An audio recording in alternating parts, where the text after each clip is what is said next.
Hey now, it's your boy PSA Sitch here with another Sunday show with everyone's favorite, probably already has the Apple Vision Pro, Adam Friendly. I don't, but... You don't? Are you sure? Look, I'm not opposed to trying it out. I'm not sure that I'd sit on the subway and use it, but... You're not going to do like Casey Neistat. Look, I don't leave the house much, so I'd be fine. I don't think I'd get in much trouble, but... A man after my own heart. Oh my God. No. This is why we're work married. Who wants to leave the house? I know. Come on. And if you have the world strapped to your face, it gives you even less of a reason to leave the house. You can just bring the world to you. Exactly. So what is this video that we're watching today? It just looks very, very interesting. So this video is very fascinating. It's been on our radar for a while. This guy's been on our radar for a while. His name is Foreign Man and Foreign Land. And he made this video a month or two ago. And it's really weird. You watch it and you'll feel like you're going like in a fucking time journey. Okay. Back to the era of like peak wokeness. Because that's what this is. This is like super ultra peak wokeness is back, baby. Right. I want to bring up this thumbnail for a second because look, I made our thumbnail this morning and this video for me, it's a lot about what I'm always talking about, stereotypes. And isn't this video designed to forward negative white stereotypes? I mean, he's got PewDiePie in a Nazi uniform. Mm-hmm. He's got who's the other guy here? JonTron. Yeah, JonTron looking insane.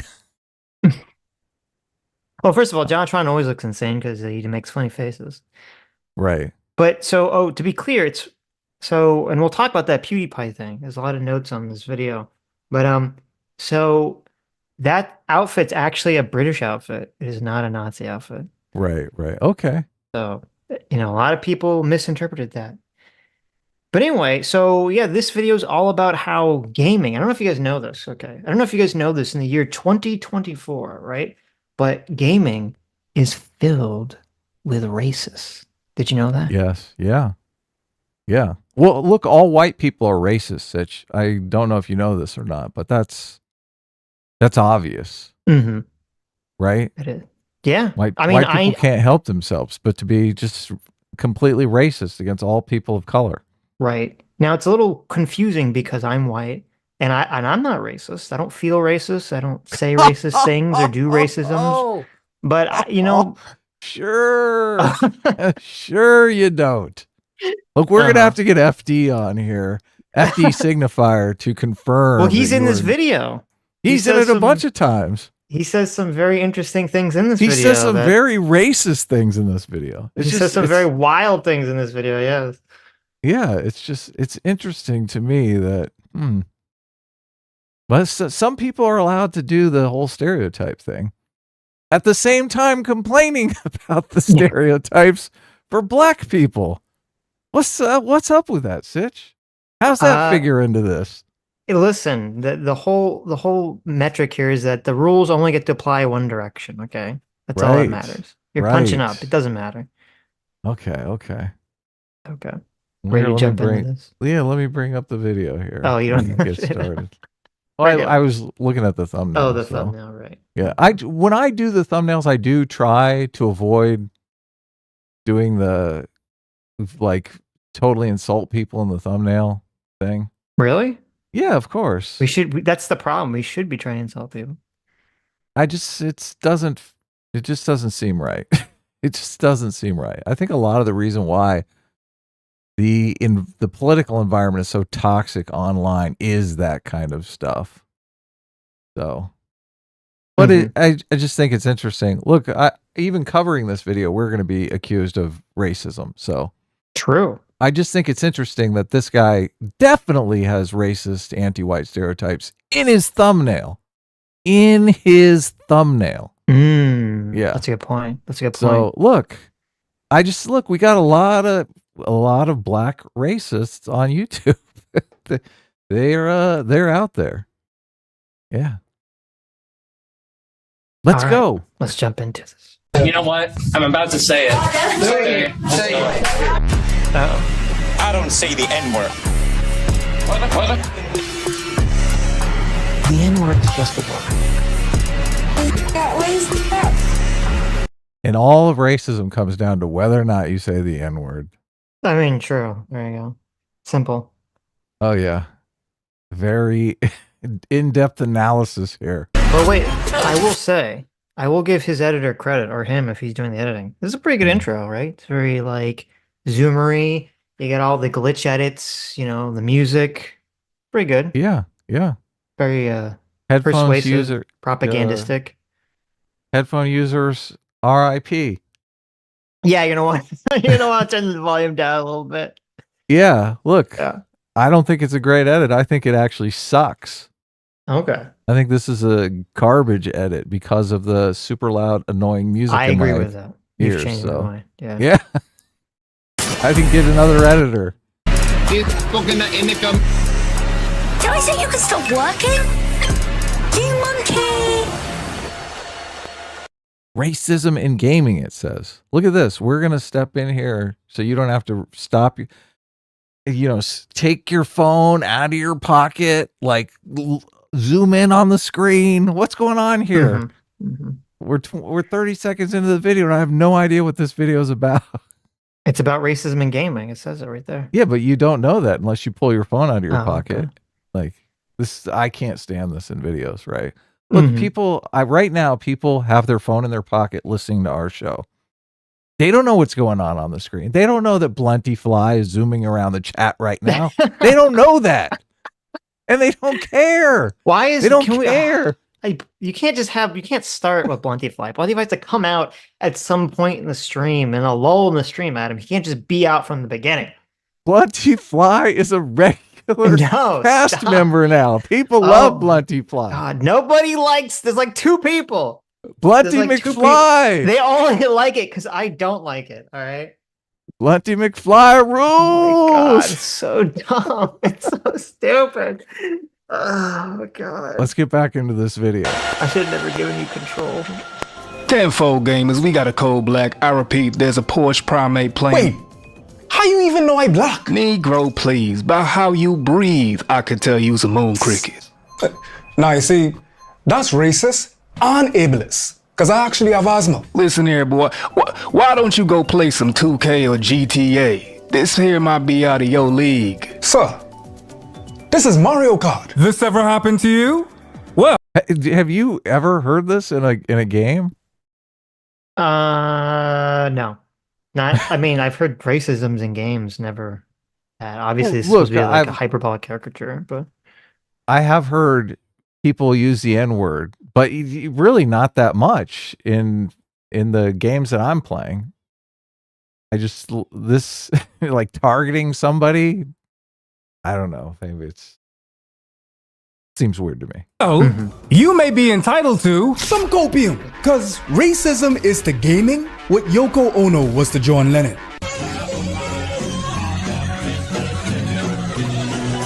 My big and be them women, them and man, them, listen here.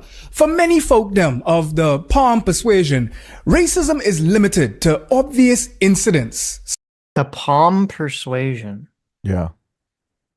That means white people are the same color as black people's palms. Huh. Yeah. Okay. Interesting. Going deep Interesting. here. Yeah. Yeah. I mean, we got the Yoko Ono joke for all the Zoomers. You know, the kids really like Beatles references. Yeah, exactly. But right now they're like, who the hell is Yoko Ono? Who the hell is John Lennon?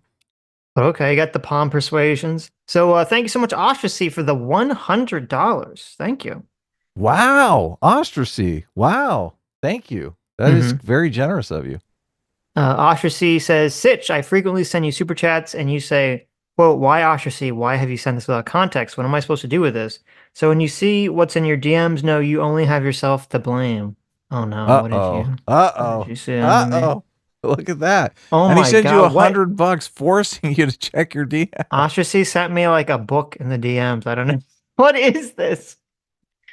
Oh, okay. I'll obviously look at this later, but thank you for the Ostracy actually was hired by George R.R. Martin to write the next Game of Thrones book. So everyone it's out. It's finally out. It's in my DMs. So thank you, Ostracy. That's awesome. such as the litany of gamer words littered throughout the intro of this video. The gamer word. They call them gamer words, my nigga. Like, but what if I told you that it's a system? From Halo 2, online lobbies, where I would... Well, okay, let's just stop the gamer words thing. Like the whole, it was like the term gamer words was used satirically and ironically to reference because of all the accusations of racism and stuff in video games that kind of during Gamergate and the woke era was sort of like going on and on about. That's where like the term gamer words came up as a joke in reference to all that stuff. It's not like people were sitting around saying like, oh, we enjoy being racist and we're gamers, so let's call them gamer words. Right. Yeah. It's an accusation that was placed upon them. Yeah, exactly. Yeah. Jay for $20 says, I'm Team Bluntyfly, the final evolution of Brundlefly. Oh my God, this is terrible. Nice. This is terrible. Would get called different slurs in different languages to the very game mechanics and design. Like, look at this mask. Like, seriously, look at the mask, lip and nose. what have I got? They did not just go ooga booga and then start playing African polyrhythms. You all really had... So now we're criticizing Crash Bandicoot, of all things, right? Yeah. So are you... It's annoying because there was a time period where, like, someone on Twitter put a clip of this show that was on Comedy Central a million years ago called Strangers with Candy. Okay, do you remember the show, Adam? Yes. No, I don't remember it. It had Stephen Colbert in it and some other people. This is before The Daily Show, I believe. And in the show, he's a teacher, and he's telling his students to write a poem about the bombing of Hiroshima, and he says, don't make it too F-slurry. Okay. Right. And it was just so annoying that there was a time period where there was an acceptability of making jokes or referencing stereotypes or things of that nature because people felt comfortable in the environment that we lived in America, that we weren't living in a cesspool of racism, right? So, and this is a very important thing to understand. Like, if you're with your friends and you know your friends, sometimes they'll use racial or ethnic slurs against, whatever racial ethnic group that you're from, and you'll use it against what they're from. And it's sort of like this like bonding friend experience, right? Sure. Yeah. That's common. Yeah.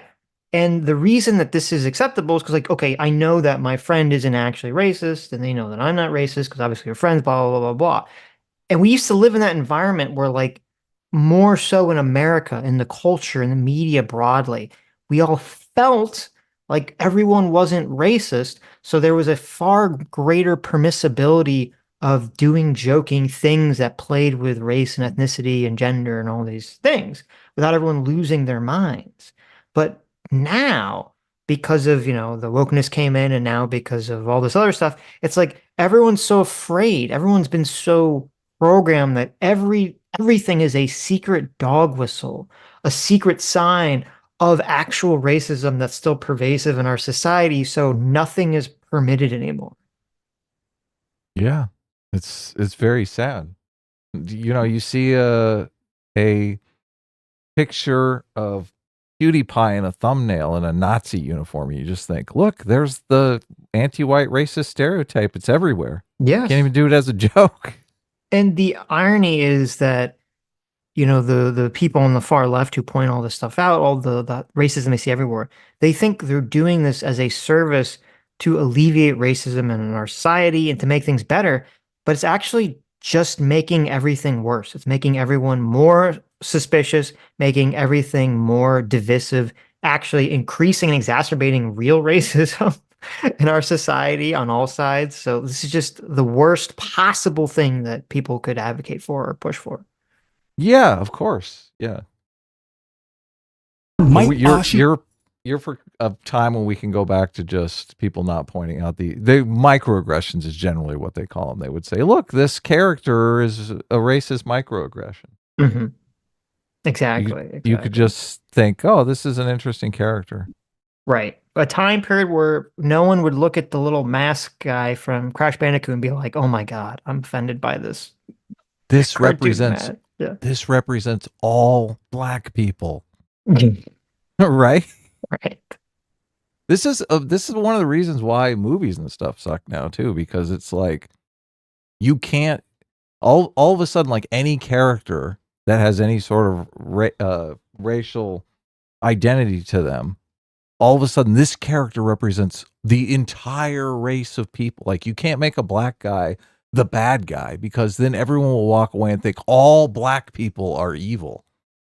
Hey, I'm glad you brought that up, because that actually comes up in this video. They complain about a video game that has too many black people be mixed in with the white people on the antagonist side. Yeah, see, look, how are you supposed you have to be able to represent the entire breadth of personality types within a race. Yeah. But you can't do that in modern movies. It's like this is why movies suck. There's absolutely no character variety at all. Yeah, it's awful. Playing Nintendo 64, your buttermilk. What was supposed? Wait a minute. And polyrhythms. Y'all really had my arshy playing Nintendo 64. Your buttermilk. What was supposed to be a reprieve from the soul-crushing nature of. Did he just imply that Crash Bandicoot is on Nintendo 64? Wow. Fake gamer. Oh my God. Doesn't even know. Crash Bandicoot, PlayStation exclusive. Come on. What is this nonsense? That's amazing. That's amazing. Jeez, everyone knows that. Oh. No fake gamer here. 64, God. The rupture that is white supremacy. Instead of gaming being a migration from the mundanity of modern life, it was an extension for we people who are darker than blue. Or even a part 2 of the misogyny that women and femdom face in the workplace. And a constant erasure or even existential. You really had the Pokemon Jinx in the background there. I mean, Jinx is a little yikesy, but I'm pretty sure the good folks at Pokemon were not like, "Hey, let's make a blackface Pokemon." Dread for the queer folk them who, if lucky enough to find themselves in these games, they won't make it to the third cutscene due to the bury a gays trope. Farewell, my prince. Well, he doesn't even get a kiss goodbye, though. I would never go after the most marginalized class in the world, gamers, without some nuance, which is what I found in droves when researching this video. Whether it be the black oasis of the fighting game community. Fighting games are black. Very black. Like, if you look at the top fighting game players from America, they're all black. I am a semi-pro Tekken player. I played pros, and they put my I ain't gonna lie. Or the enabling of my disabled folk them to engage with their reality in ways that society forbade. I think of the disabled folk them like folks that like can't get out into a lot of physical spaces because they're literally marginalized to the point like where architecture is preventing them from getting into spaces. You know, when we think about like how ableist like a lot of these gaming spaces are, right? I remember going to like one of these esports tournaments, and it's a beautiful facility. The first question I said, I was like, if we had one of our players and our athletes that was in a wheelchair, how would they get to this stage? And nobody had like even considered that. I'm like, do we have enough ramps? You know, do we have access, you know, to get like to these spaces? And they didn't even think about that. And even Can Karens be black, Sitch? I'm not sure. I think Karen is like an anti-white stereotype, but They should be. Listen, I feel a lot of Karen energy there. so that lady is 100% Karen. All she does is she writes papers complaining about racism in gaming and media and other things. But that's actually, that is what we should just label this. We should just all label this Karen behavior. This guy here, I don't know what his actual name is. Foreign man here from a foreign land is just exuberating Karen energy. Yeah. This whole video is a Karen expose. I'd like to speak to your manager. You know, even though none of the players here for this tournament are in wheelchairs, there needs to be ramps here on the off chance that maybe sometime there could be, even though, you know, there isn't right now. right? Instead of just waiting to deal with it, because you'll know who the participants are beforehand, presumably for like a video game tournament to get like a ramp or something if you need it. Like, no, there should just be ramps here. Okay. I don't need, I mean, listen, maybe I do need one for my accessibility scooter. No, it's not for me. It's for my therapy dog. My therapy dog is quite, obese. It has a thyroid disorder. So they have a little wheelchair. If you have a panel participant that's in a wheelchair, you would know that ahead of time. Obviously. Right, yeah. Obviously. The planners would be like, okay, in order to get Jim up on the stage, we need a ramp. Even how gaming allows for folks with gender dysphoria to find themselves through their avatar. I think gaming has really been that beautiful space that has allowed people to really be who they are. I had an article, in the journal. Unfortunately, if you're white, that happens to be being a racist. Yeah, of course. I'm so sorry. You got to get that. Yeah. Look, if you're white, you're just a racist. That's basically the stereotype all of these videos are promoting.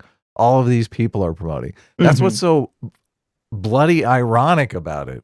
Right. As they sit here and bitch about stereotypes in video games, they're promoting the most toxic stereotype imaginable. And just like you said, this stereotype that all white people are racist, do you think that's going to make white people less racist, Sitch?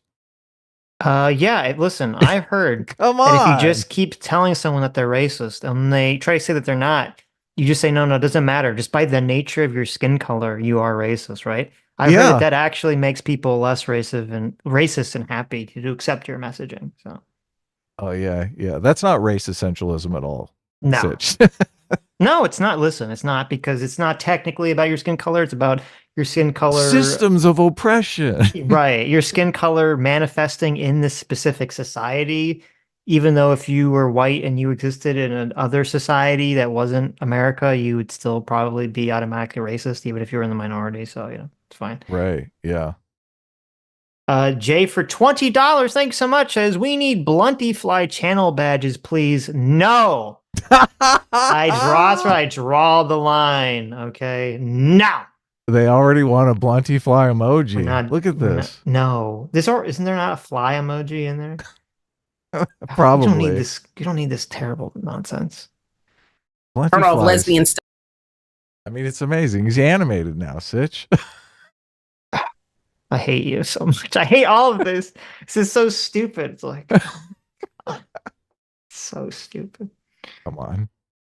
Studies that talked about how like Black queer folks and Black trans folks, they aren't able to be out in their lives. They had to. Oh, so she wrote this article, I think.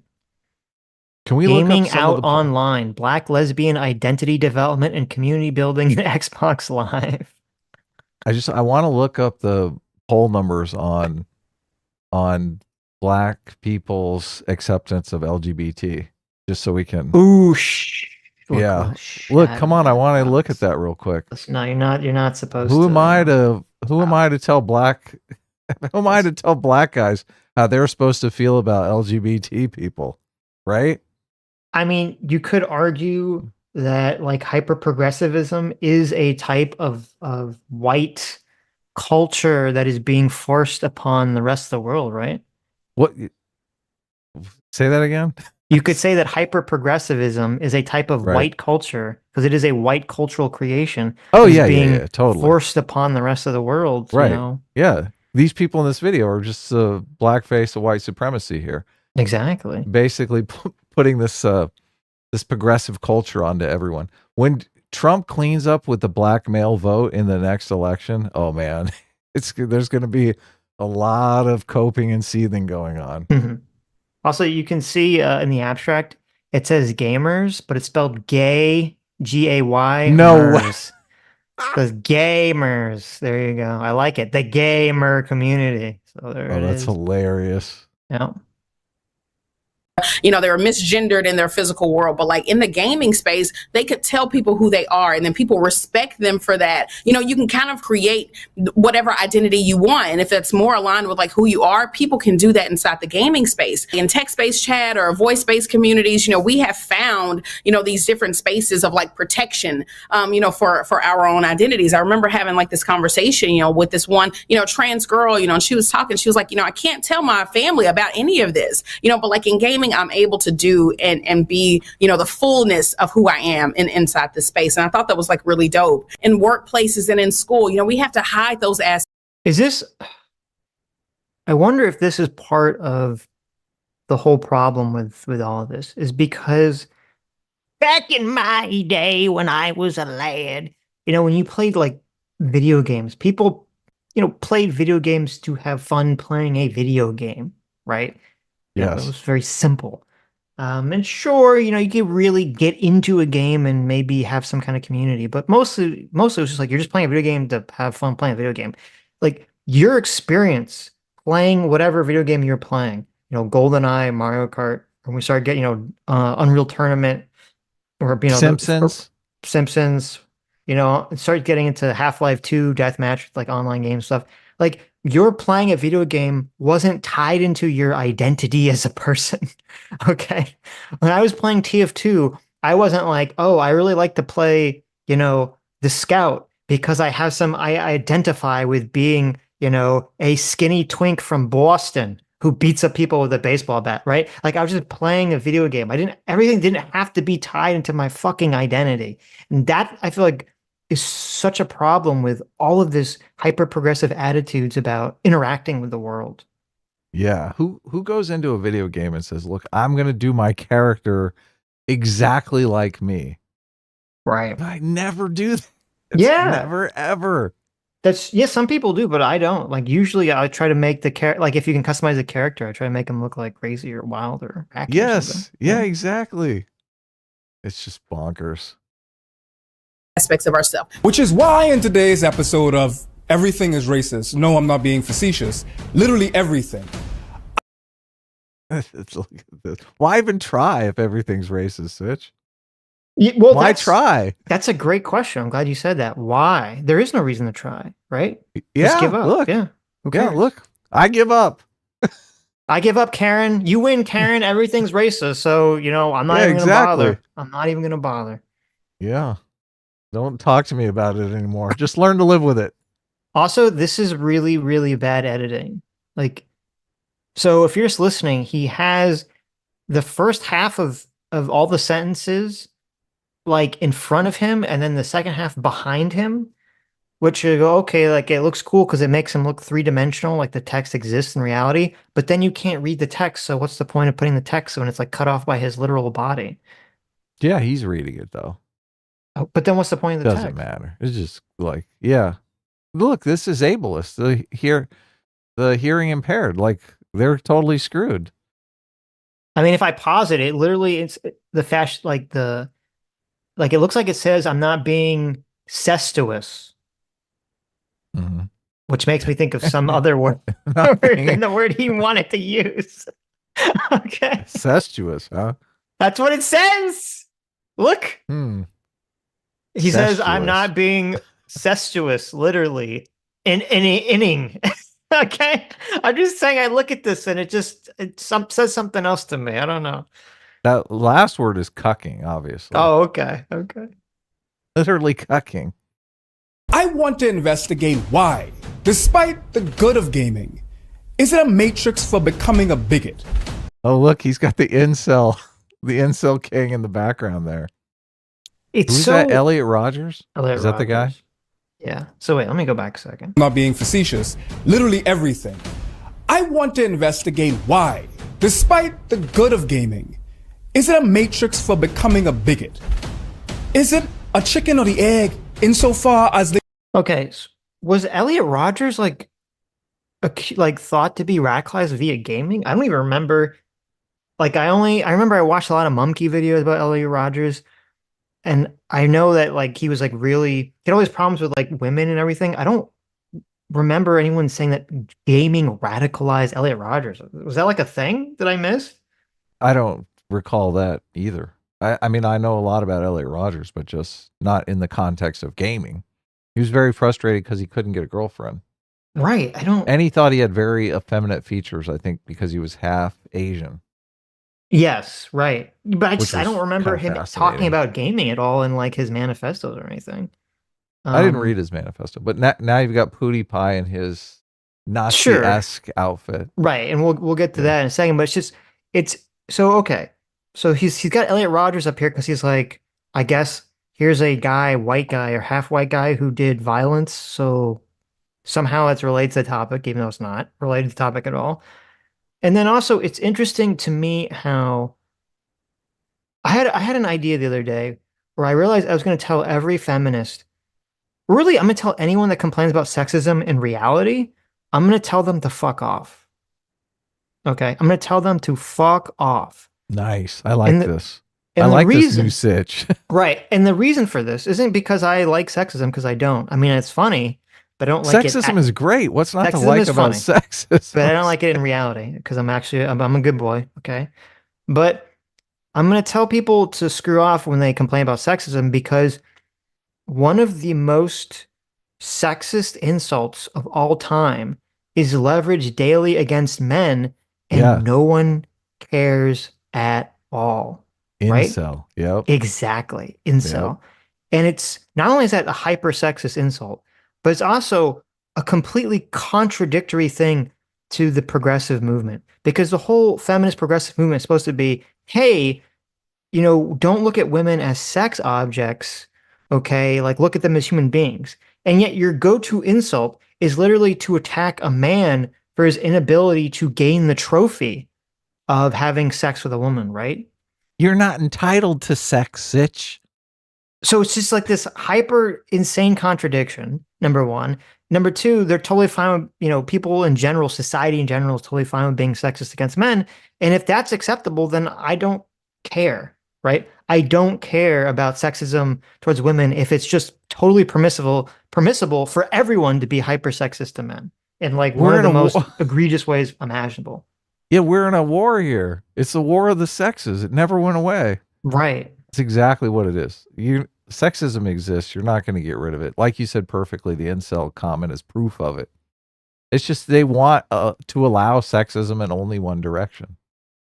Look, I'm to the point where I just think if you believe in biological sex differences, you're by definition a sexist to any progressive. That's so far against the progressive ideology that you can't even acknowledge that biological sex differences exist without being called sexist. So why fight it? It's just it's the same thing with the same argument I was making with the racism. Look, do you think constantly calling people sexist is going to make them less sexist or more sexist?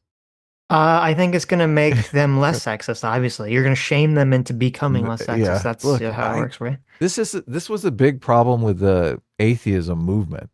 They thought, look, we'll just shame people into not believing in God. And now there's like the Christian nationalists. You can't do it. Look, it doesn't work that way. People, especially in an American context where people are hyper individualist, like as soon as you tell them, look, I'm going to shame you for doing that, they think, well, I'm going to do it even more. Fuck you. Ironically, you want to know where they could learn that lesson? Where?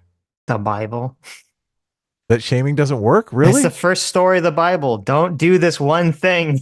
And then they do it. Don't eat from this one tree. You can do anything but this one thing. And then they do that exact thing. Right. When they eat from the tree of the knowledge of good and evil, the first thing the first emotion they have is shame. They realize that they're naked and they're like, I must cover up. That's an interesting. It's true. It's an interesting observation. Yeah, right. They immediately become susceptible to shame. Ooh. Yeah. The games themselves exacerbating the existing proclivities of the cishet white mandem. Well, okay, hold on. I'm sorry. Exacerbating. I have to rewind. He said so many buzzwords so quickly that my brain just went and just like fell out. Okay, so give me a second. I need to dust my brain off, squeeze it back into my head, and try to understand what the hell he just said. A bigot.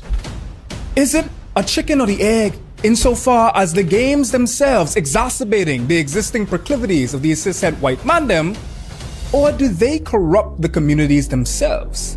People make memes about do they play on existing racism in the community? You know, obviously everyone is a racist already. Or do they create racists out of thin air? That's what he's saying. No. It's worse than that. He's saying He's saying, do the games make the people racist, or are the racists infiltrating the games to make them racist? Oh, really? Yes. Is the cishet white males infiltrating the game and from a bottom up, like making it reinforce these stereotypes, or is it like a top down? The game's doing this stuff, So it's creators, not users. right? Or is it making games. users? And Let's not creators, listen right? to it again. Investigate why, despite the good of gaming, is it a matrix for becoming a bigot? So he just asserts it's a matrix for becoming a bigot. Gaming. Yeah. Okay. Yes. Look, occasionally my wife and I would play that Simpsons game. I don't feel like we walked away. Which Simpsons game are you talking about? The Simpsons game on PlayStation 2. There's like a million. Is that my hit and run? The driving Okay, one? yeah. There's more than one Simpsons game? Of course. Zooks. You're talking about the one that was like Crazy Taxi Yeah. with the Simpsons. Yeah, that game was fun. I remember that. Yeah, that game's a blast. Sure. A lot of racism. Well, come on now. Like literal racism because you're racing I- around in a car. Yeah. I think he would say Sideshow Bob or some of these characters are racist. Is it Sideshow a Bob? chicken or the egg insofar as the Okay, it's a chicken or the egg. Which came first? Yeah. games themselves exacerbating the existing proclivities of the cishet white mandem? That's the part that I'm having trouble with there. So it's exacerbating the proclivities of the what? The user base? This het white mandem. Okay. Like the patriarchy? Yeah, sure. Yes. Okay. But that's the users, right? He's saying Is- he's saying is the he's saying that there's this thing called the cishet white mandem, which is all like the horrible like buzzwords like pushed together. Right. And he's saying, who's making that? Who's making gaming that space? Is it the devs Is it the making games? patriarchy? Okay. I Or got it. is it the users playing the game? So is it a top-down or is it a bottom-up approach? Or do they corrupt the communities themselves? Or do they corrupt the communities themselves? Road Rage was a Crazy Taxi. Hit and Run was a GTA parody. Oh, really? Wait, are you sure about that? I only played the GTA one. I mean, I'm sorry, I only played the Crazy Taxi one. I've done the taxi version. Yeah, where you drive around and pick people up and you get fares and stuff. Yeah. Oh, maybe it was Road Rage then. Oh, you're right. You- Well, thank you, Stug. It was Road Rage. Oh, Anyway, yeah, Road Rage. Let's That's it. continue. People make memes about like Okay, now what's this guy here? The cursed judge. He, him. Yeah. Right. That makes me think this is not a racist that he's interviewing. He's a here. racist. Look at him. Look at his face. So we're looking at a guy who's using an avatar. He's not on screen right now. He's got a Which is pyramid nothing wrong head. with that, by the way. A little sensitive, Sitch. Well, I don't know what you're Jeez. talking about. Why would you say that? Jeez. Why would you say these things? What are you talking about? I'm just saying there's nothing wrong with that, okay? There is nothing wrong with using an avatar, of yes. course. Okay, come on. In this video, Listen, us though- white boys got to stick together and hide our identity online because otherwise we'll be called racist. Okay, that makes sense. The pyramid head here, I thought this guy was a racist, like a racist gamer, like he's doing an expose. Yeah. So I guess a lot of the things we'll hear him say, I was thinking, oh, this is like a white racist here. Mm-hmm. So I guess he's talking about, is this more from the black racist perspective? I think? mean, he does have a pyramid head and it looks kind of like a clan hood if you kind of squint and imagine. Oh it's white. yeah. So, So it's the cursed judge, and a he judge doesn't- is someone who participates in, sending black people to prison. he doesn't have any sort of designation like gamer or content creator or YouTuber. It just says he, him. That's Well, always good, right? I'm assuming, yeah, you're right. You're When right. It your should say- it should identity is say- like, your identity isn't, I'm a content creator on YouTube. Your identity is he, him. You're right. That's a great point. Yeah. You might as well say at least progressive activist before the he, him, right? Mm-hmm, mm-hmm. I guess the he, him does just say progressive activist. So the Modern Warfare 2 lobbies and stuff. But like it was like a very real thing. Old school Call of Duty lobbies rivals the clan and how racist that is, okay? You got some 12-year-old white boy with a high-pitched voice. We call them squeakers, and they would use the hard R every 15 seconds in public lobby. Okay. You might have missed something very interesting. So I'm going to go back. I want you to listen really closely and notice something, okay? Rivals the Klan and how racist that is, okay? You got some 12-year-old white boy with a high-pitched voice. We call them squeakers, and they would use the hard R every 15 seconds in public. Okay. Interesting. He did use the hard R in squeakers, I noticed, but He didn't call them squeakers. yeah, He called them exactly. squeakers. He did call them squeakers. It's so okay. Well, it's very interesting. This is why I hate this. This is why I hate this lens. It, you know, like the hyper progressive lens drops your IQ. Any tribal lens drops your IQ by like 20 points. Oh yeah. Can't really understand what's going on here. So first of all, you have this interesting thing where he's talking about engaging in an environment where it's totally acceptable for everyone to mock children. Right. Okay, specifically young boys, because you call them squeakers. You know, you have a bunch of boys who have not gone through puberty yet, and they're playing video games with high school kids who are making fun of them because their voice is very high, right? Right. And so so it's interesting that first of all you have that dynamic, which no one cares about. That's totally fine, right? Number one. But then number two, the interesting thing here, and this is where you drop your IQ point, is that the reason that those kids in those lobbies are usually the most hyper aggressive, insulting whatsoever is because they basically learn to be because they're getting shit on by everyone else because of how they sound. Yes. Right? They start talking in voice chat, they get made fun of, so they start dropping N-bombs because it makes the older kids laugh or whatever, and that reinforces the behavior. So you have something like so much more like interesting going on here than just like, oh, racist.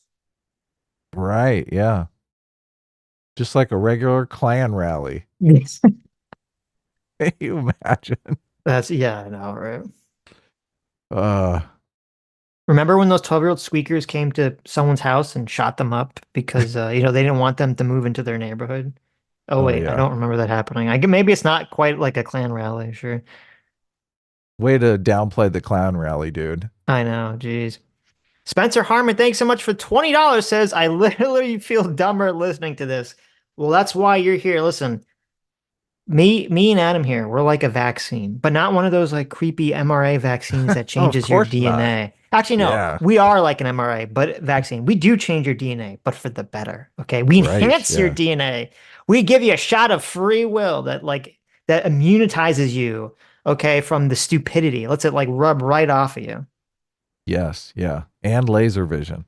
And possibly laser vision if you take enough free will. Okay. That's been untested and may also give you cancer, so be careful. Public lobbies. I experienced just a lot of like, I guess it would be qualified as like edgy humor. They get trash at the game, then they get racist. Hey, you cousin your cousin. And it was all just kind of what is that? What's you cousin fucked you cousin? What race is that aimed at? Libertarians. Is that usually the incest?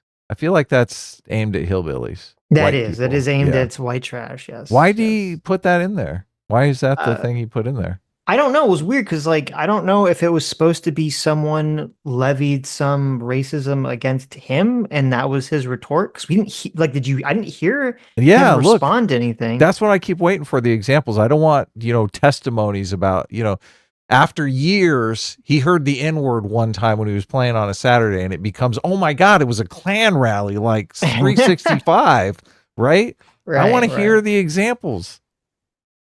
Yes. And it's hard. It's hard for me to think it's a big deal if like everybody is laughing and joking about it. Like for all I know, they're all friends. Mm-hmm. I've been in a bunch of lobbies and I didn't hear a lot of N-words being thrown around. So maybe it's just. I think it also depend on the games you played. Cause I know a lot of the games I played, I didn't really hear slurs very often in the in the FPS games that I played. But maybe it's because I was playing PC games a PC master race as opposed to those console peasants. All the shit. Right. I think it's mostly like, because the problem is it's mostly kids. It's mostly young kids who think like it's funny because they can.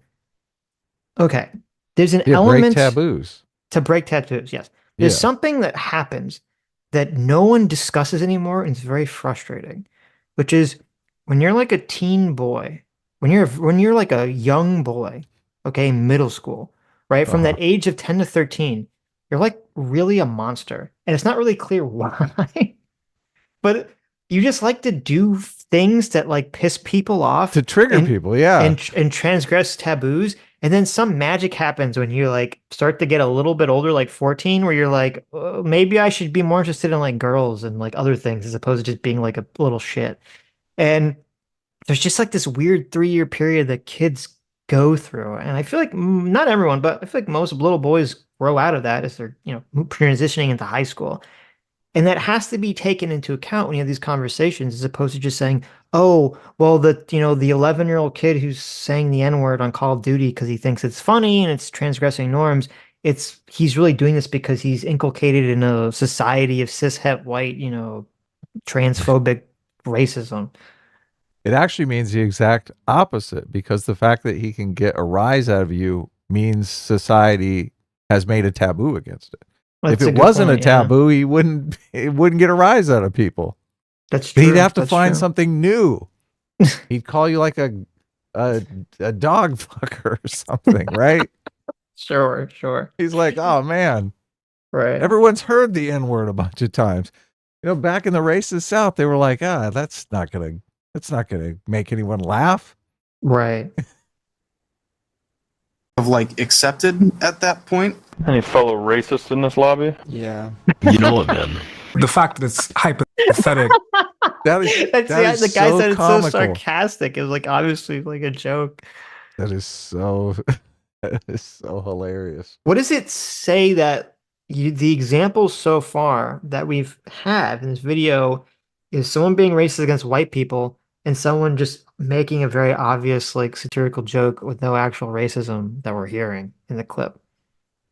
Well, even if these people are racist, the people that are responding, it's like an embarrassed yeah. Like they're tiptoeing around the taboo. They know it's a taboo. They don't want to say, "Oh yeah, yes, I really am." Right. Yeah, let's listen to it again. It's kind of funny. I would like more of these examples. Yeah. Your cousin. And it was all just kind of like accepted at that point. Any fellow racists in this lobby? Yeah. You know it, man. Look at that. They're like, yeah, you know it, man. God. A lot of raging with enthusiasm there. This is the These guys are examples. getting ready to go out burning crosses later. I know. Jeez. The fact that it's hypothetical, there's no victim of the crime. It's all like edgy humor. There's no difference. All epicenter events like Gamergate was the of the internet, and how it irrevocably changed IRL and URL interpersonal relationships and discourse themselves. August of 2014. That's right, boys. So this is my favorite clip. As soon That's as I right, saw this, boys. The year is 2024, and we're going back to Gamergate, okay? Gamergate is where it all began. Everything bad in our society. The housing crash, even though it happened beforehand somehow through time travel magic. Donald Trump winning the election. Even the Jews getting attacked in October, okay, by Hamas. It was all Gamergate because started it all. Gamergate, right? It's true. That's what It's started true. it all. When this video came out, as soon as it came out, I played this clip for Sitch because I was like, we got to watch this clip on stream. It's hilarious. It's like, what's happening in this clip? We have a lady with pink hair wearing what looks like a pink Guy Ferrari, I can never say that guy's name, Guy Ferrari shirt, talking about Gamergate in 60 seconds. Gamergate in 60 seconds. Okay, this Yeah. is going to be a great explainer. I'm sure we're going to get all sides of the issue. I'm ready. Let's go. Oh, wait. The person's TikTok handle is Deceptic Kame. So maybe this was not a... Oh, no. Sitch. What are you doing? That sounds a lot like deceptive commie, so I don't know. Maybe we won't get a good portrayal here, but let's find This out. better not be biased. Yeah, okay. Teen depression quest of Zoe Quinn receives violent harassment after the game's release. Ex-boyfriend Iran Yorni creates a false narrative that Quinn is sleeping with game journalists for good reviews of the game. There is no evidence of this. The journalist never even reviewed the game in any formal capacity. 4chan gets involved, making more and more violent threats against Quinn under false pretenses. Adam Baldwin creates the hashtag Gamergate. Gamergaters then move to harassing any woman in gaming journalism like Arnita Sarkeesian. This includes a mass shooting threat that caused her to have to cancel events. Gamergate supporters decide that anyone who can be considered an SJW to be an immediate threat to gaming. Feminist Triggered and SJW Getting Owned compilations on YouTube boom into the hundreds of millions of views. Young boys watch these and then become radicalized by the alt-right propaganda. And the compartment. Oh, okay. Oh my God. There's so much there to unpack. The alt-right pipeline. We're bringing it back. We're back. We're back. So look, you watch the video and all of a sudden you're wait. I thought just systemic racism existed regardless of whether or not you watch the video. It does, but then you watch the video and it's like the tipping point. Okay. Oh, it's a little thing that like you're like standing there, Adam. You're at the precipice. And in one hand, you're holding a Klan hood. Right. In the other hand, you're holding a can of hair dye, pink and blue hair dye. And it's like, boom, Gamergate. And they're just like, no! And they throw the hair dye away and they put on the Klan hood. And it's just all That's goes over. downhill. But, Ouch. okay. So, first of all, the idea that 4chan or any of the people involved with Gamergate were motivated because one person accused one lady of sleeping with a journalist to get good gaming reviews is retarded. Okay? Right. If you think this one little tiny thing for this people that no one cared about, for a game no one cared about, started this massive movement, you're stupid. You're just a moron. That is not what started. Okay. Yeah, how does that affect me? Like, why do I care about that? Right. I'm a gamer. Why do I care? Yeah, no, it didn't. What started Gamergate was when a tiny subset of people were talking about this accusation. Okay. And then this weird thing happened where a bunch of websites and a bunch of gaming journalists publications all at the same time barred people from talking about this incident or this accusation, I should say, number one. And then number two, a bunch of articles all came out like within days of each other that were all the beginning of like proto wokeness, all saying all these white gamers are all racist. There's a big problem with racism and sexism in the gaming community. All these male gamers are sexist, beeholes, and we need to fix gaming because gaming is just a sludge pool of toxic masculinity. And suddenly, all these gamers who didn't know anything about the stupid Zoe Quinn situation are all like, what the hell? Why am I being attacked here? I'm just sitting here playing my video games and some Karen just kicked the door in and called me a sexist for no reason. Like, what the heck's going on here? And that's what was Gamergate. Right. Yes. But they always leave that out. They always leave that out completely. Like, it's just, there's just a bunch of people who are just running around harassing people because they just enjoyed it, I guess. It's like, okay. Yeah, I'm sure, there were obviously trolls in the movement. There were trolls at the precipice of the movement. That's not what was the energy that was motivating people behind these things. Okay. People generally don't like false accusations against them. Right. And once you start making them, continuously, they feel the right to lash out at you in all kinds of toxic ways. They feel like I have to do this to right the scales of justice. Mm-hmm. Yeah. So many people just leave that out. They're like, no, these people they categorically hate. No, you punched them in the face. They're punching you back. That's exactly it. It's like that comic of the lady on the internet, and she's like throwing the poop over the wall, and they start throwing it back, and she's like, I'm being attacked and oppressed, and you're like, oh, what? Oh, okay. Yeah, exactly.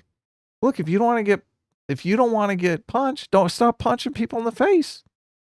Look, so many people are so dumb to this too. They do it unthinkingly. And they wonder, oh, why am I being attacked? Well, you're saying things that piss people off.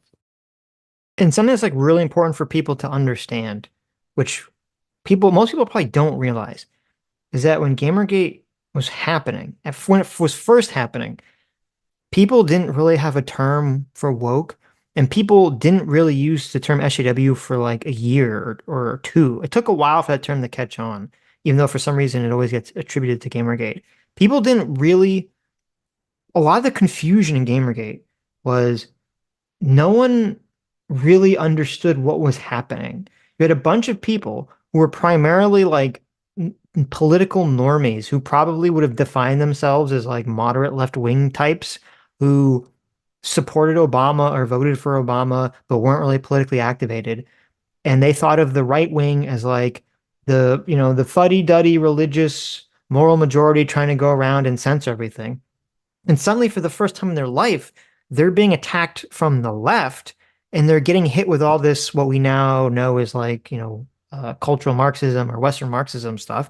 But at the time, people didn't know what the heck it was. So people were just kind of like sitting there like confused, not really understanding what was even happening to them. Yeah, they were not used to being called sexism or sexist. Yeah. Right. They thought of themselves as good liberals. Yes. Mentalization necessary for marginalized folks to be in community with those who deny their own humanity. Growing up in the late 90s was a weird time to get into gaming as a Black woman in America, especially in the Deep South. I was getting picked on in middle school for having a Sonic Adventure and Sonic Advance guidebook with me, reading that stuff. I was the only chocolate chip in the whole cookie. The only chocolate chip. I mean, okay. This is another thing that's important too. If you're in... Listen, I was oppressed, Adam, okay? Right. As a child. Right. These kids growing up, they don't know how lucky you little bastards are. I realized this when Pokemon Go came out because I was already an old man when Pokemon Go came out. I was already an old fart. I was out of college. And I remember when Pokemon Go came out, I saw college kids running around. Okay. People 18, 19, 20, 21-year-old people, young adults running around playing fucking Pokemon. And it was just totally acceptable. Okay. No one was making fun of them. No one was saying, you nerdy little baby child, you're playing a game for literal children. What's wrong with you? And I was really mad about that because I was like, what the fuck? If I was playing Pokemon in college, no girl would have dated me. I would have been a pariah. It'd been like, you nerdy loser, get the fuck out of here. It's the same thing in middle school and high school. You're playing Pokemon cards, Yu-Gi-Oh cards, Magic cards, you get made fun of, right?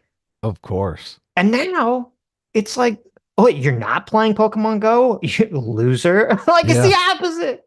What the hell? I'm so jealous. I'm so mad. How are you supposed to get a girlfriend if you don't drive the girl around to get the Pokemon? Literally, that's fucking true. That's literally true. There were so many people I know, so many guys who would drive their girlfriends around. Yeah, look, I drove my... Yeah, exactly. You know. My wife made me drive her around and get her Pokemon. Yes. And you have to drive real slow so that it would think that you were walking. Pull over, pull over. It's here. It's here. It's the good one. There were so many. There were like, you'd just be driving around and you'd see all these kids in their cars, a guy driving his girlfriend or whatever, driving like 5 miles per hour through the neighborhood because they're playing Pokemon Go. It's so true. God, so angry. That was fun. That was a fun game. If only I had been born a little later, Adam. Okay. If only I had been born a little later. Born in the wrong time. I was born the wrong time, damn it. So, but the reason I brought this up is because, she's talking about, kind of being made fun of for having, very nerdy interests. And it's like, okay, I get it. It's not because she's black or a girl. That was it might be though. I don't know. I would wager, you're right, but I would wager that in the 90s, if you're like a nerd, you were getting hit for being nerdy interest generally in these situations, not because you're, of your biological identity. Yeah, it depends upon. I don't know who's taunting her. I can see people saying, "Look, you've got it was other white girls. people interests." And she made a comment about how she's the only chocolate chip in the cookie, which makes me think she's saying she's the only black person in a all-white school. Yeah. Well, so no, because you're right. So they talk. I don't know if it's her or someone else talks about this. How if you like nerd things, especially in the past, other black people would make fun of you for liking quote white things. Yeah, exactly. Right? Yeah. So yeah, that definitely happens. But I think right now what she's talking about is like white people at her school, where she's saying she's the only black girl, was like getting mocked. Right. Yeah. And I still tried to fit in, but I could still feel I was being othered. And this time it was not just because of my hobbies. Something else was, a little different. When you are put in a position of, I really, really want to fit in and I'll do anything to fit in, you find yourself in less than desirable places. Listen, if you really want to fit in the 90s, you shouldn't be bringing Sonic guidebooks to school. Okay, I don't know what to tell you. Sorry, but to break it to you. Yeah. The sky is blue. The grass is a delightful shade of green. Leaves are falling from the sky in autumn, depending on where in the world you are. And as nature... And kids like you should be burning in hell. Oh, ouch. There's your gaming reference. ...demands, the gaming industry is as racist as hell. You don't need little old me to tell you that, do you? Dance, little monkey, dance! As a matter of fact... What is that game? Is that like a popular game or something? So I had to actually look this up because I never. So his example of racism in gaming, he has to find this obscure, point and click puzzle game. That's that Fortnite game, isn't it? That everyone's talking about. He has to choose this like clip from this obscure point and click adventure puzzle game, which is like intentionally, like people are just intentionally the worst. Because it's all about like it's just like all for like this like dark comedy effect. So really? That's the example. That's the big example. That big AAA game that everyone's played, right there, that we all know the name of. Yeah, what's the user base on that? Like 3? Yeah, that's what I was thinking. How many people play Fortnite? Significantly more than 3. Let's see here. You don't have to delve. Oh, I was. Yeah, I was going to look it up. Figure it out. Too deep in the internet to expose the amalgamation of isms within gaming and inherently biased developers, marketers, and those who purchase, play, and form the basis of the consumer base. The middle class. So wait, he's got this chart here. Isms within gaming. Okay, he got this chart, and it says breakdown of game developers 2021. It's 75% white. So considering that America is a predominantly white country, and that people getting into, because it takes a while to get into the industry, and until recently, right, you had to be a white nerd, essentially. A male white nerd was like 95% of the audience for video games. Is it really that surprising that there's still like a primary amount of white people in this industry? Not at all. Okay. Not at all. And I don't know what he means by game developers. Is that just anyone working at a game company? You have to be game testers, how all these people start, correct? Maybe, I don't know. Which is supposedly like a very brutal game, a very brutal process to get even involved in these companies. Mm-hmm. So I don't know. Are people And interested in inherently playing video games that badly? Fortnite is up to 500 million players as of March 2023. So a cool half a billion players. Is that like that's not the average amount of people playing it? Like that's like the total number? Like what does that mean? Fortnite has since become a worldwide phenomenon, amassing 500 million players across the globe as of March 2023. Oh, look, I don't know. It says their active user base is 15 million daily, so that's still a shit ton. 15 million, yeah. Yeah, that's a lot. Can you customize your character with like a clan hood and stuff? You can go to the Martin Luther King like museum, I think. Oh, okay. They put that in Fortnite. Highest developers, marketers, and those who purchase, play, and form. Again, this is like the evidence of racism right here. This is like, look at these disparities. Look at this disparity here. Racism. Oh, I hate that. On the basis of the consumer base. The middle class back then, I mean, even more than it is now, was like very, very white. Gaming was kind of a luxury item even back then, and almost exclusively bought and played in like white suburbia. This was like 20, 30 years after the whole white flight thing, I think. This is a residential street in southwest Atlanta. Not long ago, all the persons who lived here were white. But recently, a few Negro families moved in, and a scene too familiar in other areas of Atlanta was repeated. We have to talk about things like white flight, right? That suburban context that you're talking about is white flight. The white residents started... Look, he's so happy. He's so happy. I know. We get to talk about white flight. Oh, this is great. Well, and it's, I was actually curious because I was looking up white flight statistics now. Right. So if you don't know, the idea is like, okay, I hate the concept of white flight because it's really stupid and not really explained properly. It's the idea that essentially there's a white neighborhood or white area of a city or someplace or a suburb, and suddenly non-white people start moving into the area. So all the white people just leave. They go, oh, there's too many non-whites moving in. Time to pack up the bags, honey, and just go, right?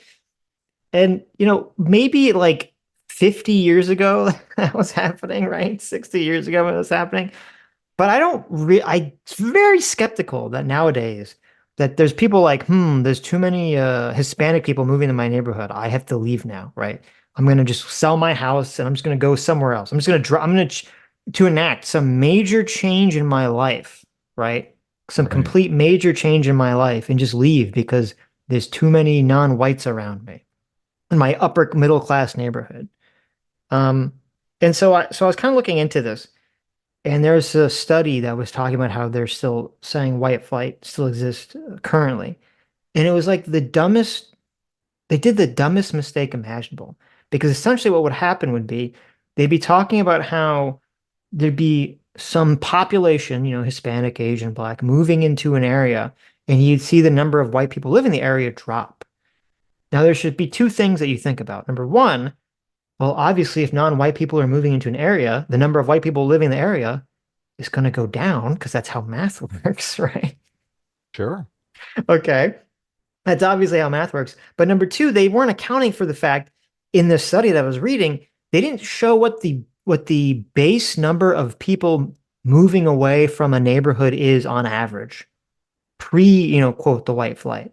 Because what they weren't calculating for in their math was that if you have a neighborhood and say like over 20 years, 20% of the people in the neighborhood just for whatever reason move away. Okay. Right. Wow. Okay. Right. Just say like, yeah. So the factory closes and people are moving out. Sure. Just, people just change jobs or whatever. Okay. So yeah. So just say over 20 years, 20% of the population of a neighborhood is going to change out. They're going to move away.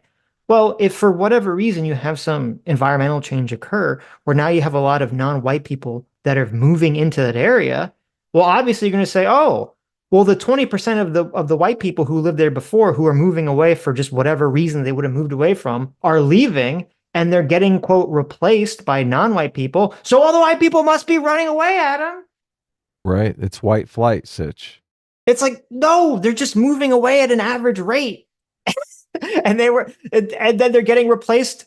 They're getting, quote, replaced. People that are not white are moving in to the area, and suddenly people are pointing that and saying, white flight, gotcha. Yeah. I don't know the situation in these neighborhoods. In Los Angeles, it's like pretty mixed. Right. I go to the grocery store, it's pretty mixed. I don't think any one demographic kind of dominates in Los Angeles. Maybe Hispanic. Maybe it's more Hispanic than anything else. So yeah, it's interesting because there are certain areas in Los Angeles where it's like you'll go to the mall and it's predominantly Asian people. You'll be like, oh my God, I'm the only European white person in this mall, right? It's all Asian people. Right. So, but I just, that kind of thing doesn't really bother me. Well, I think people should, there should be places where people can go and just be like around people that are like them. If that makes them feel comfortable. I don't agree with that. Really? Because here's where I think the hypocrisy of this whole white flight idea is. It's like, oh, there's all these racist white people who are all deciding to move away because the non-whites are moving in. When in reality, if you look at a lot of the demographic shifts in certain areas of the country, okay, like so sometimes it's just based on economics, which makes sense. And either an area becomes richer or poorer, and then the demographics change. But if we take that aside, okay, and you look at the demographic shifts in cities and locations, usually what happens is you have a minority group making a decision that they all want to live around other people in the minority group that are like them. Yeah. Yeah. So that's why you go to the mall and there's like, oh, why are there so many Asians here? It's not like the state of California said all the Asians have to live in this one area. No, you had individual people made the individual choice that they want to live in a quote Asian area, right? Yeah, but usually they want to be around friends or family they already know or whatever.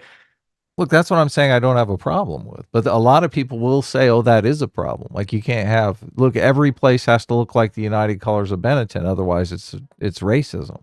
Right. I understand what you're saying. And I don't disagree with that. But I'm saying the irony here and the hypocrisy here is that essentially what you're having is that you're having minority groups making a decision either intentionally or incidentally to basically live in an area based on the ethnic racial composition of the area. And then these people are complaining that white people are doing that thing when it's like, well, it's literally the opposite.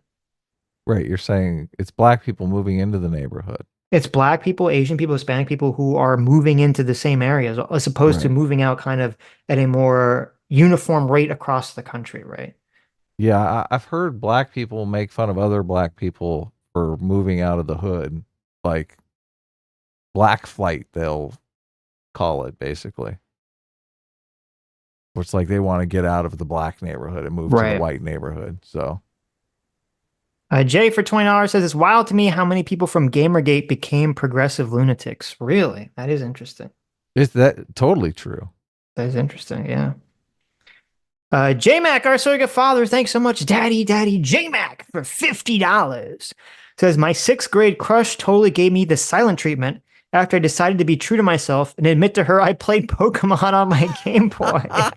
Oh, devastating. Oh my God. She didn't talk to me for the rest of the year. These chumps don't know how hard being a nerd was in the 90s. True. So true. Wow. But you got the last laugh, J-Mac, because now you're playing Magic cards with your wife on a private jet. Okay? Right. It's the good Lord intended. There you go. Yeah. Jay for another $20. Thank you, Jay. Says white flight is bad, but whites moving into a neighborhood is also bad because of gentrification. White just bad. Weird. I can't put white next to the word people on YouTube rejects the chat. That is interesting. Wow. But that is a great point too. Because it's like, yeah, if white people are moving out of an area, it's bad. And if white people are moving into an area and it increases, because it's usually richer white people moving into an area, then, oh, that's bad too, because they're going to price out, all the people that live there. So you can't win. Yeah. Moving out. For sale signs went up. The street became what is known as transitional. That stage when Negroes are moving in and white. So this video obviously is from the 50s or 60s. This is like the 60s or 70s, yeah. Yeah. But yeah. Very old. They had to dig deep in the well for the white flight video. Right. How is this relevant to conversations about gaming in 2024? Yeah. We got to talk about white flight. Before video games even existed, we have to talk about this thing. Well, it's very obvious, Sitch. The purpose of this video is to create negative white stereotypes. It's to forward the stereotype that all white people are racist. So the reason why they have to talk about white flight is because that solidifies the stereotype that all white people run from neighborhoods where black people move in. Yes. That's what they're trying to do. Yeah. True. Yes. People are leaving. Back in the day, we were all on farms and industrialization happened. Then we went to cities, started working like in factories, and white folks were in those spaces too. But when black folks, especially with See, it's white folks. God, it kills me, Sitch. It kills me. White folks. Mm-hmm.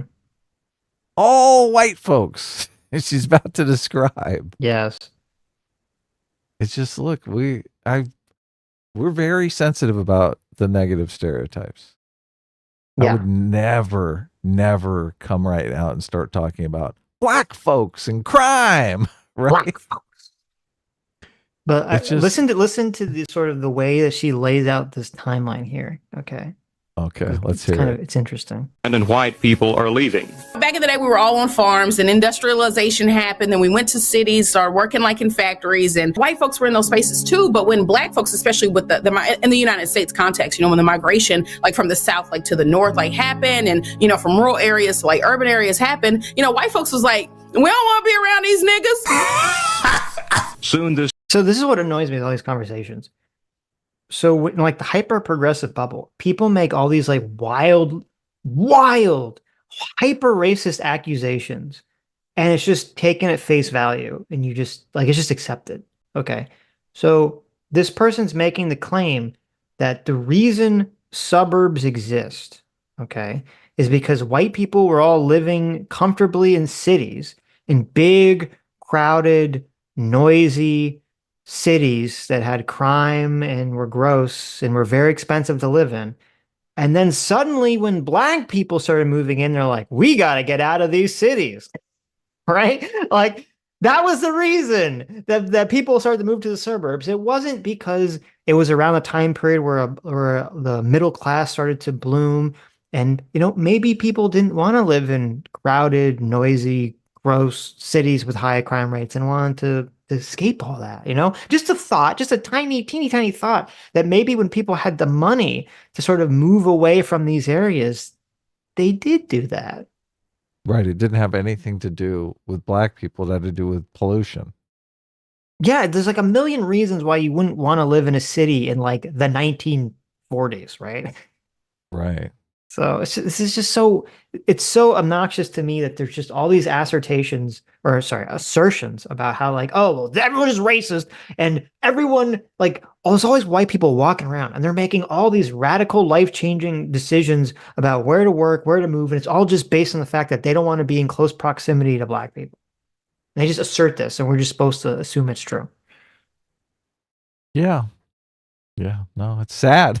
It's very The department sad. has warned that if this trend continues, it's just a matter of time until Atlanta will become an island of Negroes surrounded by a sea of white suburbanites. We talk about white flight, just like we talk about like gentrification, policies that impacted that, the government programs that enabled, you know, those things to happen, even also stripped away the like black growth, black mobility, like to really like, you know, develop like this, like a strong black middle class, like what was happening because white folks also took their money, they took their businesses, they took their companies that moved to suburbanization. You know, white folks really had like this individualistic like mindset also. And we see that in a lot of things. So we see that in conversations like around like competition, that they're a very individual like mindset. And, you know, you see that kind of reflected like in black folks. But to me, and for a lot of folks, you know, a lot of scholars that write about this, you know, that's like a settler colonial like mindset. You know, that's like white supremacist like mindset, you know. Suburbia.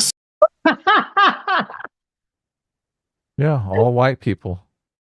White Oh my colonial God. settler mindset. So not only is this person hyper racist because they're just attributing all this stuff to all white people overall, right? Yeah. You know, the average white person is racist. The average white person has a white colonial attitude. The average white person, blah, blah, blah, blah, blah, right? Right. Doesn't want to live around black people. Right. Yes. But look at this, like there's a blatant contradiction in like how this is like they say this stuff and it's so retarded they don't even realize it. Okay, she's talking about like white people all have this hyper individuality. Okay. Mm-hmm. And then she criticizes that being having an attitude of individuality is really colonialism. Okay. Right. Which, first of all, is forming retarded. a colony. and nonsensical. Completely.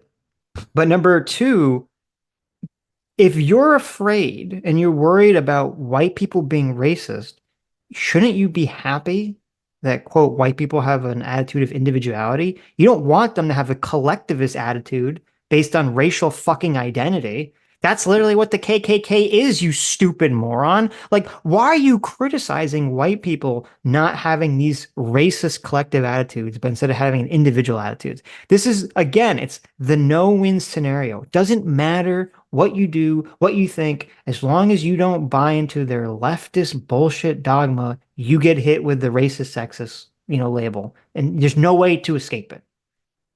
Yeah. If you're not a collectivist, you're a racist. I don't know why they go after the individualist thing so much. It's because they're commies. Because they're literally commies. Yeah, I guess that's the case. They see individualism as like the great evil that allows the capitalist empire to basically dominate. But what does individualism versus collectivism have anything to do with racism? Well, you think in order to fight racism, you'd want people to be more individually oriented, because then that's like the opposite of being racist. You're going to look at other people as individuals, right? Right. Yeah. You're not going to look at them collectively. This is how the stereotypes form. You look at people collectively. This is okay. I'll tell you why. From reading a lot of this academic literature that this crap is based off of from the 70s and 80s, there was, after the civil rights movement, there was a shift away from race academics and racial activists talking about intentional, easy to identify racism to the vague, etherical, systemic racism. Mm-hmm. And so part of the reason they hate individualism is because they hate the attitude of people saying, hey, you can live in America and you can either succeed or fail based on your merits and your work, right? That's the individual attitude. And they want to say, no, that's actually bad. We need all these collectivist organizations and we need all these collectivist programs to essentially bring collectives of people that we identify as being underprivileged up in society. And your individualist attitude about success or failure is actually the thing that's keeping us down. Right. The CRT accuses all white people of being collectivists. So that's a complete contradiction with the white people have the individualist mindset. CRT says that white people can't help but vote collectively in their own self-interest. Well, that's what's so weird, and that's a good point that you bring it up. This, again, these like hyper contradictions that exist in hyper progressivism is this idea that this idea of individuality is this toxic element of white culture, but then at the same time, all the white people only leverage it when it suits them, and when it doesn't suit them, they leverage their collective white identity and to keep other people down. Blah blah blah blah blah blah blah blah. Yeah. Brian Alman for $20, thank you, says, when I was in high school, if you wanted to play Dungeons and Dragons, you needed 4 friends that could keep a frickin' secret. True. Now you could play Dungeons and Dragons probably openly in high school and nobody bats an eye. It's very interesting. Oh, okay. Because people, that's so sweet. It's like Stranger Things. It was the nerdy loser kids playing Dungeons and Dragons. I guess look, when I was playing Dungeons and Dragons openly in junior high. Really? I guess in high school. Shocking.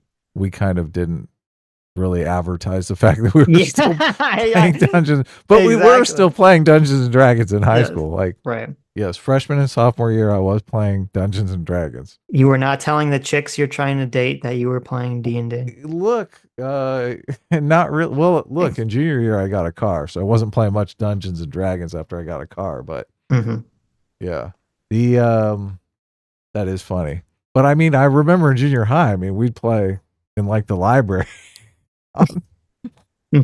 at school openly in front of everyone. Look, we recruited a couple good geek players that way. So that was before you started to care about girls, though. You were probably like, whatever. Come on. Look, I cared about girls in junior high. Adam was born from the womb caring about girls. When Adam was born, he's like, I touched my first vag. Oh, yeah. That's okay. That's disgusting. I can't believe you'd say that. Yeah, look, I just tell me I'm wrong. In junior high, it seemed like it just. He didn't say. It was like a vast impossibility. Yeah. I was such a dork in junior high. There was like no way I was gonna. Yeah. Stug for $20. Thank you, Stug. Says, did you guys see Kareem Carr's new thread about how you can't control variables to test for racism because the racism is part of everything forever? 1010, I would recommend. No, I haven't seen that, but I'll check it out. That sounds really, really stupid. So there you go. You just have to trust your lived experiences because you can't actually test for it. So. Toxic Mix for $50. Thank you. Says it's almost like leftism is an incoherent web of Christmas lights where you constantly burn your hand trying to fix it. Those who define themselves by the existence of a problem are disincentivized to see the problem solved. Yeah, no, what you just said at the end, that's a great point. If you define your entire identity by fighting an injustice, then you'll never want that justice to be solved because then you lose your identity and you lose your entire purpose in life. You know? Yeah, that's a huge problem with activism. Yeah. I mean, it's funny because we've seen this trope repeated in fiction since time immemorial. Sort of the king or the warrior who lives for a battle, and when the battle is over, they're either creating new battles just to fight them, or they lose all the purpose and meaning in their life. And that's essentially what's going on with a lot of the sort of hyper progressivism right now. Yeah, what is Greta Thunberg going to do when climate change is solved? She's just she's got no purpose now. A lot of people feel that way. That nobody guy for $20 says the idea that studios and devs are all ist and phobes is laughable. Wokeness has infected the entire industry except for Japan.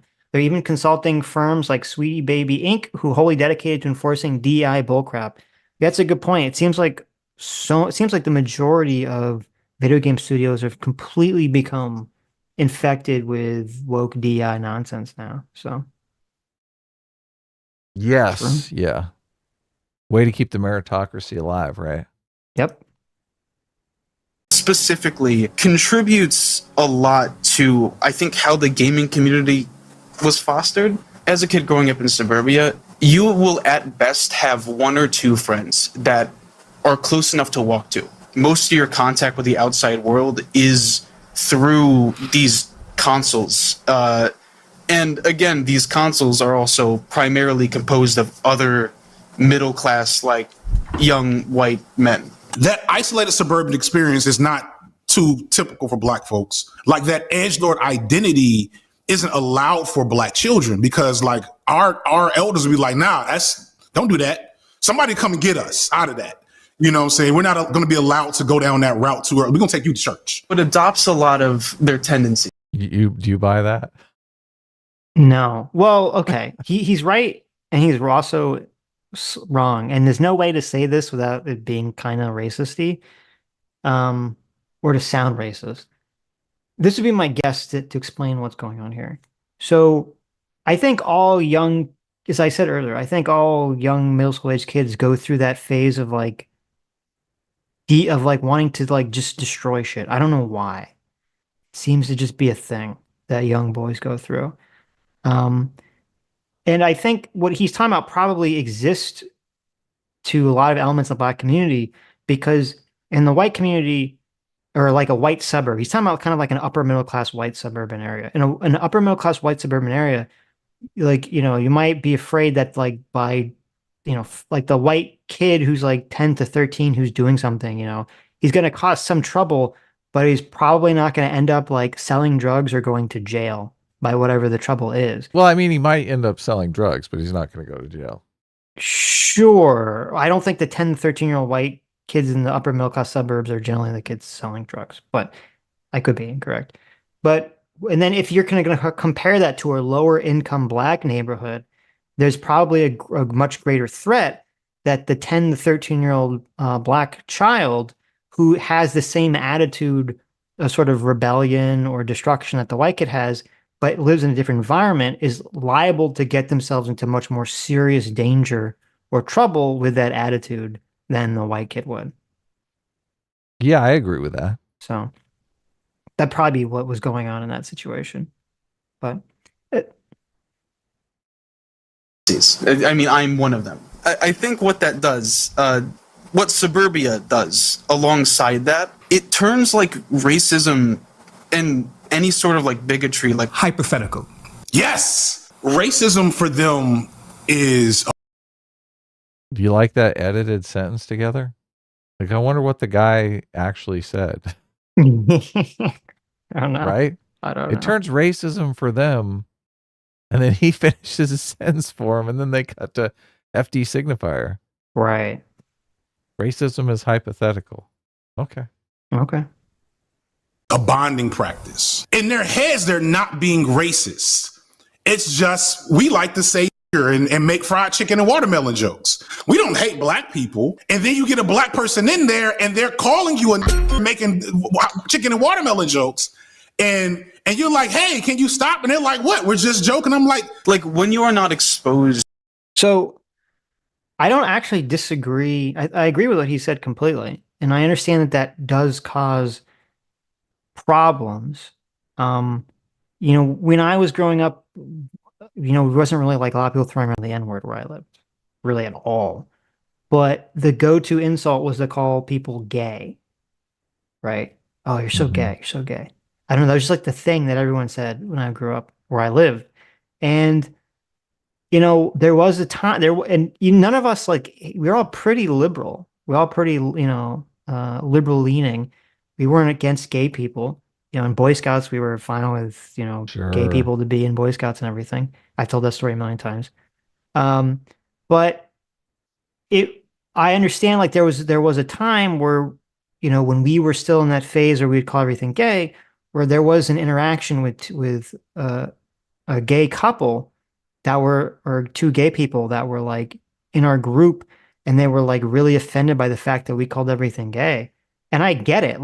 Even though we don't hate gay people, I still get that saying that again and again and again is it's gonna rub gay people the wrong way. Some gay people. Oh yeah, some gay people.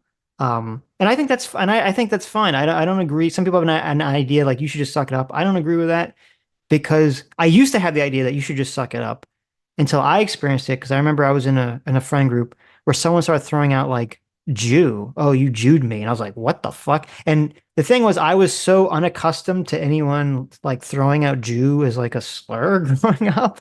It was really what the fuck are you what is happening here? Why are you using Jew as a slur? It was very jarring. And I think I was like, oh, okay. So I kind of understand why people now that I've experienced it, I understand why people don't like that. So I don't really have a problem with people not liking that. Usually that is in service of a negative stereotype that Jewish people are greedy. Yes. I guess the stereotype is that gay people are bad because gay means bad. When we used it was just all around negative. It wasn't even for anything that was actually effeminate or something. Right, yeah. I find the Jewish stereotype more offensive because it actually has it means something more specific. Yeah, it's selfish, stingy, all these negative things that I don't what is calling things gay is not necessarily it doesn't make you think, oh, gay people are stingy and that's bad, right? Let me pose you a hypothetical, okay? Okay. Imagine sell me on this. Started interacting with a group of Black people and Hispanic people online. Okay. Right. You're the only white person in the group. Okay. And you're playing some video game. Simpsons. You're playing the Simpsons Road Rage. Road Rage, right? Playing Mario Kart. Yeah. And whenever someone would screw someone else over, they'd say, oh my God, you're so fucking white. Mm-hmm. You're such a cracker. And you'd be like, what? And they were just using white and cracker to just mean generic bad thing. Right.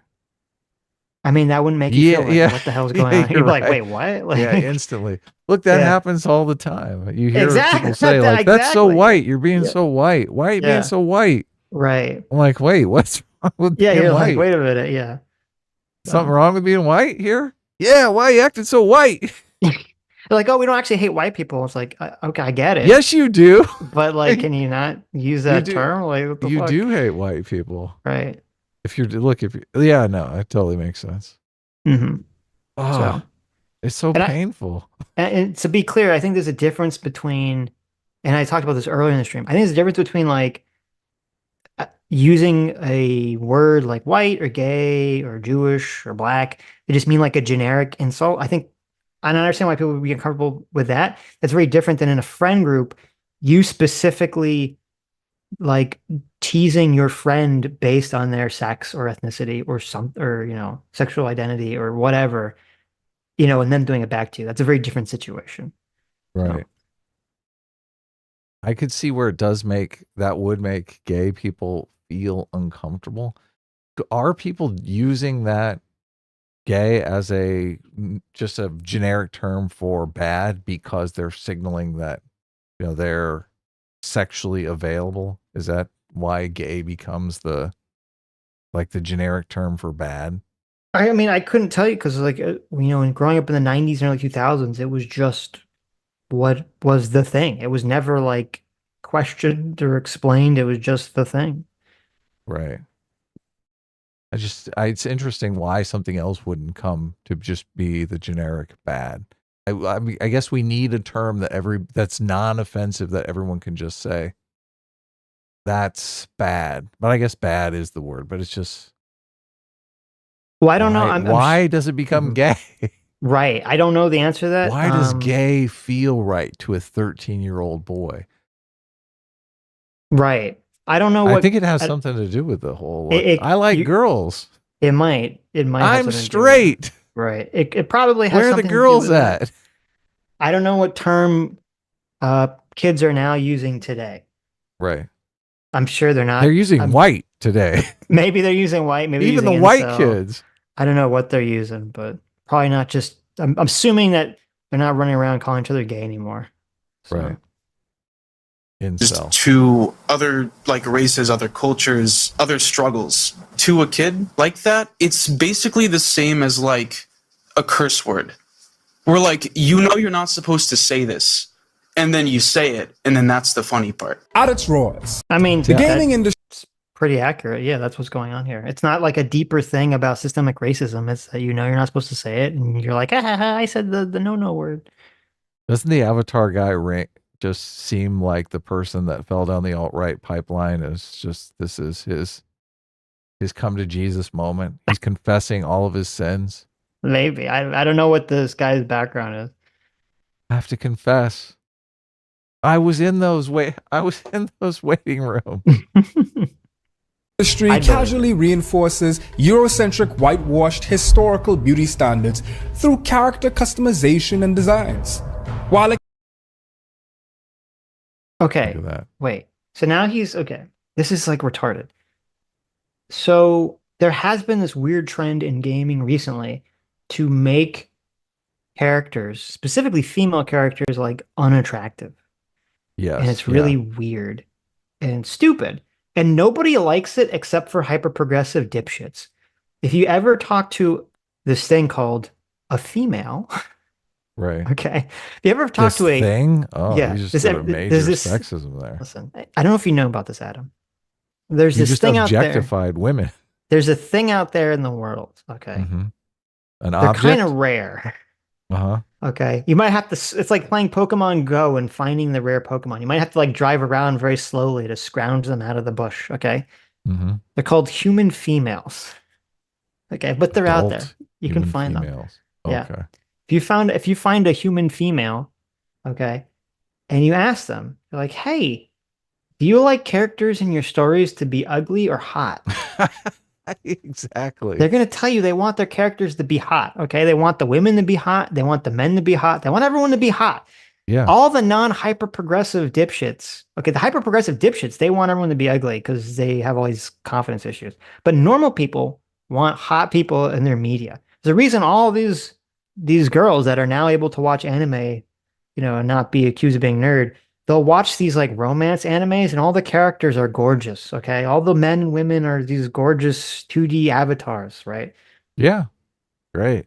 And so there's like this, but because there's this weird hyper progressivism in video games, which by the way, they're pretending doesn't exist because they're saying video games are making everyone racist, they make these characters ugly. And so you have people make the characters attractive. And even that can't just be like evidence of, oh, we're just making the characters attractive. He has to add, for no fucking reason, because he's a racist, he has to add this weird racist element to it and say, oh, well, they're making them more attractive based on some kind of like white standard. Like, what the fuck are you talking about? Okay. He's a racist, Sitch. I look at this screen and I see two white faces. Okay. And I could see both those faces in real life. Okay. Those both look like people I would see in real life. And I'm not looking at one and being like, oh, well, one of them is more white because they're hotter. Like, no, what the fuck are you talking about? It just looks like the girl put on makeup, in all honesty. I mean, that could be the same girl. Her facial structure is different. Oh, it is? Yeah, look. Oh, that's her smiling. Well, No. Right now we're looking at two pictures of a woman. One looks very angry and one looks very happy. And you know what? Maybe you're right, Adam. It's all just makeup. It's all, listen, girls can do magic with makeup. It should be a crime. Okay, you go out with a girl. They kind of can. She looks like that on the right. You're going out with her. You get home, the next morning, she takes the makeup off. She looks like on the left and you're like, what the fuck? That is that's the next morning shot right there. What the hell happened to me? Okay. God. It was makeup. Why aren't more makeup companies sued for this? They should be. They really should be. This is wrong. Sued for false advertising, right? I know. What's wrong with a little makeup? This is, how there's like rape by deception? Yeah. I mean, this is it right here. Okay. Everyone knows this is going on, though. This is like advertising. It's not quite deception. Okay, maybe. It can be a breeding ground for Nazis and other nationalists to fantasize. Look, he's calling PewDiePie a Nazi. Yeah. That's so... You think PewDiePie's a racist? No. Yeah. I think this guy's a racist. This foreigner in a foreign land guy is a racist. I think FD Signifier's a racist. Every time he comes on the show, everyone's like, Adam, I thought you said you didn't want to have racists on the show. And I'm like, that is true. I don't want to have racists on the show. I don't know. It's interesting, this whole guy's persona. We talk about like the left, right, moral intuitions. And it's interesting because this whole guy's persona and even his channel branding is all tailored to left-wing moral intuitions, like so perfectly. And he doesn't even realize it, right? I don't think he realizes it. Like even the name of his channel, Foreign Man and Foreign Land. Okay. Yep. That's like perfectly tailored to like a hyper leftist attitude. Globalist. Right. Like, so I've said this, a million times, if you haven't heard it. People on the left generally think that, this is a general, but the left-wing moral intuition is to think that all your problems come from tradition and within, and the solutions are from outside of traditions and from outside of your systems. And also, from outside your country. And people on the right have a moral intuition that's the exact opposite, that all your problems come from external elements infiltrating your traditions, your country, your culture, and then subverting them or degenerating them. And so if you're going to brand your channel as I am a foreigner in America, listen to me preach about America being racist or bad, it's like custom tailored. Even the channel name itself is custom tailored to just like hit that sweet spot for people that have this like far left moral intuition.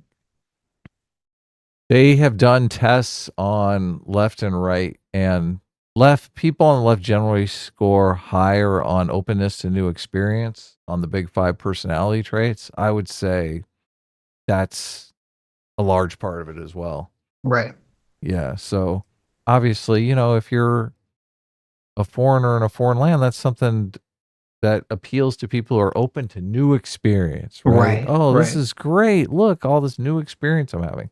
Look, I got a score off the charts on this openness to new experience thing because I do. You are an artist. Yeah, I do like that kind of stuff, and I do easily get bored with things. And you know, but tradition is the exact opposite of that. Tradition is like, we're gonna do this for the 10th million time and love it. And I just think, please stop. Must we? Right. Well, and it's also, So- you know, Yeah, go like ahead. go ahead. No, you go. No, it's interesting because like if you have a right wing moral intuition, this guy would like trigger the fuck out of you because you're like, oh, a guy who's a foreigner coming to my country to tell me how Telling bad it is. me. Like, get the fuck out. Like, go back to your country. If my country sucks so much, then leave. Like, what the hell? Yeah, yeah. Well, I do feel that. Definitely. I believe I forget this guy's name, but I believe this guy was actually born in America. His father was some kind of diplomat, but not an ambassador. So he was born in America, so he's an American citizen. And then I think he was raised like Hassan. He like was raised in the Bahamas or wherever he's from, and then came back as like Oh, you know, really? college age person. So Yeah. another Hassan Piker situation. Yeah. It is interesting. I do think racism is always a problem. I think the reason why I'm not as offended by black people who are racist as I am white people who are racist is just because white people have a majority. Mhm. And I think this is why we kind of give a pass to people who are in the minority who are openly racist. Because I do think, look, this guy has obviously experienced real racism in his life. I'm certain of it. Look, I've experienced real racism in my life, right? I'm sure you have too, as well, Sitch. Mhm. But when you're, you know, a minority, like the majority of people around you are obviously in control of things, and those people are virulently racist against you, that's a lot more dangerous situation. I think you can feel that, you can sense that. You know, I'm here alone with all these people that hate me. You're like, they're gonna turn on me. It's gonna be over. So I kind of understand that, and it's why I think I'm not as, look, I don't like the black people who are racist, and I do think culturally we should have a taboo on all racism. But I understand why a lot of people do kind of give a pass to this stuff. The minorities are racist. And even look, the progressives not only give it a pass, they've developed a system where, look, if you're black, you can't even be racist. It's physically impossible for you to be racist, right? That's not a good idea, obviously. But if the majority population is racist, oh, that's just like, I mean, you're on the road to Nazi Germany when that happens. Got to be a prohibition against that. Do you agree? Disagree? I mean, don't the numbers kind of make a difference? I understand. Look, and I do want to say clearly, look, principally, I'm against anyone being racist. I don't think it's good for you. You know, obviously, if this guy's experienced personal racism, people have been racist against him, it's easier to be racist back when you feel like other people have been racist towards you. It's not healthy for you either way. So I think you're correct in terms of like the way that we emotionally feel about racism and bigotry is often based on threat assessment level. Yeah, there you go. So like, okay, so if you're a minority and you're in a situation and like there's racism, as you said, like you feel like there's a real tangible threat that could occur. Where if you're in the majority, like if you're in a room of 10 white people and there's one black guy and they're, you know, screaming cracker, cracker, cracker, cracker, or whatever, you might not be like, okay, like this guy's just crazy and he's going to be escorted out. Like you're not like necessarily worried about like a threat, like manifesting, right? Right. At that moment. And then obviously that can play into like a wider thing. Now that has changed because now for a second thing, which you brought up, which is very interesting, which is I think in the past, when a minority individual or an individual part of a minority group was racist against someone in the majority group, it was more like dismissed. It was like, yo, you shouldn't say that. But it was just kind of like, whatever, right? It was, it was kind of like just brushed off. But that's very different now from the attitude that if you're in a minority, you can and maybe even should be racist or bigoted against white people. And that I think is a total change on the attitude in the way that it was before. And that does create an attitude of threat if you're white, because you can say, okay, as a white person, I can get canceled, I can get fired, I can have all these like real tangible things happen to me because there's all these wacky bullshit rules where I can be accused of racism by people being hyper racist. So then the threat seems real. It starts to manifest. And then that gets into a worse problem because any weapon or tactic you use against your enemy, they will use against you. So obviously, as hyper progressives and woke people and far leftists are using these negative stereotypes against white people in order to leverage for political power, that incentivizes white people to start using their own white identity for political power as a means to fight back. And then obviously that's going to cause an increase in white nationalism and things of that nature, which we obviously also don't want in our society. Yeah, I do think the threat against whites is increasing, even though there is the numbers differentiation. I do think also like it can be an excuse someone can give to themselves to engage in crime. So, of course, yeah, which is always a threat to everyone. So, it's about alternative timelines and to harass players within marginalized communities. It sounds like you think the end game is that whites should become a minority. I guess I just don't understand how you think that being white is such an important part of being an American. It's a principle. Why is it bad that they remain a majority then? I've already said why, because you're talking about restricting immigration from a ton of different areas in order to Why not? Why do we have to take immigration from all these areas? Because it helps grow the size of the economy and it brings talent in from other areas to continue to benefit the entire country.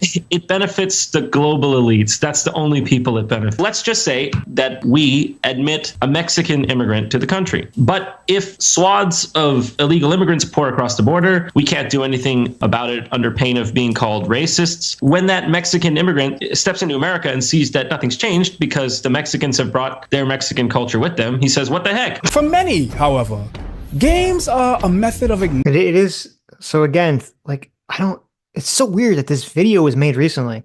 He's going back in time. He's going back to White Flight from the 60s. He's going to JonTron versus Destiny from I don't even know. 5 years ago, 6 years ago. 2016, 2017, whatever that conversation was.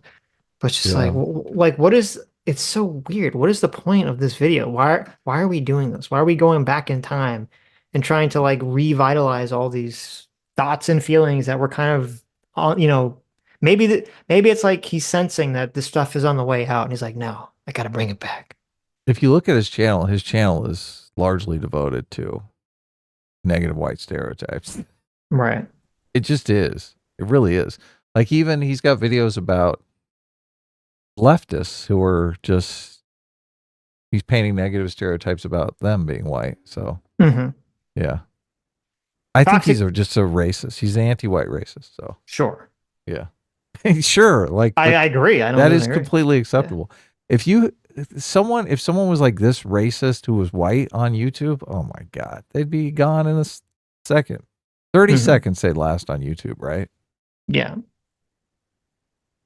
Toxic Mix for $20 says, now that I think of it, we may have inadvertently left the door open for whiteness stuff. I recall white being used to label something considered lame or generic in my youth. Quote, this is the whitest song of all time. Ooh, yeah. Yeah, I kind of remember that a little bit. So. Yeah. So yeah. It all began with white men can't jump. There you go. I do remember growing up, that there was sort of this attitude of making fun of white people or males, and it was just sort of oh, okay. It was, as I said, kind of brushed off because the threat didn't seem real. But now obviously the threat seems very different than it did growing up. igniting their interest in history, achieve creative, self-imposed goals, and experiment with gender away from prying, bigoted eyes. I am a lifelong gamer. I grew up in rural Kentucky. Some people see that kind of gaming as like very isolated. You're on your own. We were very communal, like in our gaming, like from jump. Just the general communal nature of Black people. If you live in a city, you got cousins all over that city. You probably got cousins whose house you could walk to. We're all collectively organizing to raise and take care of families. We have communal. See, I can't look. I would never do this. It's so infuriating to me how FD Signifier gets on his YouTube channel and speaks for all of Black men everywhere. Mm-hmm. What? Why? What allows someone to do that, Sitch? Black people, we're all communal. There's no Black individualists out there. Mm-hmm. Yeah. I don't know. Isn't Eric July an ANCAP? Well, I mean, I think you can talk about cultural attitudes that are different in terms of averages and norms. And if there is a different attitude in terms of like the average Black person who's part of a quote Black culture that has a more communal attitude than certain white cultures, because I think part of the mistake here is to just lump all white groups of people together when, you know, when people talk about like kind of the individualist white person, they're really talking about like kind of like waspy, like more waspy culture. Right. I just look, the whole idea, this is the stereotype thing just bugs me. I mean, I like to think of people as individuals just because it avoids racism. Like all racism is based on negative stereotypes of certain racial groups. Yeah, I get it, but here's the problem. Okay. And it's what's kind of activating you, understandably, which is you don't want to associate like a skin color or an With ethnic behavior. group Yeah, exactly. as having a biologically encoded behavior. Because yeah, that's not true. That's race essentialism. Right. That's race essentialism, right. Which is racism. Yes. But obviously there are also cultural attitudes that are based on a location. And so a location of people living in an area generates and kind of immerse themselves in that cultural attitude. And those cultural attitudes can be very different from other cultures and different attitudes across the country.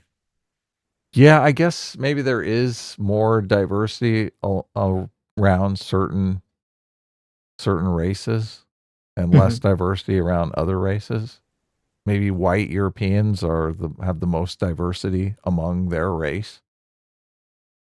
Yeah, I don't know the answer to that question, but like now I've never seen any research on this. The stereotype is that, you know, quote, the various shades and flavors of white cultures across the country are more individualistically oriented on average, and the various flavors of non-white cultures are less individualistically attitude oriented and more communal. And I don't know if that's purely just there's just a different cultural element there, or if it's an economic element there, because obviously if you are shaking a cat and the cat Ragamuffin has a lot to say about the race the race question and how you treat Wormy better. Like you have Wormy, this very white cat, and you give him this like golden throne to sit on, like right next to you. Okay, of course, yeah, that's racism in the household, right there. But Ragamuffin, I shouldn't interrupt you. This mixed colored cat, you know, he just gets to wander around, and you get to shake him for the audience's enjoyment. But no, anyway, what I was gonna say is, I would be curious if a lot of this like individual versus communal cultural attitude could also just be very relevant or very related to economic conditions. Because if you have lower income economic conditions, you're more probably going to need to be more reliant on other people and other family members to like watch your children, you know, to live together and to do all these other things. Where if you have the money to kind of live as your own single family unit, you know, in a suburb somewhere, you know, it's more understandable that over time you'd be more individualist in your approach. Well, I was thinking Asians have this work ethic and have a certain parenting style that seems to be cultural, but it has nothing to do with economic status. Well, Like, that's creates completely. economic status. That's better Have generally. you seen that? And it's only that certain subgroups of Asians, obviously. But Have you seen that graph that shows all the various groups and the in-group preference, and it's only whites are basically have the least amount of in-group preference. Everyone else Yeah. is like off the charts: Asians, blacks, The- Hispanic. It's like the- they think everyone else is racist and they're the best. yeah, it was to be more. Yeah, I know what the chart talking about. Basically, the chart was saying, how do you feel about members of your own group? And all Right. the other groups, but the white group, they were all the most favorable towards people of their own group. Right. Yes. Yeah. Right. Yes. The most ethnocentric. White people are Yes. the least ethnocentric. Which even is though ironic. whites are always being accused of Exactly. ethnocentrism. Yeah. Exactly. Yeah. It's so Yes. stupid. Yeah. Yes. Well, I just look, I wonder if the reason why those other groups are so ethnocentric is because they feel justified because they buy into the narrative that whites are the most ethnocentric, and therefore they're just, paying back in kind the way they believe white people feel and behave. I think that's Right? part of it. I think, but to be clear, number two, that study also showed us interesting. Everyone's number two go-to was white people What in do you terms mean? of rating them highly. Oh, really? Yes, they Oh, would rate them. interesting. They would rate their own group as the highest, and then they'd rate white people the second The highest. second Usually- oh, interesting. yeah, and it would often be pretty close. So I don't think Okay. it was like I think what's going on there is that the average biological norm for people, unfortunately, is to sort of be racist, is to have that kind of in-group racial preference. But since white people kind of exist in America, in this culture that we currently exist in, and we have the history of civil rights and slavery and all this other stuff, it's like the culture has basically been sort of really tempering, feelings of like white unity and like feeling good about being white for so long that attitude is kind of bred into the culture in America, where other races in America don't have anything remotely like that. Right. That makes Yeah. sense. So. Yeah, no, we're totally taught it from an early age. Right. Spencer Harmon for $20 says it's actually even more specific. White conservatives also have the in-group bias. It was white liberals that are the ones with the out-group bias. That's true. If you separate it by political orientation, yes. I think if they did them together, it was still, there was enough that white people didn't have an in-group bias towards themselves, but you're right. If you separate it by political leaning, it definitely did, yeah. Nomad for $50, thank you. Says, speaking about woke in video games, could you read Wonder Woman's bio written by Lex Luthor, evil billionaire, in the latest game called Suicide Squad Kill the Justice League? Quick read. S-Class is a supreme class, and Wayne team reigns supreme. Sweet. Thanks Okay, for I'll the look it up. $50 too. That's super generous. Thank you. Yeah, I'll look it up in a second while we're kind of watching the video. Mark Twain's Revenge, thank you so much for the 50 gifted memberships. Thank you. That's incredibly generous. Yeah. Thanks a lot. Welcome new members. Okay, I think I found it here. Let's see. Wonder Woman. This is from the new Suicide Squad game, which everyone is complaining about and saying is like the worst thing ever. Yeah, I saw that. From the files of Lex Luthor. Let me send this picture to you if you want to bring it up. Wonder Woman looks really awful in this picture. They gave her a Really? very like masculine face. Why would they do such a thing? Why would you make Wonder Woman look unattractive? What's the purpose there? Because there's like this like really angry sex negative feminist idea that has been bred into in our society that like women can't be powerful and attractive, you know? Even though attractiveness is like a superpower. Yes. They gave her a kind of like, she looks kind of like a Neanderthal. This is the worst. Doesn't she look like a Neanderthal? Like the way her face is structured? Oh, Something's going on there. It's weird. Look, this is what is happening. Anyway, Why here's is this what a it thing? says. From the files of Lex Luthor. I'm prone to wild imaginings. As a man of science, speculation is how my brain finds leisure and the closest thing it knows to play. Okay, very egotistical, very classic Lex.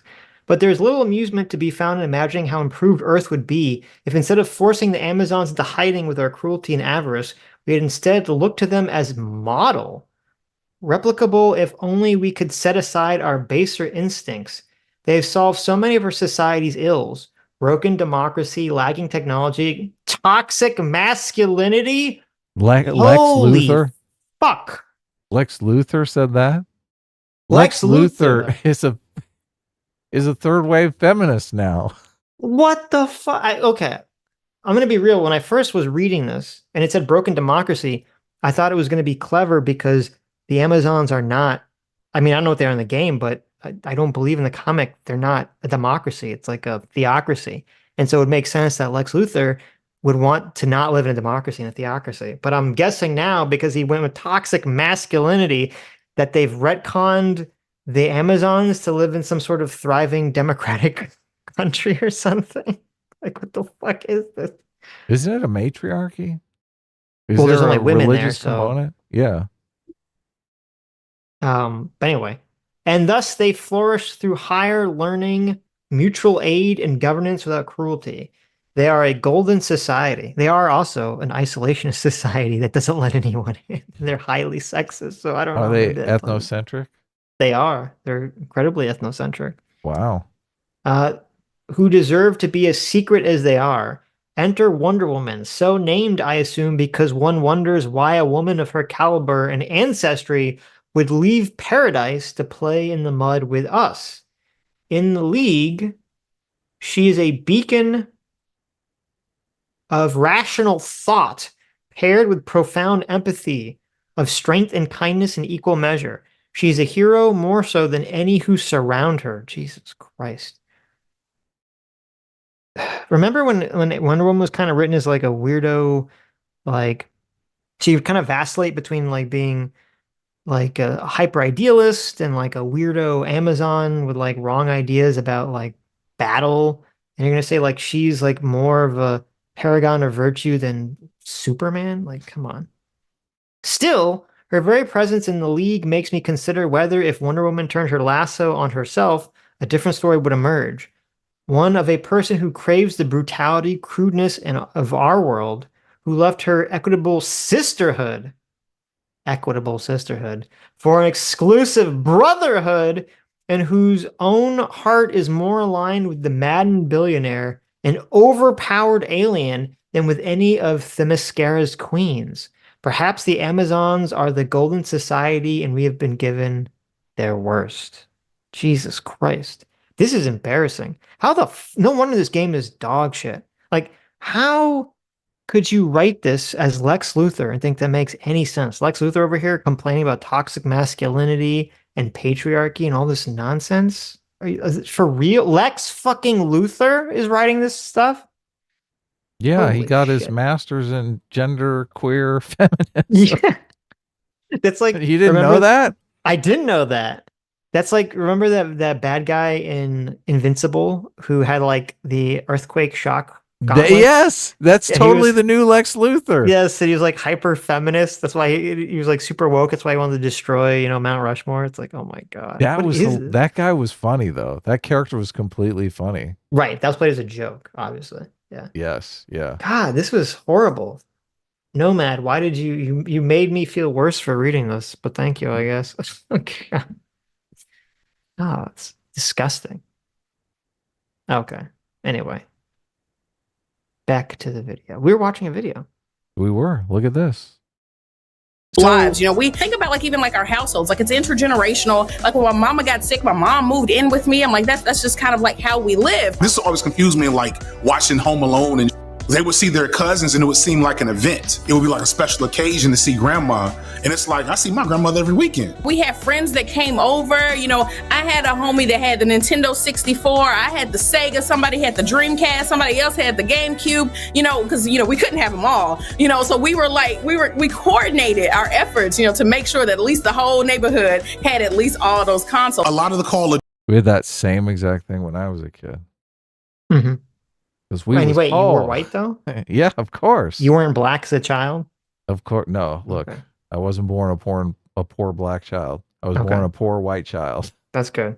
But in our neighborhood, we definitely had all the different consoles. Like Right. everyone had something different. Yeah. Yeah. And we would coordinate like that too, because obviously our parents weren't getting us 10 consoles. Right. Yeah. Call of Duty, definitely Madden and 2K, and these are communal games. It's no wonder that that's also reflected in our gaming practices too, of like, we're not going to just be gaming by ourselves. We're going to be gaming with everybody. I think the way black people engage with gaming. This is so weird. Look, I ran around the neighborhood when I was a kid with all the neighborhood kids and did all this stuff with the neighbor friends. It's I know. like normal life. This It's- is, how is this black? When, I'm a white kid. Okay. Yeah. I don't know if you guys know that from my avatar, my digital blackface avatar. Right. But I'm white. I grew up in a suburb, middle class suburb. And, when from like 3 years of my life, we played street hockey pretty like every weekend. Oh, yeah. We And do every stuff like that. weekend, me and my dad and my brother and a bunch of children and their fathers in the neighborhood Yep. would all play street hockey in our neighborhood every weekend. And there'd Right. always be like the continual problem of trying to, and I told a story, the continual problem of trying to figure out where to play. So we wouldn't block traffic and people wouldn't complain. But so I agree, like I get it. Like, sure, there is some like less communal stuff, but the idea that like we're like living in these like foreign worlds, I don't think is accurate. Okay. Yeah, not at all. Not at all. Yeah, when you're a kid, immediately you seek out all the kids that are within, a 10 block radius of you. Sure. You can form your gang. Right. Now Give it other might be people to different. hang out with.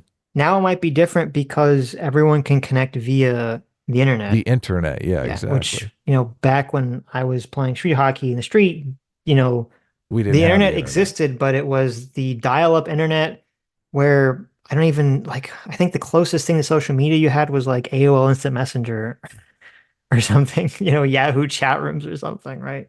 So Right. it wasn't quite the same as Discord and Instagram and all the stuff that exists now. So Yeah. I remember one of my friends had a pool, and we all have to sit around and wait if his dad was going to let every single neighborhood kid in his backyard to fuck around in his pool. right, exactly, yeah. Yeah. And we keep going back to, I think the kid's name was Mark. He have you asked your dad yet? He'd be so terrified to ask his dad. Look, can 20 neighbor kids come fuck around in our pool? Look, Can I have some as an adult, I never thought of it from his perspective, or until now, obviously. You'd be like, But why? "Fuck no." Like, why? Yeah, exactly. Why would I want to allow all these kids who are probably going to just, beat each other up, cause total mayhem? Somehow Right. I'm going to be sued. One of them's going Right. to drown. You're Right. like, no way. Go to the city pool where they have lifeguards, right? Right. This is why they have those city pools now. Yeah. Fascinating. Go ahead. No, What's that your- was it. But You probably had a pool. I did not have a pool. So We had two friends. We had Mark and Mike, and Mark, his parents had a in-ground swimming pool, and Mike had one of those doughboy pools. So it was like a giant different experience, right? Sure. Swimming in an in-ground pool is just like 1,000 times Of course, better. So of course. yeah. I know Sometimes we that, have to take the B option. Okay, let's get in the doughboy. Or should we wait and hope that Mark's dad will say yes? Even though I think 50% of the time he said, hell no. Find something else to do. I was always super jealous of people that had pools Oh, because yeah. I didn't have the reason that I didn't have a pool was my parents, when they had my older brother, they were always so terrified that he was going to fall in the pool and die. Oh, yeah. Yeah. And so when they moved, before I was born, they specifically chose a house without a pool. So Oh wow. I was always like, I want a pool. They're like, fuck you. And I was like, no. So no pool for Yes. little boy Sitch. Yeah. Had to go to Swimming someone's is house. a blast. It Yeah. is, and it's really good I love exercise. swimming. So, It is, yeah. Yeah. Anyway, look, white people don't have community. That's true. Even though it seems like every place I've ever lived has had a community pool. So whatever. Whatever. White people are basically like robots. I mean, I'm not even sure white people are like real. Right. Like they're alive. Yeah. And also, they all hang out at the Klan meeting, There but you they're go. individualists. if you want to have a conversation that was about like culturally different attitudes for different ethnic groups of people, I wouldn't have a problem with it on average. I wouldn't have a problem with that. I have a problem with like this is being framed as if the quote white cultural attitudes are the wrong attitudes. Like there's something wrong with being more individualistic versus more communal, assuming it's even true. But that there's something wrong with it when the whole thing is that this is the side that's supposed to be pushing the whole like multiculturalism idea of you're supposed to, cultural relativism. And yet if it's a white cultural idea, then it's automatically bad. Oh yeah. That's a great point. Yeah. What's wrong with this culture of individualism? I thought we were multicultural. Guess not. They only do it because everyone understands that greed is bad. Greed and selfishness is wrong, except for the libertarians. Well, maybe it's more the ANCAPs, but J-Mac, maybe it's more the the Ayn Randians. Is that even a word? The Randians? Who's Ayn Randian? Ayn Rand, the objectivist, that's what they call it. Yeah, right. Objectivism basically turns selfishness into a moral virtue. Right. Yeah. Anyway, J-Mac, our surrogate father for $20. Thank you so much. Says read Green Lantern's bio from Suicide Squad. Deadshot's perspective basically calls him a coon. Oh my god! Wow. Really? I'll have to look that up. See if I can find that. Reflects the way black people have engaged with community. Gaming always feels like isolated to me. I'll never forget, I had one white friend. He had games I had never. What is Final Fantasy? Did you hear that? FD signifier tries to get out of the racist box by claiming that he has a white friend. Oh my god. Yeah. Wow. It doesn't get more racist than that, right? Terrible. FD, the white friend? Come on. You're not fooling anyone. You have brothers. Why do you have so many one-player games? I'll be so... It was dope. I was like, this looks really cool. When is my turn to play? The way suburbs work for white people is this is my split. Look at this. Look at this. And he tells, look, he's going to tell the story about his one white friend who invites him over and plays a one-player game in front of him and doesn't give him the opportunity to play. I know. Terrible. Look, this is a perfect opportunity to bring up your white friend, right? The selfish game hog. There you go. That's exactly what he said. Exactly what he laid out. I can see what's going on here. Place. This is my household. It's like fascinating then to see them in like the esports space. That's them trying to practice being communal. They are still very like isolated. This is so racist, Sitch. This is so racist. Look at the white people trying to be communal. Look, they're just pretending. They're genetically inferior. They can't be communal. Wait. I was trying to read something. I know you were trying to find the thing. I can't find the this Green thing, Lantern J-Mac. thing. Oh, someone has it. Send it to me. Send it to us, J-Mac. I can't find it. Like a. You're missing the most racist parts. Okay, play it Here, again. I'll back it up a little. Back it up. This is my household. It's like fascinating then to see them in like the esports space. That's them trying to practice being communal. They are still very like isolated and alone and individualistic. They ain't got it, and that's okay. Those kids. What a fucking psychopath this person is. Yeah, look. Not to mention gaming is completely communal. Like when this came up when we were talking to Stephen Michael Davis, he was like, Robert Putnam bowling alone. Nobody goes bowling. And I'm like, yeah, that's because they're all playing fucking video games with like 30 other people. And you don't have to leave your house to be communal anymore. Right. This idea that like white people playing video games together or playing in a video game tournament, that's them attempting to be black. Attempting them to, them attempting to be communal. Like, fuck you, you racist fucking piece of shit. Like, what a psychopath. But this is like insane. Like, this person's triggered. I am. This person's a fucking psycho. Like, what the hell? This is so detached from reality. Okay, spend 2 seconds. Please, God, I beg you. Spend 2 seconds interacting with a fucking young white person. Okay, I don't know if you're like scared to or you're afraid like the whiteness will rub off on you or something. Okay, go into a fucking Discord server, go into any fucking video. Like, how can you actually say this person is a retard? Because I know, because I've looked through some of their work, they've talked about and they've complained about how there's all these spaces that are radicalizing white kids to be like racist. Okay. Right. Well, how the fuck are there communities of people radicalizing white people to be racist if you're saying that white people don't even want to exist in communities at all? Like, what, you look stupid?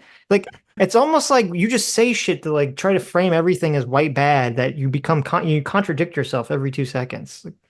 It's exactly what's going on. Oh my God. Oh, I'm sorry. This is racism on display. White people only exist in communities when they get together to learn to be racist. Okay. Obviously there's, there's no such thing as like white people existing in a fucking community. This is insane. Yeah. White people, there is no white community. So stupid. Bring up some pictures of NASCAR for a second. Isn't that's like a typical joke, right? NASCAR's all white. Yes. How's that not a community? That was the whole thing about, Gamergate. You have all these communities of white people on the internet. Oh, okay. I guess I guess not. Because there are no communities of white people that are part, then together. Right. So obviously. Ugh. Kids on those esports teams, they would much rather prefer, to be in their rooms gaming. I'm like, just leave them in their rooms. Their anxieties is high. They stressed out. Everybody watching and look like, don't make them do that. But far too often. Yeah, because everyone's calling them racist. No wonder they're so excited. They're like, I get called racist just because I'm white and I'm playing a fucking video game. Of course. Yeah. Walking down this, this is why the white racist stereotype is so toxic. Yes. It is a form for anonymous, friendly banter or edgy speak, which is caucus for, casual racism. With Did you catch that? Did you catch that? I did. Caucus, Caucasian. Yeah. I got it.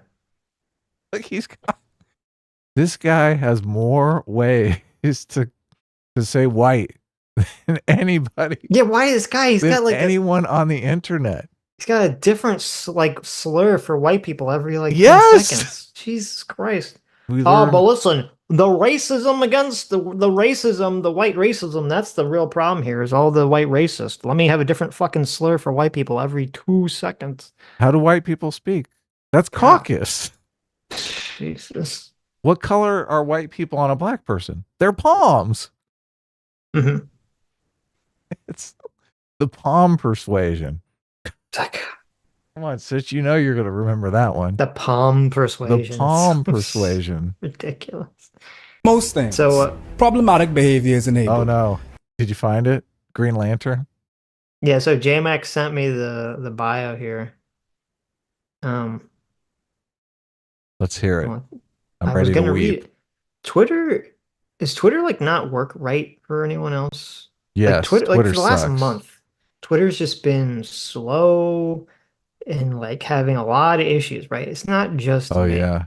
It's evil. I don't know what's going on. Okay. So this is from the Suicide Squad game.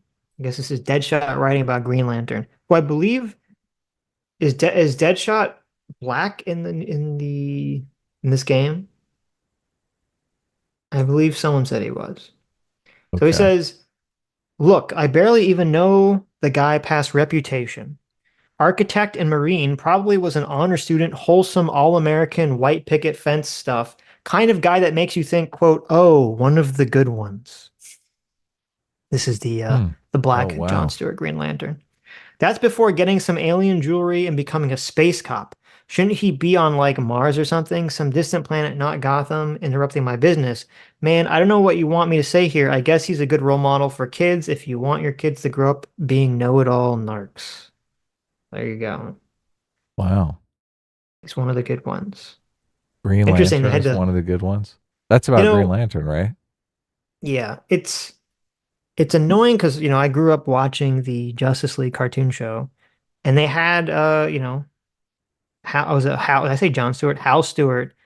Was it John Stewart or Hal Stewart? I don't know. It had the Black Green Lantern. Okay. Mm-hmm. And I liked his character.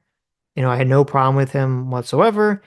And it was annoying that John Stewart is his name. Like the comedian. John Stewart? I was confusing. It's very confusing because there's a Green Lantern called Hal Jordan, and there's another one called John Stewart. So I was combining them in my brain to make Hal Stewart, the ultimate Green Lantern. Anyway, so yeah, John Stewart was the Green Lantern in the Justice League that I grew up kind of watching.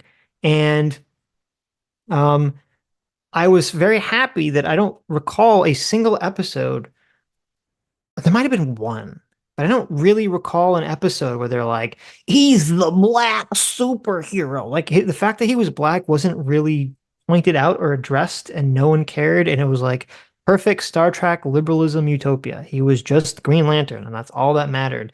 They didn't have to comment on the fact that he was black. It wasn't like an issue. Right. Yeah. And it was better. Imagine if they did that in Star Trek. Oh, Uhura. I see you're black, right? Yeah. I mean, that would kind of take you out of the thing. Right. Data should have been like, Jordy, you are my favorite black friend. You're like, that's a little weird, Data. I mean, you're like super white. You're like my pale face friend. Okay. I like it because you're very high on the progressive stack. You are both black and disabled. Yeah, exactly. There you go. There you go. When Jordy was hitting on Leia Brahms, the woman that helped design the Enterprise, and she was like kind of scolded him, and she was white, man. It's because she was racist. Yeah. Oh, yeah. Yeah. Terrible. Terrible problem.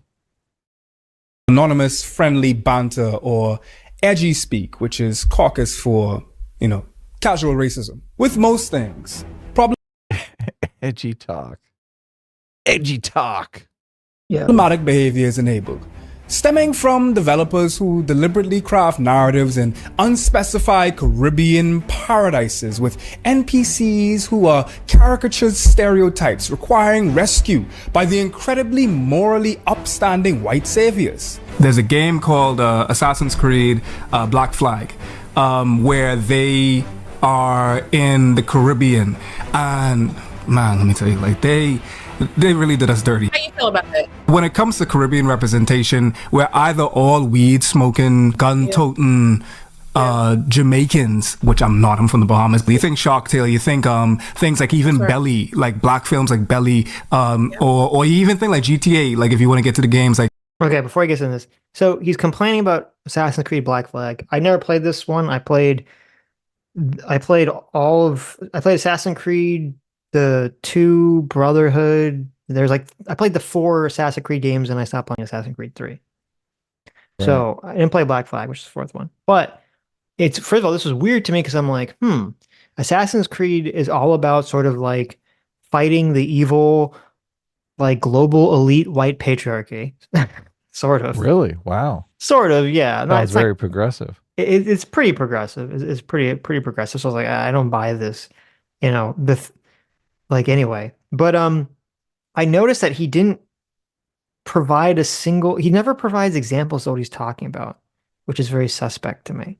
Okay. Oh yeah. Like if all these characters in Black Flag, which by the way, he's complaining, I guess, because the main character, I guess, is white. And it's like, okay, Black Flag is a game where you're a fucking pirate.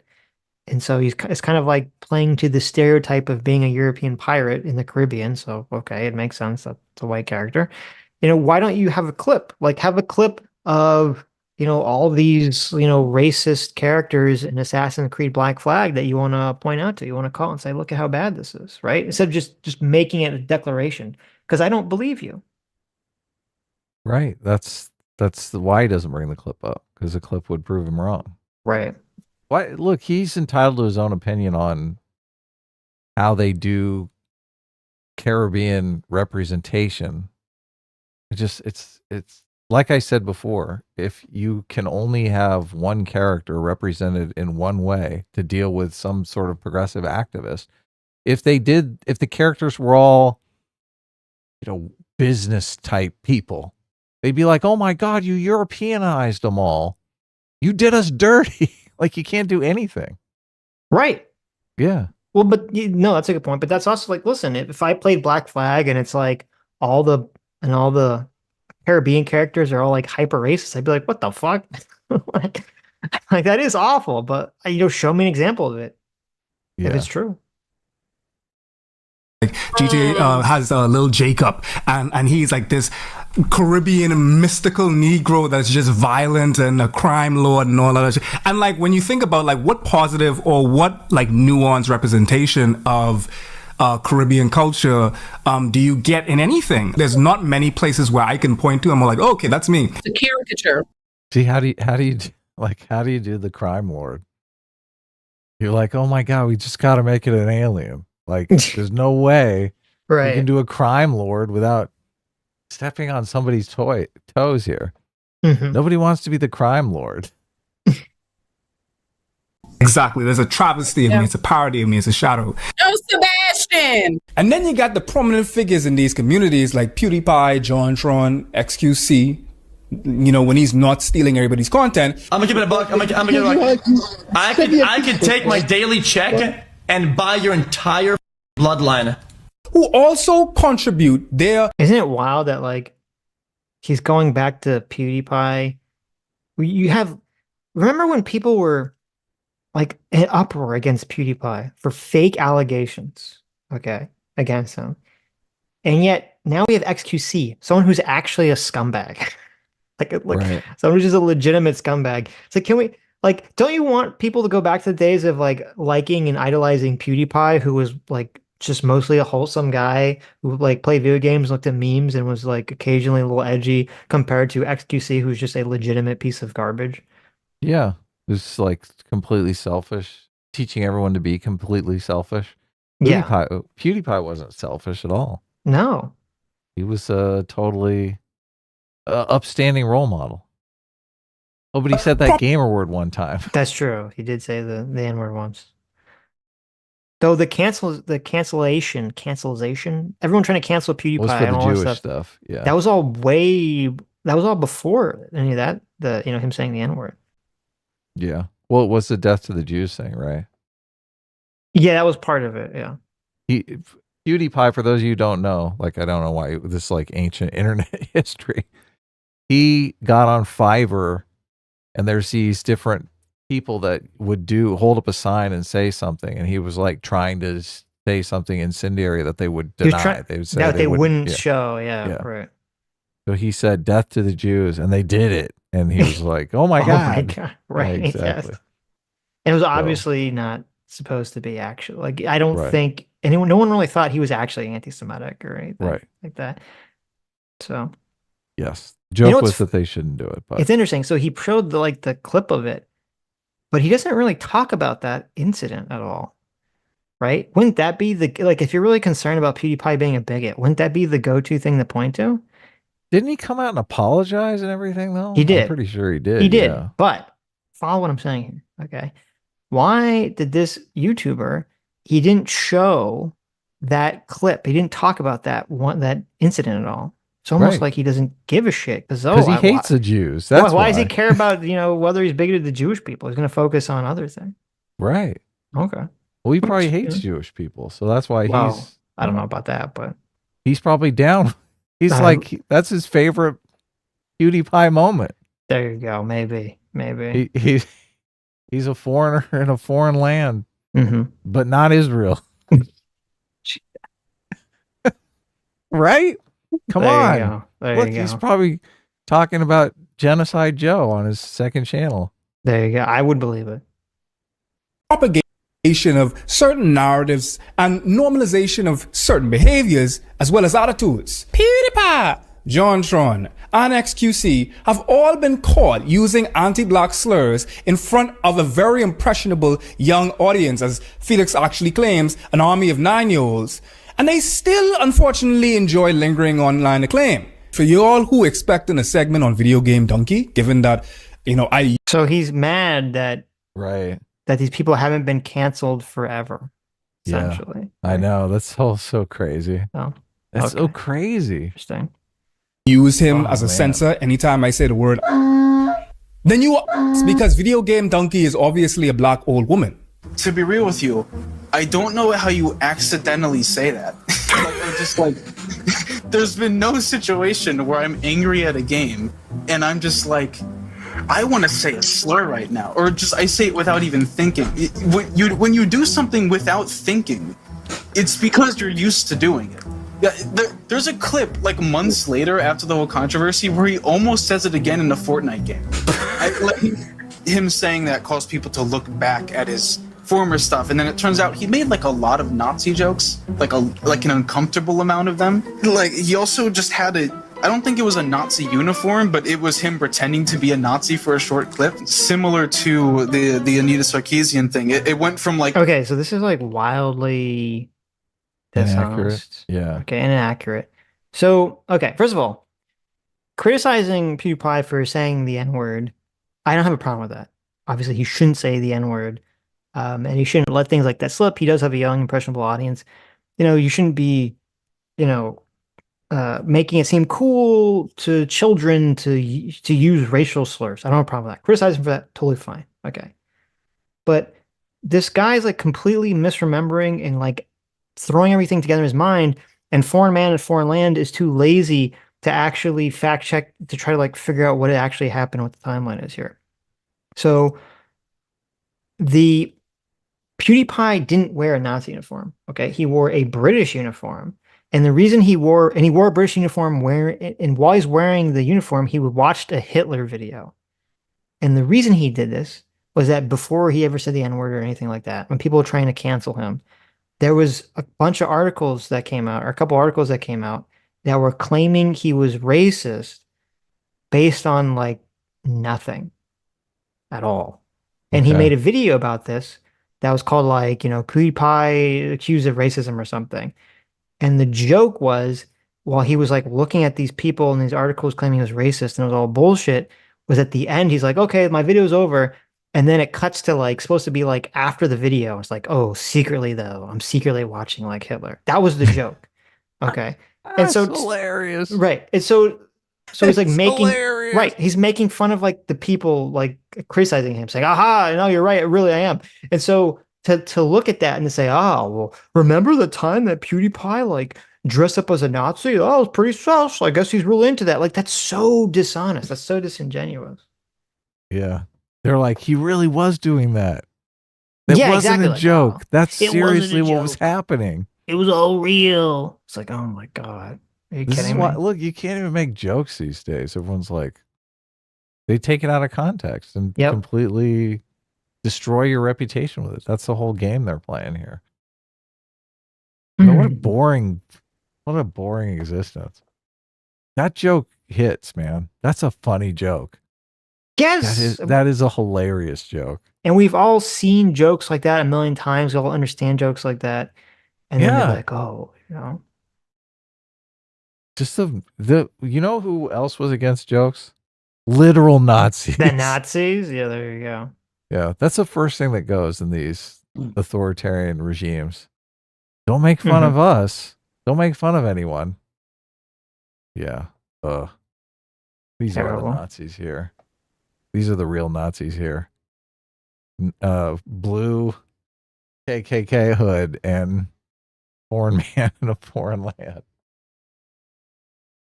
Analyzing gaming as a whole to like the specific people most famous for it, and it again had this massive defensive response because like a lot PewDiePie was millions of because you're lying. Obviously it's a defensive response when you're bullshitting. You're just saying things that are not true, and you're accusing an entire group of people of being racist based on their fucking skin color. And then you go, oh, why are you getting so defensive? Oh, gee, I don't fucking know. You tell me. You tell me.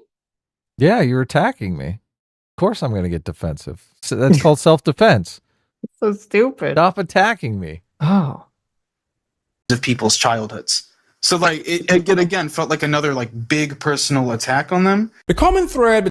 Why is he even this guy? Why is he even talking to this guy? Like, why is this guy an authority on anything? Because he's like the white guy that nods, who's the good ally that says everything you're saying is true. Yeah, that's why we call that guy the cuck. True. That's what we call him. Yeah, that guy is a cuck. His channel name is the Cursed Judge. He's the cucked judge. Okay, or the Cursed Cuck. That's a better one. The Cursed Cuck. That's what everybody says about the white guy or the black guy that goes on Fox News. They're like, look, the token black guy. Right. Yeah. He's like the token white guy that goes on and is like, yes, look, you can create any kind of negative stereotypes about me. I deserve it. I'm a colonial settler at heart. I have it in my DNA. Mm-hmm. I can't escape me. Help me. Give me some lashes, please. Foreign man, beat me. I deserve it. It's like that picture of there's like the white people that were like on their knees. Uh-huh.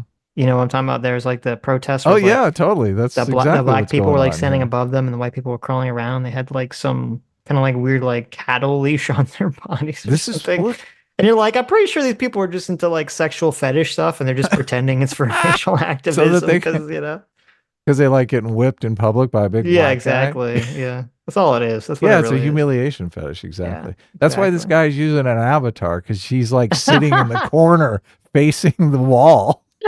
He's really wearing like a bondage leather suit, like touching of course, himself while he he's is. talking. Yeah, exactly. Exactly. He's masturbating the whole time he's talking. Oh yeah, those gaming rooms were so racist. Tell me about how I'm racist. Yeah, I was so racist like those other white people. Yeah. Yeah, what do you want to hear? I've been bad. I've been a bad racist. Punish me. Punish me, foreign man. Yeah, exactly.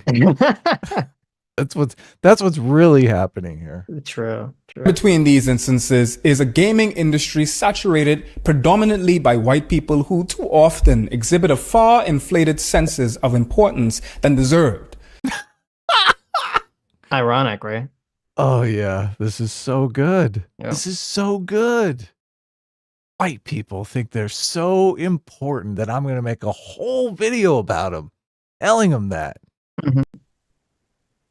With their newfound power, they are provoked by the inclusion of any demographic outside the narrow focus on able-bodied cishet white mandem.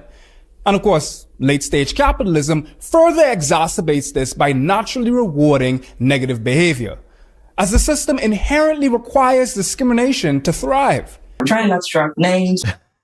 Okay, Sitch. I never made it to the late-stage capitalism reference. Yeah, then you know that. This is why the individual thing. This is all racism is because of capitalism. If you just got rid of capitalism, there'd be no more racism. I don't know. Did you not know that before? Listen. Why does late stage capitalism? What does that have anything to do with negative behavior? How does it encourage communism? I just look. Communism. That's the answer to the question. There's no other answer. Okay. I just why can't we talk intelligently? Well, about listen, these economic systems.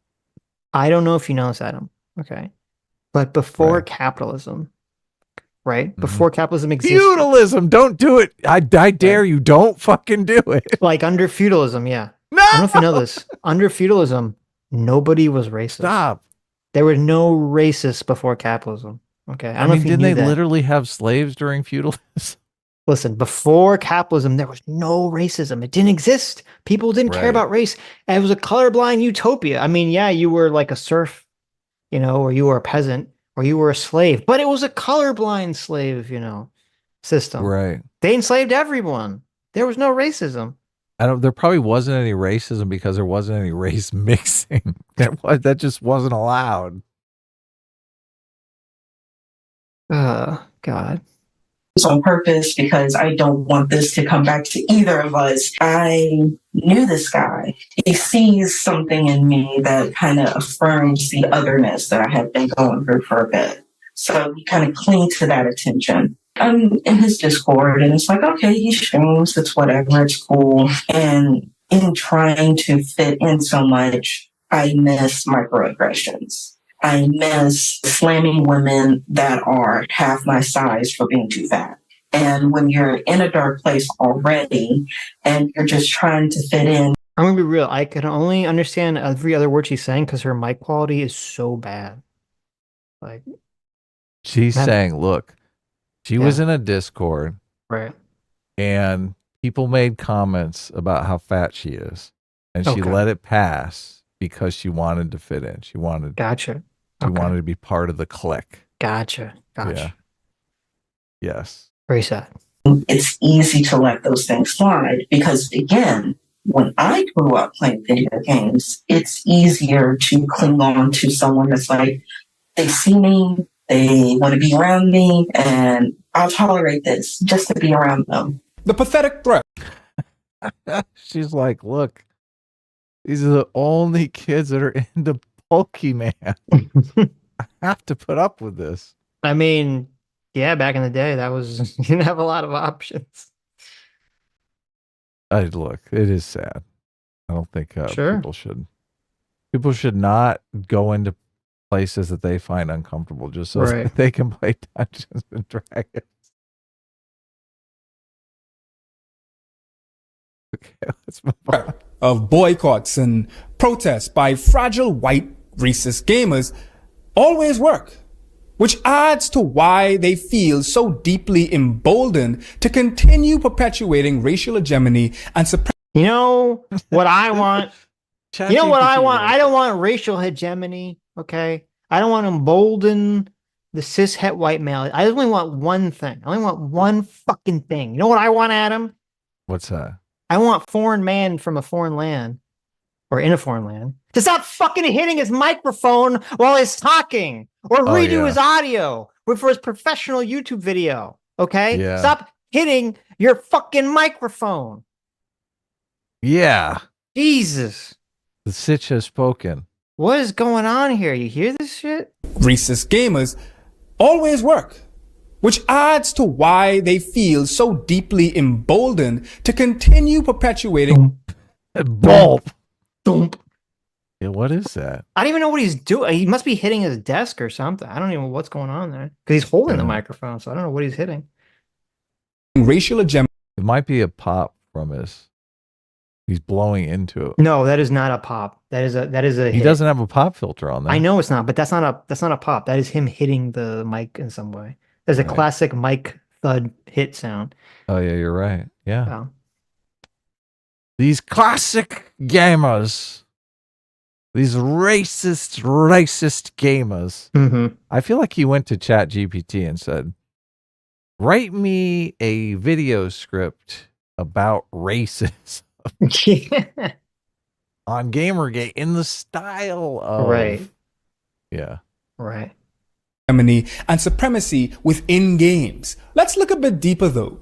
Okay, so before my tirade about him hitting his mic. So he's making this claim. This is a very bold and wild claim that he is not source, where he says there's a bunch of evil white racist gamer boys who will go out there and then they'll boycott games and force games to be racist or appeal to the male gaze or whatever, right? Which, first of all, that's the complete opposite that's fucking happening, obviously. Okay. Yeah, these game characters are getting uglier and uglier and uglier and uglier. I mean, people are complaining about it every time a game comes out.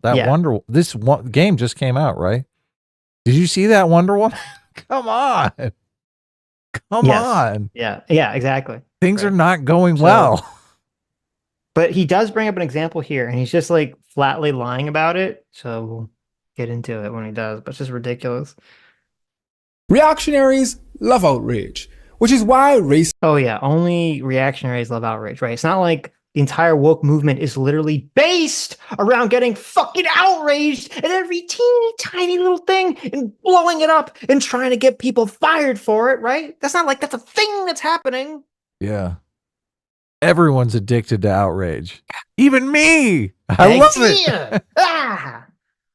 Racists collectively lost their damn mind when Miles Morales was introduced as the new Spider-Man. Just wait until they realize that Gwen Stacy is a bisexual trans icon. The character design. You wish. You I wish, know. buddy. That stupid fucking thing. Okay, Yeah. so let me. So he says everyone had a big problem with Miles Morales being Spider-Man. So I don't. So what I remember was not that anyone had a problem with there being a Miles Morales video game. What I remember is that people had a problem. People wanted to say that there was just a difference between Peter Parker Spider-Man and Miles Morales Spider-Man, which I don't really want to get into because I don't really care about that topic.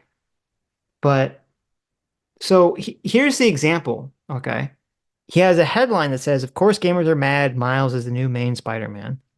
Right. Right. And his evidence for this, that gamers are mad, is a Reddit post that says Spider-Man Miles Morales is kind of bad. Right. So you'd Sure. imagine that the evidence One is going to Reddit be post. some Reddit post where he's complaining about that Miles Morales is black or something and it's not Peter Parker. Right. So let's read Yeah. it because he doesn't read it Okay. for us. He just puts it up here. Oh, nice. Right. Spoilers. I just beat Spider-Man Miles Morales and I'm somewhat disappointed of it. This game is nowhere near worth the $60 on release. It's just a cash grab and a boring one at that. Miles' powers just makes the game combat boring and the stealth is a joke. The story introduces probably the most annoying female character in a video game ever, Finn, and that is a self-centered asshole, and I literally felt nothing but happiness when she died in the end. Also, I very much prefer playing Peter in the first game over Miles. Miles isn't a bad character or anything, but I felt they couldn't done better with his character in this game, in my opinion. By far, my favorite part of the game was when the Rhino chases through the city and Maul at the start of the game. Racism. It's just dripping with racism. You can hear it in between every word. Uh-huh. Okay. Yes. You can't tell? I can't tell. No. Look, it's so obvious. I was It's waiting so for the obvious. The racism, reason he likes Peter Parker better is because he's white. Oh, okay. I was waiting Yes. for the racism that come up, but Yes. Look. Come on, Sitch. You gotta put your CRT goggles on. I didn't play this game because I don't have a PlayStation, whatever. PlayStation 27. Uh-huh. Even though I know now it's on PC. Sounds like boring. Yeah, but everyone was saying it was bad. What I heard about the game, and the main reason I heard people complain about this game was that they were saying that it felt like DLC with some skin changes that is like video game skin, not like racial skin, by the way. It was DLC that was like mapped over the original game and didn't feel like it was worth the price of like a full-fledged sequel game. That was the criticism that I heard about this game. That seemed to be the major complaint I heard. So, Right. but, I guess someone somewhere was complaining about, Miles Morales being in the Spider-Man game, which, by the way, honestly, you kind of have to be retarded to not see this coming, considering that the most popular Spider-Man franchise right now is the Into the Spider-Verse Miles Morales movie. So obviously they're going to try to put him in a game. But see, because it's a cash grab. The guy, of course, nailed it. Yeah. But this is like woke people are so fucking stupid. They have no clue how to write anything good whatsoever. Their brains are mush. Okay, they don't get they're it. so worried about being canceled. They're like, I can't do an interesting character. Yes. The reason the Into the Spider-Verse movies are very popular, besides the fact that they're like beautifully animated, okay, is that the people that wrote, the two guys that write them, who did Clone High, the original Clone High, which is one of my favorite cartoons, and did the Lego movie, are very good writers. And when they wrote Miles Morales in these movies, he's actually a very well-written character. In the first movie, he's a hyper inept, very sympathetic kid who's just trying to find his way in the world. And it's not about the fact that he's half black or half Puerto Rican. It's just that he's just growing up, and he's like kind of like a weirdo, nerdy kid who doesn't really fit in and is trying to fit in a new environment. Okay. Yeah. That he's unaccustomed to. And when he gets his Spider-Man powers, he doesn't, just have to like become Captain Marvel, release his emotions. No, he just totally sucks at it. And that's what makes him likable, and that's what makes it funny, is watching him struggle and be awkward, and it kind of hit that sort of Peter Parker vibe with what he's doing. And then you see him grow and become more confident or more competent. And when I've seen clips of the Miles Morales Spider-Man video game, none of that character exists in the video game at all. He's a completely different character. He's like the boring, bland as fuck Miles Morales comic book character.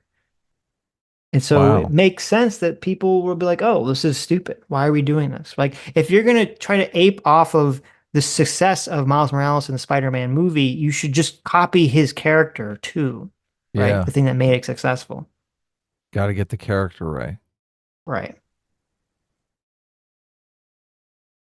Icon. The character, design, and developers face constant criticism, reflecting the resistance to further diversifying the superhero video game landscape. From the moment Miles Retro Ones left a footprint on the side of the Empire State Building. You don't believe me? Well, thankfully, we have the brilliant Shakespearean rambles of a GameSpot reviewer who remarked that Miles was a hero with the exaggerated swagger of a black teen. Whatever that means, man. The uproar surrounding the surprisingly great. Okay. So he just says this with no context. Okay. This exaggerated swagger of a black teen line, right? Right. Somebody said something racist online. Oh my God. Can you believe Call the police? I know. Can you believe a GameSpot editor wrote an official Spider-Man article and was racist against Miles Morales? Can you believe that, Adam? I can. Okay, but you should say you can't. Oh, okay. Because you shouldn't. Because that's a bullshit. Because this is another example of this guy being very, very dishonest. So first of all, I sent you a screenshot of the author who wrote that article's Twitter bio. Okay. If you want to bring it up here, right? Sure, let's do that. To see the face of this rampant racist individual who would dare write this line. Look, I totally nailed it.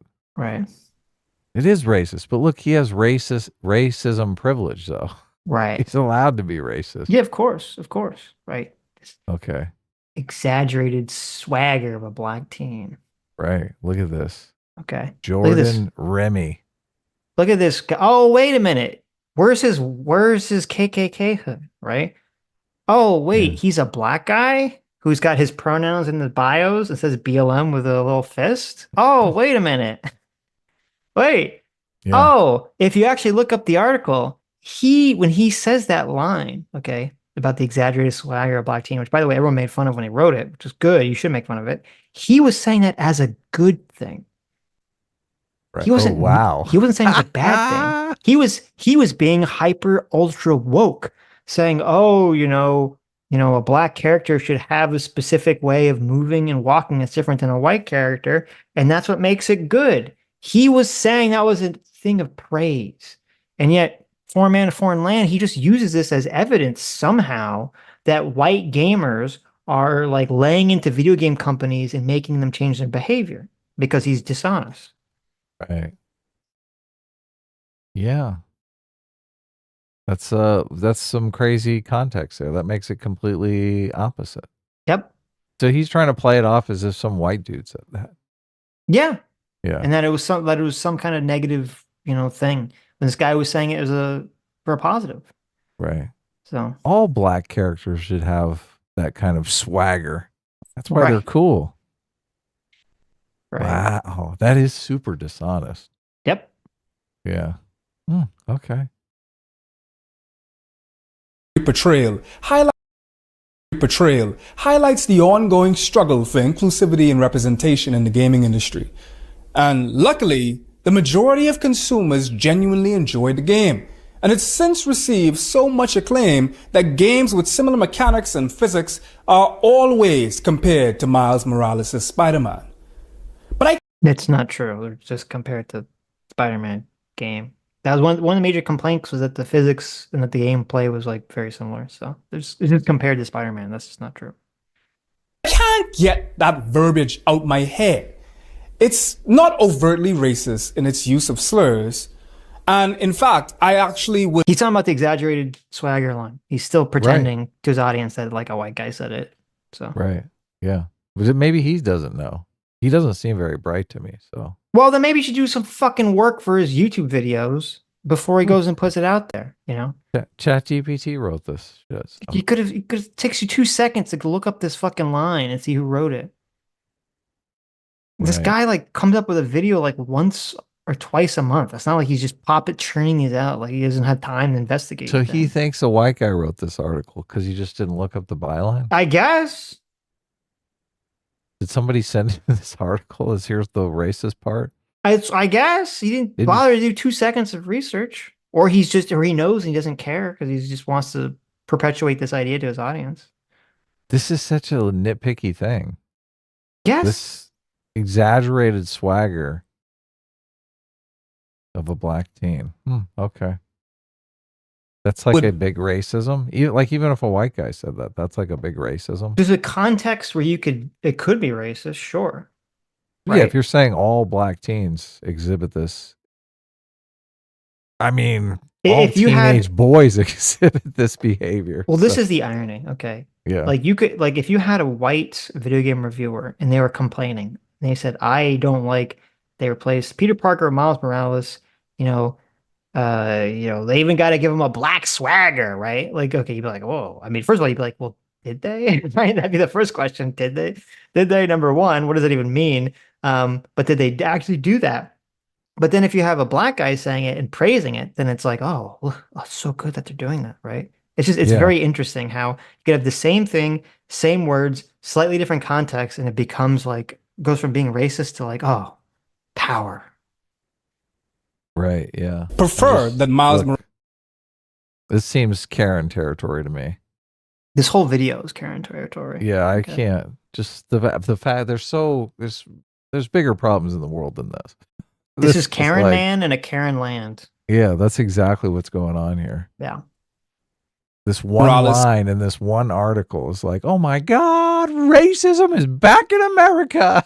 Well, he's so hard pressed to find like any evidence of what he's talking about, of like the supposed racism in video games that exists so widespread. Right. Yeah, he's got to dig up this article.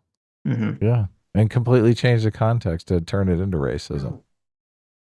Swings differently than Peter Parker. But what makes it seem more threatening is its proper grammar and stellar vocabulary, all of which are used to politely dehumanize and other black men. Now, for me, I like from the written black by a black guy. guy. But okay, sure. Yeah, written by a black guy. A woke what are black you guy. saying that black guy is articulate? What exactly are you?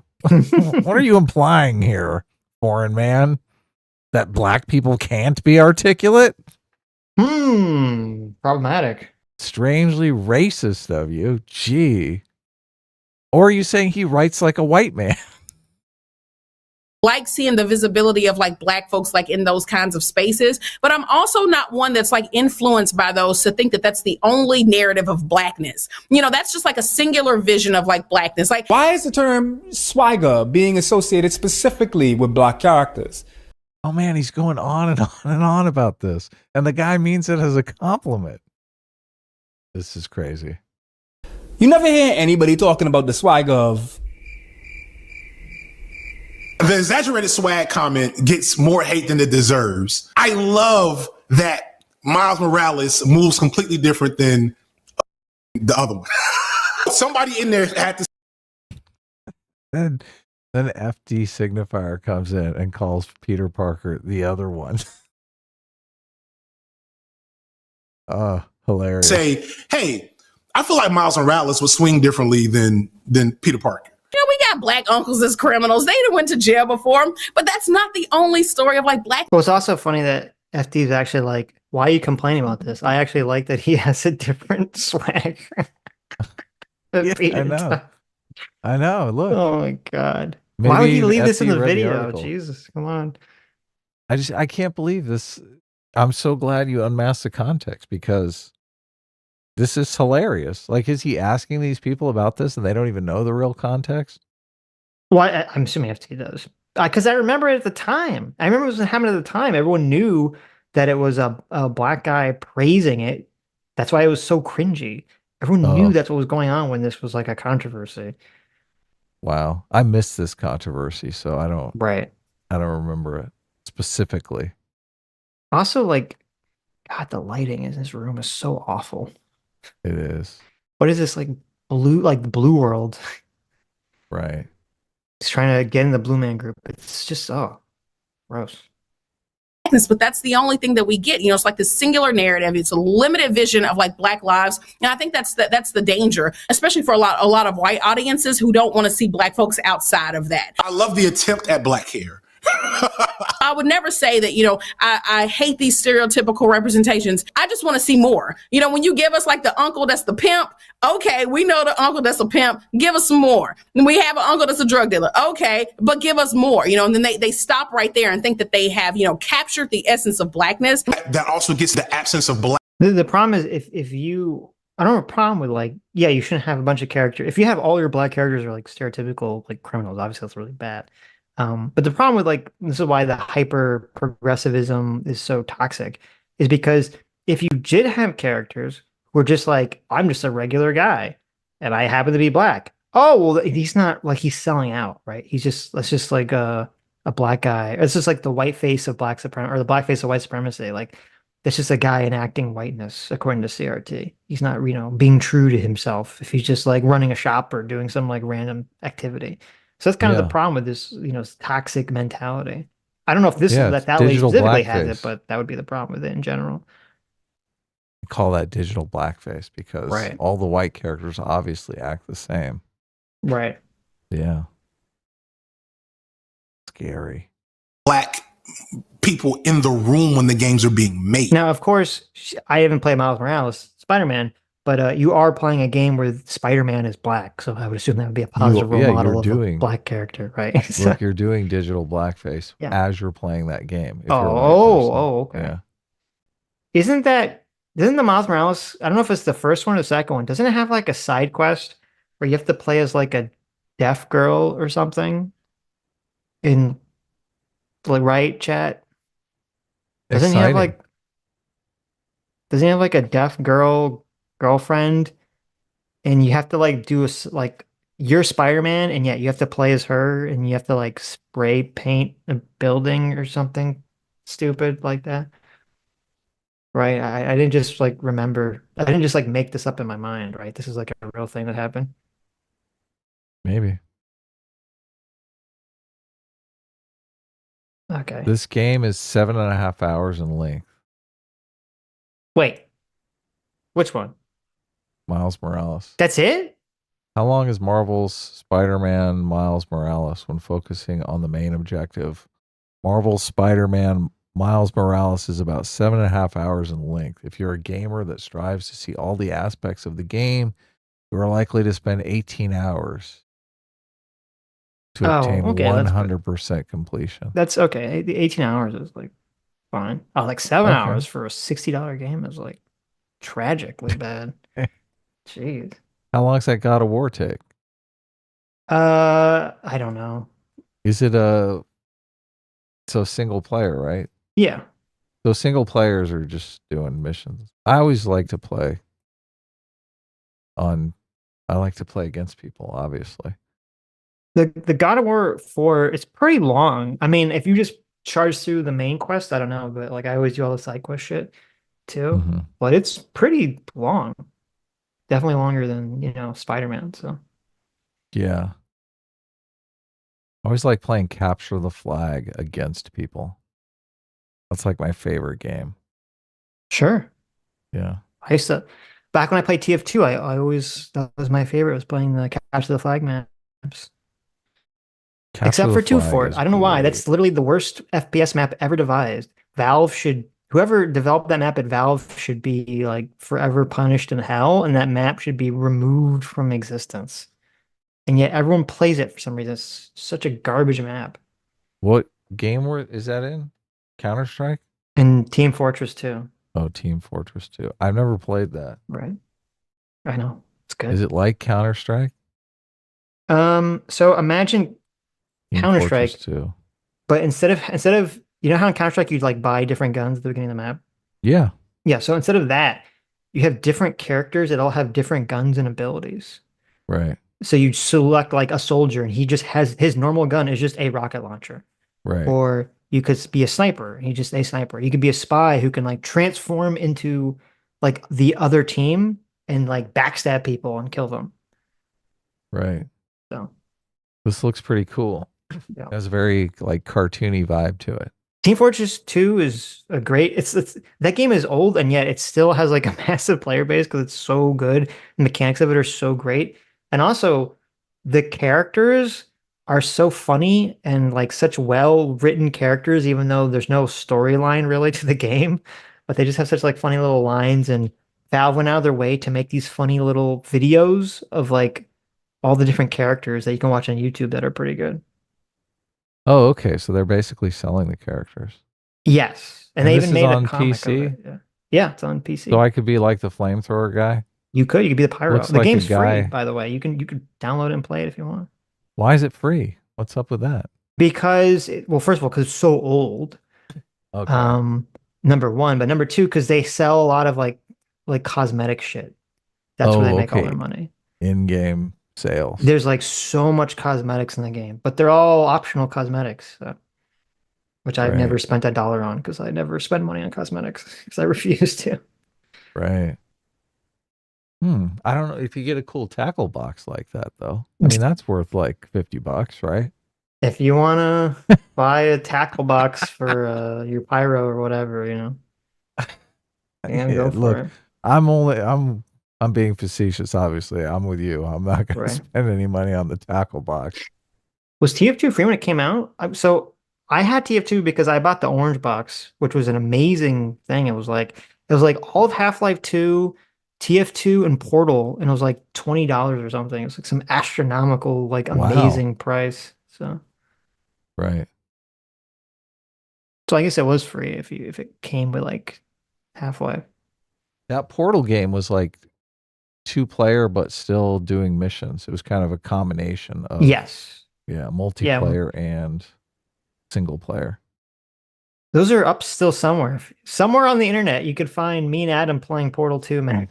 It's on my Adam Friended secret channel. So, Okay. Yeah. You can see me drenching Adam with the white goo. Yeah. Spray him in the face. That's so funny. So funny.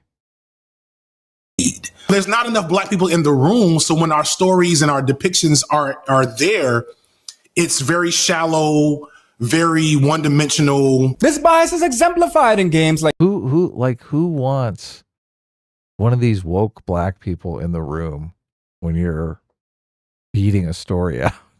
Like, that's got to be torture, right? Well, if it's gonna be like, well, we need to have like diverse people in the writing room because they have to add some like ethnic idea to a story that doesn't need it, then yeah, obviously.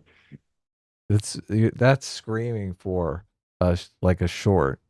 You know, you're in the writer's room and you're like, there's other black writers in there, and you're like, and then we have a black character come out. You're like looking around. Am I gonna get in trouble for this? What does the black character do? That was like, did you ever watch oh my god, what the fuck? Remember was the that show? faces Joy Brown and Greyjoy makes at Robbie when he gets it wrong? Those are the faces in the writer's room. Did you ever watch oh my god, what was 30 Rock? 30 Rock. No, not That came up a lot. where Liz they had, Lemon? like- yeah, with Liz Lemon, yeah. Where they had a Tracy twofer. Morgan. I love Yes, Tracy Morgan. Right. Tracy They had Morgan is hilarious. so 30 Rock was a show that was about like it was like about NBC. It was like an NBC type, or it was NBC. Yeah, for Saturday Night Live, right? Yeah, it Behind was the like they had a scenes. Saturday Night Live type show, and it was like the writer's room trying to like figure out how to do the show.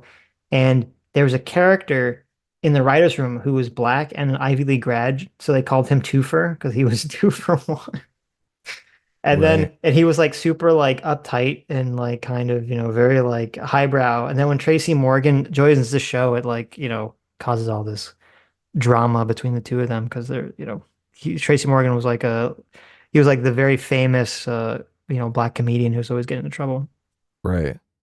And they would have that joke a lot where they'd always, Twofer would be like the token black guy in the writing room that everyone would look to. Right. Really? Yeah. Can you make that joke now? This is probably old 30 Rock, right? 30 Rock was pre-woke, so I don't think that show could exist now. Most comedy shows couldn't exist now that existed back in the day. Right. Yeah. Like Grand Theft Auto Vice City, where the character modeled after Ray Liotta and Tom Vassetti walks upright, while Franklin, the black character, has a distinctive swaggerific gait with a bop in his step that looks like he just dropped a hot pound of mess in his drawers. Like, gaming isn't... Okay. What's that? So, I never played GTA 4.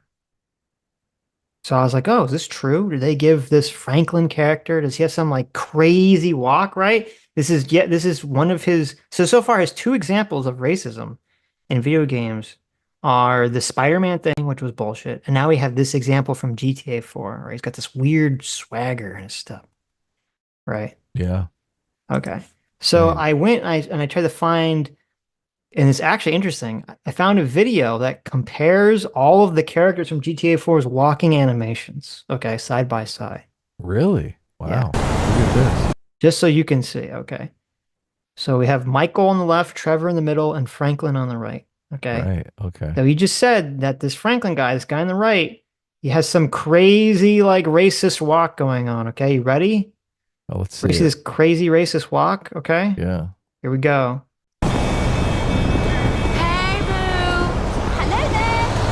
Oh my God, did you see it? Did you see the racism? This is racism right before your eyes. Are you seeing it? Did you miss it? Really? Okay, no. wait, listen. We're going to play a little bit longer, Adam. Okay, I need you to really like look. Okay, I need you to really look. I mean, they look all I'm sorry, identical. GTA 5. Excuse me, guys. Jeez. It kind of looks identical. You think they they're look all... very similar? Okay. Well, like, listen. look, who's going to pay extra to do a different walking gait for the entire character just because of racism? I know. Look at it. Okay, listen, I'm playing a little. Maybe I didn't play it long enough. Okay, you guys, you got to really appreciate like the racist swagger. This is actually the advantage of late stage capitalism. Nobody wants to pay for the racism. True. It's too expensive. True. Okay, here it is. Here's the racism. Here it is. Those are all identical. They're all identical. Those are all exactly the same. I think they're like slightly different, but it's hard to see if there's any different. No, that's bullshit. They're all identical. All identical. Oh my God.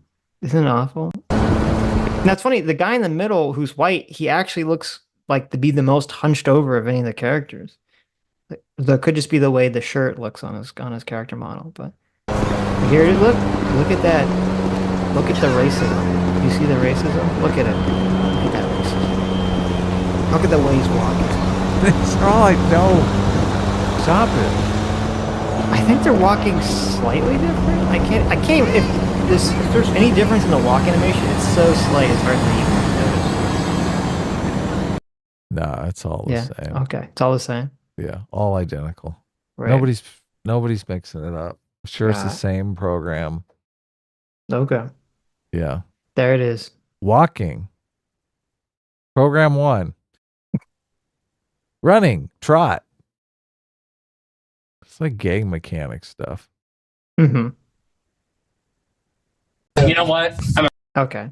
Did you hit back? I did. We were at what, 24 minutes, right? Sure. Can't believe they're just this one line. Oh no, now they're on the walk cycle. Yeah. He just dropped a hot pound of mess in his drawers. Like, gaming is an expensive hobby to get into. They used to be like kind of... Is gaming really an expensive hobby to get into?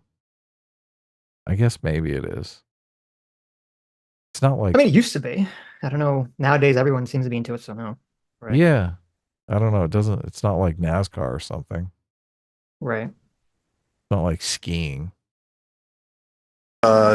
More accessible, similar to how movies were with like arcades. But then once like home consoles started getting popular, there was like a big money like barrier to enter the hobby. Consoles cost around the same when adjusted for inflation, but like games, they're $60 now, like big releases, but they were $60 back in the mid 1980s too. If you bought like Aladdin for the NES, that was like the equivalent of $130 now. But I want to be clear that despite the downsides, gaming has continuously provided solace to communities like my disabled folk them aforementioned, who have been marginalized by the embedded capitalistic societal structure. You know, your disabled folk that are your disabled folk for some reason, right? They probably don't like when you keep hitting your microphone and hurting their little disabled ears, okay? A very sensitive hearing. Sure. Isn't it weird that he said my disabled folk? It kind of reminds me of like when Donald Trump was like, where are my blacks at? Yeah, definitely. Like he owns them. Like they're his slaves. Foreign man is like, where's my disabled at? It's like, okay. That prevents them from fully engaging with the world and even themselves. Or games like VR Chat, IMVU for your veterans out there who actually know about what I'm talking about. And most recently, Roblox have proven to be suitable meeting grounds for wanting alternatives. I ain't gonna lie. I mean, when Roblox isn't literally trying to recreate some of the most heinous happenings in the last few centuries or grooming children. Let me get a rate right quick, bro. Yo. Right now. Let me see some right quick, man. What's good, man? What's good, man? I used to hang monkeys like you, man. I used to hang monkeys like you, man. Get back to work! Did you see that? Did you see that trauma that just happened? I don't know if you, I mean, I didn't even understand what was going on. Except that the guy had a KKK mask on, but. It is kind of hilarious to me. I just. It is pretty funny, yeah. He's like a Lego man, right? KKK hood. Could you imagine anyone like taking Roblox with any level of seriousness? Yeah, I know. That's what's so hilarious about it. Fucking Roblox. Like, for real? Come on. Get back to work! I said get back to work, blood! Get back to work! Did I say you could stop working? You monkey! Virtual reality allows people to live vicariously. Oh, that little kid was doing a racist joke. Oh my god. Shit. It's over. That sounded like a squeaker. That was a squeaker. That was a squeaker. A British squeaker. Even worse. Through their carefully curated skins that may even come with abilities and emotes like on Fortnite or VR Chat. Modified hardware means that they can be freely customized with inclusive software like sound cues or choosing the avatar's voice, giving young, curious femmes the chance to experiment with things that they are typically gendered out of or feel unsafe to in our current society. A 2006 study analyzed the social interactions written by that lady that's talking. This is written by that woman. Ouch. This is the one that says gamers. Of adolescents on the autism spectrum or those with ASD, autism spectrum disorder, whilst playing a massive multiplayer online role-playing game, to review the ways in which virtual reality could assist in forming meaningful relationships for those struggling to physically socialize. Researchers concluded that the preconceived notion of gaming didn't stop those with ASD from effectively communicating. In fact, the universal proliferation of technology and boom in MMOs have fostered a welcoming environment to show off skills, form friendships based on completing shared objectives, and a myriad of participatory interactions. My parents. Doesn't that mean that everything he's been saying in this video is just bullshit then? It sounds like it. He just said that, like, regardless of what the dominant cultural attitudes are, people were able to play video games together and form meaningful relationships and have fun, right? So doesn't that mean that everything he's been saying in this video so far is completely debunked and bullshit? Yeah. Okay. Even across, like, even being disabled. Right. Yeah, or across racial divides. Yeah, he kind of missed that one, but okay. Told me that when I was a baby and they took me in for my checkup, the doctor diagnosed me more or less with autism because of the shape of my head, nothing else. But I was a low-verbal child. I had fewer milestones, and that could have been the abuse that I had under my birth mother. But as I've gotten older and I look at, especially autism and ADHD in women, I'm over here like, some of those things click. I get it. I'm probably right on the cusp of the spectrum, but you know what? I'm still me. But It's bizarre that she sets it up that the doctor diagnosed her with autism just by the shape of her head. But then she's like, yeah, but he's totally right. I do have autism. Right. Why would you do that? Why would you say that, Sitch? Growing up where I did in the boonies of Mississippi, I didn't really have anyone else to talk to about video games because, one, if you can't tell by how I don't sound, to some people, black enough. And my parents insisted that I speak properly. I had a lot of white comments growing up, like, oh, you must think you're white, oh, you must think you're this. So in addition to already being black, I was being othered. And, just by the fact of I was a black female playing video games when all of the girls my age were playing dolls. The boys, they may have been playing video games, but I wasn't included because I was a girl. So it's a very othering experience when you grow up in a poor area because my parents weren't affluent. We were really just one missed paycheck from being, having our house foreclosed on. Many are unaware of this, but at the start of the gaming craze... Well, in that attitude that she's talking about, where they'd be like, oh, you sound white or whatever. I mean, that attitude is completely reinforced by all this hyper progressive woke nonsense that foreign man in a foreign land is pushing. Yeah, I doubt it's white people that are saying you sound too white. Yeah. It's probably black people, right? Yes. And this idea that it's a bad thing to that there's some sort of black culture that must be adhered to. And if you do anything outside the realms of the accepted culture, you're throwing away your blackness and you must be trying to be white or something to that effect. That's racism. Yeah. Craze of the 1980s, women and femmes constituted over 25% of the market, as the stereotype was that the arcades belonged to the boys, which relegated girl gamers to their homes to play Atari. This sneaky branding technique... this is such nonsense. Who's keeping the girls out of the arcades? What? Yeah. Our arcade now is half-half, is 50% Dance Dance Revolution type games. Yeah, it's ridiculous that, boys only. Come on. Definitely cut off the developers' noses to spite their faces by not cultivating an inclusive environment that would bridge the gender gap, increase sales, and set the tone for the next 3 decades of gamer culture.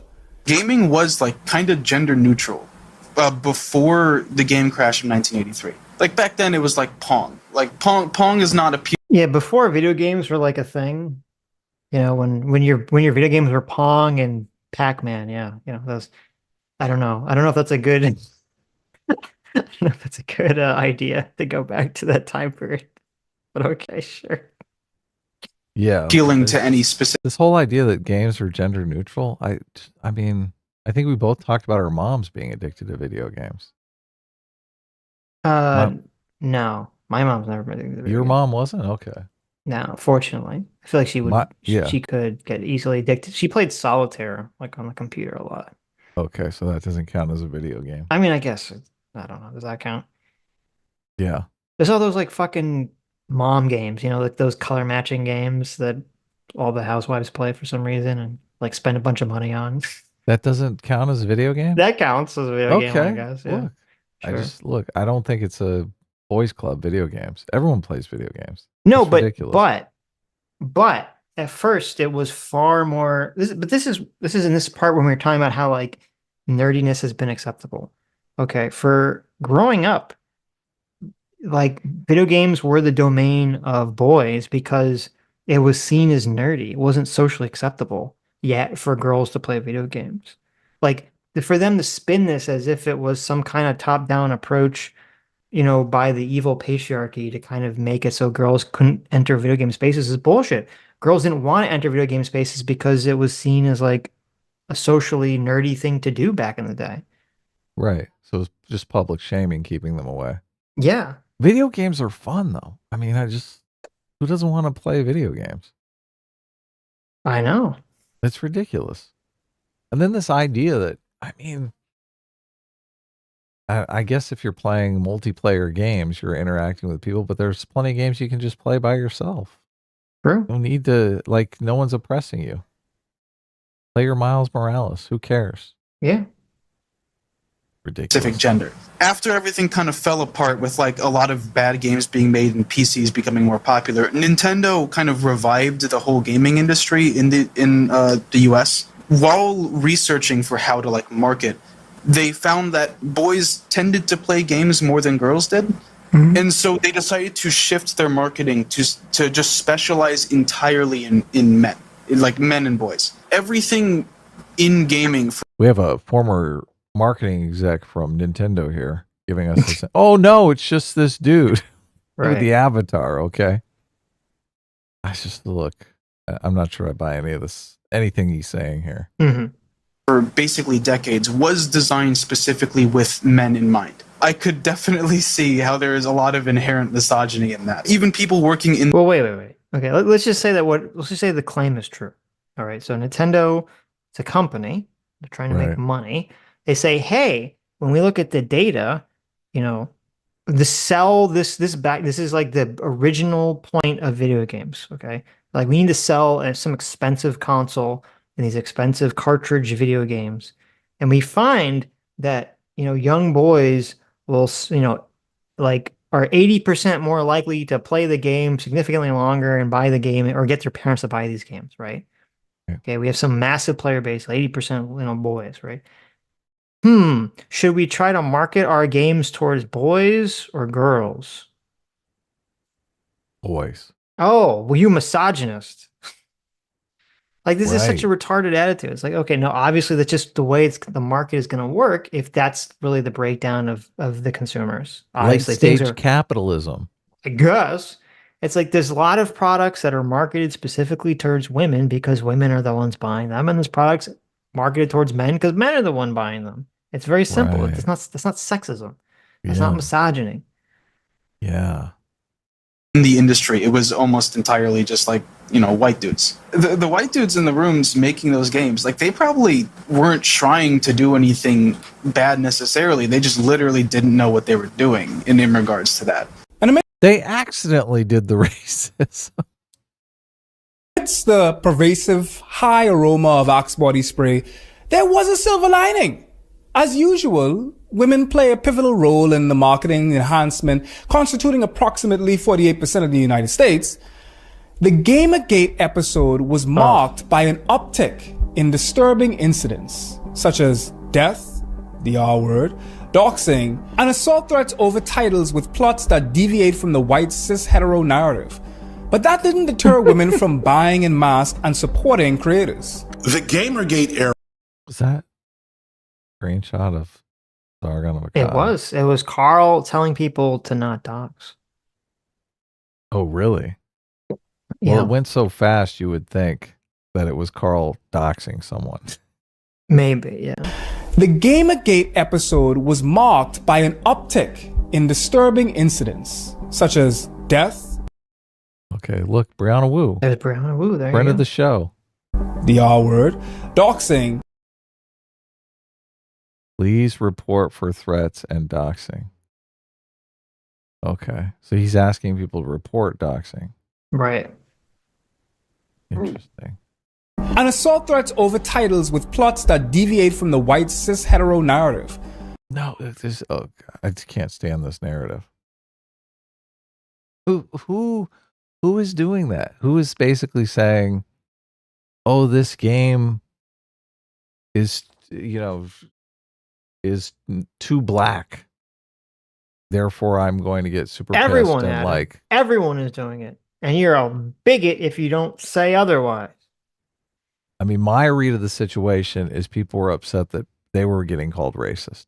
They were like, "Stop calling me racist," and people wouldn't stop, so they were like, "I'm doxing you." Right?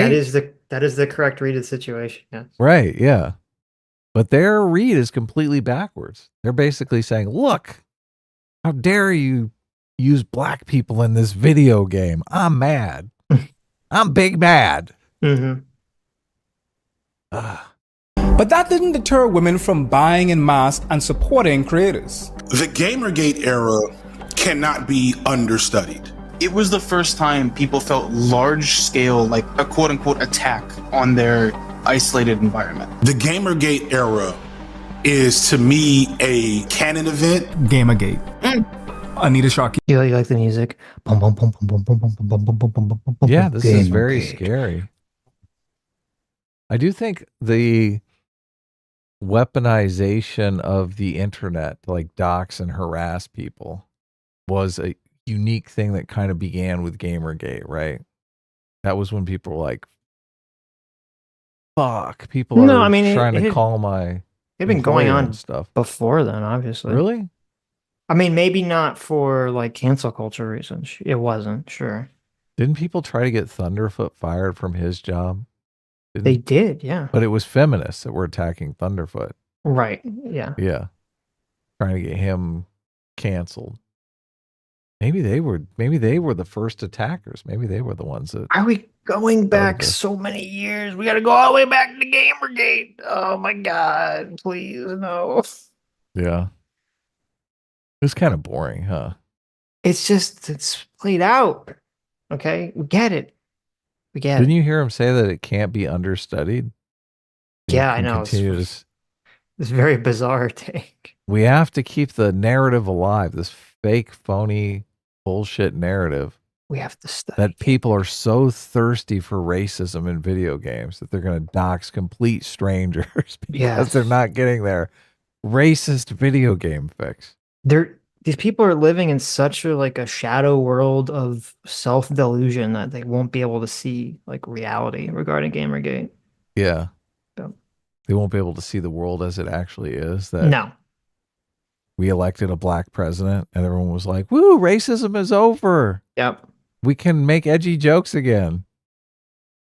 Yeah, it's like half these people that are talking about Gamergate were not paying attention during Gamergate, so they're just like relying on other people's testimony. And then the other half were people that just read all the bullshit woke lying articles that all lied insanely about Gamergate and just assumed that they were true. Right. And that's how Yeah. this narrative just exists. This narrative is never going to die. This narrative is I know. going to be in the history books. I know, it's insane. School children are going to learn this narrative about I know. Gamergate. It's sad. During Gamergate, everyone loved when video games first came out. And were They for were primarily for racists. they were for sexists. Look at this Tomb Raider. Look at those Porygon boobies. Yeah, racist, sexist video games. Look at them giant polygons. These Well, I mean, bigots. that part's true. These are for bigots. She made this thing basically criticizing gaming culture, which was unheard of at that time. At least with that scale and visibility, probably some black femmes and whatnot was talking about that shit from time. That's all right. We'll give a new. It also really shows how inept, I guess, this guy is, or incompetent that this guy is. That when he's talking about Gamergate, he brings up Anita Sarkeesian, who was Wasn't not in Gamergate, yeah. Yeah, was not in Gamergate. Gamergate wasn't about her. Right. People were complaining about Anita actually before Gamergate was even a thing. It's like, People made fun of her videos for feminist frequency. She Yeah. crowdfund raised a bunch of money to do videos that basically complained about sexism in video games. Mhm. And she did like a few kind of crappy videos, but I mean, made ungodly amounts of money. right. That's true. She tried to insert herself in the Gamergate, right? That is true. But she wasn't like actually relevant or related to the topic, except to say that all the gamers were sexist. So Right. her videos were not what sparked Gamergate. Need her little flowers. That is the moment where all of these hypothetically racist, young, white, socially disaffected men organized. Now, when he says hypothetically racist, does he mean he means they really are racist, right? I mean, I'm guessing. He's just saying like allegedly, like when someone Right. is caught on film murdering a bunch of people and everyone's like allegedly. The right? alleged killer, yes, right. Yeah. Right. Yeah. That's why I do the finger quotes. Yes. In a way that they didn't even know was possible. And once they did, it changed the world. The way the internet works today is shaped by Gamergate.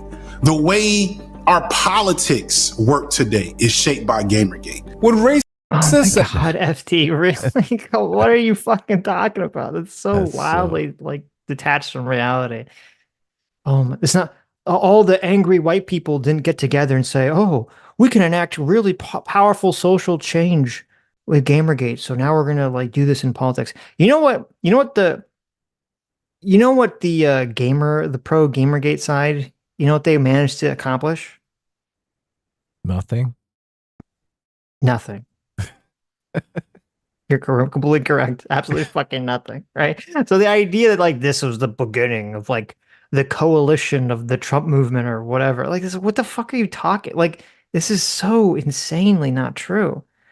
They couldn't even get the narrative changed. No, like you're right. They couldn't. They could not. Yeah. But this was the first engagement on this narrative warfare battle. Yeah. And the woke hyper progressives won. They did, Completely. yeah. But I do think, look, you've got like Christopher Rufo, who understands the battlefield and is doing much better. Yeah. So they're making ground. Because as I said, when Gamergate happened, people didn't really understand the ideology of what was going on.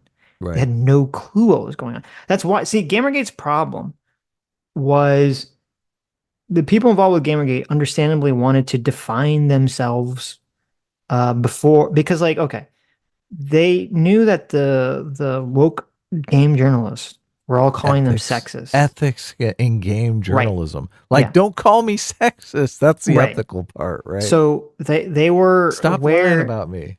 They were aware that they were being labeled sexist by these game journalists.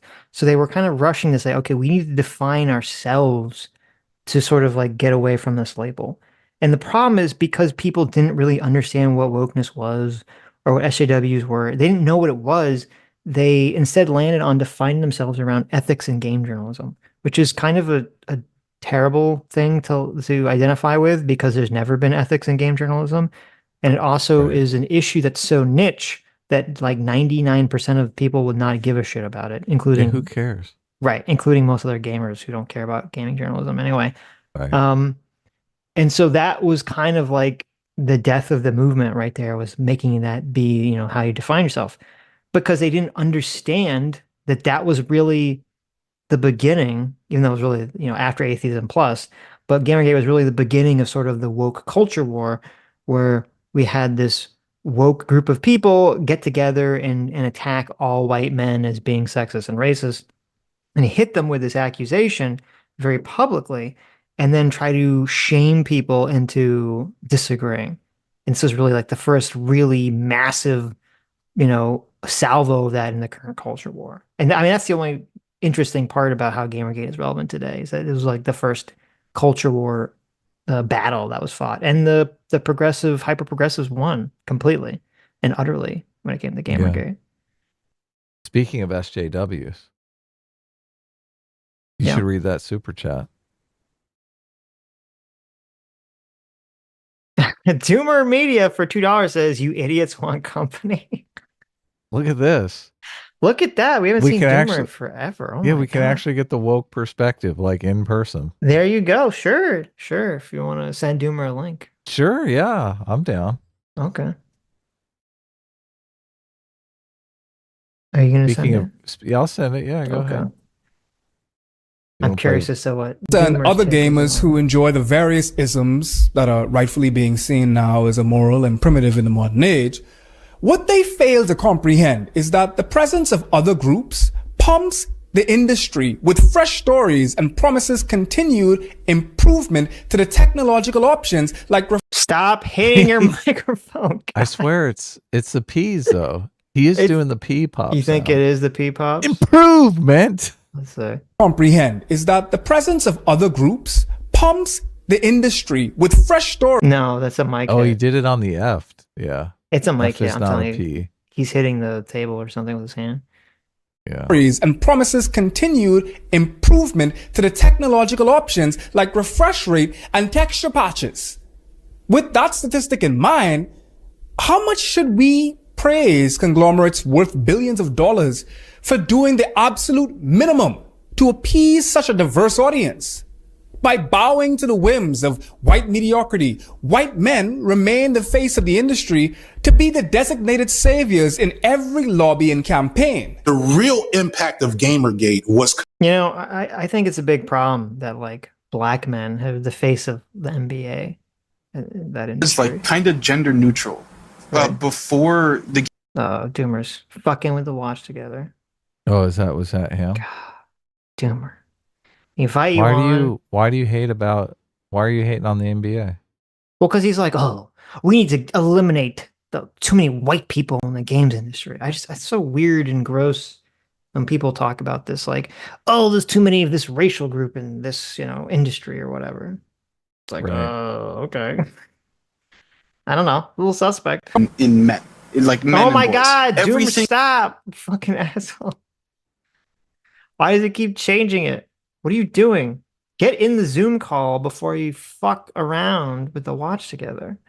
How has he been on the show like 100 times and he still doesn't? He's probably trying to talk to us through the watch together right now. You think that's what's going on? Maybe. That'd I be sent him pretty both funny links if that's at what's once. going I on. thought he could handle it. Oh, there he is. I thought he's mature enough. Gamergate mature Media. What say you? Gamergate Media, what say I? Yeah, what's up, man? Where It's have good to you been? Oh my God, it's been so long. I missed you. I don't know. I man. missed you. Down in the that's not true. That is true. What do you mean? Don't fucking lie to me. I'm every day that goes by where I don't hear your sweet angelic voice. It just brings sadness to my heart. Okay. Well, Wow. I shouldn't have come Jeez. back then. There you go. Yes. So we what's were up? worried we bullied you too hard and that you actually were ghosting us, but it's good to Oh, see you wow. again. I wasn't worried about that. Yeah, no, there's no problem. Been working on some stuff. Ooh. By the way, I don't know what the fuck's up with this watch together. It's like, I think it's on an ad or something. I can't see what you're watching. Refresh your page or something. I'll try and It's no ad for me. Yeah, obviously. Man, yeah, organized. They played another ad and then paused a lot. A way that I'm trying to figure this out. Do you have ad block? So that's the thing. I turned it on with ad block on, and it like spurred out at me, and he was like, "You got to turn your ad block off if you want to watch the video." So I turned it off, and it just plays an ad, and the ad freezes, and it never goes past it. That's so weird. I've never the fuck? had a problem with it. Yeah, neither have I. What? I don't know. Maybe you're using a bad browser. Yeah. Chrome? Maybe. I'm using Chrome too, so I don't know. Weird. What? Technological Let's try options an like video. refresh rate There and you texture go. patches. So With that how do you statistic feel that in Adam mind, got rid of the Doomer? how much should Anyway, I'll try and sort out the tech issues. You guys can just continue. Okay. So you don't have dead air. How do you feel about Adam getting rid of the Doomer emote? Does that hurt you or feelings? Should we bring it Oh back? my God, why you bring that up like instantly? Because people wanted to hit it as soon as Doomer came on, and there was. Oh, did just they? wasn't Are there. people saying it in the chat? There was people saying it. Yeah, Look at that. I know. It's terrible. They're like, "Where's the I can't Doomer?" remember what it was replaced with. Look, I took the thing Doomer. from Donald Trump to Andrew Tate to All right. Here, I'm going to turn the volume completely down on the watch together. Tell me when he's worked out his issues. Okay. Look, I took the Doomer emote out because I felt like it was cruel and unusual punishment at this point. Look, there is a hazing period that takes place with any new personality that joins any show. And I feel like maybe we drug the hazing period out with Doomer a little too long. So I but mean, it's all good. The emote was part of the hazing ritual. Okay. And look, we're moving on. Now we need something more that makes Doomer look good, right? that defeats the point of our relationship. Yeah, well, Adam. it's not. That It's sounds not. like bad content, Adam. Yeah, exactly. Exactly. it's Doomer not- gets it. Okay. It's no longer hazing, but yeah. Doomer's Anyway, the official heel of the show. Okay, and he loves it. he doesn't love it. He Obviously, does love it. He doesn't. No, he doesn't. Doomer, do you love it? Yeah, I do. There you go. See? I'm the one who did it. Look, you're opening yourself up to all kinds of abuse, Doomer. But if that's what you want, look, I'll find the emote. I'll bring it back. You know what we can get rid of? You got rid of it because we had the Tifa and the Sammy one. But you should get. But what I asked to get rid of was blonde AOC. But you're like, no, I can't. Get Everyone rid of blonde uses AOC. blonde AOC all blonde the time. AOC is the most important emoji I've ever had. Oh my god, blonde AOC. Look, everyone loves blonde AOC. God, it's so worthless. There are several emotes that nobody ever uses. That's not true. Everyone uses every emote that Really? we have. Yes. Which one do I people kind of use? feel like why are they being so stingy with the emotes? I don't get it. Why That's can't it just true. be infinite emotes? Why can't there just be way more?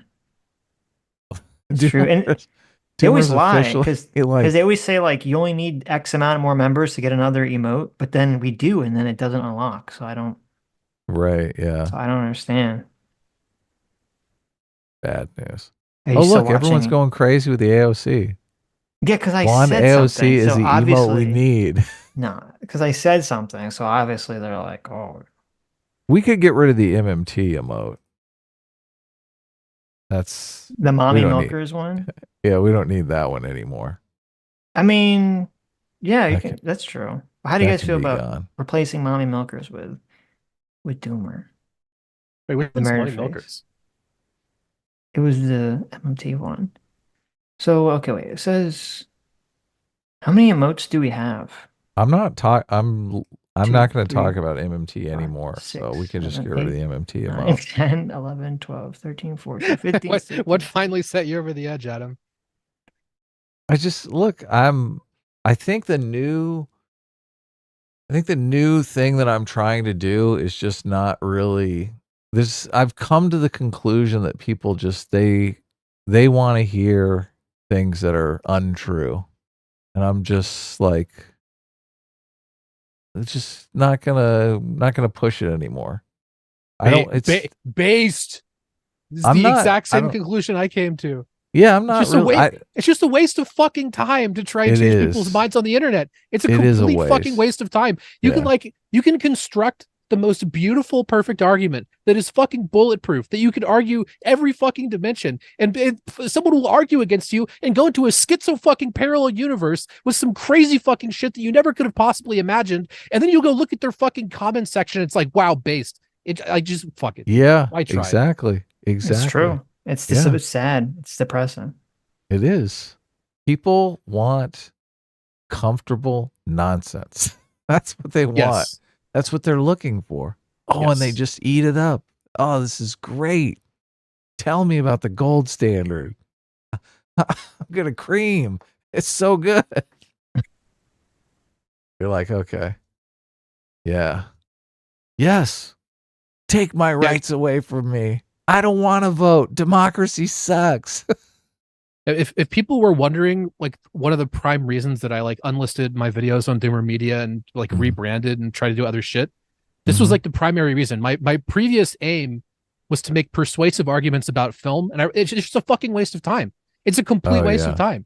You're like trying to change people's minds on the internet. It doesn't matter how right you are. It doesn't matter if your like opinion is good. It doesn't matter if what you're saying makes sense. None of that shit matters.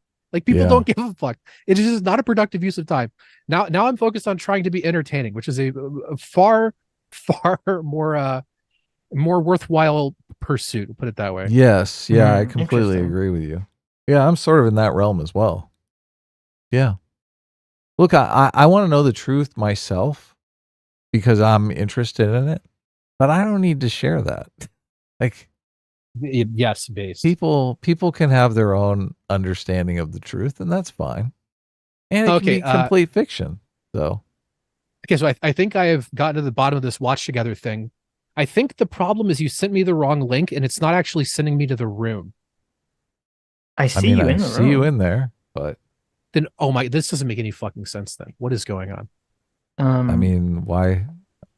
Yeah, I mean, look, I could try sending you the link. See what happens. the only link that Look, chat, I've done this dozens of times. Okay, it's not like I forgot how to click a link.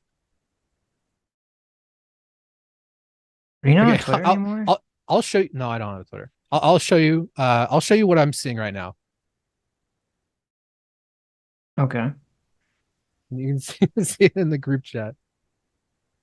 I have to go turn Every on time I Discord. load it, it's this ad about GTA 5 walking animations. That's not, And then that's and then not an ad, you dumbass. wait, Oh, what is it? I know what the problem is. Well, Okay. Here, let me fix it for you. I know what the problem is. It's because we You- both you- hit the back button. right. Yeah. So you we're on got a it. different cache of the version of the video that's in here. Yes. Yeah, Yeah. I'm too you stupid wouldn't- to know what you- that means. Can you fix it? You wouldn't. Yeah, you wouldn't know. No, I don't understand computer shit at all.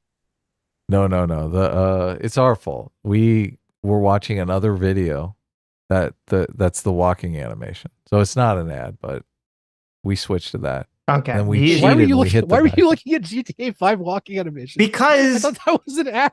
you fake fan, I assumed you were listening to the video. Oh my God. Of course. He was Dude, saying, I have fucking. I got work to do, dog.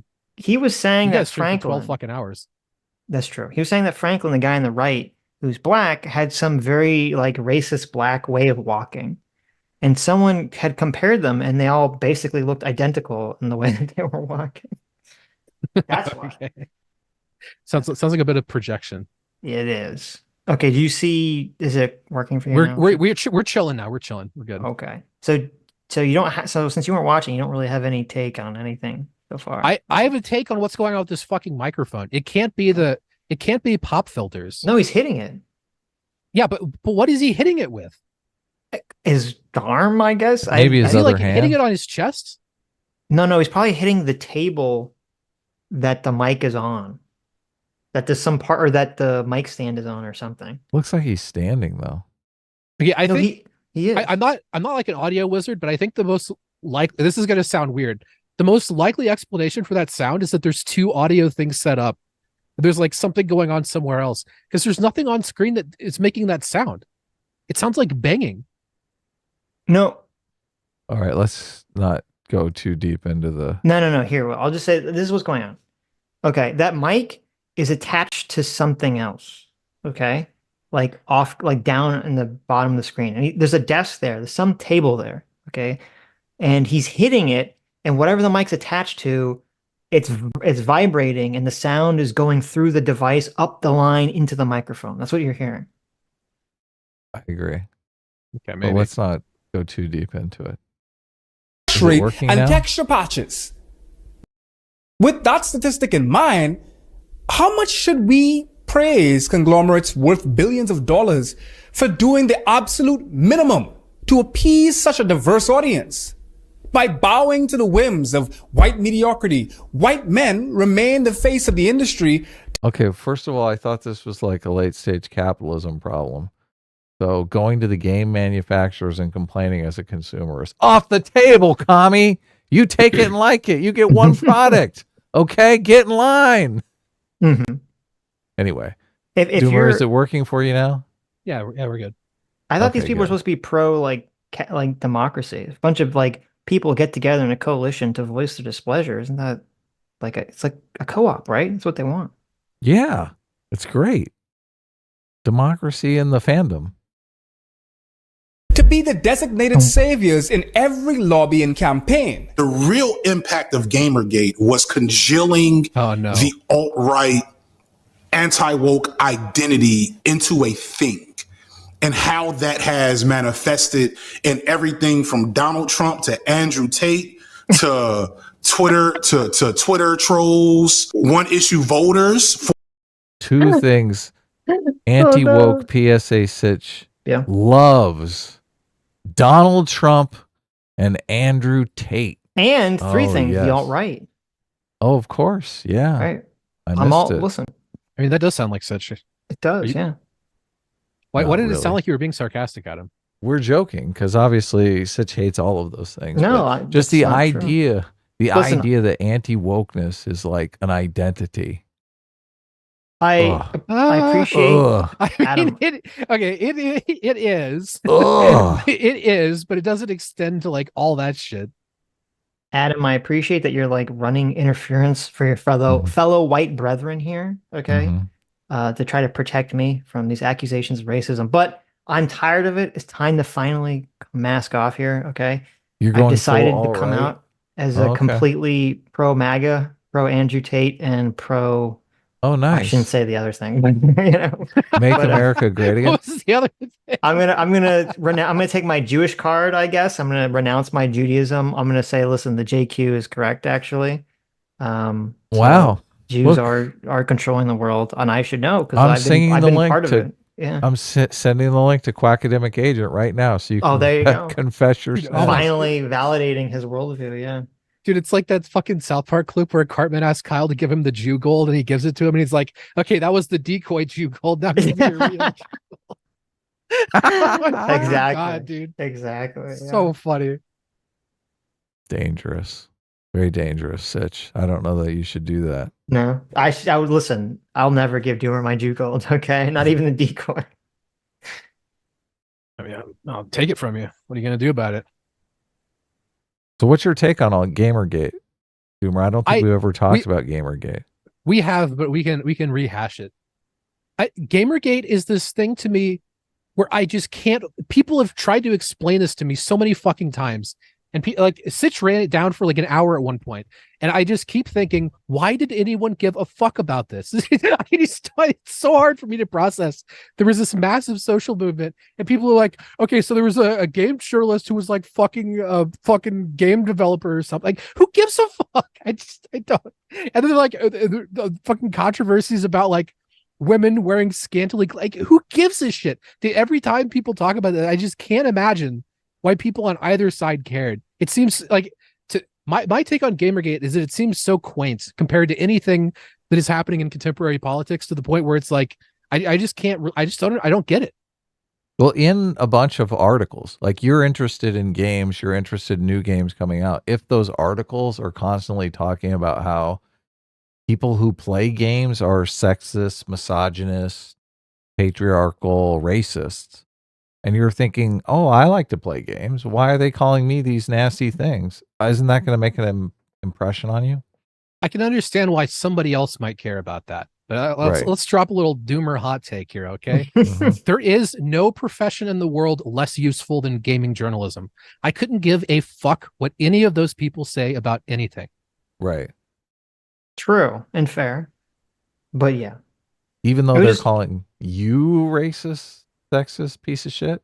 I mean, I'm used to it, buddy. Aren't you sitting around? Look, and I do think a lot of it has to do with the newness of social media and this situation where people are like, oh my God, millions of people are reading this and assuming that all gamers are misogynists. And I don't like being in that category. I don't like people, I don't want to live in a world where oh my God. Listen to him maniacally laugh about the misogyny in gaming. See, to me, the fact that people got upset about this is just a testament to how much they believe they weren't misogynistic, how much they thought they were like progressive. Right. Oh, dude. Like, why would they get mad if they were truly misogynist? Obviously, look, Doomer's misogynist, and he's laughing about this. So someone in chat just made an amazing point. Fast and bulbous. Gamers call other gamers a lot worse. Yeah, like I was in BattleNet lobbies getting told to fucking do things I can't even say because of TOS. Like every other game for like 10 years. You know, it's like some fucking journalists like, you're a misogynist. Who cares? I don't know, man.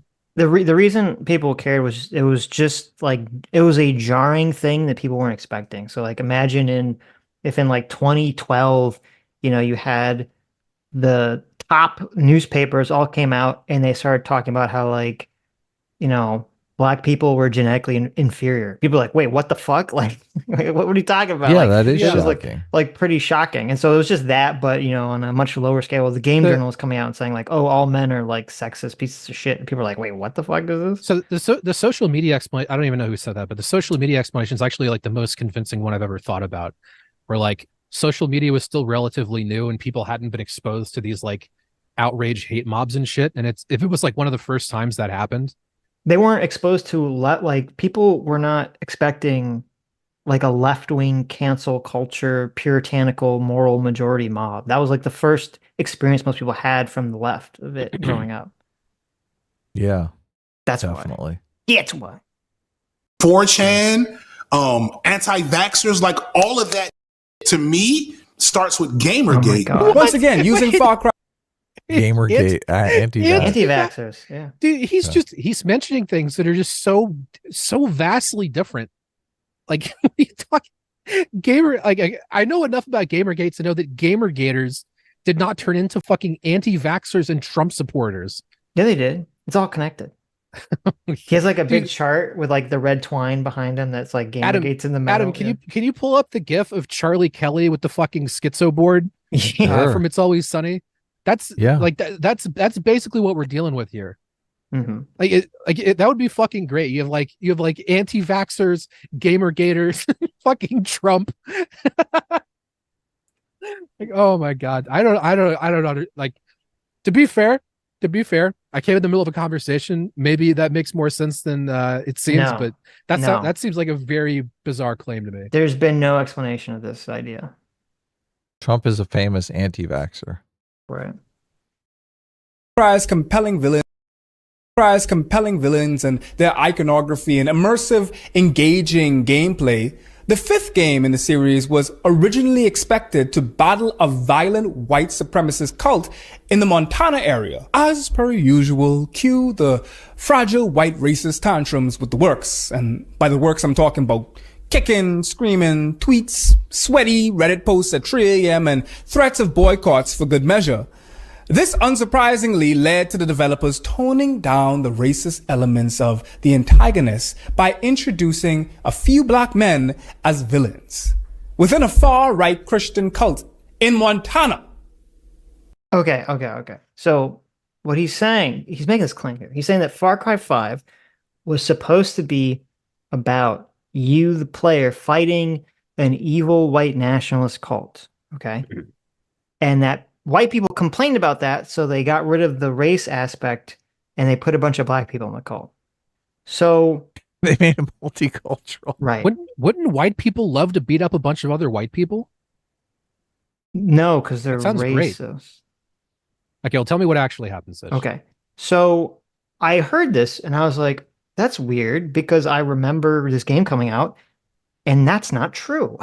It was never portrayed ever, except in the minds maybe of hyper-progressive woke individuals, that this was a game that was supposed to be about anything racial. It was always from its offset a game that seemed to be about a religious cult in Montana. People just assumed that there was a racial narrative to it because they're racist. And so I looked into this to see if there was a single shred of evidence for this claim that originally was supposed to be a race thing and they changed it because people were complaining. And not only does this guy not provide it, and the article he cites doesn't say that, but that doesn't exist either. There's no evidence for this claim. He just literally made this the fuck up. Okay. Wow. There were articles from hyper-progressive game journalists who were complaining that the game didn't delve into race issues, but they never made this claim that originally this was supposed to be some like game taking down racism, and then all the white gamers complained, so they got rid of it. That does sound like made that up. That does just sound like a weird thing that like a AAA game developer wouldn't do. Like, why would you needlessly, insert a racial element that's just going to like, divide people and lower sales? Exactly. They made a fake cult that was based on a fake religion. I was like, I don't even know if it was Christianity. I think it was like some made up religion, because obviously they don't want to piss off like their main consumer base. Yeah. So I want to read you a couple paragraphs from this article. It's a Vice article. It says, wait, why are there so many black people in Far Cry 5? Okay. Wow. The subtitle is, the strained diversity of the cast may just be a sign that Ubisoft, like a lot of the game industry, is starting to make some efforts at inclusion. Okay, so it's a good thing or a bad thing. After spending a few weeks playing Far Cry 5, I've come to the regretful conclusion that there are way too many black people in this game. It's not that I dislike... That's a good line, isn't it? Fuck. Listen, you can't please anyone, okay? They're like, not enough black people in the game. Now there's too many black people in the game. There need to be 37.4 black people, and if it's any different than that, fuck off. Exactly. It's not that I dislike black people in fiction or in real life. Full disclosure, I am black. Oh, okay. Wow. It's just that for a series that prides itself on realism, my experience of constantly bumping into assault rifle toting black people in the forests of Montana just seems unrealistic. It's interesting, like, how many times have people talked about like them replacing historical characters in Netflix series with black, actresses or actors or anything the wrong ethnicity, and they say, who cares? It's like they can do whatever they want. And now the realism of having black people exist in the state of Montana is called into question. Far Cry 5's premise is that you're a local deputy sent to arrest the leader of a doomsday cult that's been taking over the fictional Hope County, Montana. But for some reason, that's never explained in game, a large proportion of the cultists are black.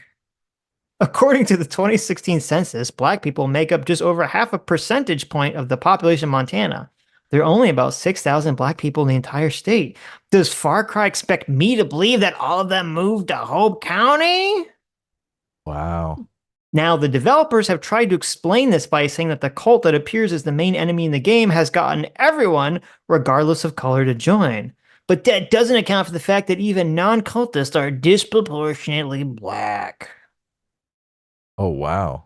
So there you go. Wait, is that a bad thing? That is, yeah. Because I haven't played Far Cry 5. Is like, are the characters outside of the cult evil? The characters in the cult are evil. Yeah, that's what I'm saying. They said even outside of the cult, they're disproportionately black. Is that like are they saying there's too many black NPCs in town or something? Like, aren't those the good people? Yes. Yeah. So why would that be a problem? Because there's not many people in Montana. That's what he's saying. Because he's saying he wants to be immersed into the Montanan culture. It's just not it's not immersive if he keeps seeing all these black people. He's like, I'm a black guy. I've been to Montana. I know what it's like. I feel like this is 2 or 3 questions away from getting the author of this paper to say something pretty uncomfortable. It's a black author, though. He can say anything. Oh, yeah. That's obviously. True. He can say at least one more thing that I can say. He said, for the record, I am black. So just to let you know, what I'm saying is not a racism because I am black. Right. That's why that's included in the article. I'm glad you read it, Sitch. Otherwise, we would have been like, oh my God, this guy's a total racist. Well, he Where's said, the clan he wrote hood? that in the article. I didn't just add that. Yeah, I know. Look, he had to write that in the article. Yes. I'm sure his editor probably said, oh, everyone should know you're black. You better include a line saying that you're black. Otherwise, this is a no-no. There's too many black people in this game. It's a problem. I want diversity, but not the bad guys. Yeah. So that is just the example of the racism of Far Cry 5. Too many black people. Also, nowhere in the story does it say anything about how this was supposed to be a race nationalist cult, and then a bunch of white people complained, so they changed it. You could fix that in the story, though. You could just say Right. that black people are disproportionately gullible to cults. Oh my God. I feel like Well, this is the first time. Look, I didn't say it was a good solution. It's an article in Vice, so I have to assume this is left leaning, right? Yes, obviously. I'm pretty sure this is the first time I've heard a left leaning argument that there's too many black people in something. Yes, I know. That's what's odd about it. Mm-hmm. But this is, I'm sure, an old article, right? It's an old game. Yeah, this is a game from like 5 years ago. Yeah. Oh, okay. I didn't realize He's that. basically So, we've moved past this Far Cry stuff. He's just digging this up for his racism in video games. Well, it's weird that he has to dig up all these examples to show that the gaming is so racist, and they're all wrong, and they're from like a long time ago. Yeah. Interesting. Racism in gaming has been completely solved. There you go. You want to see racism in gaming? Join a Call of Duty lobby. They Really? talked about that in the beginning, yeah. Well, they're probably right about that. There you go. Have you been in a Call of Duty? Not recently. Okay. In my old age, I don't have the reflexes to play that shit anymore. But back in the day, yeah. Right. And you heard a lot of racism in there? Oh yeah. Okay. Doomer doesn't play Call of Duty. He plays that game. I see him play on Steam all the time. I've But I can't think of the name. I've played some Call of Duty, but not recently.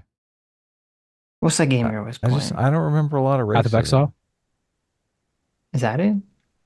That's a different game. I mean, that's the game I've been playing for a while. Okay. I haven't really played it for like the last month, but I'm still like logged in because I'm making content out of it. Sure. Oh. You just left it open. Well, the thing is, It's like a controversial thing in the game. The trading system doesn't have an auction house, so if you want to sell shit, you have to stay online. And like the videos I'm making involve selling items, so I have to just sit here online all day, just like wait for whispers because they won't add a fucking auction house to the video game. What's a video you're working on? I'm working on several videos. The gaming videos are kind of like honestly it's it's too difficult to explain to someone who doesn't play Path of Exile. It's like a combination of a game show and gambling content. You're making gambling content now? in the game, yeah. Oh, okay. Although I'm probably going to stop because like the whole idea there was like I thought I could make these videos really easily, and it turns out they're not as easy to make as I thought. No videos are as easy to make as you think. Yeah, everything. Yeah, it's like there's like a name for that. It's like shit is always harder than you expect, even if you account for this. Right. Yeah. Very true. And I think it's worth noting that the inclusion of these black characters in this context surpassed the actual demographic makeup of Montana's population. I've had my moments of trolling America Online chat rooms and shit, right? So like, I get it. When I left the house, there was shame attached to that behavior. When I cut off the screen, there was shame attached to that behavior. Now you do that and then you show your friends. Now you do that and then you brag about it on Twitter or 4chan. Look at this awful thing I did to somebody that I'll never face consequences for. And when that happened, there was a loss of access to functionally engage with a whole portion of people. The lasting impact of... So I agree with that. And one of the clearest examples of that is the woke hyper progressive saying, look at how I destroyed this person for some sort of microaggression. Give me praise and Twitter likes, motherfucker. I was actually going to pause and agree with that. Yeah, 100%. So ratio. It's so frustrating. There's this gap. There's this gap of behavior where you're clearly being a dickhead, but it's not illegal, and you just get away with it. Right. What do you think the trolling FD did on AOL Online was? It's a good question. What to ask? Well, he's a boomer like me, so I don't know. Yeah. Talking about it was a long time ago. AOL chat rooms. He's got to be very old. Dropping the cracker slur or something. I don't think he was probably like in middle school. Gamergate is like up there with wars and COVID. Whoa, wait. Functionally engaged with a whole portion of people. The lasting impact of Gamergate is like up there with wars and COVID. Gamergate is up there, and I don't think people fully appreciate that. Do you agree with that? Gamergate is impactful on humanity, on the entire world as COVID and wars. That's comedy gold. Look, you could go to the grocery store and do a man on the street thing, and you could stay there for 8 hours and ask people, what's Gamergate? And no one would be able to say what it is. As a connoisseur of hyperbole and hot takes, that is pretty fucking out there. Yeah, it is. It's bizarre. Unless he's saying that it had such an impact that people they don't know what it's called, but they feel it. Yeah. Remember in Everything Everywhere at Once, how they're like, doesn't everything just feel off? Everything feels wrong. Everything's just bad. They couldn't figure out why. Gamergate. Yeah. That was it. The whole time. Gamergate is what started it all. Dude, that's the fucking Everything Everywhere All at Once. They're trying to find a universe that didn't have Gamergate. We have to go back to the villain is trying to destroy all the universes that had Gamergate in it. Have to go back to the prime timeline where Gamergate didn't occur. And what the protagonist is an anti-SJW? Yes. No. They're an trying SJW. to preserve the truth of Gamergate. Oh, right. Yeah, exactly. Yeah. There you go. Nobody ever says the antagonist is SJW Anita Sarkeesian. anymore. There you go. I must find a universe before Gamergate. Handy dandy Wayback Machine, I found screenshots of the since deleted campaign, featuring a few troubling articles downplaying its asininity and a reply saved by the alleged original poster from the change.org petition. It's time to draw a line in the sand. We, the American gamers that make up the majority of your user base, demand to you cancel this game or alter it to be less offensive to your main player base. In these times, you must understand that there might be some violent repercussions if you intend to follow through with your pointless criticism. However, the fact that the developer... So the only way that he found this is that he read an article about this change petition. In the article that I'm assuming, in the article that talks about this, even the person writing the article says that they think this petition is a troll and not real. Okay. Which he leaves out because, well, I'm going to read this part to you and you tell me if you think this is real or not. Okay. Us gamers have endured a lot of crap over the last few years. The targeted harassment by the mainstream press through Gamergate, the terrible launch and outright lies of highly anticipated video games, the outright censorship of art through localization policies, and the continued rejection of romantic partners when they find out our hobby. Oh no. And the appropriation of our culture by so-called gamers on Twitter. No more. It's time to draw a line in the sand. They're stealing our culture and our women. Okay. Do you think this is real, or does this sound like such an obvious fucking troll? I mean, it could be real. It could be real. Think it's real. I don't think there's a pretty. It's okay. It's probably like 60-40 a troll, but like there's a reasonable shot. Mm-hmm. There's some added touch people that take themselves way too fucking seriously. Maybe. On the internet, so I don't think a real possible. person would say the continued rejection of romantic partners when they find out our gaming hobby. That seems very true. They're basically saying they can't get a girlfriend because once people find out they're a gamer. Yeah. Oh fuck, Zero Fucks is right. I did a murder face voice. Fuck. Dude, you know, I was having a conversation with someone the other day because we were at a restaurant and Metalocalypse just happened to be on. Really? That's a based restaurant. I know. It was a sushi place actually, which was kind of hilarious as to why Metalocalypse was on. And I couldn't remember, how did we start to associate you with Murderface? Did you do the voice? Like, how did that even start? No, that's not how it started. How did it start?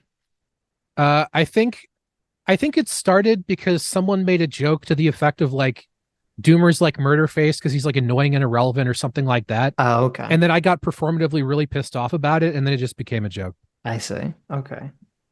I mean, I started the Murderface thing. Oh, you did? I was talking about how what Doomer actually looked like in real life.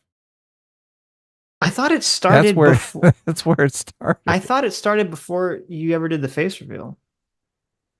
And it was a happy coincidence. Yeah, no, it did. Okay. Oh my God, Sitch. It was just a happy coincidence. What was the happy coincidence, Sitch? Dude, fucking chat saying it looks just like, fuck you, chat. Lying pieces of shit. What was a happy coincidence? That Doomer just happens to look very similar to Murderface. Chat, if you don't shut the fuck up, I'm going to come fuck your dad, okay? You have to say it in the Murderface voice, though. I'm going to come fuck your dad. I'll fuck your dad. I'll never make that voice again. Come on, do the voice, Doomer. Come on, do it. You know what's funny is that like I definitely did a Murderface voice, but that wasn't what I was trying to do. And now I'm thinking if I tried to do the voice, I would definitely do it shitty. Right, you can't. It's not. Yeah, I got you. You have to fill your mouth with a spit. That's the key. That's the key. You talk like you have a cock in your mouth or something. Yeah, exactly. Just Doomer, just put your cock in your mouth. There you go.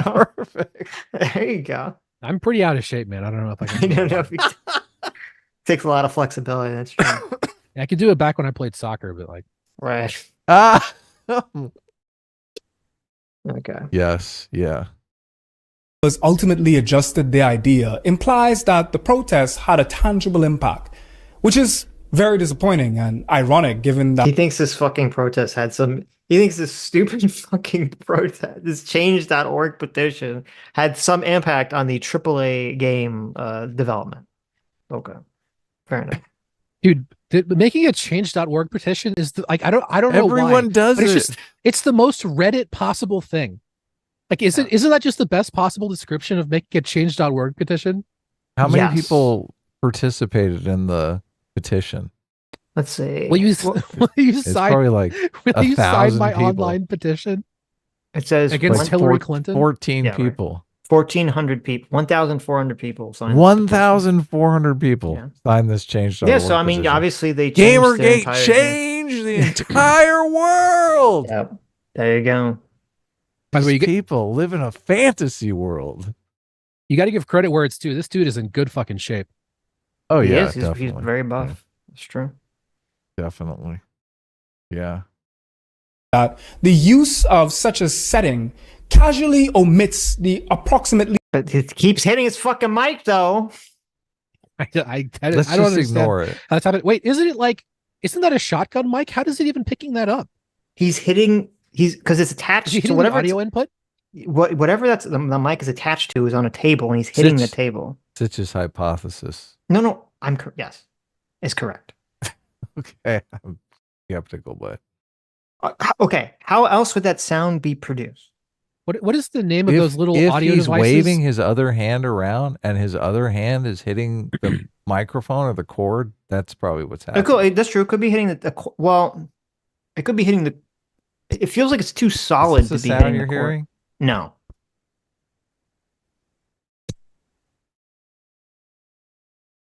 It just seems weird because like it's a highly directional shotgun mic, right?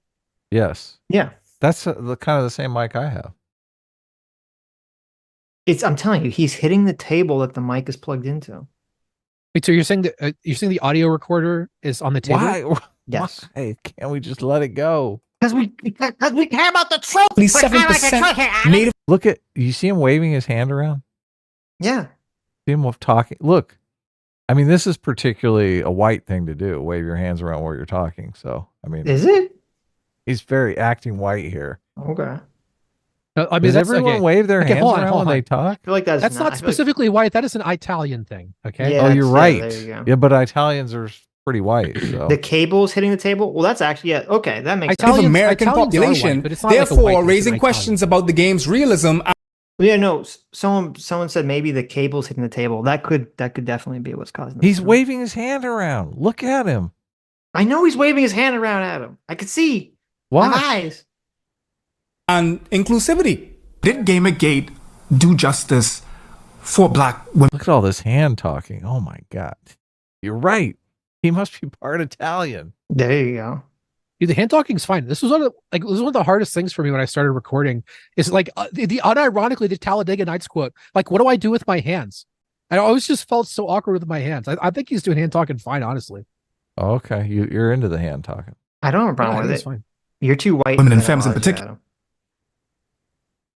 Look, I'm talking with my words. I'm not trying to. Your do sign whiteness is language over bothered here. by the hand motions. Okay.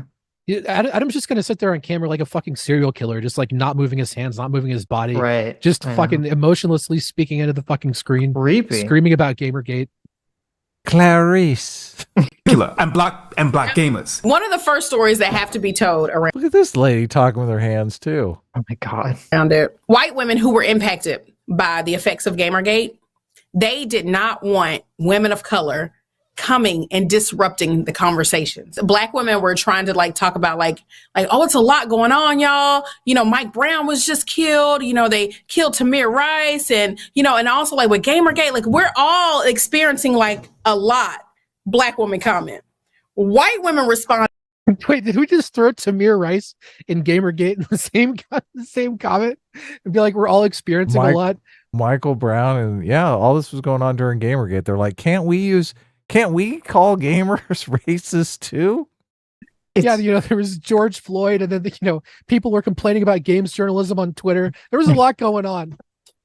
It's just so ridiculous that, you know, so you have these people that are complaining about sexism in video games, and then you have this other women of color come in and say, yeah, but can we take over your movement and also make it about racism? And they're like, no, can we just like, you know, not everything has to be about everything, right? And it's like, no, you're racist. How dare you? How dare you?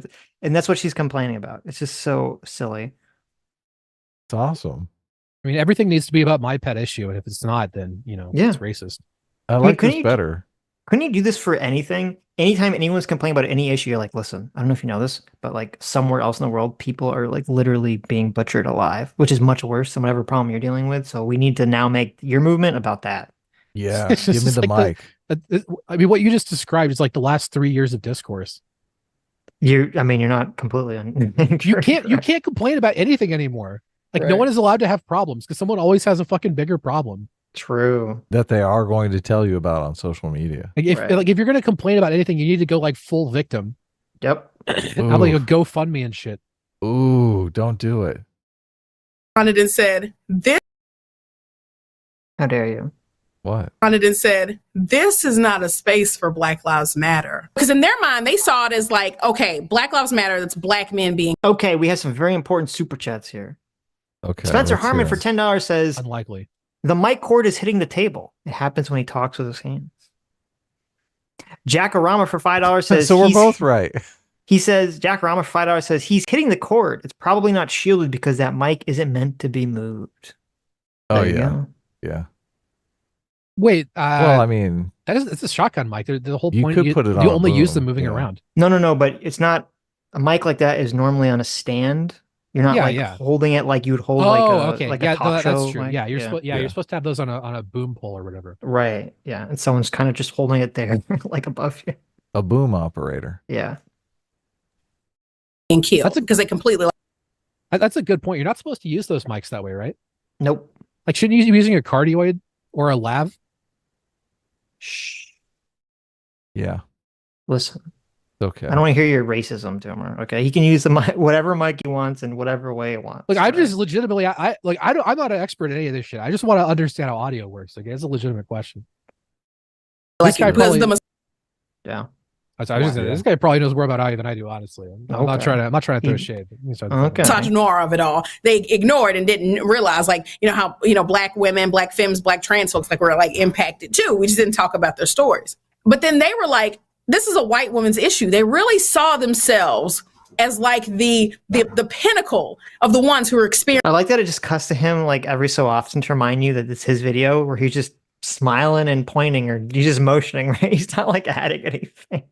Like, why don't you just leave the camera on the person talking? They keep talking, but we don't need your cutaway reactions. Experiencing like the harassment. Black women were like, that's where you're wrong, Sitch, because the image becomes non-kinetic if you leave it on the same place too long. That's why you need to cut away. In fact, there's a video by Legal Eaglist editor talking about this.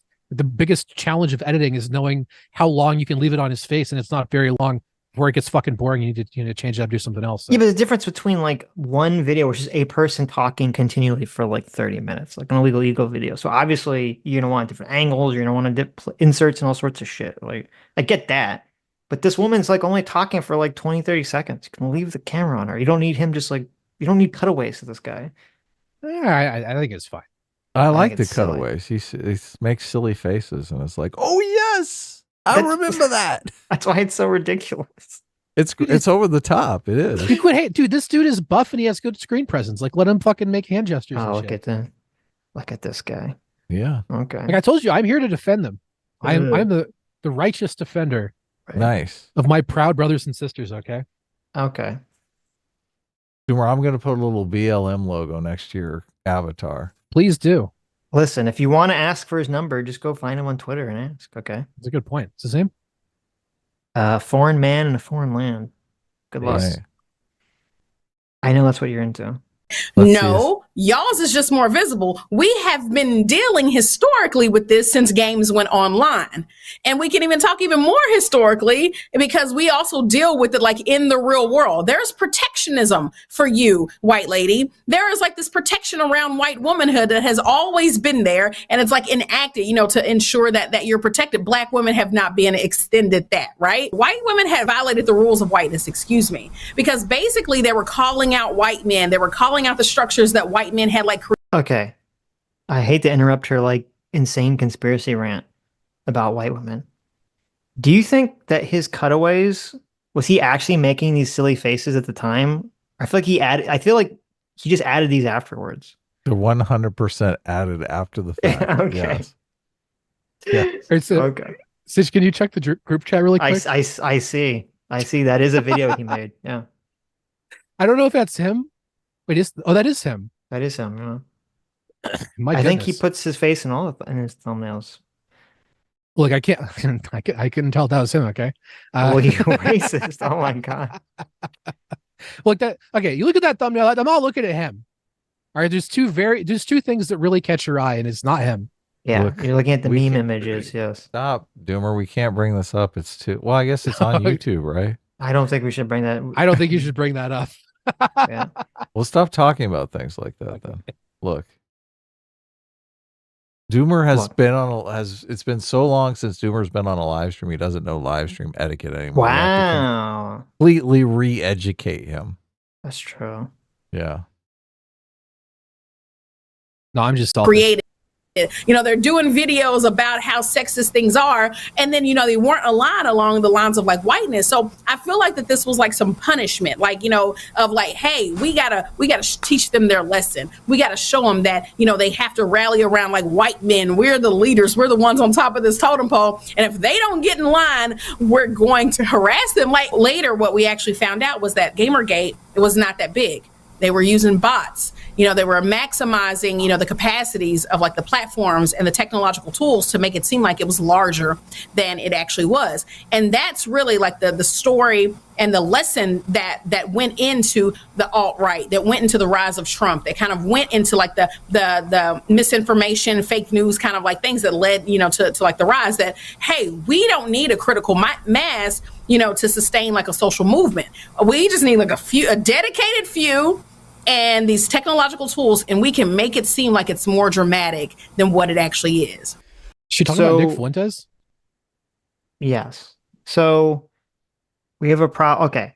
So Gamergate was simultaneously the most important thing to ever happen on par with COVID and wars. But also it was just a tiny group of people that weren't really a critical mass of people. But also, we somehow live in a society completely dominated by the sexist, racist ideas of the Gamergate people, but yet they couldn't actually marshal those people in a group for some reason because they were all bots. Has this lady ever heard of a human resources department? Like, I don't understand. How does she think these ideas are dominant? Like, yeah, this is like the wackiest conspiracy ever. That you have to buy into this crisscross idea of nonsense to have this worldview, and yet she just uncritically spouts it. Like, oh, I guess this is true. Yeah, all to promote anti-white stereotypes. Far Cry 3. And let me just pause there to say that the game is absolutely exceptional. I mean, there's no denying that it single-handedly changed the industry. The very way that players view antagonists and the very formula used by the designers to create antagonists to this day portrayed the iconic Mohawk villain, Vaz, and his sister as magical Negroes and menacing gang leaders. Is it that guy's black? Wait, that guy's wait, what? Wait, I feel like I just tripped and fell. What what just happened? To this day, portrayed the iconic. Look, that guy's black. Did you not know that? Look at him. He's a magical Negro stereotype, apparently. He looks according more to- like The a Rock. Samoan. Yeah. He's Hispanic. Okay. The actor. Yeah. Wait, he's Hispanic? Yeah. All right. He was on white passing like hell.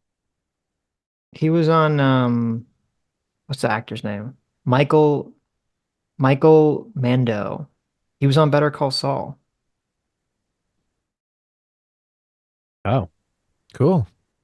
There you go. Looks magical. Iconic Mohawk villain, Vaz, and his sister. So he's calling this guy a magical. So I guess you don't is it just anyone who's not white who has magical powers gets that gets that name of magical Negro? Is that how this works now? I guess. Which I thought the concept was it was supposed to be a black person who has like vague magical powers who helps the protagonist, when both the people he mentioned are evil. Right.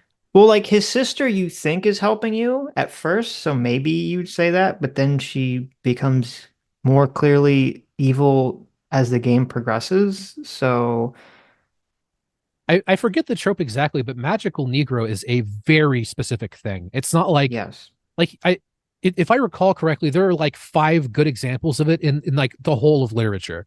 Yes. Like this is not a widespread problem. No. And yet it always gets portrayed like it is this massive thing when it's like there's like Bagger Vance and I don't know. Is The that Green it? Mile? I wouldn't even say the Green Mile constitutes that. Yeah. What about that new movie about the Black Harry Potter that The Legion of Magical Negro. Yeah, what about that? That's what it's called. Yes. Have you seen It's that called trailer? the Legion of no fucking way. Yes. Where's that fit in on all this? No, You haven't fucking seen that way. trailer? Hold on, I'm gonna go Google that shit right now. Or maybe it's the League of it's something of magical. League of Magic. I feel like someone's watching me while I'm typing this. The American Should be typing these Society words. of Magical Negroes is the name of the movie. Oh my goodness. Yeah. Let's see the like to dislike ratio on this video. Oh my goodness. What happened here? Have you seen this? What's 7,000 up, 103,000 down. Oh my yeah. God. Annihilated. What is there's got to be a story here. What is going on with this video? Well, the trailer's So it hyper literally- racist. It has magical Negroes in the title. It's an insanely racist. And it's got 6.5 million views. It's a That's a super lot. racist looking trailer, but Wow. I'll have to come back to that later. right. But no, it's interesting because I love Far Cry 3. It's probably one of my favorite games, even though the ending is like terrible. Did it change the gaming industry forever? No, I don't think so. It Okay. changed the Far Cry series forever. It's one of those things where unfortunately it's beloved and the people making it they don't understand what makes it good and they take the wrong message away from it. Oh, that happens so much. Right. It's kind of like Pirates of the Caribbean, where Jack Sparrow is a character that everyone likes. So the movies become more and more about Jack Sparrow as they progress, but they Right. become worse and worse because that character only works as a side character. He doesn't work as a protagonist. Right. 'Cause Yeah. you As soon as he has a character arc, you're like, this is a completely different character. Right. You don't want Jack Sparrow to have a character arc, and you don't really want the movie to be about him. He should just be like they're doing Jack Sparrow-y things. That's what Right. makes his character work. And so it's the exact same thing with Far Cry 3 because while Voss is a really great villain and his performance is fantastic, they forget that the main character, the protagonist, the player character is just as important because the story of Far Cry 3 is great. You're like this like super privileged white boy and all your friends have like those like California names where they're like Ashley or Jamie, but they're spelled like dumb because their parents wanted them to be like special. And they basically go on vacation in Thailand and they get kidnapped by pirates and they're going to be sold into slavery. Wow. And your brother, it's like the main character's brother was like, former Marine, like badass guy, and he's going to use his like Marine powers to like save you. And then he just dies like 5 seconds into the game. And so Ouch. you sort of like the loser brother who like kind of wants to have a film career, but doesn't really have any direction in his life, basically like has to become a serial killing, like murderer rebel, like that uses drugs and weapons to save your friends and family. And it's kind of about like the dark descent of the main character becoming more and more like fucked up, but for like in order to save his friends and family. And it's actually like really interesting. And but everyone forgets that the protagonist is a character and they only focus on the antagonist. And so Far Cry games afterwards did this really fucking stupid decision where they made the protagonist in all the subsequent games a silent protagonist.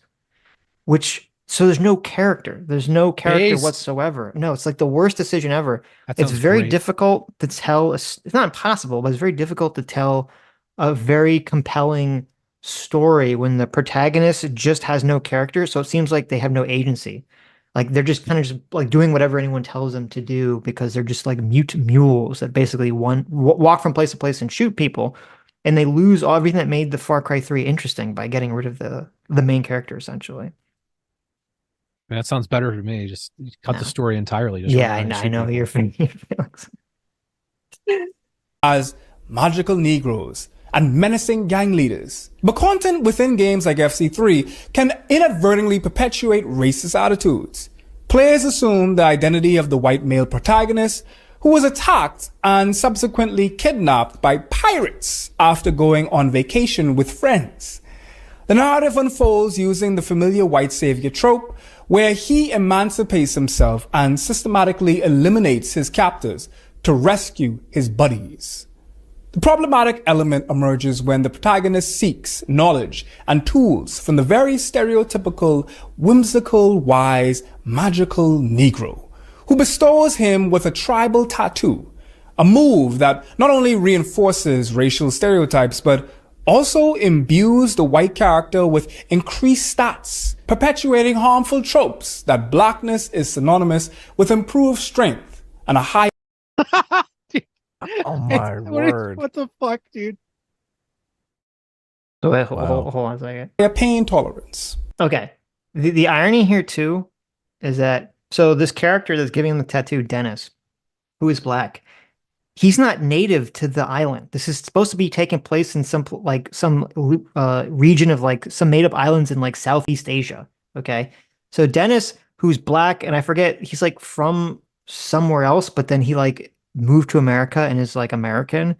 And that's the reason that like he's kind of talking to you is because like he speaks English and the other people either don't or they don't speak it as well in Far Cry 3. So it's just like it doesn't even his complaint here doesn't even make sense because the black character is also an outsider to this tribe. He's not a native to this tribe, and he's not portrayed as a native to this tribe either. There's way more problems with this than that. Like, do black people have a fucking like are tattoos only a black people thing? Yeah, dude. Like, is it cultural appropriation for a white person to get a tattoo? Well, no. Okay, so he's actually speaking very stupidly. So in the game Far Cry 3, you do get a quote tribal tattoo. It has like, you know, these sort of tribal looking design elements to it that gives you magic powers. Well, yeah, but okay, again, are the tribes aren't even black people though, right? No, they're Asian. So what the fuck? I know. That's what I'm saying. This doesn't know what he's talking about. And like, it's a fucking video game. Anything that exists in the game that like can be used for flavor is going to be used to increase your stats. Right. Well, it's basically they get mad that you have a white character enter into any space that's not populated. This is the problem. If you have a white character, if you're playing as a white character and you're in a country that's dominated by white people, they go, where's all the diversity? Why do I got to play as white people? This is very racist, right? And then if you have a white character playing in an environment he's the only white guy there, oh, well, this is the white savior trope, right? Oh my God. Or cultural appropriation. Sitch, I'm brain blasting like crazy. I just had the best fucking idea in the history of accessibility ideas for video games. Okay. You start up a video game, right? There's that slider. They're like, slide the bar until like you can barely see the symbol, right? The brightness. You know where I'm going. Yes. You know where I'm going with this. Yes. There needs to be the bar, right? And you get the slider bar, but it just shows it shows like 10 people. And as you move the slider, they move from white to black. And you get to say, choose the composition of the population that you would be comfortable with. Like, yes. You know, what you don't want 20% black people? You want 50% black people? You just do the slider. And then is an accessibility feature. And then people can and then you can never complain about this ever again. That would solve the problem, but they would just say that the population is like selecting exclusively white play, and therefore, and that would be very racist. Funny. Yeah, it would be fun. I wonder how difficult that would be to have so you could make it so all the NPCs you could reskin them in the beginning of the game. That'd be easy. Black or whatever. Completely easy. Would it? I don't know. I guess you could. Of course. It'd be pretty funny. They should do that. Dude, the weird thing is you're damned if you do and damned if you don't. Because I always play as black characters because they look cooler. But that probably makes me racist too somehow. You could adjust the game demographics. Do it however you want. You want the game demographics matched to your local location or a location around? Oh my God. You know how Google's always asking for your location information? Exactly. The video games should we base the population on your fucking location with GPS? We don't want to trigger you. That's awful. Oh my fucking God, it's so funny. Dude, it could give you like a 5-question political quiz to gauge what the population should be. You know, I wonder if like, especially as like AI gets put into more games, there's going to be more customizable options like this. Oh man, it looks here like you thought the 2020 election was stolen. All right, all the NPCs are white. What's your opinion? You start up the fucking game. You start up Assassin's Creed. What's your opinion on January 6th? Holy fuck, dude. It'd be so good. Well, I guess we learned today that you're the chaser equivalent for black people, Doomer. You always play as black people in games. Maybe. There you go. Dude, you want some real talk? Black women on Tinder do not like me. No success. None. Wow. I'm sorry to hear that. Too white. Well, you know. Do you have a murder face emoji on your Tinder profile? No, Adam. You should try it. Listen, there's some, you got to get like the black nerdy ladies. I mean, the Metalocalypse, right? I'm sure there's like 5 of them. Did you play The Last of Us? I saw like the film on it. You should go back and play. Well, no, you don't have to. So I was bothered. It's a really beautiful narrative. The first one follows Joel. You have like this father figure narrative, you know, a lot of protection, a lot of things like that. So it's really like, it's got a cute little storyline. But in the second one, we follow Ellie. And Ellie is Joel's daughter. Hold on. 0 fucks in chat says untrustable credit score is why black women on Tinder don't like me. Because you have an untrustable credit score. Yeah, that's fucking funny, dude. How do they know that on Tinder? They could just tell. They could see it in your eyes. Okay. They could tell. I gotcha.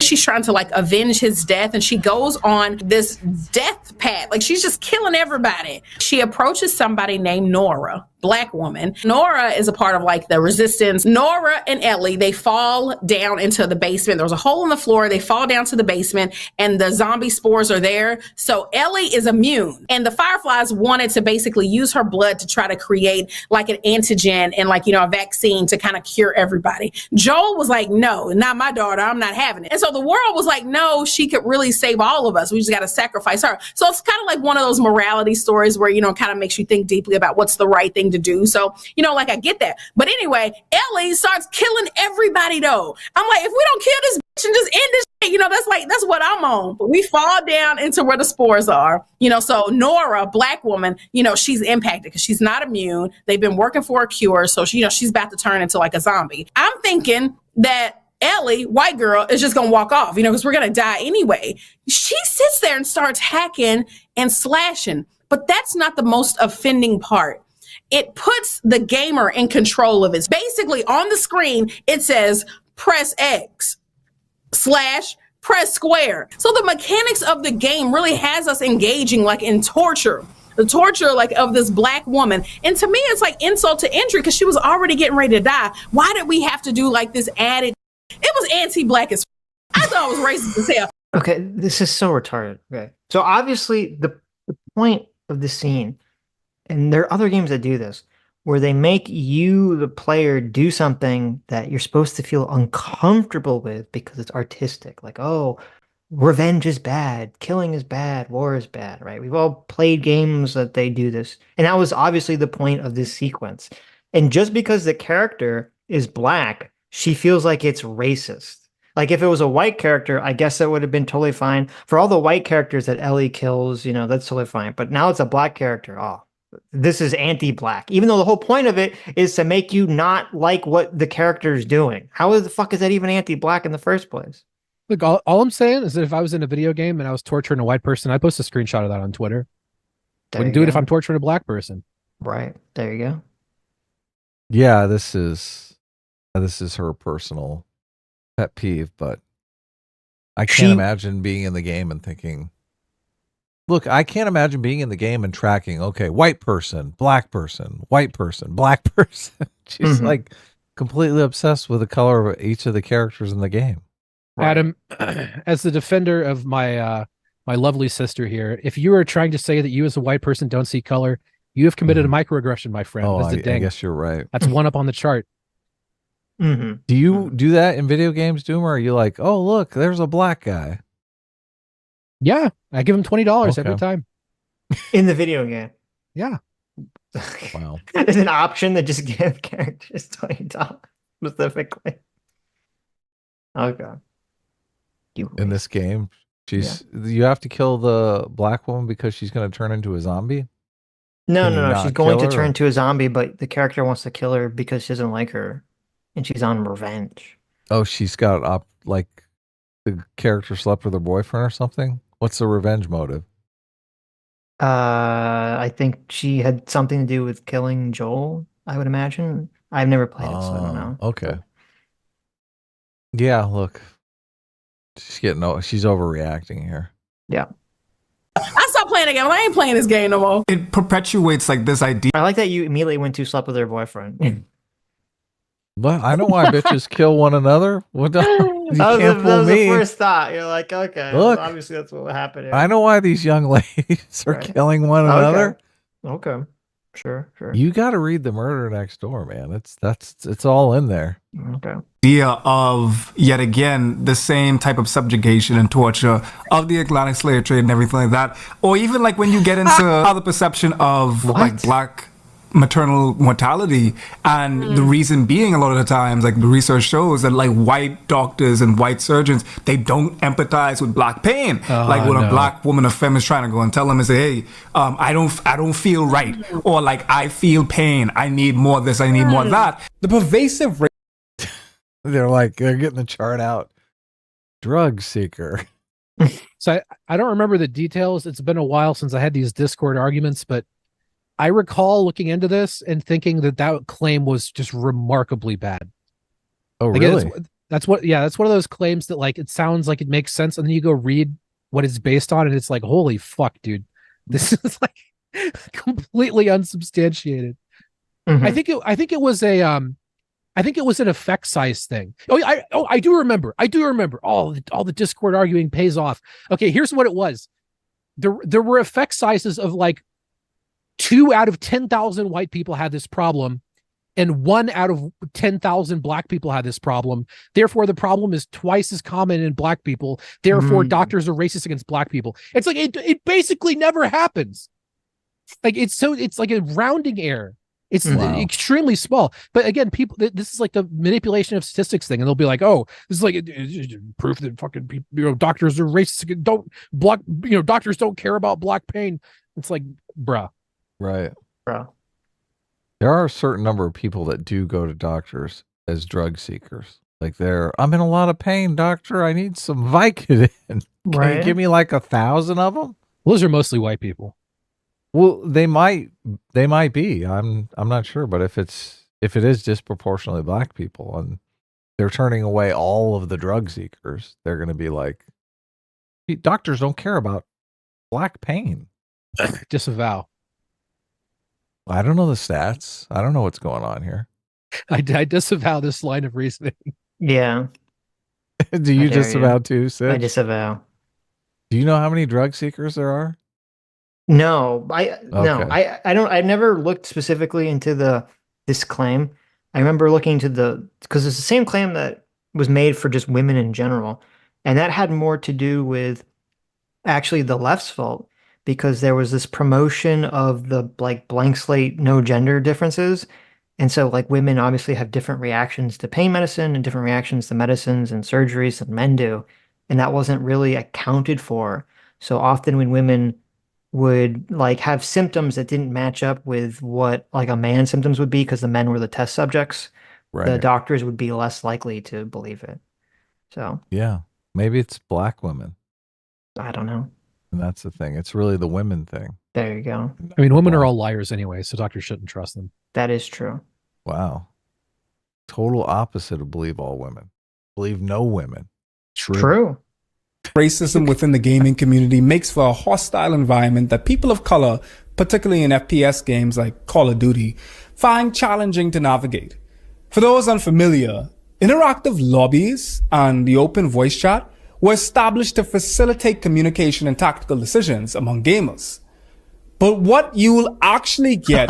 Oh, look at this. Oh, no. Perfect use of as, dude. Oh no, they throw Why are they Az going under to the as? bus. Is- I don't. Yeah. As is fucked. Okay, he is forever the face of the angry neckbeard screaming about pronouns I know. for like literally for the rest of time. Yep. He's like the you know Well, the, do you the think it bothers girl that you? was 'Cause- screaming when Trump won the election. Yeah, He's like yeah. the left wing version of that. Yeah. I don't think it bothers him because I think he did it intentionally. Well, so then it doesn't matter. He's like happy that he's the meme. Right. I often wonder, where's that girl now? The Trump scream girl? Who, Big Red? No, the screaming green, girl. the green jacket girl. Like, where is she gonna be? I want a sequel if Trump wins. What Starbucks is she working at? I mean, if Oh, she that's wanted so to, bad. if she wanted to tell truth to power, she'd be working for the New York Times. There you go. I mean, if you saw her on the street, you'd be like, you'd recognize her. You'd be Would like, you? I don't think yeah, I would. totally. I'm sure she looks different. That was like a long time ago. It's almost 10 years ago, 8 years ago. People you can pick faces out, so you'd Okay. be able to recognize her even though Well, she listen, was you're talking to a older. person who has no visual memory, so I would not be able to pick this person out of a fucking lineup if you told me it, if I was expecting it. So One Sitch, day. you remember that conversation we had where we like, it was me and you both thought that we were like 0 out of 5 on that chart, right? yeah, I'm No, definitely, I'm like a 1. I'm not a 0. yeah, I'm definitely at least 2. I've been doing a lot of graphic design stuff and like actually trying to use that part of my brain. It's definitely there. Nice. Is it there, or you were able to increase it? I just never, I think it was like a muscle that I never used. Interesting. Because like I never drew or like did like graphic arts or anything like that. Right, Now that I have to, it's this like constant struggle of, I mean, I have to make these fucking like hyper autistic like, flow charts of how I'm going to create graphic design of stuff that would just be embarrassing if I talked to somebody who actually had like art talent. They'd be like, "Why do you need to write that down?" It's like, because I'll fuck it up if I don't write it down. But I can definitely get to the point where I can kind of like imagine how stuff's going to look and whether certain colors will look good together and like, what proportions need to look like and shit. So Mhm. it is possible if you needed to do it, and if you practice, you might get better at it. I don't know, like when I used to make videos, part of the difficulty was I couldn't ever visualize the way anything ever would look. I had to actually do it. So I don't know. I couldn't develop it. I think I'm just fucked. Yeah, well, you are fucked. That is true. Are screaming white boys calling literally anyone and everyone that minutely offends or responds to them the gamer word, which is the N word. Dude, I fucking love this clip, dude. It's so funny. He's wearing these fucking ears. I know the cat ears. I gotta buy this headset when I'm like actually doing in-person videos. Oh my god, it's so funny. I thought dude. you had it. I could have swore I saw you wearing the little cat ears. No, I don't. I don't Just got in my money for just that in my shit. imagination. Yeah, there you go. Your imagination does There you work. go. It does work. You can see me in the PewDiePie N-word get up. It'd be funny if like when I do the face reveal, I should wear the exact same. No, when we do the gaming stream, Adam, you should wear the exact same outfit What's that the outfit? that PewDiePie was wearing, and see if anyone notices. The PewDiePie? Let's do Yeah. it. Screaming white boys calling. You know, it is pretty gross though that like, so I don't, unless I'm mistaken, I don't know of Az ever screaming the N-word or doing any racial slur stuff, and yet he's using him as like the avatar of screaming white boy in a Call of Duty lobby saying racial slurs, which is, that's pretty fucked up. It's a pretty fucked up thing to do. As the Literally co-host is anyone black. and everyone that. Listen, I mean, doesn't that's he's As dropped does the a- show with that gives him a true. pass, Adam. Yeah, That gives as him a does the pass. show with Eric July and so He said yeah. it with a soft A. It was okay. I do minutely really doubt, offends. There's the outfit. You I need really doubt Az is racist. you need the think bunny that's- cat headphones and a bright orange sweater. Look, I'm halfway there already today. Look, I just got my You're right. You already jacket have on. the orange jacket. I'm ready to go. You just need the headphones. It'll take me. I'll have to get started now because it'll Yeah. take me about 5 years to grow that beard. Dude, you know what I just noticed? Dude, Mohammed donated $60 and then his entire world shattered. This PewDiePie said the N-word with his name on screen. There you go. Someone donated $400. Jeez, look at that. Fucking I think J-Mac.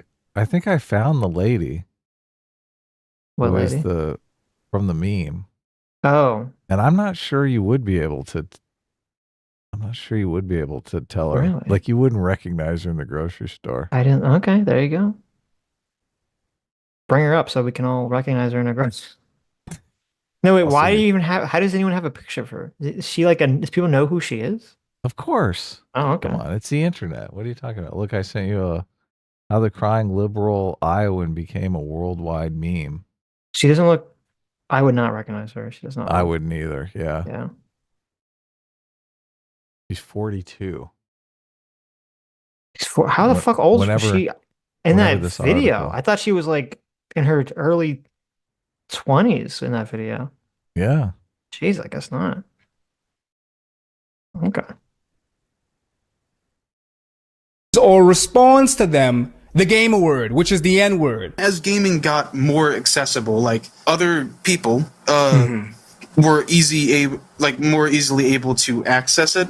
Behavior was so reinforced of just like, we're just joking around, we're saying a bunch of edgy stuff, that once people confronted them about that, it felt like an attack on them, if that makes any sense. It's like, I've been doing this forever, and then no one had an issue with it. So now, like, You're coming from my culture. yeah, they're victimized. They feel victimized. And then what happens is that the people that they're friends with that also are fine with this behavior kind of reinforce that. And like it gets polarized, further and further polarized. The thing that matters most in that interaction where you're being confronted is the fact that this person is like confronting you. Everyone this behavior is fine around. And so like you start building a negative association with anyone who is trying to tell you this is wrong. You're almost getting like shoved more and more into this corner of people that are all fine with this. There's a concept called group polarization, which is like when a group feels attacked, your beliefs as a group will become more and more extreme, like more and more polarized. People say they play games to escape from reality.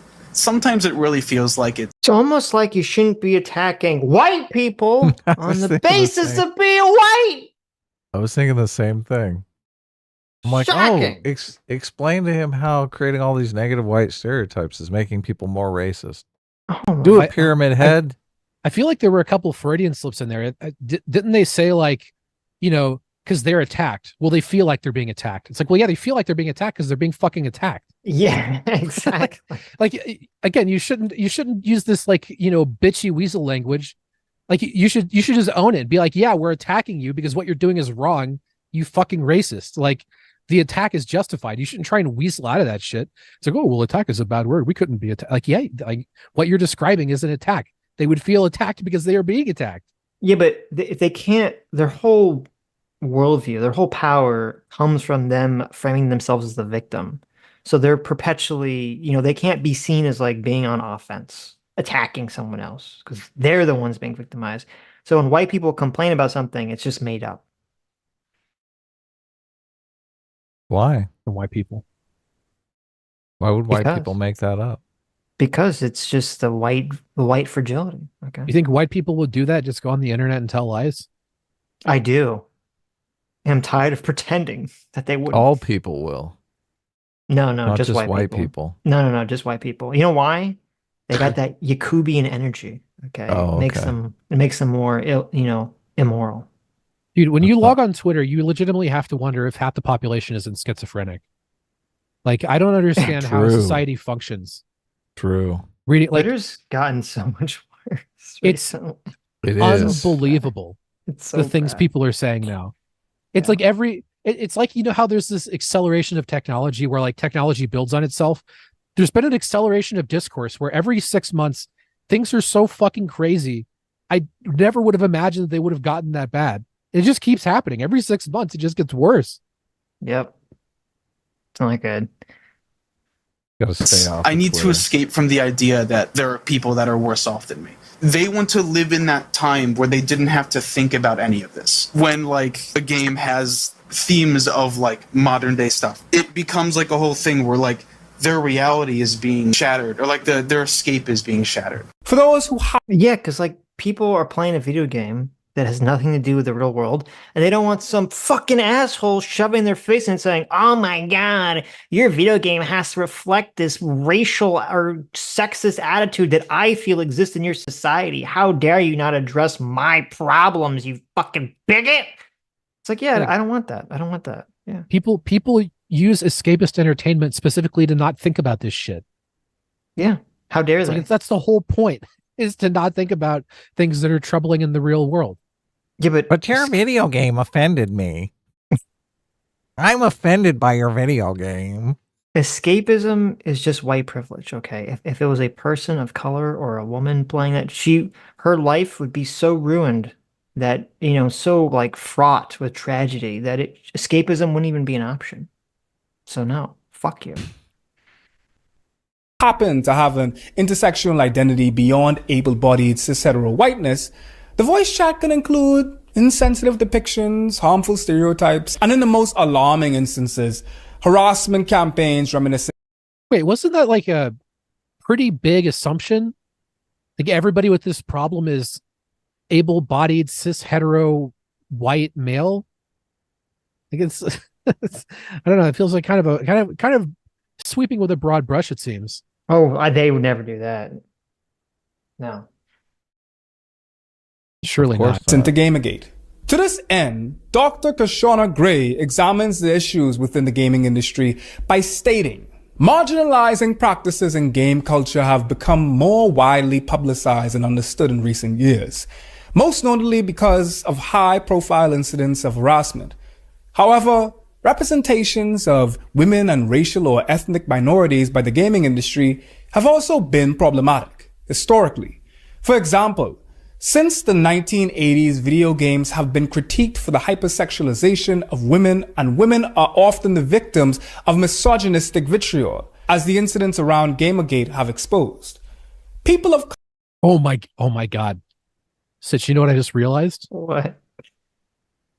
Oh my, dude, I can't. What a beautiful connection. What a beautiful connection in my mind right now. Mm-hmm. The depiction of black people in video games is described by the America Ferrera speech at the end of Barbie. They need to be strong, but not too strong. They need to be confident, but not too confident, right? They need to be magical, but not too magical, right? There has to be a good number of them, but not too many. It's it's true. Too much, Sitch. That's true. Rise up. The difficulty they have to overcome. There you go. You know what? That's a good point. How is it? This is some white lady bullshit, okay? This is some classic white lady stealing, what should be, strong people of color. They took that speech. That speech belonged to black women. And they gave it to some, well, she's not white, some Hispanic lady, okay? They gave it to a non-black lady, and they made it about women when it should have really been about black people. So I'm really glad that you pointed that out. That is accurate. Excellent It's always job. white women. It is, yeah. Walking their dogs in parks. Yes. I'm glad that, none of the white women won any awards for that movie, because they don't deserve it, because they're white. America Ferrera was nominated for that speech. So. Yeah, but does she win? I mean, if she wins, she should definitely give the Academy Award to the black community, since it was a stolen speech, right? Did she really get fucking nominated for Barbie? That's pathetic. For Holy that shit. speech. Wait, That for is- best supporting actress? She's probably Yeah. going to lose in the female category because it's, best supporting actress, and Ryan Gosling is probably going to win in the. Why? Look, Ryan Gosling is the male lead in that movie. Why is he supporting? Why is it supporting actress? Or actor, rather. What? He was nominated for best supporting actor? Best supporting actor, but he's the male should lead win in it. Barbie, right? Yeah. Wait, he's like 70% screen time. He's not a I know. supporting actor. He's the lead male in the movie. Why isn't he? Why is it not? Because it's the lead- Barbie movie. Why is it not best actor? That is sexist. It is sexist. Of course. That is the denigration of our proud white brothers in service to entertain the people. Yeah. Look. Demoting Ryan Gosling, America's child, the golden god, demoting him the best supporting actor for a fucking movie where he's the male lead. All of those other Kens were the supporting This is why we Kens. needed Gamergate. Everyone, Where's the threads about this? of course. Look, There you go. I'm sure there is a long Reddit thread about this somewhere, Doomer. Did you know that he came out and he was I think Ryan Gosling even was like, it's a tragedy that Margot Robbie and the director didn't get nominated for Barbie. I'm sure he did. He has to fucking say that. Yeah. Fucking pathetic. He has a team Look, of he's 5 trying- publicists. Okay, of course he has to fucking say that. No, Well, that's and not he's Ken gonna enough be in energy. Barbie Okay. too. Look, he's definitely gunning for Barbie too. If He I was should in his be- position, I would have been more cucked. No. Okay, you got to play the game. Clip that. That's a good quote. Clip. No, he should have gone on camera, ripped his shirt off, flexed his muscles, and been like, "Of course I got nominated. It's my movie," and then just turned off the camera, and that was it. It is his movie. Dude, That you would've should, been you the should have alpha started off move. his statement with like, first they came for Hillary Clinton and I said nothing. There you go. Go completely look where like it brought double us. down, triple down. Yeah. He There might it is. win, and the Academy might. I need the Academy Might to mess Pokemon around. go to the polls and vote for Greta Gerwig. The And Margot Academy is Robbie. decided by actors. Dude, by the way, talk actors about may unanimously vote for Ryan Gosling, and the Academy might go, "Oh my God, the optics of this look terrible." No. If Ryan Gosling wins and America Ferrera loses, He has no way of winning because of that. yeah, but By he the could win, and they could just change the vote because they have to. when we were talking about completely schizo other reality Twitter discourse, there was an entire like news cycle of people talking about how Margot Robbie was fucking mid. Yeah. I remember. If I had a that. Death Note that took Twitter handles, all those people would be gone.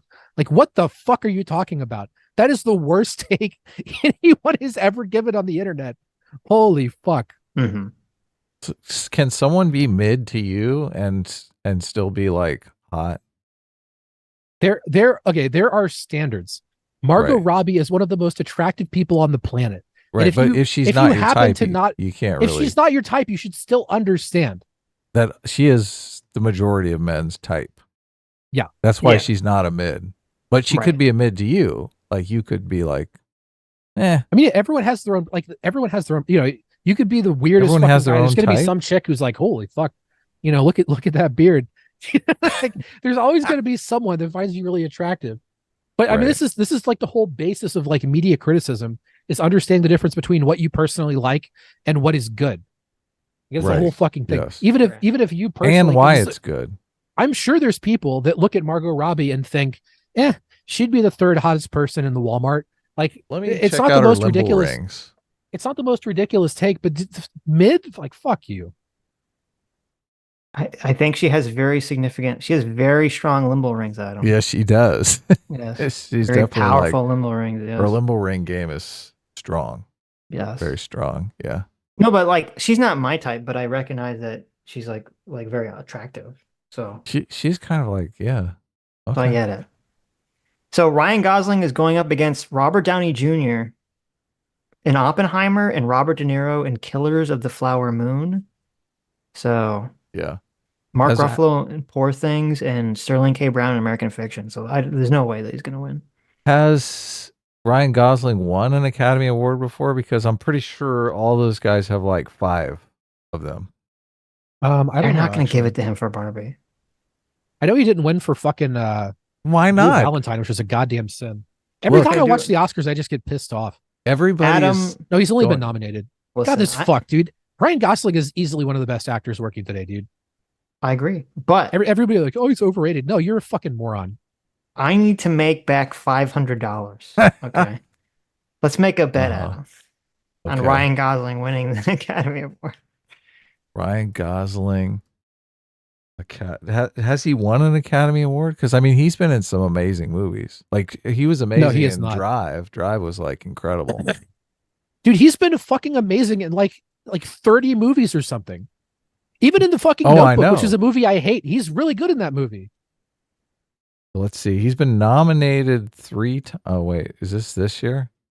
He's been nominated 3 times. He's been nominated 3 times. He's never won. I was pretty sure he hadn't won. And like, there's, oh god, dude, What was he nominated Blue for? Valentine. Do you have So it? Blue- Are you looking at it?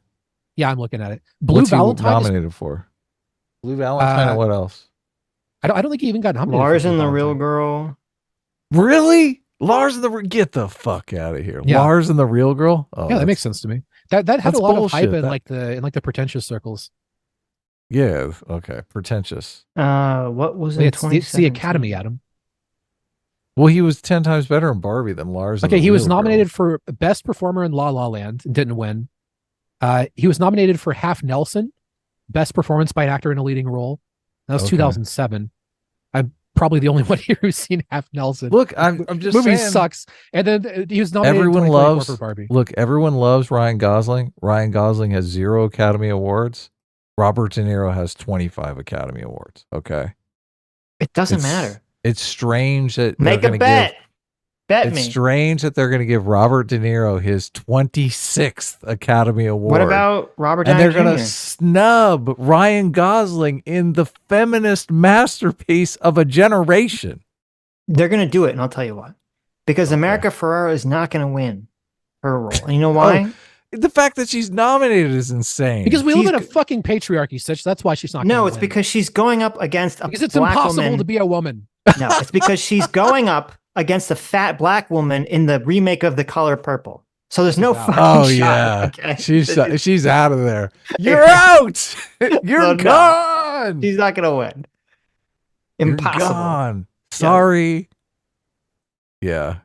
You pretty much can map all the Academy Awards onto the oppression hierarchy. It's sad. And but get true. all the winners. Yeah. It's Good. true. Just without Yeah. performances, just on their White own. people got 100 years of awards. It's time for a black woman. No, they got like 500 years of awards. Okay, I got it right. Yeah, 500 years of film. I found a good picture of Margot Robbie. I mean, she's pretty hot in this picture. Some She's pictures I'm attractive. like, Yeah. yeah. She was Well, very she- hot in Wolf of Wall Street. She's the Suicide Girl, right? She is Harley Quinn, yes. Harley Quinn, yeah. Yeah. Nice. Wait, was she Harley Quinn? There's some Harley. Wait. Yes. Harlot Quinn.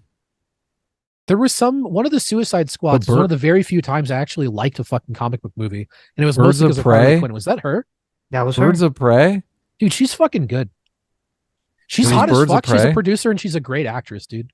What a catch. There Did you you like go. Birds of Prey, Doomer? Don't Is that be I don't coy. think I've I seen never Birds of saw Prey. that. Oh. I didn't No, like any of the I have not. Suicide I definitely Squad not seen movies. Birds of Prey. All right, let's continue with this horrible video. Color are This trash featured in fire largely video. stereotypical ways and are Blah, blah, blah, blah, stereotypes. We're almost done. We're gonna get Just- through. I've completely lost it, man. I know. What is this? What do you mean we're buzzword almost salad? done? There's 15 How do minutes left. It's people going to take you watch guys this fucking stuff? 5 hours. How do people watch this stuff? Why is this popular, Sitch? 'Cause Explain white it people to me. I want to bad. know. Yeah, but it's got to be a bunch of self-hating white people watching this video. I mean, probably, yeah. Okay. all but absent from the gaming industry. To white children, racism is a bonding practice. The same way that That's the best what did he clip. say? That is the best clip of this whole video right here. FD signifier saying, for white children, racism is a bonding exercise. Sitch, come on. I kind of got to defend him. Oh my God. Doomer. Doomer was Really? a racist. He did all the racist things to bond with his friends, I guess. Doomer. I Was didn't- your that was dad not my taking you experience. to I need to give some, I need to give some context. That was here, not okay? my listen. I need to give As some a not context racist here. white kid, that was not my Yeah. experience, Doomer. Okay. As an intersectional anti-racist young lad, okay, Yeah. I grew up in the fucking projects around black people, okay, Yeah. and there was a lot of performative racism that bonded people together. I'm not talking about a bunch of fucking white people sitting around saying the N-word for no reason, but the N-word got thrown around a lot. There was a lot of fucking racial humor, you know, Yeah, just but- hanging out with people in high school. Right, but was that absolutely how people fucking bonded. that detracts from FD's point. He's not talking about that. He's talking about a bunch of white kids sitting around saying the N-word to bond. That's what he's talking about. I mean, Right. that probably happens. I don't think that Of the things that FD has said, that's one of the less dubious. I'm going I to be do- very I dubious don't- on that claim. I would like to ask a follow-up on what he means. Is it just sitting around saying the N-word, or is it like they really talk about how much they hate black people? Like those are qualitatively different I think it would just be exercises. jokes. Yeah, What is see, if this- that's what he's saying, like he's just misinterpreting what's going on. what's actually going on. Hmm. He's perceiving it as racism. Is he just trying to say that like white kids sit around and joke about the N-word and bond over that, or is he saying like, you know, that's a follow-up the entire the entire process of raising white people in America is raising Klansmen? Who knows? Sitch wants to know. Here it is. People of Ready? color are featured in largely stereotypical ways and are all but absent from the gaming industry. To white children, racism is a bonding practice. The same To white children, It's just racism. is a bonding practice. Yeah. Yeah. way that misogyny is a bonding practice for men, we have been taught. Misogyny is a bonding practice. That is 100% true. Yeah, but it's, oh man, there's a difference between joking around about women and sincerely thinking, oh, women are stupid, women shouldn't vote. Like, yeah, that's a True. completely different thing. True. Yeah. Why is it only white children? I mean, most women are smarter than Doomer, at least. So, I mean, that is true. Yeah. Do non-white children not do the racisms? I guess. They don't bond through racism. Only white children bond through racism. No, I think the racism is a pretty universal human experience. Oh, okay. This whole video is two black guys talking about white people. Dude, the bonding over how they hate white people. There's some black ladies in it, in the cartoon character. The funniest fucking memes are like some Indian guy saying something, and then there's like a Pakistani guy who's like the same image. Like he's fucking saying the most racist shit in the world. They look exactly the same. Yes. You mean towards each other? Yeah. Yeah. Ought to not think that's a real thing. A guy like me wouldn't do that. This guy beat up, did some awful. What was wrong with him? What was she wearing? You know what I'm saying? What did you do to make him mad? Like that's how this is the same way racism works. And so the same ways. Wait. What was wrong is for men. We have been taught to not think that's a real thing. A guy like me wouldn't do that. This guy beat up, did some awful. What was wrong with him? What was she wearing? You know what I'm saying? What did you do to make him mad? Like that's how this is the same way racism works. And so the same ways in which I believe you tackle misogyny among men and things like that is the same way we got to tackle racism. The problem is we have to count on actual other white people to do it properly. That's Shaq at the free throw line. Oh, what? F, do you need a white savior? You need a fucking white savior, FD? I'm fucking pasty as shit. This feels like a lot of projection. This is like he's explaining his experience when he was younger and his worldview and just projecting it onto everyone, I guess, and on white people specifically. Like, I did not walk around my friends thinking like, oh, a guy got beat up. What did he do to deserve it? Oh, a woman got sexually assaulted. Oh, well, what was she wearing? What did she do to deserve it? Like, that's not my experience at all. That was not the experience of like, and we were like asshole troublemaking kids. Like, this is just wacky to me. I think there's a lot of truth in that, honestly. No, that I completely disagree with you. This is your experience growing up in your inner city environment? Yeah. Okay. Well, wait a minute. I mean, so that would kind Did of. you grow up in the projects or something? You see, you see, like you would fucking be in class and then you hear screaming, go outside, and some girl's getting her fucking wig ripped out, and then like the first thing someone would say is what she did. Like, yeah, but maybe okay. this is just different if you go to a fucking Doomer, you're grow up in the kinda fucking projects. Doomer, did you really grow up in the projects? Wait, I'm like, wait. I don't know kinda Doomer's background here. You're kind of making my point here. Like 100%. I'm saying that he's projecting whatever his experience is on everyone else. Okay. Actually, let me clarify. Because my fucking life growing up in like Sitch, fucking the suburbs was not anything like this. Hold your autistic points, Sitch. Okay. Bunch of good liberals were like, clarify no, to okay. Adam, in the school where I grew up, the International Baccalaureate program was in the poor school. So I grew up around the poor people who happened to be a certain color. Does that answer your question, Adam? So your private school was in the middle of the hood. No, it's not a private school. It's a public school program. Okay. What is the laureate program? You don't know what the IB program is? No. Is that for kids that have IB? Smart kid program. Oh, like college advancement and shit. Like it's basically like you take some classes that you might not take in like a normal high school, but it's mostly just the same classes and a lot more homework. I see. Interesting. Well, whatever. Anyway, What was the racial makeup of your school in high school? Of the school or the IB program? The school. The school. The school is like 98% black. There's actually there's a rap group called Dead Prez that went to my school. There's actually a rap song about it. So you were one of 2% white people in a all black school. Yeah. Really? Wow. Okay. Okay. I mean, that literally proves my point, though, that he's just kind of projecting his own experience onto everyone else. That's what you just did. No, I didn't. You just like, as soon as FD stopped talking. Now we know why Doomer's as soon as on you're like, Tinder. that wasn't my experience growing up as a fucking Jew. Because he's the one doing the projecting, coming out of the fucking- motherfucker. I didn't coming say out of the everyone fucking Tom was Cruise Illuminati dumbass. meetings. He's the one making the claim. Sitch is busy. His fucking whole family's in goddamn robes with fucking masks, Victorian masks, learning how to run fucking society. He's walking off to, I would never say that about the poor Negro people. Like, your fucking experience doesn't generalize onto everyone, Sitch. Obviously, because we had to use them to subvert the white Christians. Come on. No, but that his whole point, he's Oh, the wow. one making the claim. Okay. He's the one making this claim, this universal claim. And I'm saying my experience of reality and everyone I know's experience of reality that was growing up in my area didn't go through this. I'm not saying that our experience was universal. And the fact that you brought forward your experience growing up in a lower income situation shows that he probably is projecting shit.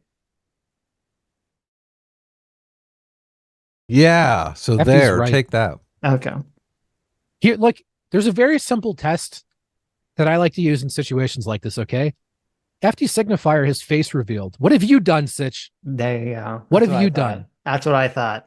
That's what I thought, bitch. What does that have to do with anything? It's because he knows he's wrong and I'm right. He's got nothing else to grab on. Oh, I guess. Yeah. People do that. They complain about Sitch's avatar because Sitch is like totally schooling them, making them look foolish. Dude, Sitch They're talks like, about "Oh, face look, revealing like that's I all talk have." about releasing videos. True. Where's the content? Someday. Where's the content? Queer gamers and gamers with disabilities are That was them laughing about how much they hate white people. Yes. Good. Cackling about it. What, do you like white people? I mean, yeah. Do you love are white cool. people? Do you love Yeah. white people? Look, I love all people, okay? I love No, white no. people. Do you love white people? Yes. Of course. Do you love white people, Doomer? Wait, Adam, would you say it's okay to be white? Yes, I would. Oh, But man, since that is you've said that it for me, I don't That have is to. 4 microaggressions, Adam. Wow. Do you love white people, Doomer? Do you think it's not No. okay to be white, Doomer? No. Of course it's not. You're corny as fuck. Oh, ouch. Wow. Really digging. Doomer from the digging all deep black there. school. Yes. Only swiping right on black girls on Tinder. Dude, black people are just better than white people. They're funnier. They're better musicians. Yeah. They're better athletes. They're better fucking everything. They're just better. Okay. Look at this. They are the master race. Hitler was wrong. Wow. I guess the master race, it would be black Doomer's people. They're going the best at full everything. mask off here. There you go. Doomer, I Fuck hope you white get a people. black girlfriend. I know that you're working We're rooting for you, hard. okay? Yeah, totally. We're rooting for you. Look, I didn't know your situation. Your first girlfriend was probably black. You're an all black school. Yeah, I lost my virginity to a black prostitute. Did you really? Doomer, too far. Too far. Oh, God. Doomer, come on. In my defense, that's a David Cross joke. Okay. Hmm. So I wasn't racist. I'm just a plagiarist. You're Okay. I know, I was gonna say. You've got full Claudine Gay on us here. Yeah. I could believe it, though. That he's gone Claudine Gay or that he lost Both. Okay, even worse. are almost entirely absent and, when present, are not depicted fairly. This differential treatment appears to have a symbolic relationship with the exclusion of marginalized players. Gamergate is, in my mind, this extension of white feminism. Knowing historically white feminism's role in the institutions of white supremacy and how white femininity bolsters white supremacy in many cases. Do you feel like they just have like a bunch of buzzwords that they just like, okay, how do I fit like white femininity and white supremacy into one sentence, like as many this times is- as possible? Listening to this is how I feel listening to someone talk about Dungeons and Dragons. Like, you're saying words and I know what they mean, but I have no fucking idea what they put together. You know that how Like- they have the Dungeons and Dragons book with all the different characters and their stats and stuff? They need something like that for Right. critical race theory. Where you're Mm. like the white feminist, the black feminist, the queer racial justice feminist. No, they have like reverse Mad Libs, okay? So like it has like white femininity and white supremacy all labeled out, and they have to write in the rest of the sentence already. Oh yeah. I don't perceive any content in any of this stuff that he's saying. This is just buzzword. No, he's salad making to an me. argument. I understand his argument. It's a stupid fucking argument. And it's wrong, but I understand it. Right. But we'll get okay. there. Explain it. I'll let him finish. What's going on? Historically, white feminism's role in the institutions of white supremacy and how white femininity bolsters white supremacy in many cases, especially like when you look at people like Carrie Chapman, who was one of the biggest in the women's suffrage. But like basically when it was time to break bread, they were just like, hey, you know, you could enfranchise us white women, but them. We don't fuck with them niggas. We need someone to hot, you know, mow the lawn and shit. People like think back and look at Sitch. So he's basically saying this tired argument that, oh, you know, the feminist movement was really just another way to subjugate black people. It was like utilizing, you know, white women fears and tears, you know, of the black people to keep black people down. But how is that white femininity? How is that the tool of that? Because they weaponize their femininity to enact violence, to get white men to enact violence against black individuals, usually black men. All right. That's the argument. So basically they use their femininity to manipulate white men into oppressing black people. Yes. Okay. look at like the suffragettes and look at like the movements, you know, a lot of them, they like to do revisionist history. White women wanted the right to vote because they wanted to secure, you know, total domination of white supremacy. This is just like a continuation. Wait, hold on. Sitch, can you translate that into English? White women wanted suffrage so they could take control of white supremacy? So that white people would have total control over black people. Yeah. But don't you understand? The narrative that I remember is that it was getting close to black suffrage, and white women period had still not gained the right to vote. And optically people were saying, well, it will look bad if black people can vote and women can't even vote. Or black men can vote and women can't even vote. So there's like a that's black when guy. the suffragette movement was. So there's like a black guy in slow motion with a basketball. He's about to dunk the hoop, but then you see a white woman's fucking claws come down and just push his head down, and she fucking goes and dunks the fucking shit instead. That's their idea of the suffragette movement.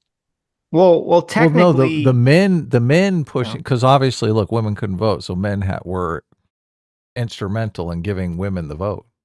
But the men were saying, "Oh man, black people are going to have the right to vote, and then it's going to look bad." Sitch, I need an interpreter. How does this work with intersectionality? Aren't you supposed to be like, working together and shit? Well, before I get into that, I'm glad you brought that up, Adam, because I think technically, even though black people were discriminated against with various local laws, black people in America were given the right to vote, or black men were given the right to vote, I believe, before women were they not? I'm not sure. I was looking for the dates because they're very close to one another. The 15th Amendment in 1870 was ratified to prohibit states from denying a male citizen the right to vote based on race or color. Okay. That was when? 1870. Okay. Oh, that's before the suffragette movement, for right? sure. Because the women's suffrage was the 19th Amendment, so after that. Okay, yeah, exactly. Yeah. So that kind of destroys a big her argument completely. Here. Yeah. Her argument is completely fallacious according to the actual history. Right. So, but actually, I see this is probably what you're referring to. So, in 1878 was when the first amendment giving the women the right to vote was introduced, but it took 42 years to get certified in 1920. Yeah, that's exactly. So 1870, black men get the right to vote. 1878, they're like, whoa, women can't even vote. Right. Yeah. Yes. So yeah, guess what, lady? Black men got to vote before white women did. When did women get the right to drive? I mean, they never did, because, am I right, fellas? In Saudi Arabia. Is this part of that sexist bonding you're talking about? This is part of the sexist bond. Dude, FG's going to clip this up. Like, a fucking clip earlier. They don't do that. And then There you fucking go. 20 minutes later, yeah, those fucking broads shouldn't be able to drive. Dude, have you Whoa, ever whoa, whoa, had- whoa, whoa! I agreed on the sexism. I didn't agree on the racism. Okay, get it right. Fair enough. Of those historical legacies of, like, white women want supreme domination and total domination, and they'll do it like by any means necessary. I don't want to negate, the things that they went through, especially with the Gamergate. It was really sad. It was really awful. I really felt bad for like a lot of them, but they really said to us. Yeah, I like she's like, I don't Okay. want to negate what they went through, but they all just want to subjugate us, and women's Okay. rights is all based around dominating Black people. All right. I have to ask a very stupid question. What is the central theme here? What's the title of this video? It's all over the place. Racism in gaming. Yeah. Is the name of the video. Yeah. Okay. It's about why gaming is still filled with racists. Yeah. Yeah. It's not It's a obvious. dubious premise. Okay. I mean, Call of Duty lobbies, yes, but not really anywhere else. You only say that because you're a white male. You don't see it. Okay, it's there. All right. I don't have the they live glasses to see fucking microaggressions everywhere. Exactly. I would To like like the to Black ask community. her- They're like, we don't need your help. This isn't your problem. I would like to ask her who do you think got the right to vote first, black men or white women? Well, okay. That'd be to a great question. Right. True. But to be fair, obviously in lots of states, especially southern states, they were, enacting other bullshit laws to prevent Black men from voting. Right. Yeah, that's a good point. There So. was Jim Crow and whatnot. Right, all the Jim Crow Yeah. laws. So This was like the same moment that happened like in the 70s, when the feminism, the feminist movement was happening, and so many women were like, we're tired of being at home, we want to go work. And Black and brown women were like, what y'all talking about? We working. And in fact, we need to add and update. So there you go, another example of Black women having equality before white women. Look at that. Thank you. Right. Jeez. Yeah. Some of these demands. We want better working conditions. Such as you bitches were in the mines first. Yes. Like they had rights before the white women had it. Okay. What are you complaining about then? The This is right to proof. work. Nobody wants to fucking work. Yeah. The white women wanted to work. Okay. Yeah, what are you talking about? Yeah. I don't. They got a raw deal. Mm-hmm. We want better wages. Like, we already working. Y'all can just get y'all asses up at the house. Ain't nobody keeping y'all in the house. Gamergate, whatever its initial motivations may. Look at is that really the Wikipedia page? Gamergate harassment campaign. It is. Yeah, it is. A misogynistic online harassment campaign. Oh no. There's got to be a war over that Wikipedia page. It's Oh, like the- it oh, the switches fucking from talk section is harassment probably campaign amazing. to yeah, exactly. It switches daily from harassment campaign to ethics in game journalism. No, it's been locked and controlled for like a really long time. Oh, okay. Because I remember I used to actually donate to Wikipedia before Gamergate happened, and then the way they handled the Gamergate section was so disgusting that I just completely stopped, because a lot of people were arguing, myself included, that the Wikipedia section should just explain both positions like neutrally, like a neutral arbiter encyclopedia would do it. And obviously all the hyper progressive woke pieces of shit said no, and they screeched and screeched and screeched, and they just, controlled the space until they, got what they wanted. Well, yeah, you can't go half and half with fascism. So There you go. I saw a thing that I think Wikipedia basically gets a lot of donations because so many people love Wikipedia and use it, but it doesn't actually use those donations for Wikipedia and gives it to a bunch of progressive nonprofits. I saw that and too. stuff. I don't believe any shit like that, dude. You don't buy it? No, there's so many fucking talking points like that. Like, well, we looked at a tax filing and therefore we know the entire financial state. Like, shut the fuck up, dude. Like, who knows? Who knows how the fucking business works? Well, I mean, they do And like honestly, tax filings and stuff. I mean, like if anyone deserves to have money, it's Wikipedia. It's like unironically one of the best things to ever happen to humanity. No, never. The fucking website is so Never good. give Nope, Wikipedia their Gamergate any section's money. too bad. Throw the whole thing down. Yeah. Destroy it Shut all. the fuck up, dude. Fuck it Wikipedia up. is amazing. Burn it all. The page on ragdoll kitties is pretty good, but other than that, fuck that website. Wikipedia is amazing. This is the first sentence. Gamergate was a loosely organized misogynistic online harassment campaign and right-wing backlash against feminism, diversity, and progressivism in video game culture. Right. There you go. If there was like modern wonders of the world, one of them would be Wikipedia.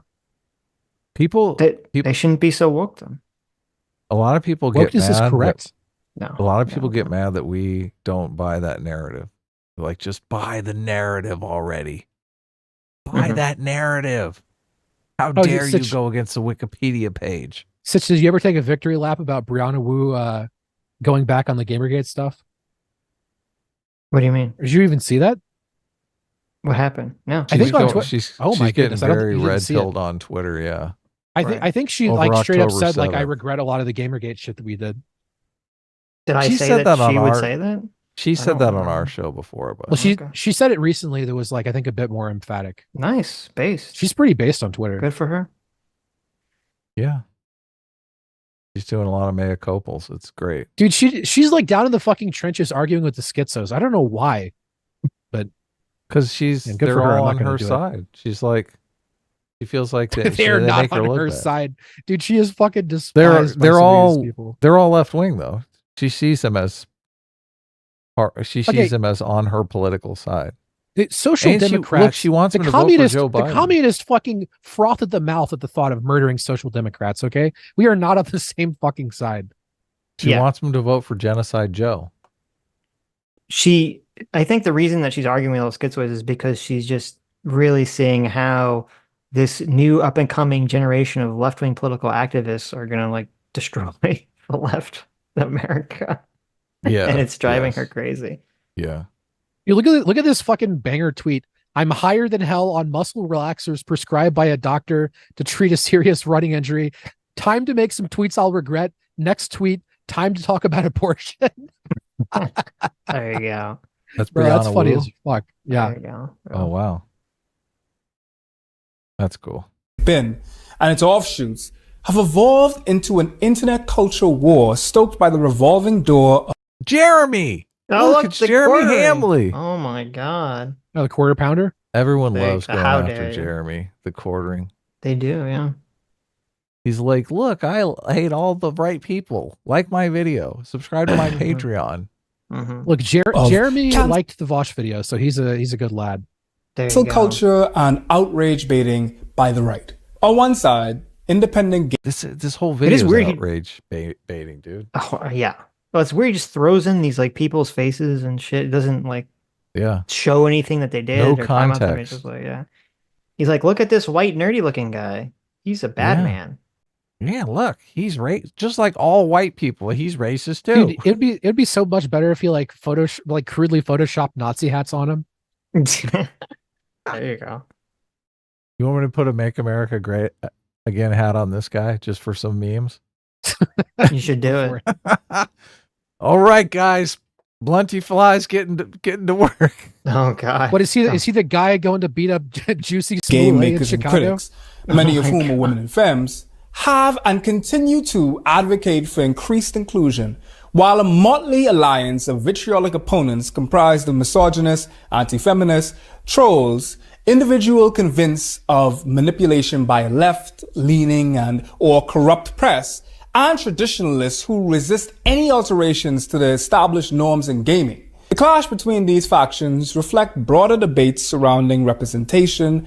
It's so weird that like once you like read all this like literature and you hear these people talk, there's like a playbook of buzzwords and like statements that they all just say and they just regurgitate. And I guess people think it makes them sound smart, but it all seems so hollow and rehearsed, like you're reading NPC lines that mean nothing of value. To be fair, I've said it for a that's million every times. community. I mean, It's to not some exclusive to extent, these but to this people. extent, it's like really the jargon is so on point, I guess. Well, actually, no. Maybe I it's because disagree. they're all learned scholars and There you go. they're exchanging Marxist literature. You're just There a you go. racist, Sitch. Well, it's interesting. I was listening to Peter Boghossian talk to that guy that wrote that book, The Defense, talk about racism, The Defense for Colonialism. That guy gets a lot of trouble. Did you read that article? I think I sent you an article on it. You did. It's I didn't pretty read it, but I interesting. listened to him talk, and it was kind of an interesting argument. It was basically what I expected the argument to be. I don't know if it's Is it the actually Noble true or not. Savages thing? No, that's not the argument. No, it's the opposite of the noble savages. It's essentially saying that all these places were basically better off of under colonialism than before and after. Oh, that's what I meant. I yeah, just expressed it poorly. it's the what was it called? There's the other like that trope of dragging minorities into progress picture that's like really racist. The white savior. It's not the white. I forget what it's called, but anyway. I mean, it's basically the white savior. Yeah. But he made a very interesting point because Peter Boghossian asked him about the Claudine Gay plagiarizing scandal. And he said, well, I mean, she's basically regurgitating socialist doctrine, and they don't even see plagiarism as a bad thing because that's what you're supposed to do. You're supposed to just sit there and regurgitate the lines of Karl Marx. So obviously this whole concept of plagiarism is like foreign to them. And I was like, that's a fair point. Wow. Yeah, so I guess that's kind of what's going on here too, is they just like regurgitate basically, communist doctrine, and yeah, just accept it. Interesting. Completely different. Oh yeah, it's white man's burden. Good. White man's burden. Thank you. That's the racism.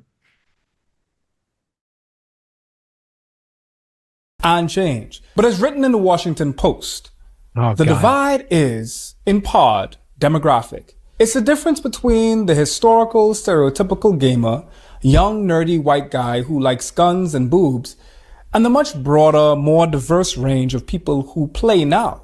But all is not lost. That's such bullshit, though. It's not. The problem isn't like, we're a video game company, or we're video game companies, and we want to make games that have a more diverse appeal. It doesn't just have women with big tits and guns in it. The problem is they're saying, hey, if you're white and you like attractive women, you're a bad person. So now we're going to intentionally shove a bunch of ugly women and tell you that, all these things that you liked are bad into the games now. That's the issue. The issue isn't just making more diverse game about more diverse interests. I got news for you. Black guys like boobs too. No, but they're It's not even about boobs. We play women because they have better animations. The boob why they have better animations? The physics. Because the male programmers are really spending a lot of extra time on them. They don't care about the way the male looks when he walks. Okay. They make them all walk exactly the same. The women, they have along. like 15 different walking programs. Right. A lot of jiggle physics added there. So there's nothing more satisfying than the fucking female night elf jump animation. Holy fuck. My God. Just for years, everywhere you're going, jumping exactly on key. I could have learned to play music by the accuracy I had. Jumping is the second I hit the ground. Fucking female night elf. I think you had a problem. I think you had a problem. You have a fucking problem. I bet you were like, you once did four somersault jumps in a row, 4 flip jumps in a row, and you just like stood up in your chair and screamed in like joy and victory.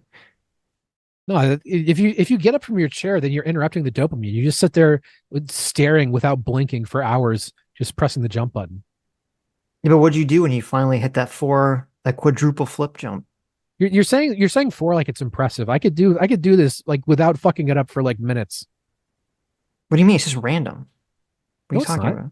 See, you time it exactly. No, the flips? Yeah. What are you fucking talking? No, it's just random. It's just a random chance. It's not timing based. What are you talking about?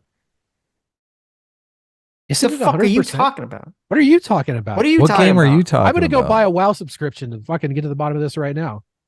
Wait a minute. I'm looking this Classic up. WoW, right? This is not true. Female Sitch night is elf totally jump. obsessed with World of Warcraft. You're not gonna. I wasn't spending hours fucking running around Well, I was. Listen to the Jumping experts. in my night elf staring at her I have butt. a fucking Okay. PhD. I have a fucking PhD in the fucking ass model of a female night elf. Okay, Just like listen to your elders. Really? Okay, so it What says there's was, a 1 in 5 chance of doing a flip while jumping. That's what I thought. Yeah, it was just a chance. Oh, okay, well you're going for the jumps, but you can land. You do the timing when you hit the ground every time. Yeah, I understand. So someone has a video. I don't know if it's a world record. They did 15 flips. Yeah, in a I'm row. watching the same thing You're right watching now, the same dude. It's, one, yeah. It's spiking some dopamine in my brain. There you go. Getting all those flips. Impressive. Oh, someone did 16. This is the problem, is that they think far too much of us. They're like, oh, white men like fucking racism and misogyny. And I just play idle games. I just want dopamine, dude. It's not complicated. Okay. I want purples. Mm-hmm. So Adam, if people that don't know what you're talking bring about, it up. So no, we're not gonna I bring mean, it up. look, I'm obviously Googling female night elves right Hold now. on. And We have to address a controversy in chat. Mark the Cyborg says, play Final Fantasy 14. Mark, I think you realize Final Fantasy 14 is a pretty story-driven MMO. I think you know what my take is going to be on Final Fantasy 14. Yes, we're talking about jump animations of female characters, JMac. And I was let's thinking see, about where's you. the jump Thank you, animation? JMac, for $20. Says, did somebody say World of Warcraft? Yes. But see, that was the problem. The Taurens, they didn't have any special jump animation. They just jumped like everyone else. It's very sad. For the I tried FF14 and I was just kind of like whatever. But to be fair, you have to get to end game. I never got to end game. So And then maybe the it's fine. Blood Elves, they gave that shitty twirl. No one liked the twirl, the flip, the night elf. Dude, flip fuck was that way shit. better. The twirl was horrible. The twirl was pretty bad. The twirl was fucking horrible. Was it just the females or was it also the males? No, the males could do the twirl too. Okay, because I always remember playing a male Blood Elf for some reason. The female Blood Elves had a really not good body frame. Like they were like too thin. They all looked like Alyssa Flockhart or something. It was weird. Why did I Callisto, play a male? not Because like the female Blood Elves have better models. No, they Male Blood Elves they were look stupid. the female Night Elves look good. The male Night Elves look fine. The female Blood Elves look weird. Male Night Elves look fucking terrible. Nah. Well, they were kind of lanky. They had like an unusual build, I guess. Now that I'm thinking about it. And they look like a weird species of like turtle from you've never seen before. Okay, They're all linking around. I don't see how you think the male Night Elves look like turtles. I don't understand that. You don't one. have a fucking visual imagination, Sitch. I can't see how they look like a fucking. How does a Night Elf look like a fucking turtle? Yeah, you need to practice. Is this like graphic an design. owl birds thing? You need to learn art. Are owls turtles? Adam knows what I'm talking about. Like, I keep looking for the jump. Adam is animation just you guys are staring at talking like about. the female Night Elf like jump up and down with her tits bouncing that he has up on the screen. I hope we don't get in trouble. I guess we won't. I was looking. Oh, I see. Look, there's a bunch of animations of them dancing, but Yeah, no, just type in Night Elf flip and you'll find a flip. What are these dances in the game? Yes. This Yeah, is the like dances are in the game. this is like strip club level. The night elves. The are female going crazy. Night Elf dance is salacious. Yeah. What was the? I don't remember which was the Night Elf female. It's the stripper. She's like going to the left and then she's going to the right. She's like doing her whole body. Oh Why yeah, is yeah, it yeah. so fast? This was not this fast when I. This one's on crack. There you go. Chat, I'm not responsible for this. Sitch is the one who keeps talking about World of Warcraft. Don't blame everything on me. You brought it up, Mister. I was jumping with my Night Elf female, staring at her. Number one, you are perpetuating staring the at conversation. her penis. Number two, ears, sir, you staring control the platform. at her penis ears bouncing as you jumped, because that's what you were looking at. I'm a guest here at your leisure. You can say at any time, Doomer, shut the fuck up or moving on. Or you can just play the video. God. I mean, Adam's the one bringing stuff up now. Yeah, now So Adam's why? on the Tell me why the night elf engages in this crazy behavior in the game. So you're just standing there, and this night elf is like, "Oh, come hither." You mean the chest bounce? Yeah.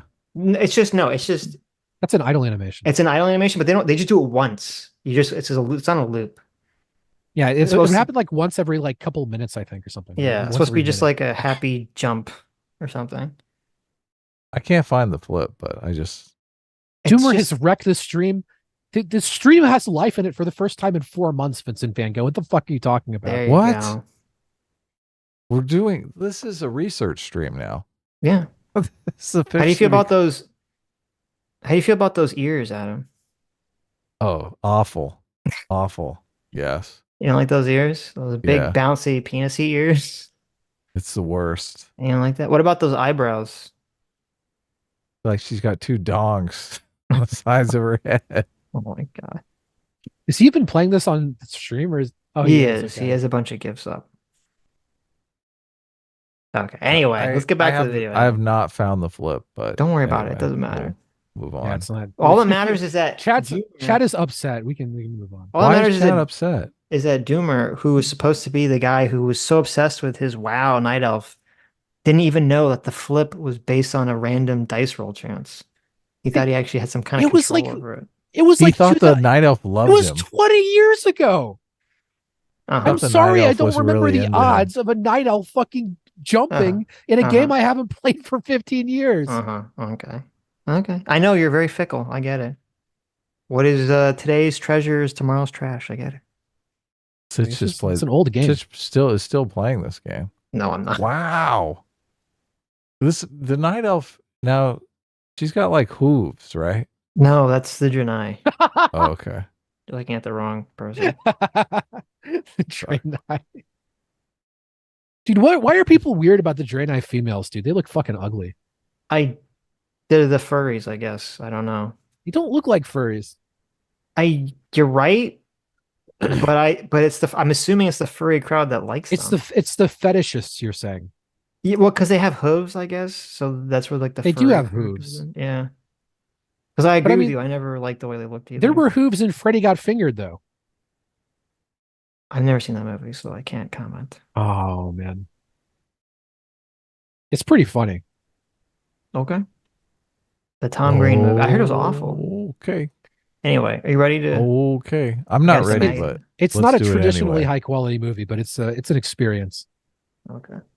I'm gonna make his video immensely better by just having a Night Elf doing her jive on the side. Oh my god. Yo, Adam, if you wanna increase retention, bring up Subway Surfers. Okay. Oh, there you go. Yeah. I'll take a look. Is there an animated GIF? Group? No, he's just, like whenever you watch those videos, like a TikTok video, it's got like what you're watching on the top, and then the bottom half is like some weird like phone game. Oh yeah. It's like, yeah.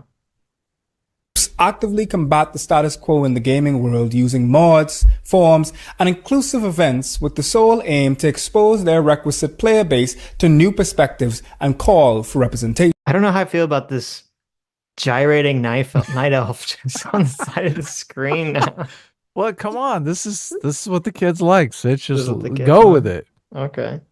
Wait, how do you have it? Do you have a green screened out? He has a green screened out night elf dancing. Because people will think it's in his video. It'll be great. Okay. Looks like now suddenly looks like we're watching a creationist cat video. How do you like those ears, Sitch? What's going on with those? I love them. Oh man. Would you deep throat one of those ears? No. Why would you do that to anyone's ears? Why are you so weird about elf ears? This is like one of the things I'll never get. Why are you so weird about elf ears? I just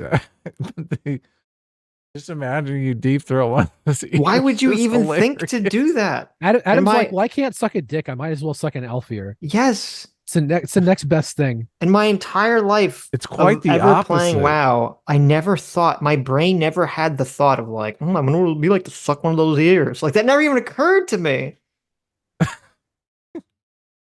What if she says, listen, yeah, Sitch, yeah, I really like it when people deep throat my ear.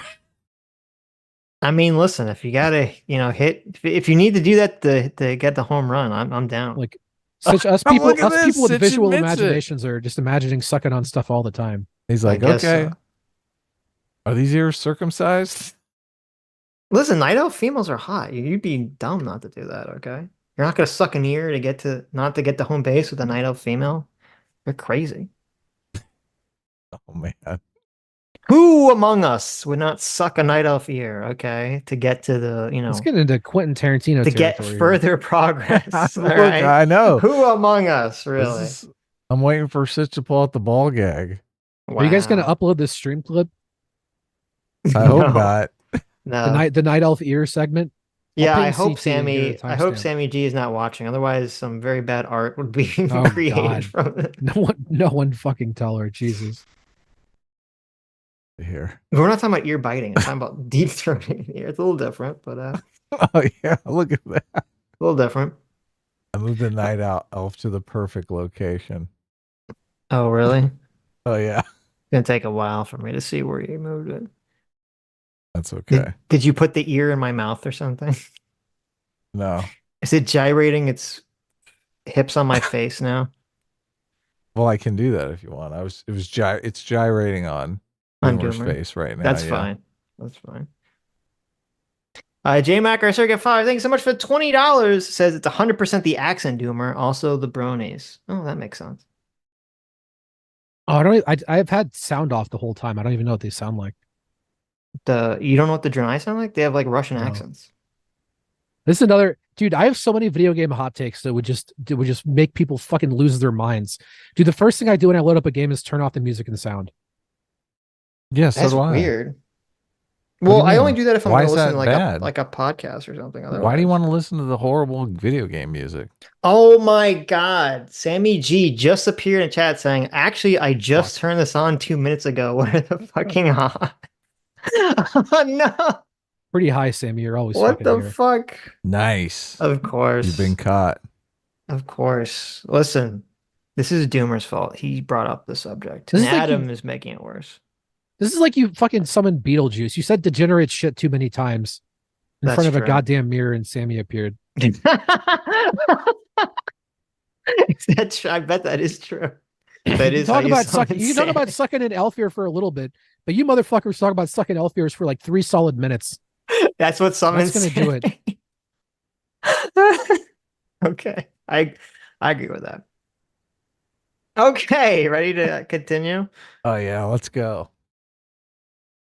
Ebonix Sims. It took a black woman to create the mods for us to see ourselves. They were like, okay, you're not going to give us like black skins, we'll create it. You're not going to give us like the clothes that we might wear, okay, we'll create it. As expected, black, trans, and black trans femme creators in particular are leading the change to develop mods that enhance realistic depictions of people of color, addressing concerns such as limited and stereotypical designs that liken Black Sim's hairstyle to a stalk of friggin' broccoli. And they had like a bunch of like racist caricatures. God. Okay, that's kind of true. Did they use a broccoli asset or something? No, there's I don't Were they remember rushed? what character started this. It wasn't Echo from League of Legends, but there's that hairstyle on like every fucking black guy in video games. I know exactly what he's talking about. The big fro, the broccoli He's talking about fro. the No, it's like Lucio from Overwatch hair, right? it's like dreadlocks, but not a full head of dreadlocks, like some dreadlocks, and then it's like they're like locked up on top of the head. Yeah, I know what you're talking about. Yeah. No, he's right about that. Of fighters? So first off, video games come from Japan, and I don't have to sentence. Period. They're racist against white people. The only place where anti-white racism exists is in Japan. Because if Japanese Do you hear that? The only place that people are racist against white people is Japan. There's probably Doubt. there's some lawsuits about human resources departments that would disagree with you, FT. but Right. Okay, go off. people depicted black people the way they depict white people, like you could just go to Tekken.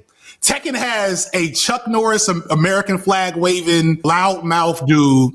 They have a fat white guy. The way people consume blackness is through our media, and black media is over the top and bombastic. It should be just for entertaining. Is it weird that he like cut there? He's talking too much about how Japanese people make fun of white people and the white people don't care. I gotta cut away from this. Right? Yeah. Look, obviously, who cares? Oh my He's like, God. I care. I care. My whole channel's devoted to this. Why are you saying this? I just saw what you did with the knife. You should take that knife off the screen. Why? She likes you. I think she likes you, Sitch. Okay. Because she Look, heard that I said I would suck on her ears. So, Yeah, she's like, look, Yeah. I'll wave it around right in front of your mouth. Listen, we're trying to have this is a very serious stream. We're doing a very serious political critique here. Adam's gonna Okay. Adam's gonna get his stream host privileges taken away someday. Someday Why? I will. Yeah, Sitch is gonna pull rank. I will. Wow, look at that. Everyone loves Blenty Fly though. The worst. Wait, where's my BLM logo? I thought you said you were gonna make me more base. Too bad you get Plenty Fly instead. Quit complaining. You should make a tiny night elf that dances on that tiny night elf that dances on top of Blenty Fly. Oh yeah, that's a good There you idea. Who's I'm on Blenty it. Fly? Adam is like perpetually stuck in high school, and he thinks adding a blunt to everything makes it funny. And so, Oh, for some right. reason, which I don't remember why, he took a little fly PNG and he put a little blunt on it and thought it was the funniest thing ever. I mean, that is kind of funny. Okay, I guess I'm alone. I guess I'm surrounded by children. Okay. I mean, All look, right. to be fair, I'm sure Adam has run this joke into the ground, but the first time it's not bad. All right. Look, you're in big trouble now. Because now I have the dancing elf girl on top of Plenty Fly. Oh my God. She can fly around Oh my and dance. Oh, yes. This Look is at so this. awful. Plenty Fly is next level now. See what I had to. I should never have recommended this. I have Oh, a yeah. dancing night elf on top of Blenty Fly. It's perfect. Sitch, Okay. you're amazing. Thank you. Oh my God. I told you were an artist, Sitch. You Can just we gotta can let we go. say something? Can we say something really racist so we get a response video? And then you see like FD fucking ranting about how racist these white people are with fucking Blunty Fly with a fucking dancing night elf on the goddamn screen. He's so fucking funny. Yeah, that would Well, be obviously, hilarious. this is a comedy show. Okay. Yes, yeah, this is the comedy part There of the you go. show. All right, Uh, don't read that last super chat. Sammy G for $10 says, late to the stream due to traveling, but how glad I am that I peeked into stream for a bit to see Doomer alive and well. Ooh. And thank you for the art ideas. I'll get to it soon. There you go. Nice. Look at Unfortunate. that. I just told you not to do that. I know. I did it anyway. It's very disrespectful. Yeah. That's how we roll. That's how we roll, baby. We're here to disrespect you, Doomer. Dandy-esque element, but people be like, no, that's how niggas is. Yeah, the hair, the suits, the big old lips, that's all that. Every black fighting game character was a break dancer or played basketball. One thing I think people don't realize that even I still struggle with as I'm making content that is consumed by a lot of white people is that large chunks of white people literally know no niggas, have never seen black people in real life, have no direct contact with us. And their only contact is through media. Now their only interaction with blackness is Lil Jacob, is CJ from GTA. What was that, 3? Then you start getting into some Fanon Afro-pessimism shit where we stop being human and we start being avatars for them to consume life and blackness as a commodity. It's like people can just take like a cyber tour of the ghetto. I wonder how accurate that is. How many white people don't know or don't interact with black people? I mean, like to steel man the point and scale it back a little bit. If you mean like white people who don't really have an engagement with black culture in real life and only consume it through media, I would guess that number is somewhat high.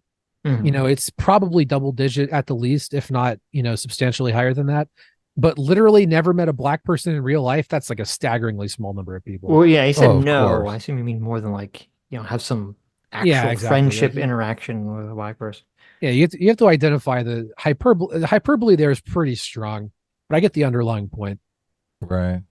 So I wouldn't be surprised if there's a lot of black people that don't have any substantive relationship with white people either. What would you count work relationships? Because Of course. I've constantly worked with black people. I would. Every place I've ever worked. So But that's why I'm kind of skeptical. I think we have to be living in very specific parts of the country, I think, to not interact with Yeah, black Montana. people. Like Montana, there you go. yeah, so I don't look if he's talking like your best friend is black or something. Okay, maybe, but I've constantly worked with black people. I've gone to school with black people. There you go. They can take a cyber tour of the barrio. Yeah, Adam said, I went to school with black people, and I was imagining the fucking during the civil rights movement when like the first black people went to school, and fucking Adam is there like shaking their hand. Welcome to the school, black person. Because Adam's old enough to have been there. That's true. Adam was, you know, that scene in Forrest Gump where he like picks up the book that the little black girl drops. Yeah. That little rock. Yeah. That was Adam. Yeah. What is so different? Like the experience that I've had working with black people, are they talking shit about the white people in the bathroom or something? Like they don't seem he's just categorically saying that different. like he's saying that like for a lot of white people, this is a claim. For a lot of white people, black people, they don't know black people, they never really interact with black people. So they're like a mythical creature that they only understand through like media representation. That's The what media representation of black people is nothing like any of the black people I've ever worked with. The what he's media saying. representation of everyone is not like anyone you've ever met in real life because it's media. Like, Right, exactly. But that's what I'm saying. I'm like, right. it's just, it's bizarre to me. Yeah. He's basically saying the only understanding white people have of black people is through media, as if they're not black people working at every single place people work. They're not. Yeah. Well, I don't know. I always find the representation thing weird, as though like you can only relate to people who are like similar to you, because the majority of films I've really liked involve people that are not similar to me at all. That's part of what makes them interesting. Yeah. Totally. Like when I was young, my favorite movie was Malcolm X. It's a person who's about as different from me as you could possibly be. Wow. You don't gotta like virtue signal so hard, Dylan. You know, I don't know that it's a virtue signal. Listen, I'm not racist. My favorite movie is Malcolm X. I am racist. It's got nothing to do with that. Oh, okay. Never mind that. Yeah. Yeah, you're racist against white people.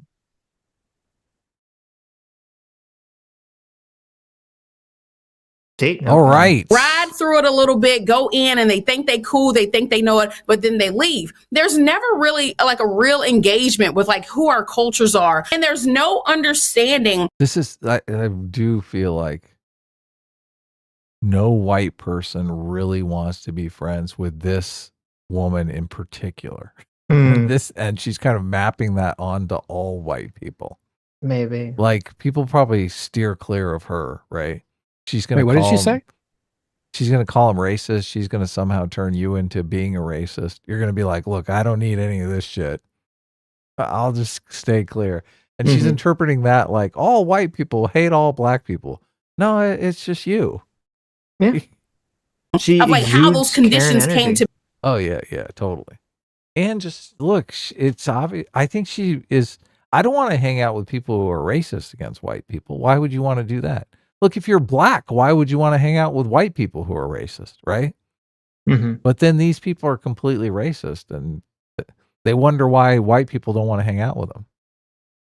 To be with Assassin's Creed, going like to the islands, we didn't talk about, how basically how the world did Haiti, like how dare Haiti, get its freedom, we don't really talk about like the sanctions and the embargoes and basically how the world has collectively and globally have tried to starve Haiti because they still blame them for leaving their colonizer. Like, how dare you not want your colonizer to come? Can you imagine how many white people do you think know about the history of Haiti? I think there was a slave revolt. Colonize you anymore. How dare you? Black gamers have long since lamented about the default style options and character customization sequences that represent a narrow view of Dude, character customization doesn't matter. People need to get off this shit. It doesn't fucking matter what your character looks like. Why are people so obsessed with this, dude? My video game character has to look exactly the way that I look in real life. That's the only way I can enjoy the video game. Dude, the correct way to handle that is to click randomize until it looks funny and then start playing the game. Wow. Blackness. Christian Faggins, a 24-year-old gamer from Philadelphia who goes by the name Coco Games, began her Sims journey with The Sims 3 and considers herself both a storyteller and an artist. The sim serves as a medium to express the emotions and apply the incredible design power of the 3D form in both character and setting creation. An artist's life isn't easy. Most notably, colorism and the unauthorized use of her creations highlights the ongoing struggles for inclusivity and respect within the Sims community. She recounted her experience as follows. If I upload a promo picture of my CC and it's a light-skinned sim, I'm 100% going to get 200, 300, 400 likes. If I use a black or dark-skinned sim on my promo picture, even in my thumbnails, this is where I really see it. It's not getting as much traction. It's really crazy how everything, all of the systemic stuff, is even down here in a video game. Oh my God. That's one of the things I hate so much because I'm like, Guys, like those black profile pictures, okay? Come on. There's an extreme like deficit out there. I mean, listen, if you're a person that watches Sims content, you saw that lady in the thumbnail, you click on it. Don't get the fuck out of here. Look at those hips. My Yeah. goodness. Yeah. Those cutoffs. Yeah. Awesome. Yeah. Look at that. Doomer, how come you're not wearing shorts like that? How do you know I'm not? I'm going to use good. Yeah, exactly. You want an elf too, Doomer? Models that look like me. I'm dark. And then you'll see it doesn't get as many comments. Yes. Oh my God. The model is so beautiful. But when I upload somebody who favors lighter skin, it's, oh my God, like, can I download the sim? It's so sad. Who was the one who told me that my weight equated my value?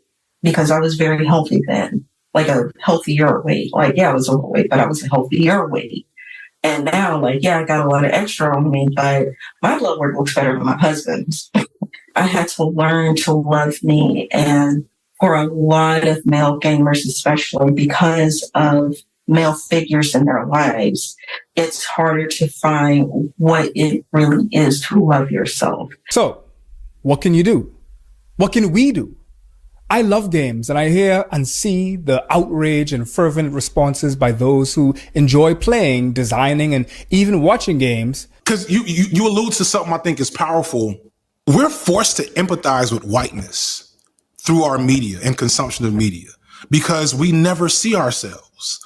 Like, I grew up in Stand By Me and The Sandlot and The Simpsons. And It's so weird. Isn't it so weird? Isn't it so like kind of fucked up to like watch Stand By Me or Sandlot and be like, oh, if I empathize with these kids in this situation, I'm empathizing with their whiteness. Like, there's no racial element in any of that.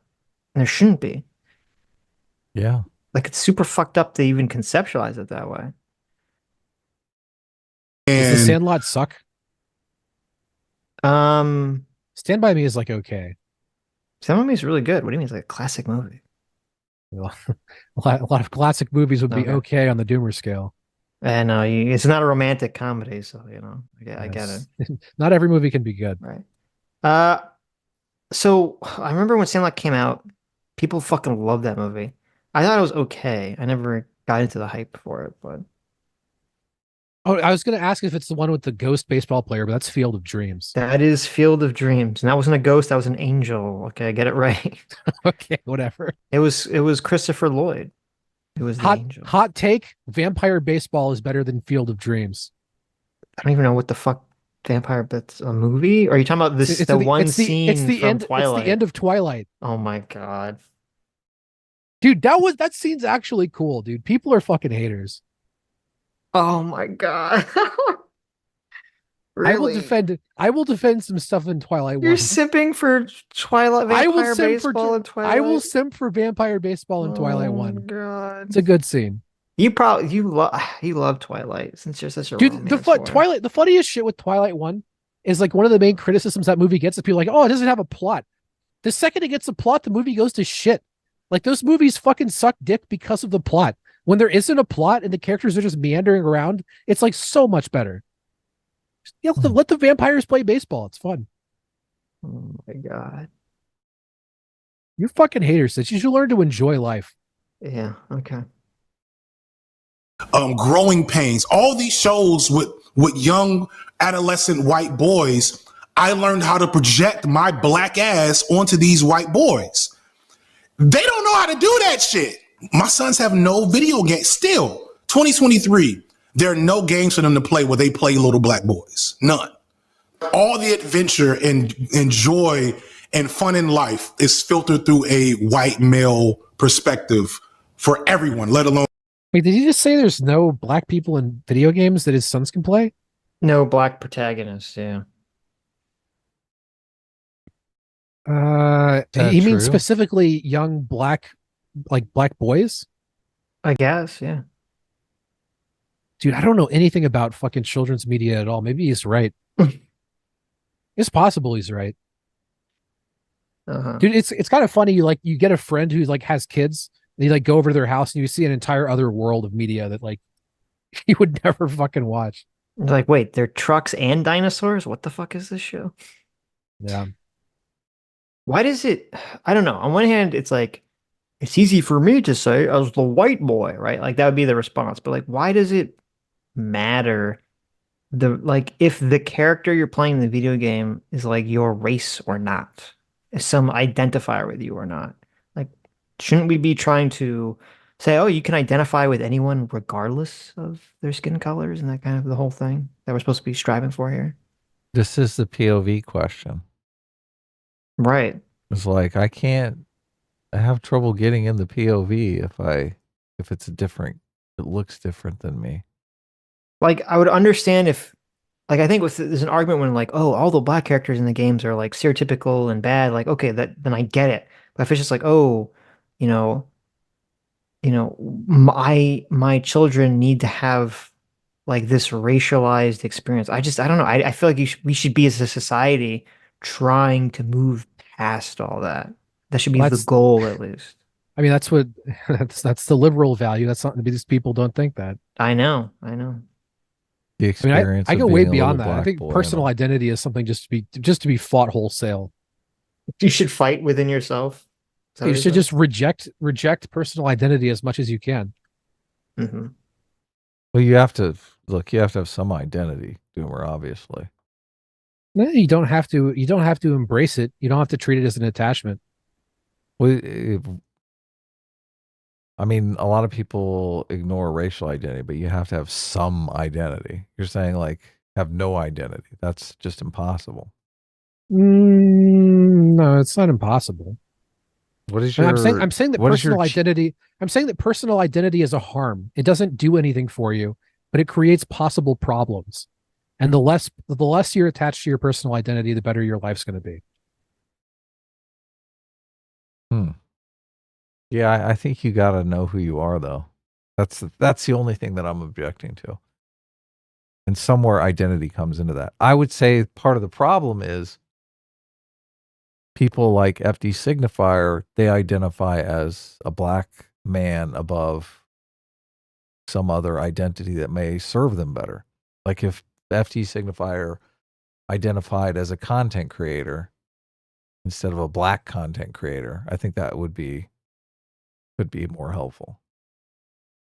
Look, I don't identify as a white content creator. I don't think you identify as a white content creator, right? I mean, I try to not identify as anything. So you don't even identify as a content creator?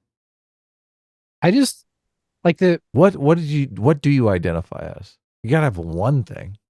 I mean, I try not to care about it. Okay. Like the thing is, okay, so there's a difference between like you have no identity. There's a difference between making no identity.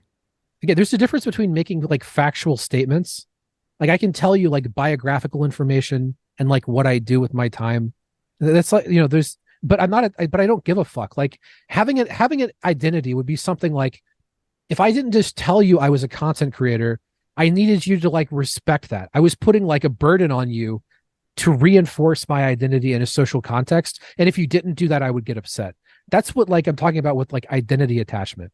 If you know that you're a content creator, but you don't really give a fuck if people acknowledge that or not, and you don't care if other people are reinforcing it, then that's what I'm talking about. Right. So okay. like, So you're talking about a social level, not a personal level. Well, I mean, the only thing that identity really serves isn't a social context. I mean, like, If you're just No, on a it fucking doesn't. island, You gotta look. You have to have some personal identity. Yeah, I think even if you're on an island, you have to have some personal identity. I mean, if you're on an island, just like, you know, eating crabs, just trying to survive, I don't think you would really give a fuck, you know, if you're black or not. Yeah, I think you only have an identity. I would imagine. Actually, I don't know. I would imagine you only conceptualize your identity in relation to other people. Yeah, that's like the entire thing. It's a means of separating yourself from other people and Right. setting yourself apart. That's the function that it serves. And it again, it's called a personal identity, but it only really serves a social function. I mean, within yourself, like again, if I'm just lying in bed at night, it's not like it's not like it's fucking meaningful that I'm a person who makes YouTube videos or whatever the fuck. Like it's not meaningful that I'm like a gamer or whatever fucking identity I categories disagree. people have. Look, I think if you're stranded on a desert island, right, you are going to identify either as like a survivor, a victim. Like there's all these different things that you could identify as that would aid in your success in getting rescued, getting off the island, dying. You guys are just having a different definition of Yeah, identity. he's talking socially, and I'm talking like personally. No, when but you like think of yourself, you know, inside your head, you've got to have some identity.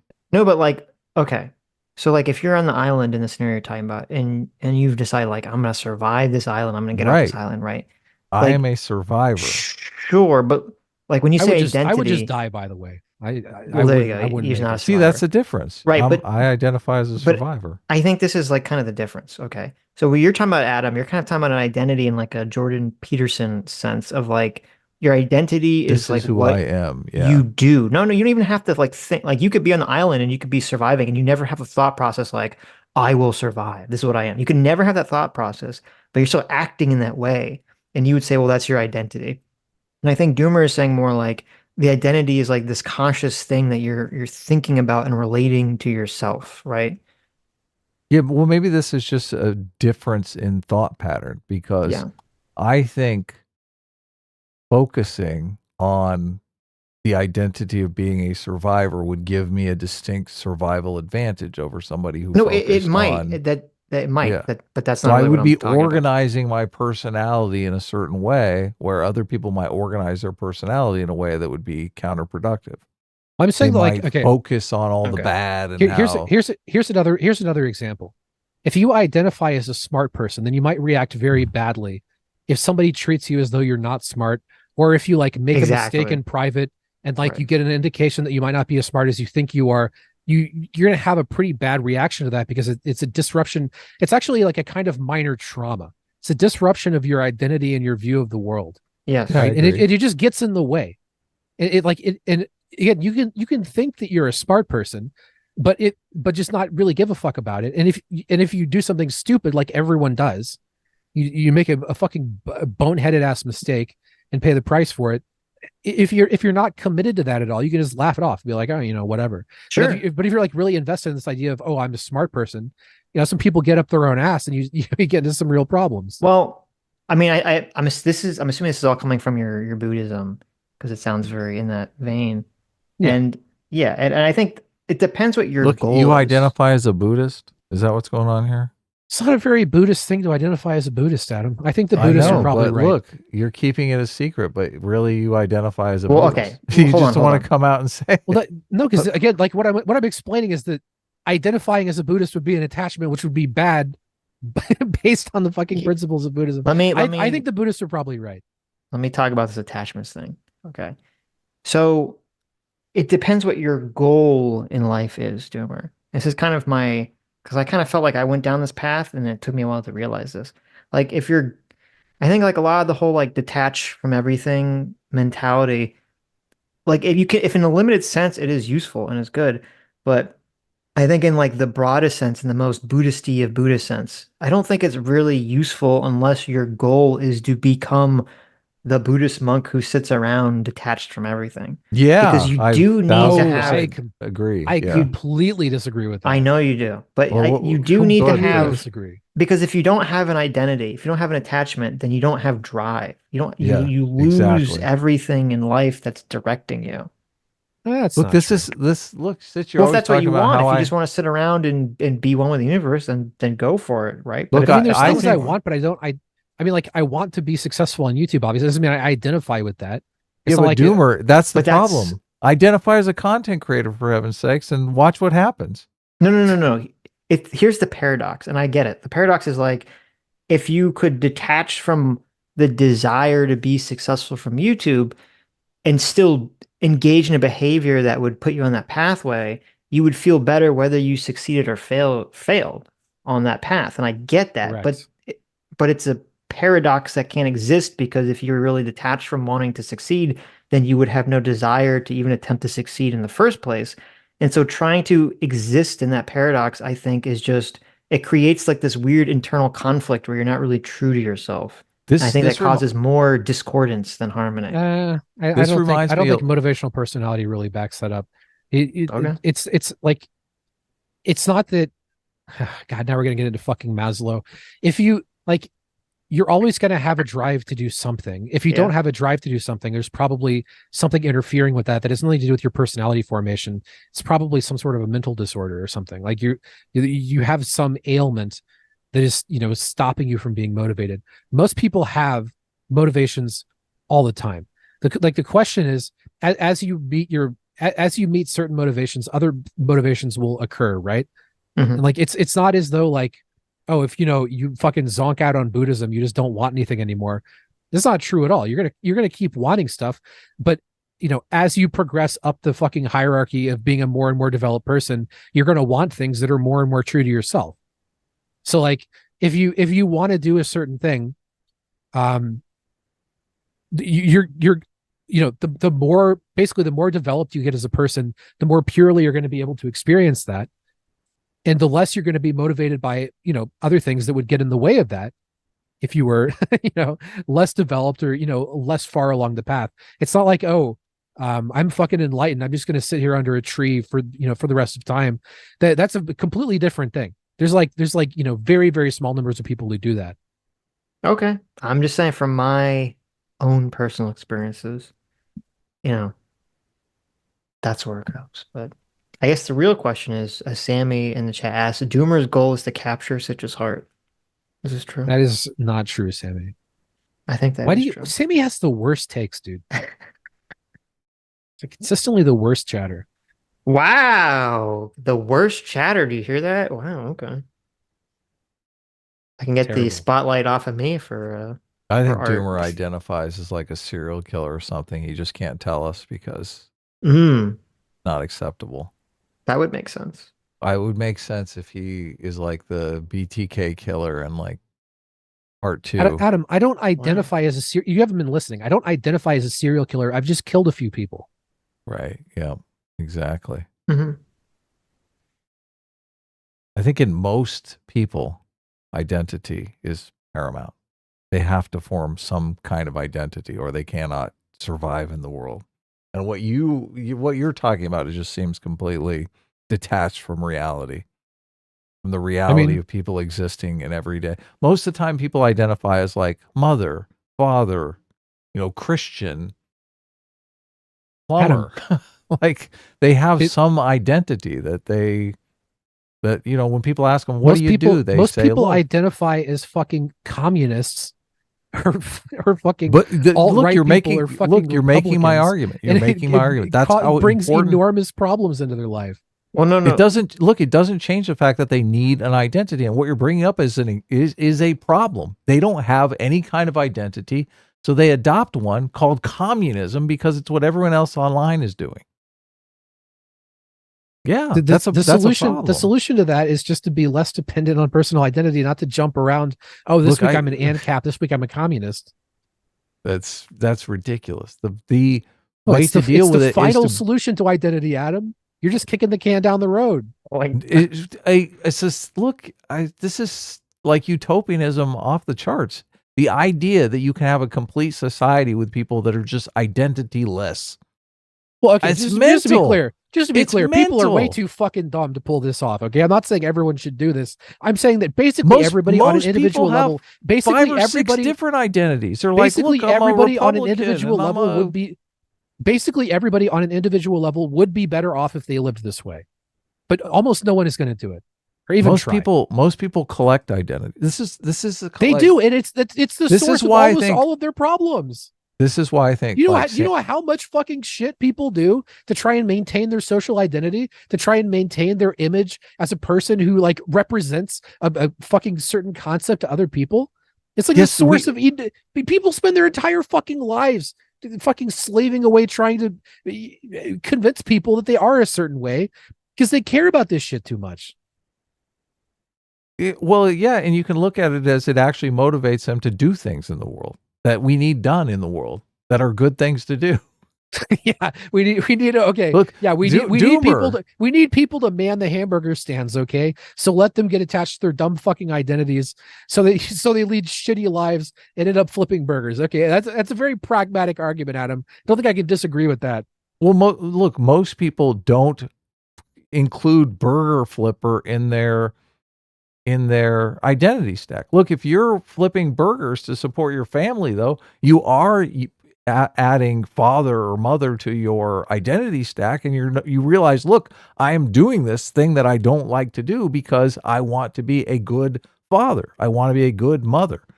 Like I think if you're a father and you don't even identify as a father, how can you be a good father?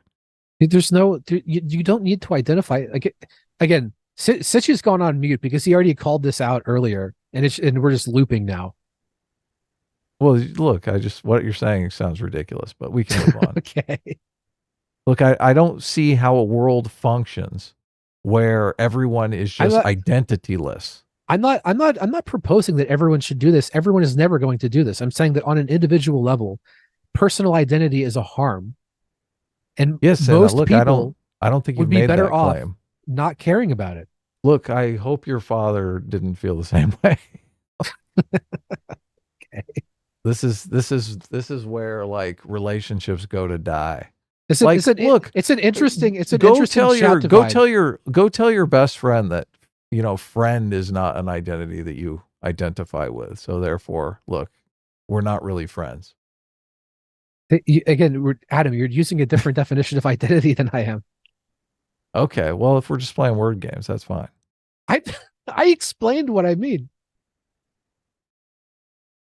Own little black boys who are then have to kind of like, the best they get is they can make Minecraft Steve black. Start off by supporting inclusive gamers, creators, and modders. Don't just consume their content, pay them fairly. Subscribe to their Patreon, like, and actually engage with their content so that the almighty algorithm can put it into others' feeds. All of that. It's a capitalist hellscape out there, and we've got to pay to play. But the sting of depleting some of your hard-earned wages can be soothed by ensuring that it actually goes to those who will use it to uplift others and support causes and opportunities for others. Make sure to try a diverse selection of games too. It's not forced diversity or pandering. It's just the real world you live in finally being reflected in the fiction.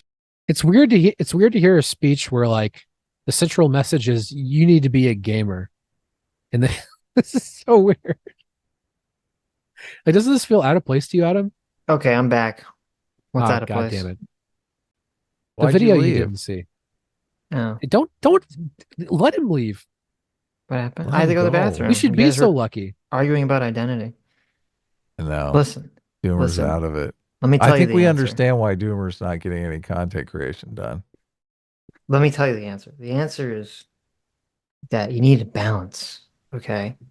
If you have an identity that helps you, having a strong, I think the idea is that you need to have identity that's that's going to bring you something positive and confidence in yourself that your worldview isn't rocked by someone or something challenging that identity. Can you It's like- imagine it's like spending $500,000 to become like a surgeon and being like, I don't identify as It's a like surgeon. it's like I'm no, it's like above this, it all.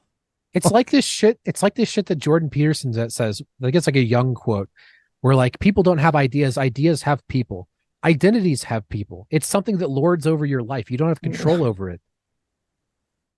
Yeah, Look. but I think the solution is to gain. I think the way to deal with it, because I do agree with Adam that having identities is natural, and I think it's very difficult, if not impossible, to not have an identity. And so the solution to that Shitting is instead of, also natural. well, there you go. The solution to this is not to just throw away identities. I think the solution is to try to control your identity in a way that manifests positively in your life. That makes more sense to me. Which is difficult, don't get me wrong, but Identity is harmful, Sitch. We should all abandon all of our it identities. can be, our identities True. can be harmful and identities can be very positive, obviously. Would Anyway. you look? Is that obvious? Yes, how is it not obvious? Yeah, I don't know. We don't need to go around another loop. Okay, let's continue. Let's finish this video. We're almost done. Fictional worlds that we escape to, or at least try to. It's important to remember that we all exist in echo chambers. Stug is right. Identity is gay. I'm sorry, not Stug. Zero Fox is right. Identity is True. gay. That's the correct answer. That reinforce our preconceived notions of the world and is reflected in our realities as well as our research, in my case. I mean, for example, when I was researching Gamergate, I uncovered a story that I totally forgot about. When a man attacked Paul Pelosi, then Speaker Nancy Pelosi's husband. Apparently... What does that have to do with Gamergate? Did he sprinkle crack on him? The guy who attacked Paul Pelosi? Wasn't that last year? Yeah, it was like, maybe, I don't know, maybe he got his ass kicked several times. That was in 2023. Yeah. What does that have to do with Gamergate? Okay. The attacker was radicalized by Gamergate. Oh my God. Please, no. Make What'd he it say? stop. He said the guy that attacked Paul Pelosi was radicalized by fucking Gamergate. Oh my God. How do you know he wasn't Sitch? The guy was literally crazy. He was having a mental fucking breakdown. Yeah, if I check his YouTube recommended, am I gonna see PSA Sitch Gamergate videos? You in there? are. You are. There you go. Fucking stochastic terrorism from you. Probably fucking is. people. Oh, Probably well, is. he said he was radicalized by Gamergate, so or his lawyer said that, so you know they're Probably in his going trial for an so- insanity defense. Yeah, there you go. Okay. They're like, oh, this Gamergate Wikipedia page was a gold mine. Your The Honor, name. my client is crazy. He even believed Right. in Gamergate. That's it. Oh my God. Not a bad argument, honestly. There you go. And we submit to the jury evidence number 5. This is a 3-year subscription to Nick Fuentes. As you can see, my client clearly is not doing okay. Mm-hmm. Jesus fuck. Pelosi attacker found guilty after pointing to Gamergate influence at trial. I guess it didn't work. Oh Yeah, my God. You miss every swing you don't take, okay? There you go. Probably made it worse. There it is. Everyone was like, Gamergate, what is this? Let me go to Wikipedia. Oh my shit. The jury is unsympathetic. Dude, they fucking, I bet they called an expert witness to explain Gamergate to the jury. Oh my Holy God, fuck, you're I would right. love to see that. Oh my fucking God, I would love Yeah, to see that, where's dude. the trial at? Some fucking guy got paid $3,000 to explain what Gamergate is to the goddamn jury in a fucking assault trial. They should have got me. I would take that. Oh, yeah. Easy money. And you see, ladies and gentlemen, there's a woman named Anita Sarkeesian. When they cross-examine you, they'd be like, why aren't you repeating the Wikipedia page? Why are you so off the topic? What was it? Why can't I find? Was he not? According to sentenced? Vice News, which is, as we should know, is an ostensibly left-leaning source. Thankfully, I was able to corroborate that with a more centrist source, despite me not liking it that much, that I wouldn't have even found had it not been for Ground News. Ground News is a... Oh, no. He did it. He did it. The Oh, late no. stage capitalism. Oh He my sh- God! Sponsorship, baby. Look, dude, this guy's in great shape. He has good screen presence, dude. Let him fucking get some money, all right? Right. We need more brothers in YouTube. Okay. Jeez. All right, we're done. Yes. Super chats. Gamergate burned our crops, poisoned our water supply, and stole all our women. Of course. Did they? No, but are we Yes, gonna they did. sit around until it dies? Okay. Gamergate brought down the walls of Jericho. True. Rick knows for 7 months. Thanks so much. Says I've watched more IRI lately because Eileen Lib and his AI voices are funny, but still love you both sides. Brained centrist. Moving to KC in May. A team reigns supreme. Woo! There Who you did you go. say he likes at the beginning? IRI, who you don't like. Oh, what do you mean? I'm friends with IRI. Oh, okay. Yeah. Oh, I'm sorry. I'm confusing IRI with pandering. IRI lives in Los Angeles. We're gonna hang out sometime. Oh, really? Wow. Yeah. He lives Okay. close to where I used to live. Mm-hmm. Go back and see my old hood. Right. Maybe do some surfing. What is KC? KC? What state is that? Kansas, right? Kansas. Kansas is know. KS. Oh, it is. You're right. Unless you mean Kansas Kentucky. City. Maybe Kansas City is KC. Kansas City. Maybe. Yeah, Maybe. Kansas City. There is no KC state. I don't think there is. Kentucky is KY, right? Yeah. Yeah. Kansas City, Missouri. Yeah. Kansas City's not in Kansas? Am I stupid for not knowing that? No. No. You're not. That's stupid. weird. Why is Kansas City in Missouri? I got a flood warning on my phone. They're saying don't go anywhere. Don't leave the house. They said there's some Danger, sort of weird danger. weather in California. I know Scott Adams was complaining about it. Yeah. Flood warning. Damn it. Christian Baller, thanks so much for being outside the simulation for 22 months. Thank you. That's amazing. Yeah. Says, as we enter the 2024 election arc, what do you think was the best Sitch and Anim arc so far? The BLM arc, the 2020 election arc, the CRT arc? I think my favorite has to be the Rittenhouse arc. Adam, over under 6 months on the comic. Under 6 months on the comic. And the Rittenhouse arc, yeah, is pretty good. I mean, I like the Trump running for president bet arc. That's my favorite. That's probably the worst arc. Because I won. I don't know. The Rittenhouse could be the best one. I might have to agree with that. Rittenhouse was great. That was a good arc. Dr. Dealer for $5 says, I'm officially announcing my bid for president. I'm running under both the ARAC and the We Like to Parties. I know this is late, but fashionably so. Well, there you go. I'll support you, Dr. Dealer. Okay. We need an Look at that. S-class general to be president. We need some young blood in there. Doomer completely flaked out. Oh, did he just disappear? He did the Doomer thing. He just leaves without saying anything? Yeah. Okay. Fair enough. I better enable the waiting room. Just You in know case why he tries does to that? Sneak back in. You know why he does that? Because he has no identity. Oh, no. I was going to say it's because it's too hard for him to say goodbye to me. Right. So he just has to leave. No, he's just. Oh, okay. He's a bad person. Look, he does. Look, anyone who avoids identity is a bad person because they know the true identity is selfish, stingy, self-centered egotist. That's their true identity. Okay. And they can't hack that.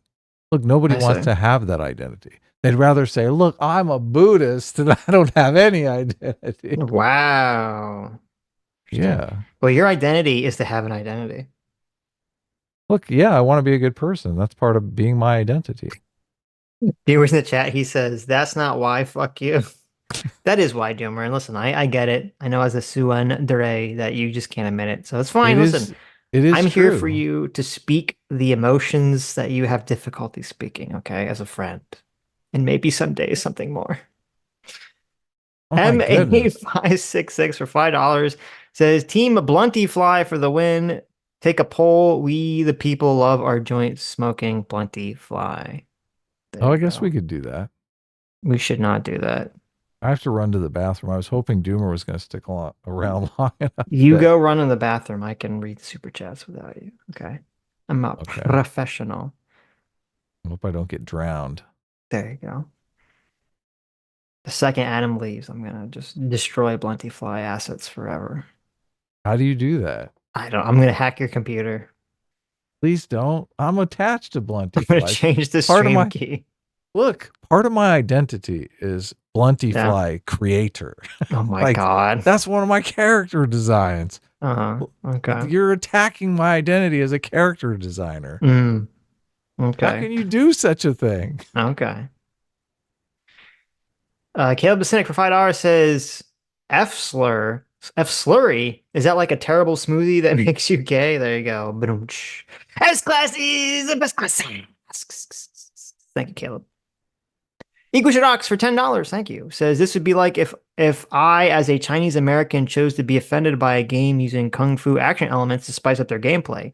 This attitude kills creativity and genuine spread of ideas and culture. True. Florida Meth Gator for 15 months says, I stand with Bluntyfly. God, listen, we gotta purge the Bluntyflies, okay? I don't like this. I don't like this. I don't like this new team that's formed, the new Bluntyfly team, okay? The Blunties? I don't know. You guys come up with some stupid name to identify yourselves. Majin for 18 months says, as a white gamer, I have to say this guy's understanding of gaming culture is asinine. Most hard R users are usually non-white. Well, there you go.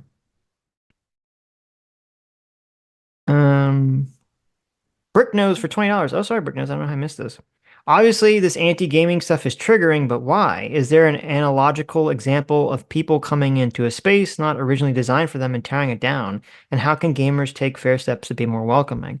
Well, that's a good point, because as I kind of said it earlier, it's not just a question of like, if video game companies and people are entering video game spaces and they're just making more games, new games that might not appeal to people, right? It's not for you. I don't think anyone have a problem with that. The problem is that they're coming into the space and trying to tear it down and trying to say, you know, everything that you like is horrible and sexist and racist, and you're a bad person for liking it.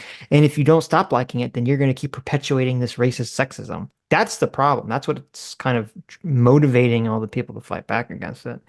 So, and if that's the way someone's behaving, then I don't see what steps you could take to be more welcoming. The only steps I would say, the fair steps, would just be like, yeah, listen, people don't want you to don't want you to throw around slurs and shit. I don't have a problem with that. I think that's totally fine.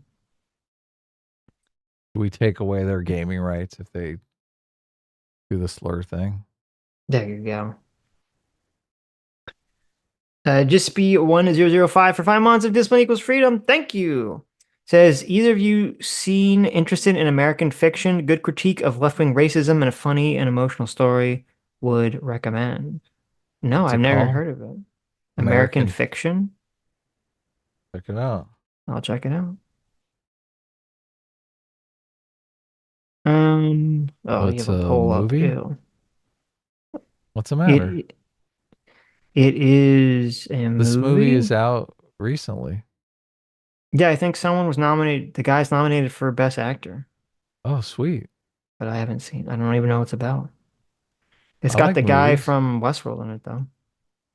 I like movies. Jay, for 19 months, says, gamers have only ever played games to subvert the cis, white, supremacist, hetero-colonialist, neoliberal world order. Resist, comrades! There you go. Yeah, we should resist. This movie, I do remember seeing the preview for. It's about a guy who is a black writer who's basically John McWhorter. And I guess he gets big and famous by turning into Ta-Nehisi Coates. He's like very conflicted about it. Mm-hmm. Yeah. It does seem like a good movie. Yeah. Seems like a John McWhorter biopic. Looks good. I'm definitely going to watch it.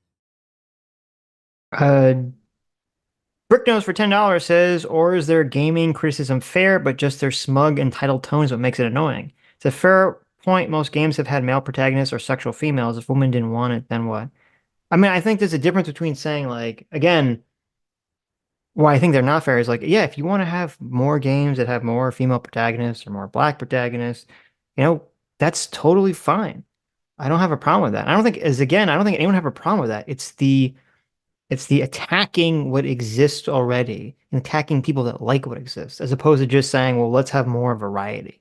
It's the trying to tear down that makes their critique the incorrect and wrong and makes everyone so hostile to them.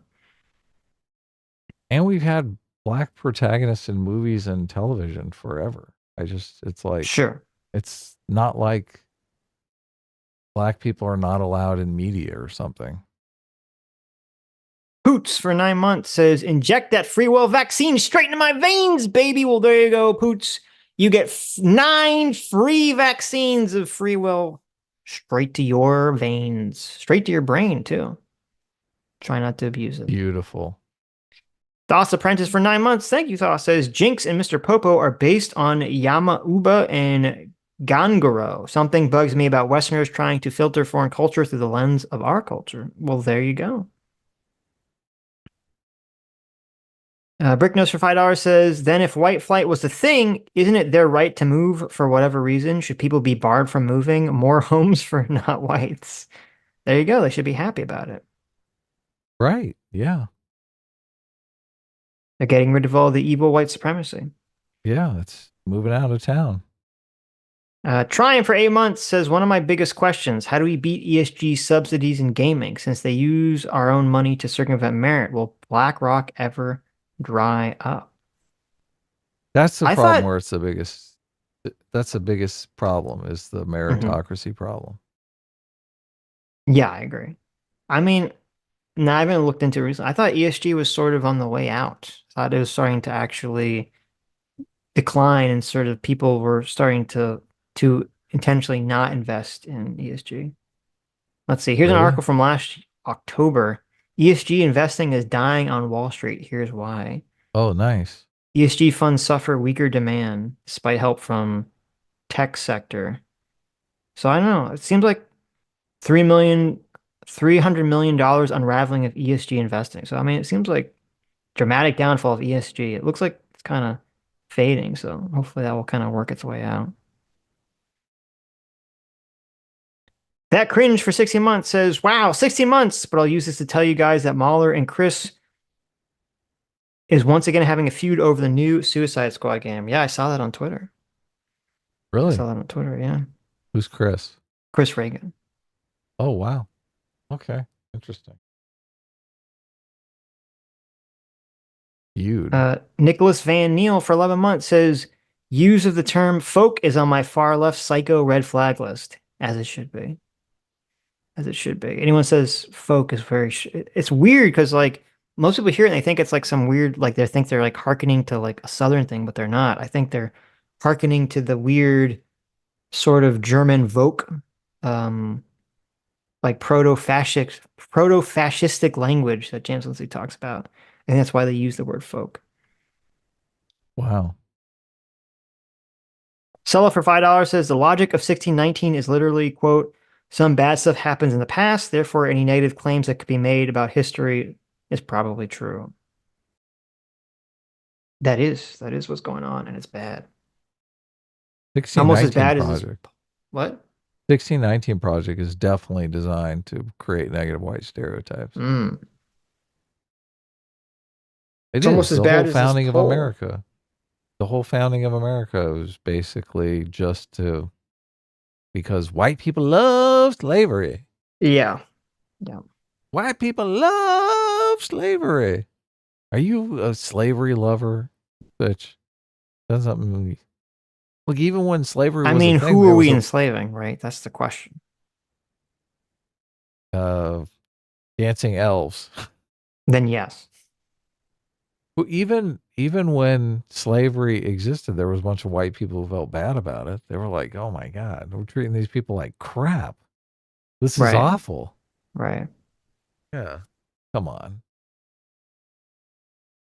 Hennessy for 22 months says, Sitch, we would play D&D at lunch. My group was made up of 2 lacrosse bros, a football player, and 2 volleyball players. Our DM was the nerdy ginger.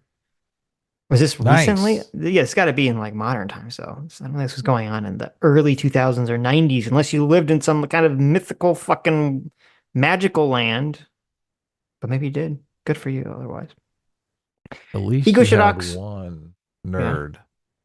Yeah.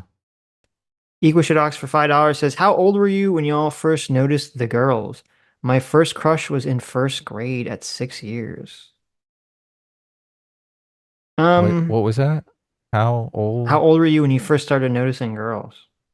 First started noticing girls. You start school when you're in 5. kindergarten, right? Yeah, or 4 for preschool. I mean, Adam what came out of the kind womb noticing girls. We already what had this kind of conversation. noticing? Yeah. I mean, I had a huge crush on my 3rd grade teacher. Wow. Does that count? Sure. Okay. Well, no, it's weird because I know when I was like, I don't know how old I was. I was very young. I had a crush on my babysitter. Yeah, see? Come on. But it didn't translate to like girls my age until like middle school. Like it was a different process. What is I feel middle like school? something Is that different like is going on 7th, there. 8th grade? 6th, 7th, 8th grade. I remember 5th grade. I had a giant crush on this girl in my 5th grade class. Wow. Yeah. Interesting. Yes. I don't really remember having a crush on anyone in 4th grade. And it's Jesus, I hard. can't believe you. I like I barely remember what the fuck was going on. Like what? I don't know what the fuck I was doing in 1st, 2nd, 3rd, 4th, 5th grade. I can't even remember. Like, Really? yeah. I mean, I distinctly remember 1st, 2nd, 3rd. I mean, I remember everything. Jesus Christ, you have a good memory. Yep. You remember what we were doing in 1st grade? God, that's gone. Yeah. Gone from my brain forever. Autism Creature for Lamont says, "These are the type of people I want out of video games." True. Metalworks 41190 for $5 says, "Oh look, it's Sitch's favorite person, FD Signifier. This video just got 10 times better." I think that's now become Adam's favorite person. Yeah, look, it is a weird kind of power play that they're doing here. Like they're coming in and basically saying your video game has problems and I'm just going to call you a racist until you fix it, which is a weird power play. A lot of people think, how can I make this game better? Better experience for players. I guess they're kind of saying the same thing. They're saying, look, it's a bad experience for some players, and that's really hurting the experience overall, even though most people don't perceive this. Very authoritarian. I agree. Bricknose for $5 says, "I want to hear a story of the D&D games Adam played. Share a fun experience you had." Oh, man. There's so many. I mean, it was a lot of fun. We had my best friend in junior high was always our DMs. And it was kind of torturous because he would mess with all of us. And man, it was fun when he was messing with other people, obviously, because you're in the, what do they call them? Campaigns. So you're with a bunch of guys and you're out there, doing whatever, trying to get gold, trying to kill dragons, trying to do fun stuff. But he would kind of single somebody out. He just instinctively knew this will be more fun. And that person, I remember me being the person and just being so fucking mad at him. I was thinking I'm never gonna fucking play with you guys again. And he had a knack of kind of not taking it too far, but taking it right up to the edge where you're thinking, I love this character. He's gonna die. I'm breaking down. Right. But then he'd have some way of saving it. I mean, the DMing is so much of it it's creativity. It really is. You're crafting a story for people to do. Yep. I mean, we didn't have, I mean, this is all kinds of things that you would do in a video game now, but I'm not sure that it's actually better. Right. Well, it's a different experience. Yeah. Just sitting around a table and you're basically asking your DM whatever questions. You're like, I'm looking around, tell me things. They got to tell you things about the room. If they're not a creative person, they're not going to give you a lot of detail. But Scott would always give like a lot of detail. Right. Yeah. And also that he would drop little hints for different things, and you'd always be like, is he fucking with me? Because like, obviously I want to investigate this. But then that's 9 times out of 10 how you'd come close to losing your character. You'd be like, gotcha, fucking, you shouldn't have gone into that room. It seems so enticing when I threw it out there. Yeah. It's going to be really cool in the near future because you'll be able to put up a screen, or even the a little bit further future with VR, where like with machine learning art, it. Yeah. you can just totally. like describe Show the it. situation and it'll just create it, in like a couple seconds. And that make playing like D&D or games like that like super awesome. Is it better though? Because I feel like a lot of the creativity is just you got to build the scene in your head. So, I mean, it'll be way more immersive. People will definitely like it a lot more if you could just do that. yeah. I don't know if the person, and this is interesting because it kind of plays in a little bit with the AI debate. Because if I'm playing with Scott is like, I mean, he's a master prompter. He's like he's saying the right things to build a really interesting scene. But I've had really shitty DMs that don't do any of that. Like they barely give you any information. It's like pulling teeth. You have to ask, does a room look like this? Does it look like this? Is the room is it cold? Is it hot? What's going on in here? Give me some clues, right? And if somebody doesn't add any of that detail, how's it really gonna be like a white room? You walk into a room. Right. It's like playing like your like experience with D&D is almost like 80% based on how good your DM is. Oh yeah. So yeah. Yes. 99%. Maybe, yeah. It's very like heavily reliant. I know, I mean, not 99%. A lot of it is like your friends, because we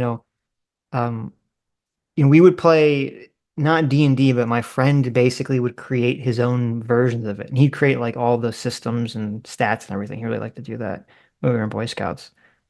And I remember there was one time that was very funny where one of my friends was like really desperate to become a lich, and he ended up drinking this potion that like had turned his body into like bones, and he just kind of fell apart, and all that was there was his head.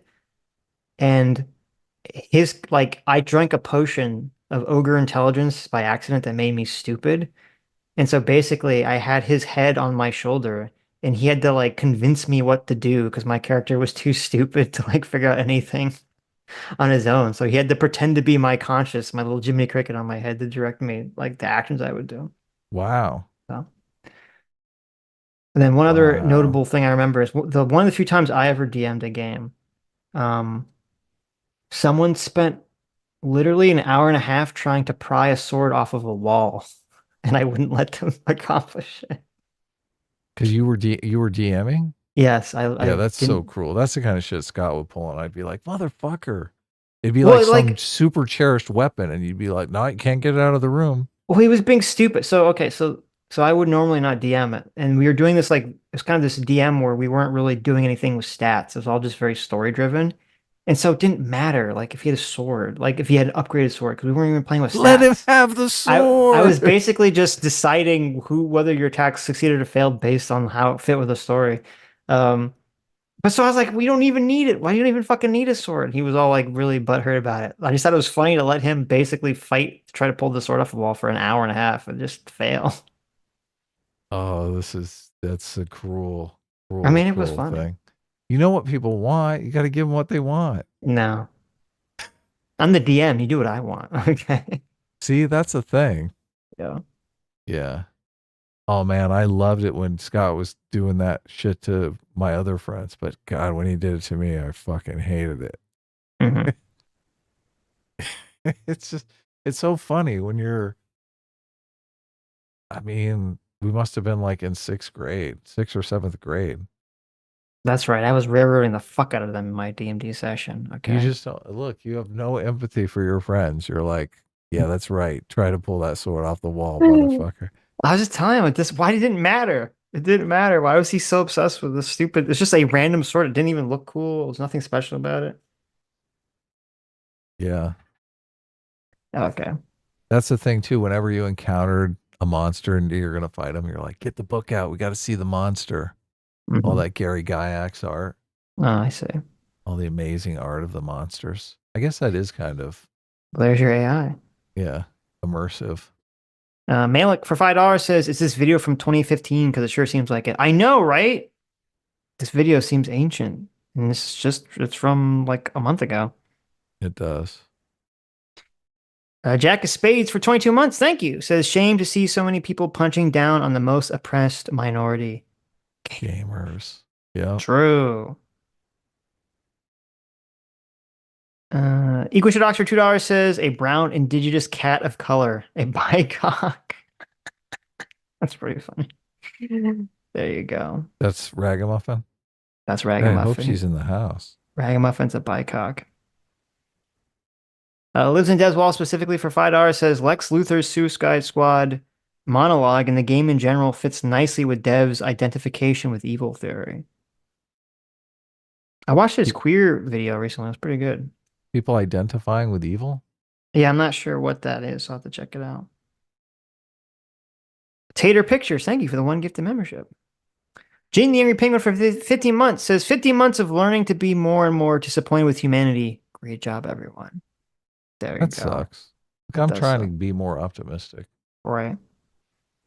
Sitch doesn't believe in generations theory, but if generations theory is correct, we're getting towards the end of the nightmare period.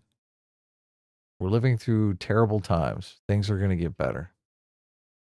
It's True. always darkest right before the dawn. True. Yeah. Silence You Idiot for $5 says, "Surprised to see you guys cover this video. I had a laugh at the one woman saying how white women like Anita Sarkeesian were gatekeeping Gamergates from blacks." Yeah. There you go. This video There's was too lots of tasty to ignore forever. It's always been on the list. Mark Twain's Revenge, thank you so much for the 12 months of the Order of the Enlightened. Thank you. That's awesome. Says, "So I would love to come on sometime and tell you guys about my extensive experience in the Hill neighborhood of New Haven, which is predominantly black and Puerto Rican, and actual racism is pretty rampant." Yeah, but that racism is completely acceptable because it's racism against their oppressors. Well, no, they're which probably is racist white against people. each other. No, they're probably racist against whites. Well, Let's be honest Adam, here. put Mark Twain's Revenge on the schedule to talk to him about it. Sure. DM me on Twitter. I believe Mark Twain's on Twitter. Yeah. Stug for 22 months says, "I will refer to this man as a palm oil salesman from now on, or a POS for short." Oh, wow. Funny. Vanessa from the chat is going to come on and visit with us as well. Who would you on this Tuesday? No, we're talking to Dev this Tuesday, but probably next Tuesday. Okay, cool. So I saw her in chat earlier. I don't have We anyone have on to the, talk to Dev this Tuesday. I mean, no, but I mean, Just joking. I think he's planning on talking. What to are we us. talking about? He wanted to talk to us about something, right? Oh, okay. That's Loser what it Doman. said. Yeah. That's what it said in our. You're in there. You're in the Discord DMs. I don't with Dev. remember. I don't remember anything anymore. Yeah. Loser You Doman remember for when you got food poisoning on our last stream? I do remember that. Make sure you read those super chats. Well, you're gonna have to. I don't know where the fuck we were on that one. So, Okay. Well, did you read just- any super chats from that day? We got like a $50 super chat that I did read, but that's about it. Oh, okay. Yeah. Because I got food poisoning. I have to read the super chats. Why didn't you read the super chats? No, I wasn't feeling it. Oh my god, listen to this guy. Look, I'm telling you the truth. I just I want you guys to know I literally, in the middle of that stream, I had to leave and just start vomiting. It was really bad. Yeah, it was kind of crazy. And then I came back and I thought it that was like when the first long silence from me was because I was vomiting. Then I came back and I talked again and I thought it had passed.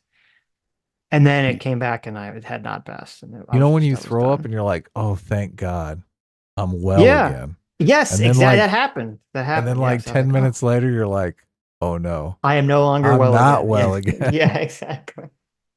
I know exactly. What, everyone knows what you mean. Why does the body do that? It gives you a reprieve, but only for like 10 minutes. Yeah, I don't know. Because it wants you to throw up again. Maybe. Get When it it's, all out. I think if I had been able to throw up again, maybe I would have been like, I would have been, if I could have expelled whatever it was, I think I would have been okay, but like I couldn't. So. I ate at a, I was really unfortunate. I actually ate at a ramen restaurant. Yeah. I hope that Sitch like I loves don't ramen. negatively associate ramen in my mind now with like sickness. Toxic Mix gave us a $50 super chat, which was extremely generous. Yeah. I need to email that place. Tell them that they're making. C. Winnie gave us a $2 super chat, €2, and it says, "Guess I'll take the title of being first super chat." Just from Tuesday? Yeah. Well, let me finish this. And I looked it up. Okay. Well, we'll go back and forth. Oh, okay. Loser Domer for if 2 you Canadian want, says, smash that like button. Thank you. Yeah, smash that like button. Rockaway Soladoge. Soladoge. For $20 says not to immediately derail the convo, but I sent a long DM regarding the IDF hospital raid if you're willing to read it out loud. TLDR, did Israel violate the letter of the law? Likely no. Should they have worn scrubs? Maybe not. So I guess that was the IDF did a raid in a hospital where they went after some Hamas enemy combatants in the West Bank, right? And they pretended to be hospital workers and went and got them. Yeah, there was... Jank Uger has been saying we should do all along. Yeah, there was a video that, kind of went viral, which showed some IDF people had, I guess, dressed up as doctors or something, and they were in a hospital, and they ran in and they assassinated or took out some people that were Hamas people in this hospital. And people were really mad about this, and I tweeted out, I said, basically, I didn't know why. I was like, people were been complaining that Israel should use special forces to take out Hamas, and they did it. What are you mad about? And some people got mad at that tweet. So why are you mad? So Soldo said, firstly, was Israel justified in attacking the hospital? From what we can tell, yes, it was a legitimate target since it housed terrorist activity. Second, what is it? Was they attacking the hospital, or were they just attacking these 3 people in the hospital? But anyway. Secondly, did Israel violate the letter of the law? From what I can tell, no. It does not seem that the IDF bore Red Cross symbols or symbols of other medical organizations. And according to the law of armed conflict, deception operations are legal until bullets start flying. However, they now set a precedent in Hamas-occupied areas that medical personnel are potential threats to be occupied. TLDR, if this were done to rescue hostages, I'd be more on board. Famous examples, Operation Jack in Colombia, rescuing 15 people, but putting that kind of risk to doctors for a raid to kill only 3 high-value targets. Now the risk-reward decision gets tricky. I'm not saying blanket condemnation, but it does deserve scrutiny. Well, I understand your point, but why would Israel care? Because wouldn't that only call into question Hamas people would be suspicious of Palestinian doctors? So why would they give a shit about that? I mean, you're saying from like a moral position, but from like a logistical position, why would they care? They'd say, okay, let them be skeptical, let them be, afraid of their own doctors, right? So that's hilarious. Like I don't know, doesn't seem like it'd matter. You're in Hamas. You should be afraid of your doctor. Renault of Givea. For $5 says, hey, Sitch, check your TDS lmao. Also, your XDMs when you can. Not relevant, but I'd appreciate it. Look, everyone's trying to get you to check your DMs. Everyone's getting me to check my DMs. That's Revolt of Givea. What did you send me, Revolt? Because that's not your Twitter name, so I don't know. What did you send me in the DMs? Ostracy for $10 says, I said a while back the moderate left rebrand of woke was going to wash it out, make it something everyone was doing, and then argue it's really right wing. Seems we are well on that path. I'm saying, Soldier says, I'm saying they made it more dangerous for workers to operate in that area. We shouldn't be putting doctors' lives at risk. I mean, I get it, but I don't know. I guess I just don't care. I understand what your point is, but I still just say, it's fine. I don't know. Maybe I've become cold to the whole concept, the whole area, the whole conflict. Tubby for $10 says, in the Suicide Squad game, Harley Quinn grabs Deadshot's ass while he begs her not to. Context of the culture war, that's one of the best examples of social revenge I've seen. There you go. The That thing of it happens? There's like non-consensual ass there's grabbing going on? non-consensual sexual touching by Harley Wow. Quinn, and it's fine because she's grabbing a guy's ass, so no one cares, right? Oh, yeah. This is in the game where Lex Luthor waxes poetically about how amazing the Amazons are because, you know, they fight the patriarchy. Right, yeah. Those ugly ass Amazons. Nomad for $5 says, what I will give to see the boys play as engineers in TF2, Two Fort, or Dust Bowl. It would be legendary.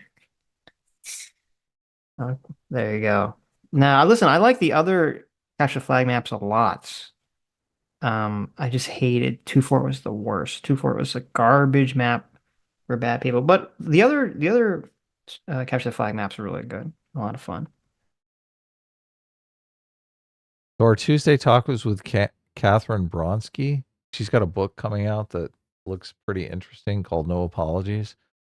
So this is in reference to our talk. I didn't feel was fair, but I'll read the super chat. The Cheerful Cynic for $10 says, she claimed right-wingers are being woke due to the school book bans. As soon as Adam calls her out on that, she tried to change the topic to no-fault marriage and abortion bans. It seemed bad faith by her. And I did say in the chat at the time that I didn't think it was bad faith because I asked her not to get caught up on the book bans, which we've talked about over and over again, and asked her if she could think of another example. So that's when she pivoted to abortion and no-fault marriage. I think you were there for all that. Okay, maybe. How am I doing? I'm getting better at this super. You're doing good. I like it. You're reading.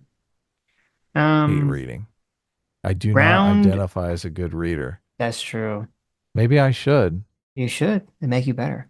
Ground in myth for 4 months says, Sitch, after your trash TF2 comment about Two Fort, I was S-class, but now I'm officially A-team. A-team reigns supreme. Wow. Great. That's what I like to hear. All the Two Forters, all the Two Fort simps, you can get out S-class, okay? What is worst TF2 map? Terrible. Two Forts is a map? It's a map, yeah. It's so bad. And everyone plays it, and I don't understand why. I remember when I had time to play games. It was great. Yeah. No time to play games now. Well, you will when you're done with the comic. Not really. I mean, I'm trying to squeeze out. I'm writing a couple hours a day now, and that's like, I want to keep doing that. It's so funny. I haven't really devoted any time to writing for so long, but now that I've started doing it, it's like riding a bike. Everything comes back. Mm-hmm. All the things that you don't know when you're a first-time writer that are completely essential to good storytelling. It's just they're in there from just doing it over and over and over again. Sulla for $10 says Island Trees School District versus Pico says the First Amendment does apply to school books, to school book moderation, sort of. To what extent we don't know because it was a split decision. You know anything about Island Tree School District versus Pico? I don't know anything about it. Gotta look it up. Jonathan Rosler for 17 months says, "Hey guys, I don't really have anything to say, but I still want to drop a chat and say hi. So hi. Well, hi, Hello. Jonathan. Thank you for 17 months. Yeah, thanks. Enlightened Centrist for 10 months says, "Good to see you, Doomer. Was worried you were gone for good." Look at that. Yeah, it was nice to see Doomer. Thanks for stopping in. Solo Thanks for $5 saying says, hello. "Is Attack on Titan any good? I tried watching it a decade ago and got bored by how dreary it is." So I've never seen it. I didn't really want to watch it because I felt like they wouldn't answer the question, the mystery, in a way that was interesting to me, and also because it seemed very dark and too dark and edgy for me. I'm in a more of a bright mood recently. But I've heard a lot of people swear by it. A lot of people say it's amazing. So, but if you don't like dreary things, then you probably wouldn't like it because I'm pretty sure the dreariness continues throughout the whole series. Lucifer the Doberman in the chat says in all caps, "Finish the comic." Lucifer, I can't draw. Look, I got in big trouble with my shoulder because I would love to draw 10 hours a day, but my shoulder will totally get blown out to the point where I'll just be in massive pain and I won't be able to draw for like weeks. So I kind of have to do 6 to 8 hours a day. But I usually work at least 10 hours a day. So I'm doing a couple hours of writing and give my shoulder a break. So I mean, that's still a lot of Yeah. drawing. 6 to 8 hours a day is a lot. I love to draw. Okay. I love drawing, but it does suck to be like, you can't overexert yourself. Yeah. PC Fried R says, "Adam, does this mean no more economics on stream?" Oh yeah, look. I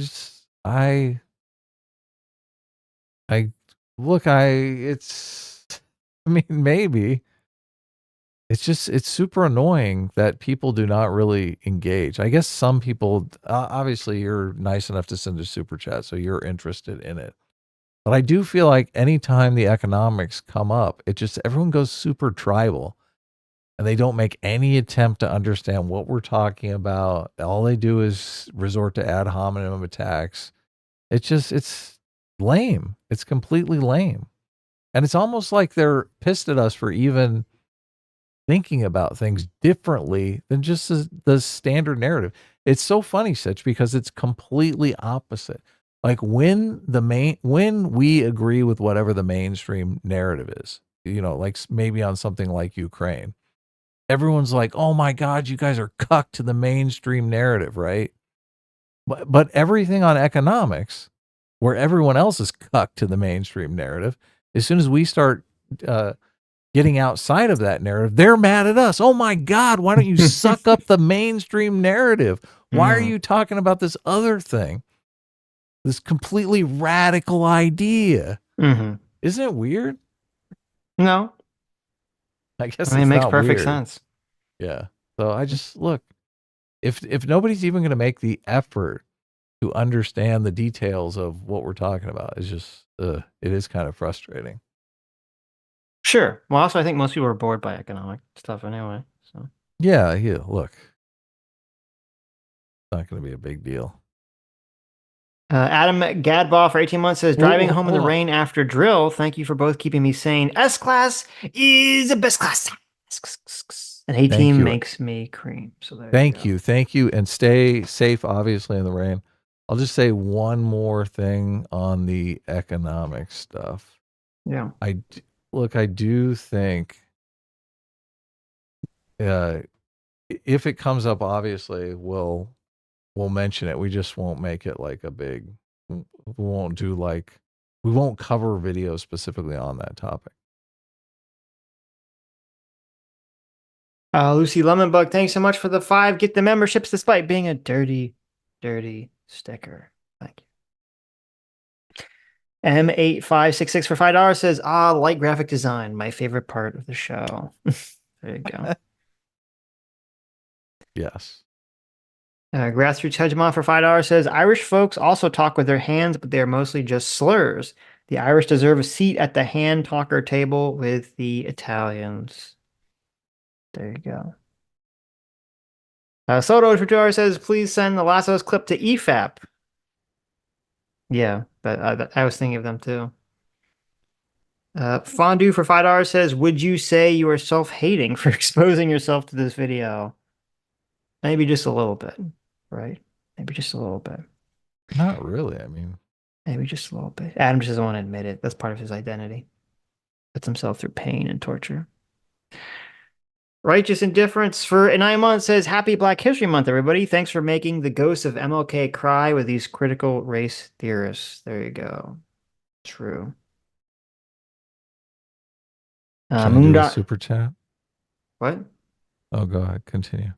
Moondoggy for $10 says, Gamergate is a new Rorschach test. There you go. It's the old one, too. The new and the old. Deus for $2. Thank you for the 10th ever super chat. Says, Doomer is in a cope spiral about who started it. Smug face. True. Who started what? I guess the murder face thing. Oh, yeah. It was, look, I started it. Okay. I remember specifically starting it. Okay, I trust you. We were talking about Metalocalypse. Yeah. And saying, like, what character do we identify with? And we thrust Murderface. Oh, we just did it to be an asshole, though. Yeah. Okay, Yeah. that makes sense. Yeah, that makes perfect sense. I believe that happened, even though I don't have any memory of it. Yes. I probably didn't give an answer because I was like, I don't think I identify with any of these fucking people. But Doomer definitely feels like a murder face to me. I mean, yeah. Dotems for 5. Aussie Bucks, thank you. Says, yes, Doomer, because tax filings are well known for being highly unreliable source of information. And the IRS is well known for being super chill. There you go. Nomad for $2 says, isn't not having an identity also an identity? Yes. Yes, that is correct. It's called pretentious. That is the identity. Wow. Joe the Make for 22 months says, cheers, fellas. Imagine wanting to identify with the Simpsons. No thanks. I don't want jaundiced liver failure. There you go. True. Oh, yeah. They are heavy drinkers. Silence You Idiot for $10 says, I lost it when Foreign Man tried to explain social games like the VR ones. He sounds like he knows nothing about them, but then he acknowledged it's a grooming scene and a safe spot for queers. Yeah, it sounds like he doesn't know a lot about any of the things he's talking about. He just kind of like relying on hyper progressive sources to just regurgitate their doctrine. Grassroots Hegemon for $5 says, identity is a launching pad. I don't have anything to do with it. Doesn't have anything to do with the end destination of the trip. There you go. True. PC for $5 says, lives in capitalist hellscape. Proudly wears a shirt with Adidas in bold letters on a video he put online for free. That is true. That is true. And funny. Well, he had a sponsor in there though. So, I mean, he probably got like $3,000-$4,000 in that sponsor spot. Mm-hmm. Ground News. How do they make money baby. off that? They pay content creators a lot to promote their stuff. How does Ground News make money? Mm. Oh, probably sell your data to China or something. Oh, okay. Damos for $10 says, love the background, Adam. Thank you. Were you the one that suggested a kaiju? I don't know. If so, thank you. Adam Unfriended for 13 months says, okay, does Chi-Chi, Bulma, and Android 18 and Misty count as my first crushes?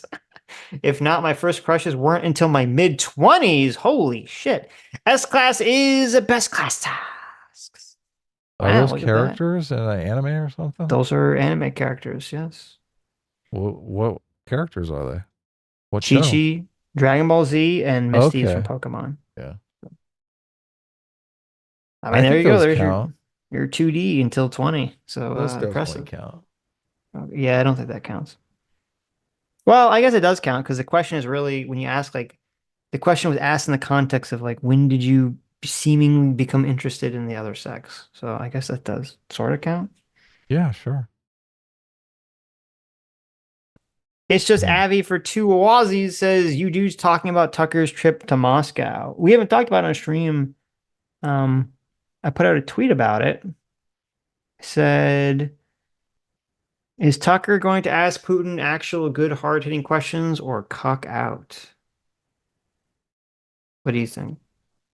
He's going to cuck out, obviously. He's in Right. Moscow. Like, why would you want to disappear in the middle of the night?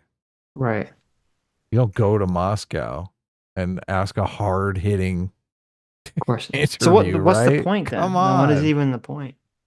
If you the interview I sent you, which is, I mean, Putin is not comfortable in that interview. You can tell he doesn't take hardball interviews much. Right. He's in America, obviously. Mm-hmm. It's going to be softball. Incredibly softball. Do you disagree? No, you're probably right.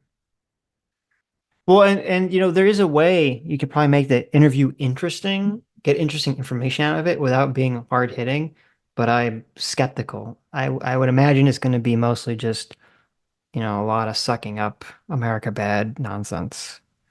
So You had NATO knocking at your doorstep. That had to be terrifying for you. that's a really good impression. That impression is so good. I could clearly see his like dumb face in my mind when you said that. I Like, know. that he has that face, that really weird face that he makes. Yeah, totally. The confused face. Like J-Mac says, if it is the latter and you and Adam cover it, can you guys call him Cucker Carlson, please? Oh, sure. That's a good idea. There you It's a go. great idea. Be happy to do it. Tucker Carlson.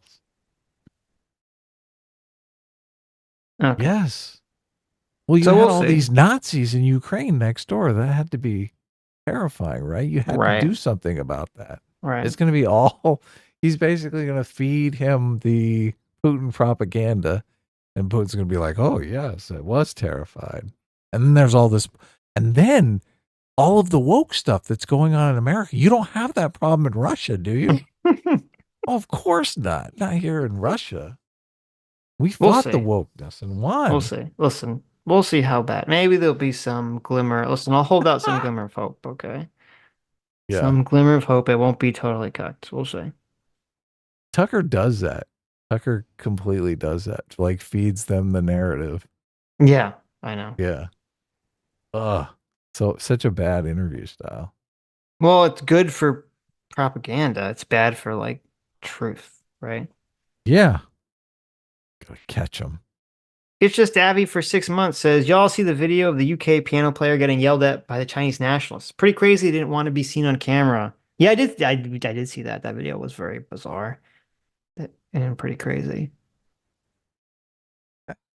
And that guy actually has a bunch of videos on his channel of like the police hassling him. But that was the first time like Chinese nationals were hassling him and making this big deal about it. So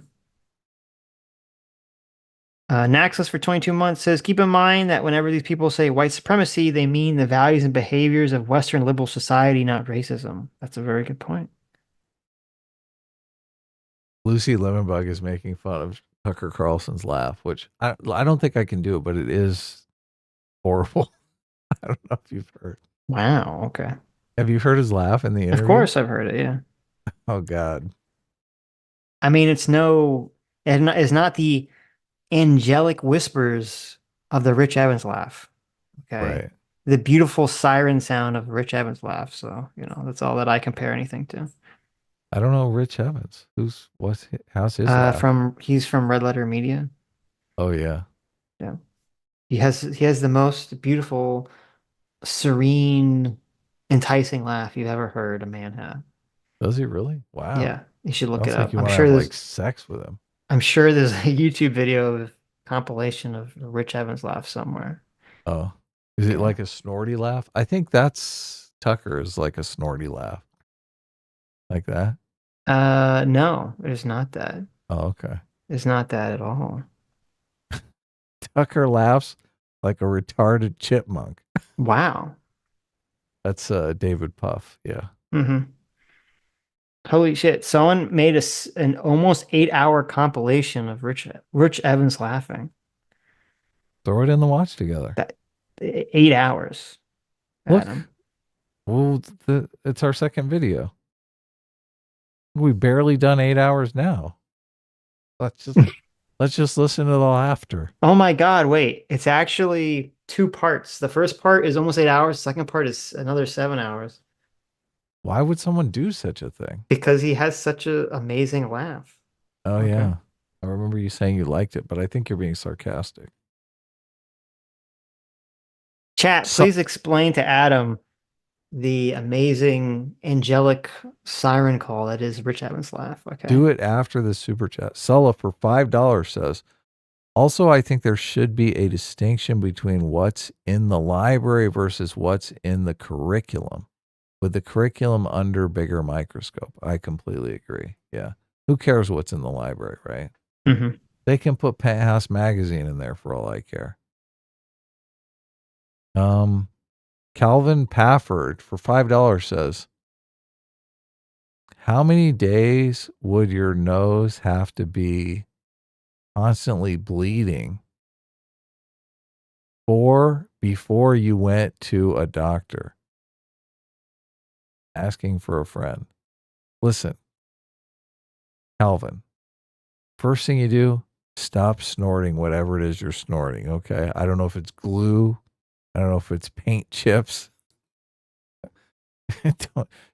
That's probably the source of the bleeding. If you stop now, the bleeding will probably stop. If the bleeding continues after you've stopped snorting the glue, then you definitely should go see a doctor because you've probably done permanent damage to your nose. Oh my God. Yeah. Terrible. What? Look, I'm giving good advice here. That's true. Trying Don't to damage save your a nose, life. boys. Or girls. Mm-hmm. Joe the Make for $5 says you guys should check out the recent film threat stuff about sensitivity readings for film writers. Peak cringe. Check it out. Oh, wow. Film threat. React to leaked writers meeting on sensitivity reading. I'll check it out. This is very sensitive already, so. It is true.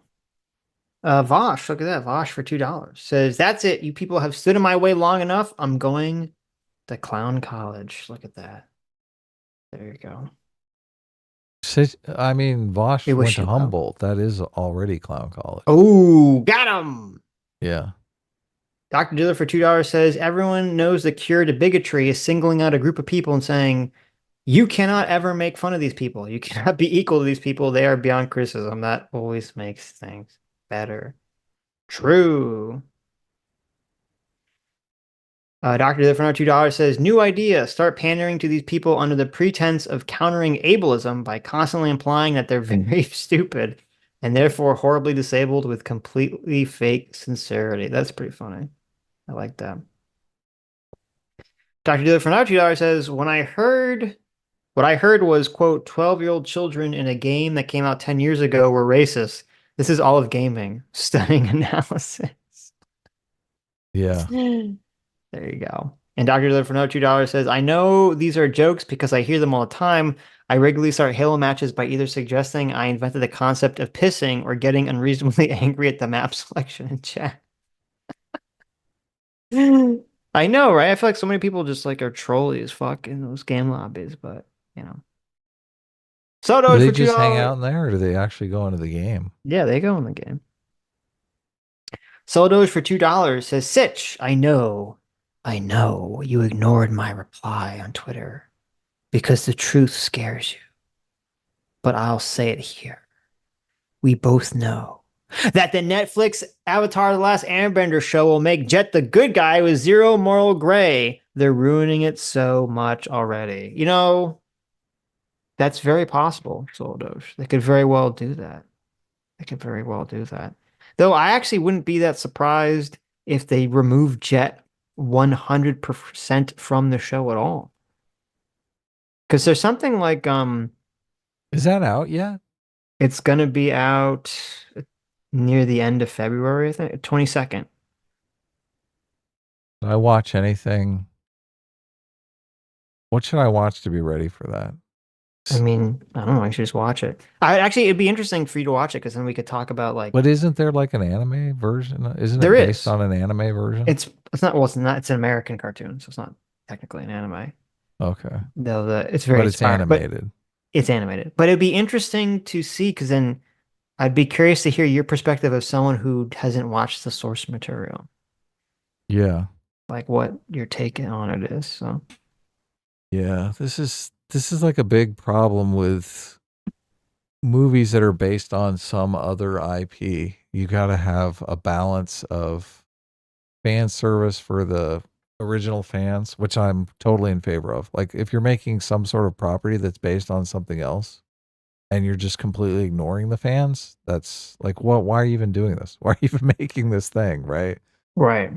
But at the same time, I do think sometimes they make a movie that someone who's just never heard of this property can't enjoy. And that's a big no-no too. Like you got to have enough in there that just somebody who this is their first encounter with the property can say, "Oh, this is great." And a lot of times if that happens, they will go back and look at the source material and then you'll make a bunch of money selling the source material, right? Right. Yeah. Well, here's the problem I see with it. So it's only going to be 8 episodes long, the first season. That's the greatest thing because Adam can handle 8 episodes. That's Right, but awesome. Here's the problem. Amazing. And I don't know what the length of the episodes. Let's see, Avatar, Netflix, episode length. I'm curious how long each episode is. Okay, it says that each episode is 60 minutes. Okay, so that's something. But here, I think the problem is that the original season 1 for the cartoon is 20 episodes. Okay. So they're going to condense that to 8 1-hour long episodes. It can be That's done. going to be very difficult. It looks like it's on Netflix. Season 1, episode 1, The Boy in the Iceberg. It's not out yet. Oh, the cartoon is on Netflix. Yeah, the original, Yeah, the original's on 2005. Netflix. Yeah. Yeah. So, but that is the first, that's the origin of the IP, or it was based on that's the something origin. else? It's completely original property. Okay. Gotcha. But so like yeah, like season 1 has a lot of filler, not filler, a lot of like side questing shit that they could get rid of. But 8 episodes, that's too. I don't see how that's even possible. I don't even. So that You just trim seems the like fat. No, there's not that much fat. If you Oh, The problem is if you trim too much fat for these shows, it just feels like hollow. That always happens. You know, like when they do this, when they try to like get rid of all the fat and just make these episodes super short. Or the season's super like short. I It tend doesn't to work. like it because it forces you to, you're like, this scene needs to accomplish 3 things. So you really have to think of the economy of writing. And I like information dense writing like that much more than I like meandering. What the fuck am I watching this scene for? How does this scene is designed to show that he loves his mom. It's like, what? You can't show me other things at the same time, right? We'll see. I'm skeptical. Because Yeah, I'm already we'll see looking. what So happens. like, okay, so in the cartoon season 1, the intro is like a 2-parter, so that's 1 hour right there, and they're gonna add in a bunch of shit. Okay, they're gonna cut out episode 3. Are they gonna? They're gonna have the whole. They're gonna have to have the Kyoshi Warriors part, which is a whole side quest that's basically irrelevant, but Suki's kind of an important character later. They're gonna cut out the whole thing with King Boomy. There's no way that can be in there. They're gonna cut out all the stuff with the Earthbenders being imprisoned by the Firebenders, probably. Then they're gonna have to include the 2-part Winter Solstice episode. They're gonna probably cut out Jet. They're gonna cut out Great Divide. They're gonna cut out Waterbending Scroll. Good. They're gonna Hate cut that out. episode. They're gonna have the Blue Spirit episode because we saw that in the trailer. Oh, really? They're gonna probably get rid of everything with the Firebending Deserter, with the lady that was tracking down Aang and Sokka finding their dad briefly. They're gonna I cut know out why all the you don't surviving remember. airbenders, and then they're just gonna go straight to when they make it to the North Pole. I don't know, just here's the problem. So like Avatar is kind of like Lord of the Rings, Adam, Mm-hmm. where like part of what makes Lord of the Rings work is that it's so long because it starts with like two like hobbits going on this like journey all the way up to fucking Mount Doom, right? Yeah. And so you need to feel the length of the journey as part of the viewing experience, right? You need to fill the length. Is that what you're saying? Yeah, it's like because if you took The Hobbit and you made it one movie, it wouldn't work because it wouldn't feel like it took them that long to get to Mount Doom. Like they just got there, Right. right? I would be Avatar- like smash cut, Mount Doom. Right. It's like a montage of them going through like all the horrible No, like look, biomes, and then they make it to Mount Doom, and you're like, oh, I okay. hate montages. I'm into Right. smash cuts. Right. It's like this is going to be a long journey. Smash cut. Well, that was a horrible journey, but we're here, I like know, right. but we're here. Carry me. Yeah, right. Like the emotional weight of the scene where Sam carries Frodo is because it's so long, and you, the audience, have felt the length of the journey through the like how long the movies are. Right. Right. Okay. That's one So- of the first things I do. That when I'm writing, I'm like, okay, there's various stages in some sort of character turn, and you break it down into steps. And I do think that you need to have. I don't know that you need to have length between those scenes. Like I'd like that's to okay. think. Whatever. Just let me finish her. Okay. Okay, go ahead. So what I'm saying isn't true of everything, but it is true of Right. certain types of stories, like these kind of like questing stories, I think are sometimes need to have length in them. So Avatar, The Last Airbender, the show, like 90% of it is a quest series. It's like Aang going on these like long quests to find people or to do something. And so the length of the cartoon being 20 episodes and having them go on all these side quests and all these things, it makes the world feel like a real world that's lived by characters, that's flushed out. It makes you feel the length of their journey, and it makes you become more emotionally invested in the characters. And I feel like if you trim all the fat off and you just have the key events, you lose all that kind of like emotion of the journey goes with it. I mean, you do that in like 15 minutes. Okay. Well, we'll see. I'm I'm skeptical, but we'll see. I get it. You want to, when they finally reach the end of the quest, you want to think back to all the characters they've met along the way and all the different things that they've accomplished. Do people do that though? Do they just think of certain? It's not. I think there are certain crucial moments that they do remember. They're like, okay, this I don't couldn't think happen it's without this. I'm not saying it's a question of like people remembering every step. It's more just like, so if Aang is like, oh, we have to go on this like epic quest. So they start in the South Pole and they have to get to the North Pole. Mm-hmm. Okay. They have to go to the other, like as far away as possible, right? You're going from one extreme part of the planet to the exact other extreme part of the planet. Mm-hmm. And so if it's broken over 20 parts and you see them on the journey getting into all these side quests, like when they finally get to the North Pole, it like feels like we made it. Like, holy shit, we're finally here, right? It gives emotional weight to the actions when they're there and accomplishing the goal. Where if it's like we're leaving the South Pole, smash cut, montage, we're at the North Pole, you don't have any emotion tied to it. It's like, oh, I guess I made it there. You just don't, it doesn't have that sense of emotional weight to it. I agree with you, but the place that I think, like in the Lord of the Rings, when I can't remember the name of the character. The one character carries Frodo. Sam carries Frodo with the ring. Like that's a big emotional moment. It's like Yes. he can't make it himself. I'm going to carry him, right? Right. Friendship, all the emotions of that.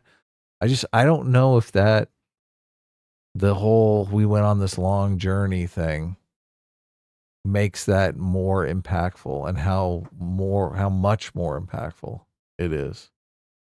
So like in theoretical version of The Hobbit, where it was one movie, that scene would still be like a good emotional scene when he carries Frodo. But the Right. fact, I think 100%, that the fact that it's 3 movies and that each movie's long and that you, the audience, really feels the journey. the way that the character would feel it makes that scene 100 times more impactful. It's been a long time since I've seen Lord of the Rings. I saw it in the theater, obviously, when it came out. I've seen the movies like a shit ton of times. I super enjoyed them, but I have never watched them again on video Wow. or anything. I've seen them like a lot. So look, I'm if I watched it, I would be looking for what are the scenes, what are the setups that make that I'm going to carry you so emotionally impactful. And if I look at it analytically, there's probably like 2 or 3 or 4 moments. It's not just about setups though. That's Right. part of it, but it's also just there's emotion attached to, we talked about this like a million times. There's emotion attached to the difficulty and length of time required for someone to accomplish something in real life. Right. And that's also true in a story. Yeah, right? but there's ways to show the passage of time that are not necessarily, I have to watch 20 episodes. No, I understand that. And I'm not saying that there isn't filler. There's definitely filler in Avatar that could be cut. There are definitely episodes I think could be removed and I have no problem with it. But I'm just saying, first of all, I think the meat of the first season is too much for 8 episodes anyway, number one. I just don't see how that's even doable. Right. Yeah. Look, I Okay. haven't watched it. I'm interested Right. now. I will watch it. But then even then I'm saying that I think a series like Avatar, which is a series about 4 people going on a big epic quest, I think that something like that actually gains a benefit from being structured in an episodic show fashion where there's kind of like a overarching plot that they're doing, but they're going on all these side quests. I think that adds to people's enjoyment of the world, the experience of the world being a lived-in world, and it adds to the emotional experience of the journey taking time. And I think that you can't, from a series, and I only mean this very specifically because it's like Avatar, and it's like a questing like idea, that removing these elements from it could potentially remove too much from the show and just make it not work emotionally. Is it Now, I could be wrong, but is it a dual? Look, I'm not saying you are wrong in any way, shape, or form. Right. You could completely be right. Is it a dual protagonist, or are they independent protagonists in various episodes? And how do they flesh out the characters? That's another difficulty. This is why I think it's even more impossible for them to do this in 8 episodes. So Avatar does one of the most interesting things I've ever seen a show do, which is that it has an antagonist who's also a secondary protagonist. And so you need a lot of time to focus on all these characters. If you're literally having 2 protagonists, one who's actually an antagonist, you're going to need to spend a lot of extra time like just focusing on the antagonist / protagonist's journey in things that they're doing not related to Aang and not related to the protagonist. And if they cut the fat from that, then that would completely ruin that whole character. Most of the time, standard storytelling structure, you're cutting back and forth between protagonist and antagonist. But I mean, I do like antagonists that have an arc and are more of a protagonist. No, so what I mean is like, so usually like when you're cutting to the like let's go to like classic Star Wars, okay? Like in the original Star Wars, and Empire Strikes Back. When they're cutting to like Darth Vader, it's like him just doing evil shit, right? Like I'm sending you to go after, the rebels. I'm in my little breathing pot, right? Like he's not doing like real, it's not really about like his character per se. It's really just doing like plot stuff sort of. And the character stuff is like when Darth Vader interacts with Luke Skywalker. That's when like the character stuff happens, right? Yeah. There is an arc though, obviously. Sure, obviously. But with Avatar, you have Aang, who's the protagonist, and then you have Zuko, who's the antagonist, who's trying to capture Aang. But he's also a secondary protagonist because he has his own antagonist. He has his own arc, his own journey that he's going through that happens almost kind of separately from Aang's journey. And so you need to have time in your show where you can focus on that as well as focusing on the main storyline. Does the antagonist have an arc? Or is he just bad? There is no, So the antagonist, the antagonist doesn't. So the antagonists outside of Zuko, none of them really have arcs for the most part. Okay, I got it. Look, I'll watch Um, it. I'll watch it. We'll be able to talk more detail about it. Right. But the antagonist outside of Zuko in the first season is not really a character people care about really so much. He just kind of exists to do plot stuff. The antagonist in the second and third season outside of Zuko is his sister, and that's like a fan favorite character. Right. So And why is she a fan favorite? because she's like super okay, it's kind of funny. What's her personality type? Her personality is that she's a complete psychopath. Okay, that's cool. The crazy bitch. She is, but she's like in a very cold, calculating way, and she's like hyper competent and smart. Yeah, that's always fun. And she's basically everything her brother isn't. Her brother's like conflicted and like had to work very hard for everything in life. And his sister Azula, just like everything came to her naturally, and she's just very talented and gifted. And it's kind of a very interesting dichotomy that exists between the two characters. Yeah, that's a nice contrast. Nice thematic contrast. Working hard for everything and just people being naturally gifted. We always hate those people in the world. Mhm. Yeah. Someone says it's literally the same length as the cartoon because each episode is 20 minutes and live action is 60. That's 3 episodes. Well, okay. So that's an interesting. That's an interesting comeback. Well, that'd be interesting. Okay. So if that's true, but it still wouldn't work though. You know, well, I'd still be concerned if that's true because I guess you're right. Yeah. Because it's not going to be structured that way because it's not like they're just going to take each 20-minute cartoon episode and then shove it together. Like each episode is going to be about its own thing. Like what they're going to do is they're going to take certain sections of the story and stretch them out to fill one episode, or they'll take like the 2-parter or 3-part episode and that'll be one episode, right? But they're not going to take like 3 different episodes of Avatar where the gang goes on 3 different journeys that's broken up in 3 different episodes. They're not going to take that and then just make that one episode of the live action TV show. Yeah, the structure of any piece of media is usually, beginning, middle, end, inciting incident, resolution. Right.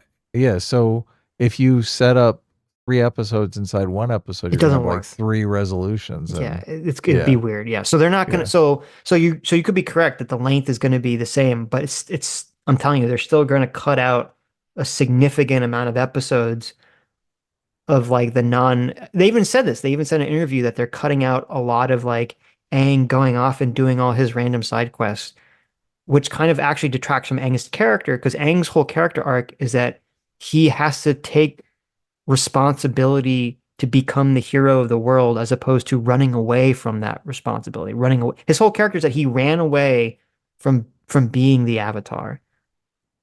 And he feels guilty and he feels responsible for it. He feels responsible that the air nomad died and he thinks it's his fault, even though it's not really his fault.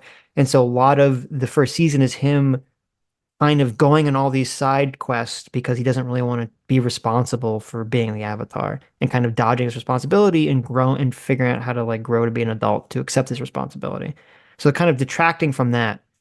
But yeah, so they said they're intentionally cutting away all like a lot of that element of his character and a lot of that element of the show. So it's a good point as you're saying that that'll be the same length, but I'm telling you, it's not going to be structured that way. They're not going to have the same amount of episodes. They're going to cut out most of the episode stuff.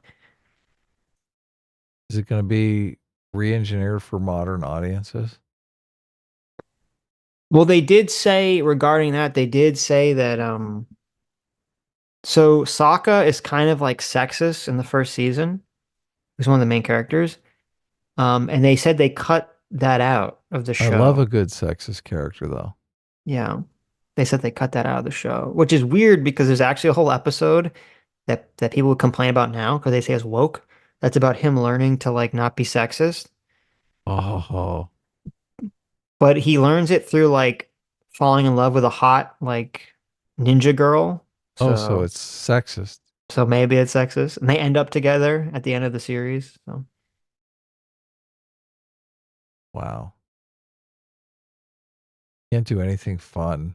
I know. But we'll listen. I will hold out hope. I will give it a fair shake. I just hope don't it's think it's good. gonna work. So I hope we'll it's see. great. I hope it's great.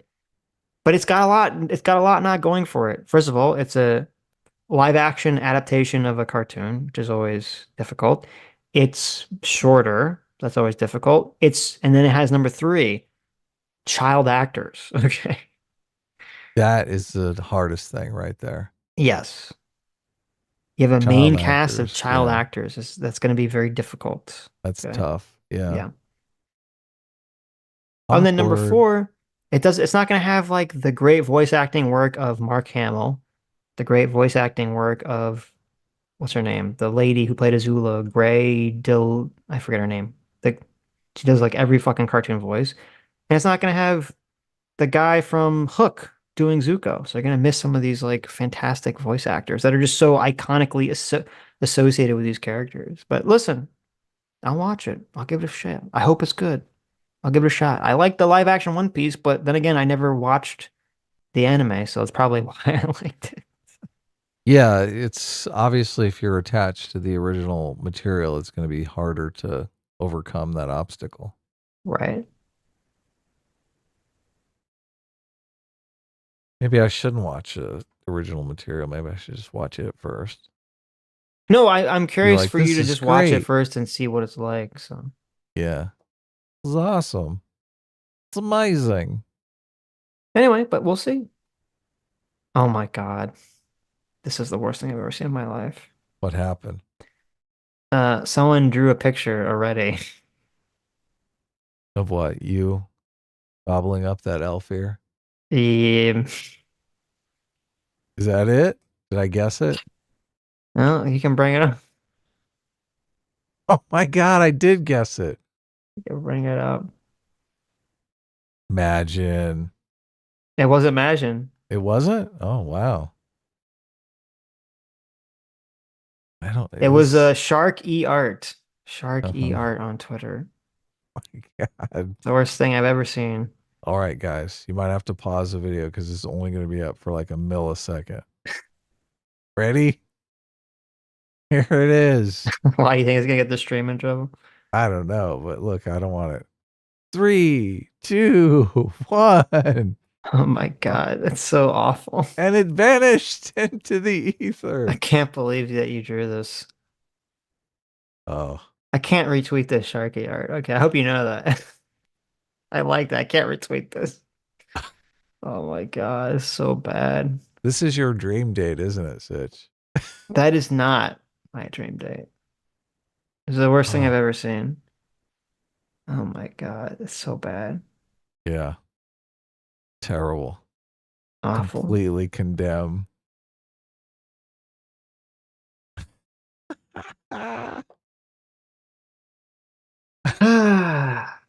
Loser for the Doberman says saved. There you go, of course. Well, thanks, I guess, Shark E. Mm-hmm. Solodo says, I'll retweet it. Lucy Anyone else Lovenbug wants to says, retweet it, be my "Impressive, guest. Okay. Sitch." I liked it on Twitter. You can find it on Oh, okay. my likes. So there you go. Wow. Terrible. X is finally living up to that platform name. Oh, there you go. Disgusting.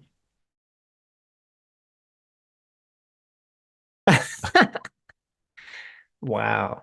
Wow. Wow. Okay. Is there any other super chats from Tuesday, Adam? I believe I got them all. Okay, nice. Yeah. How are we doing on these? Fat Brown Buffalo for $10 says, if you think the live action Avatar is going to be bad, apparently Lionsgate is making a live action Naruto movie. Can't imagine how that doesn't turn out terrible. Oh my God. Yeah, that's probably not going to be good. Live action Naruto is going to be awful. And also people are worried.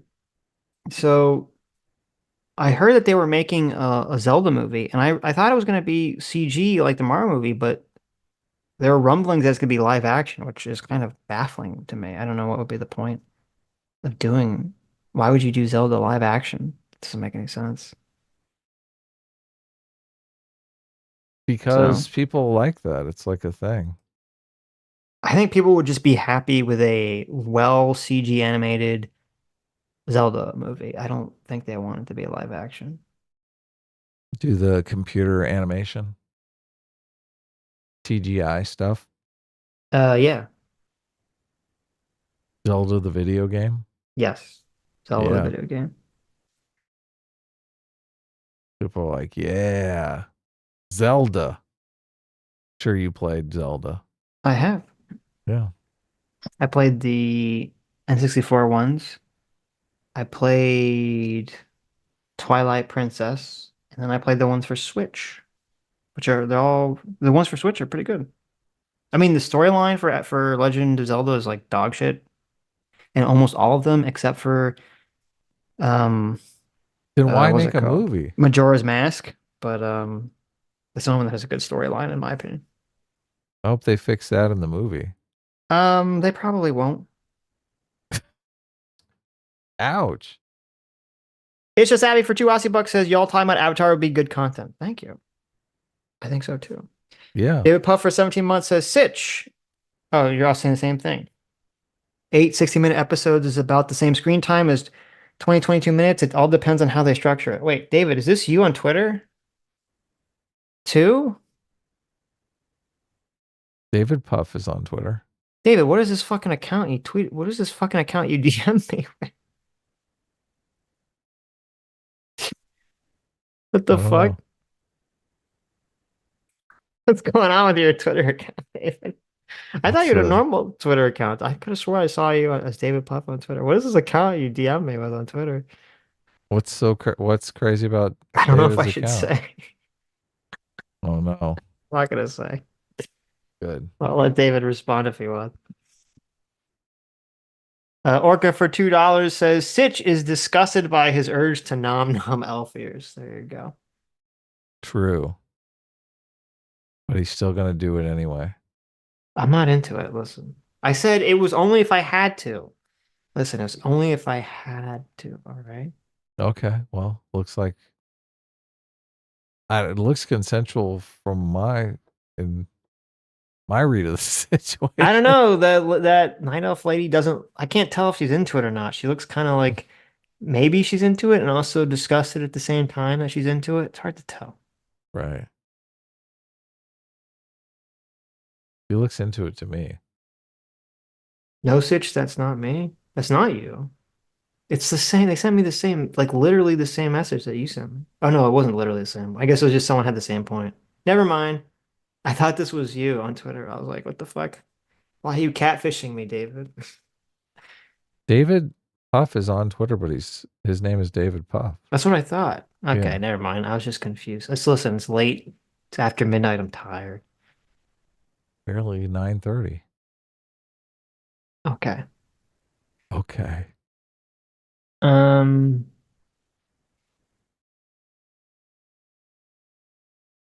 Anyways, I guess we're talking to Dev on Tuesday. We'll work out what we're talking about. I think the Tuesday after that we'll talk to Vanessa and Monolithic Ethos. We owe him talking to him as well. Sean's friend. Nice. Yeah. And then it'll be great. Cool. All right. Anyways, thank you all for coming. Thank you all. What's going on? What do you mean? What's going on? Did you stop harmonica in? Thank you all for coming. Thank you all for your incredibly generous donations. Thank you, Doomer, for hopping on to once again reestablish your undying love of me. You're too embarrassed to admit. It's part of his central identity, how much he loves you. No thank you to Adam for putting a dancing night elf grinding up against me for the last hour of the show. Look, that's your permanent. Look at that. That's That your is not permanent stream permanent. girlfriend now. There you go. There you go. But thank you. You who have made it to the end of the stream. You are the true anime isekai protagonists that have been reincarnated in this world with a superpower. And that superpower is the ability to listen to the Sitch and Adam show. That's right.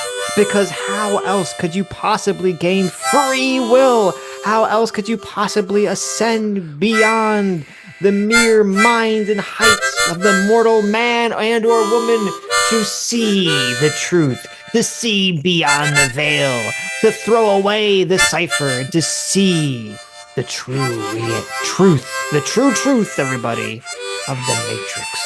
That's right. Let us be your Morpheus to guide you into the reality of all that is true, all that is fair, all that is just, and all that is free will.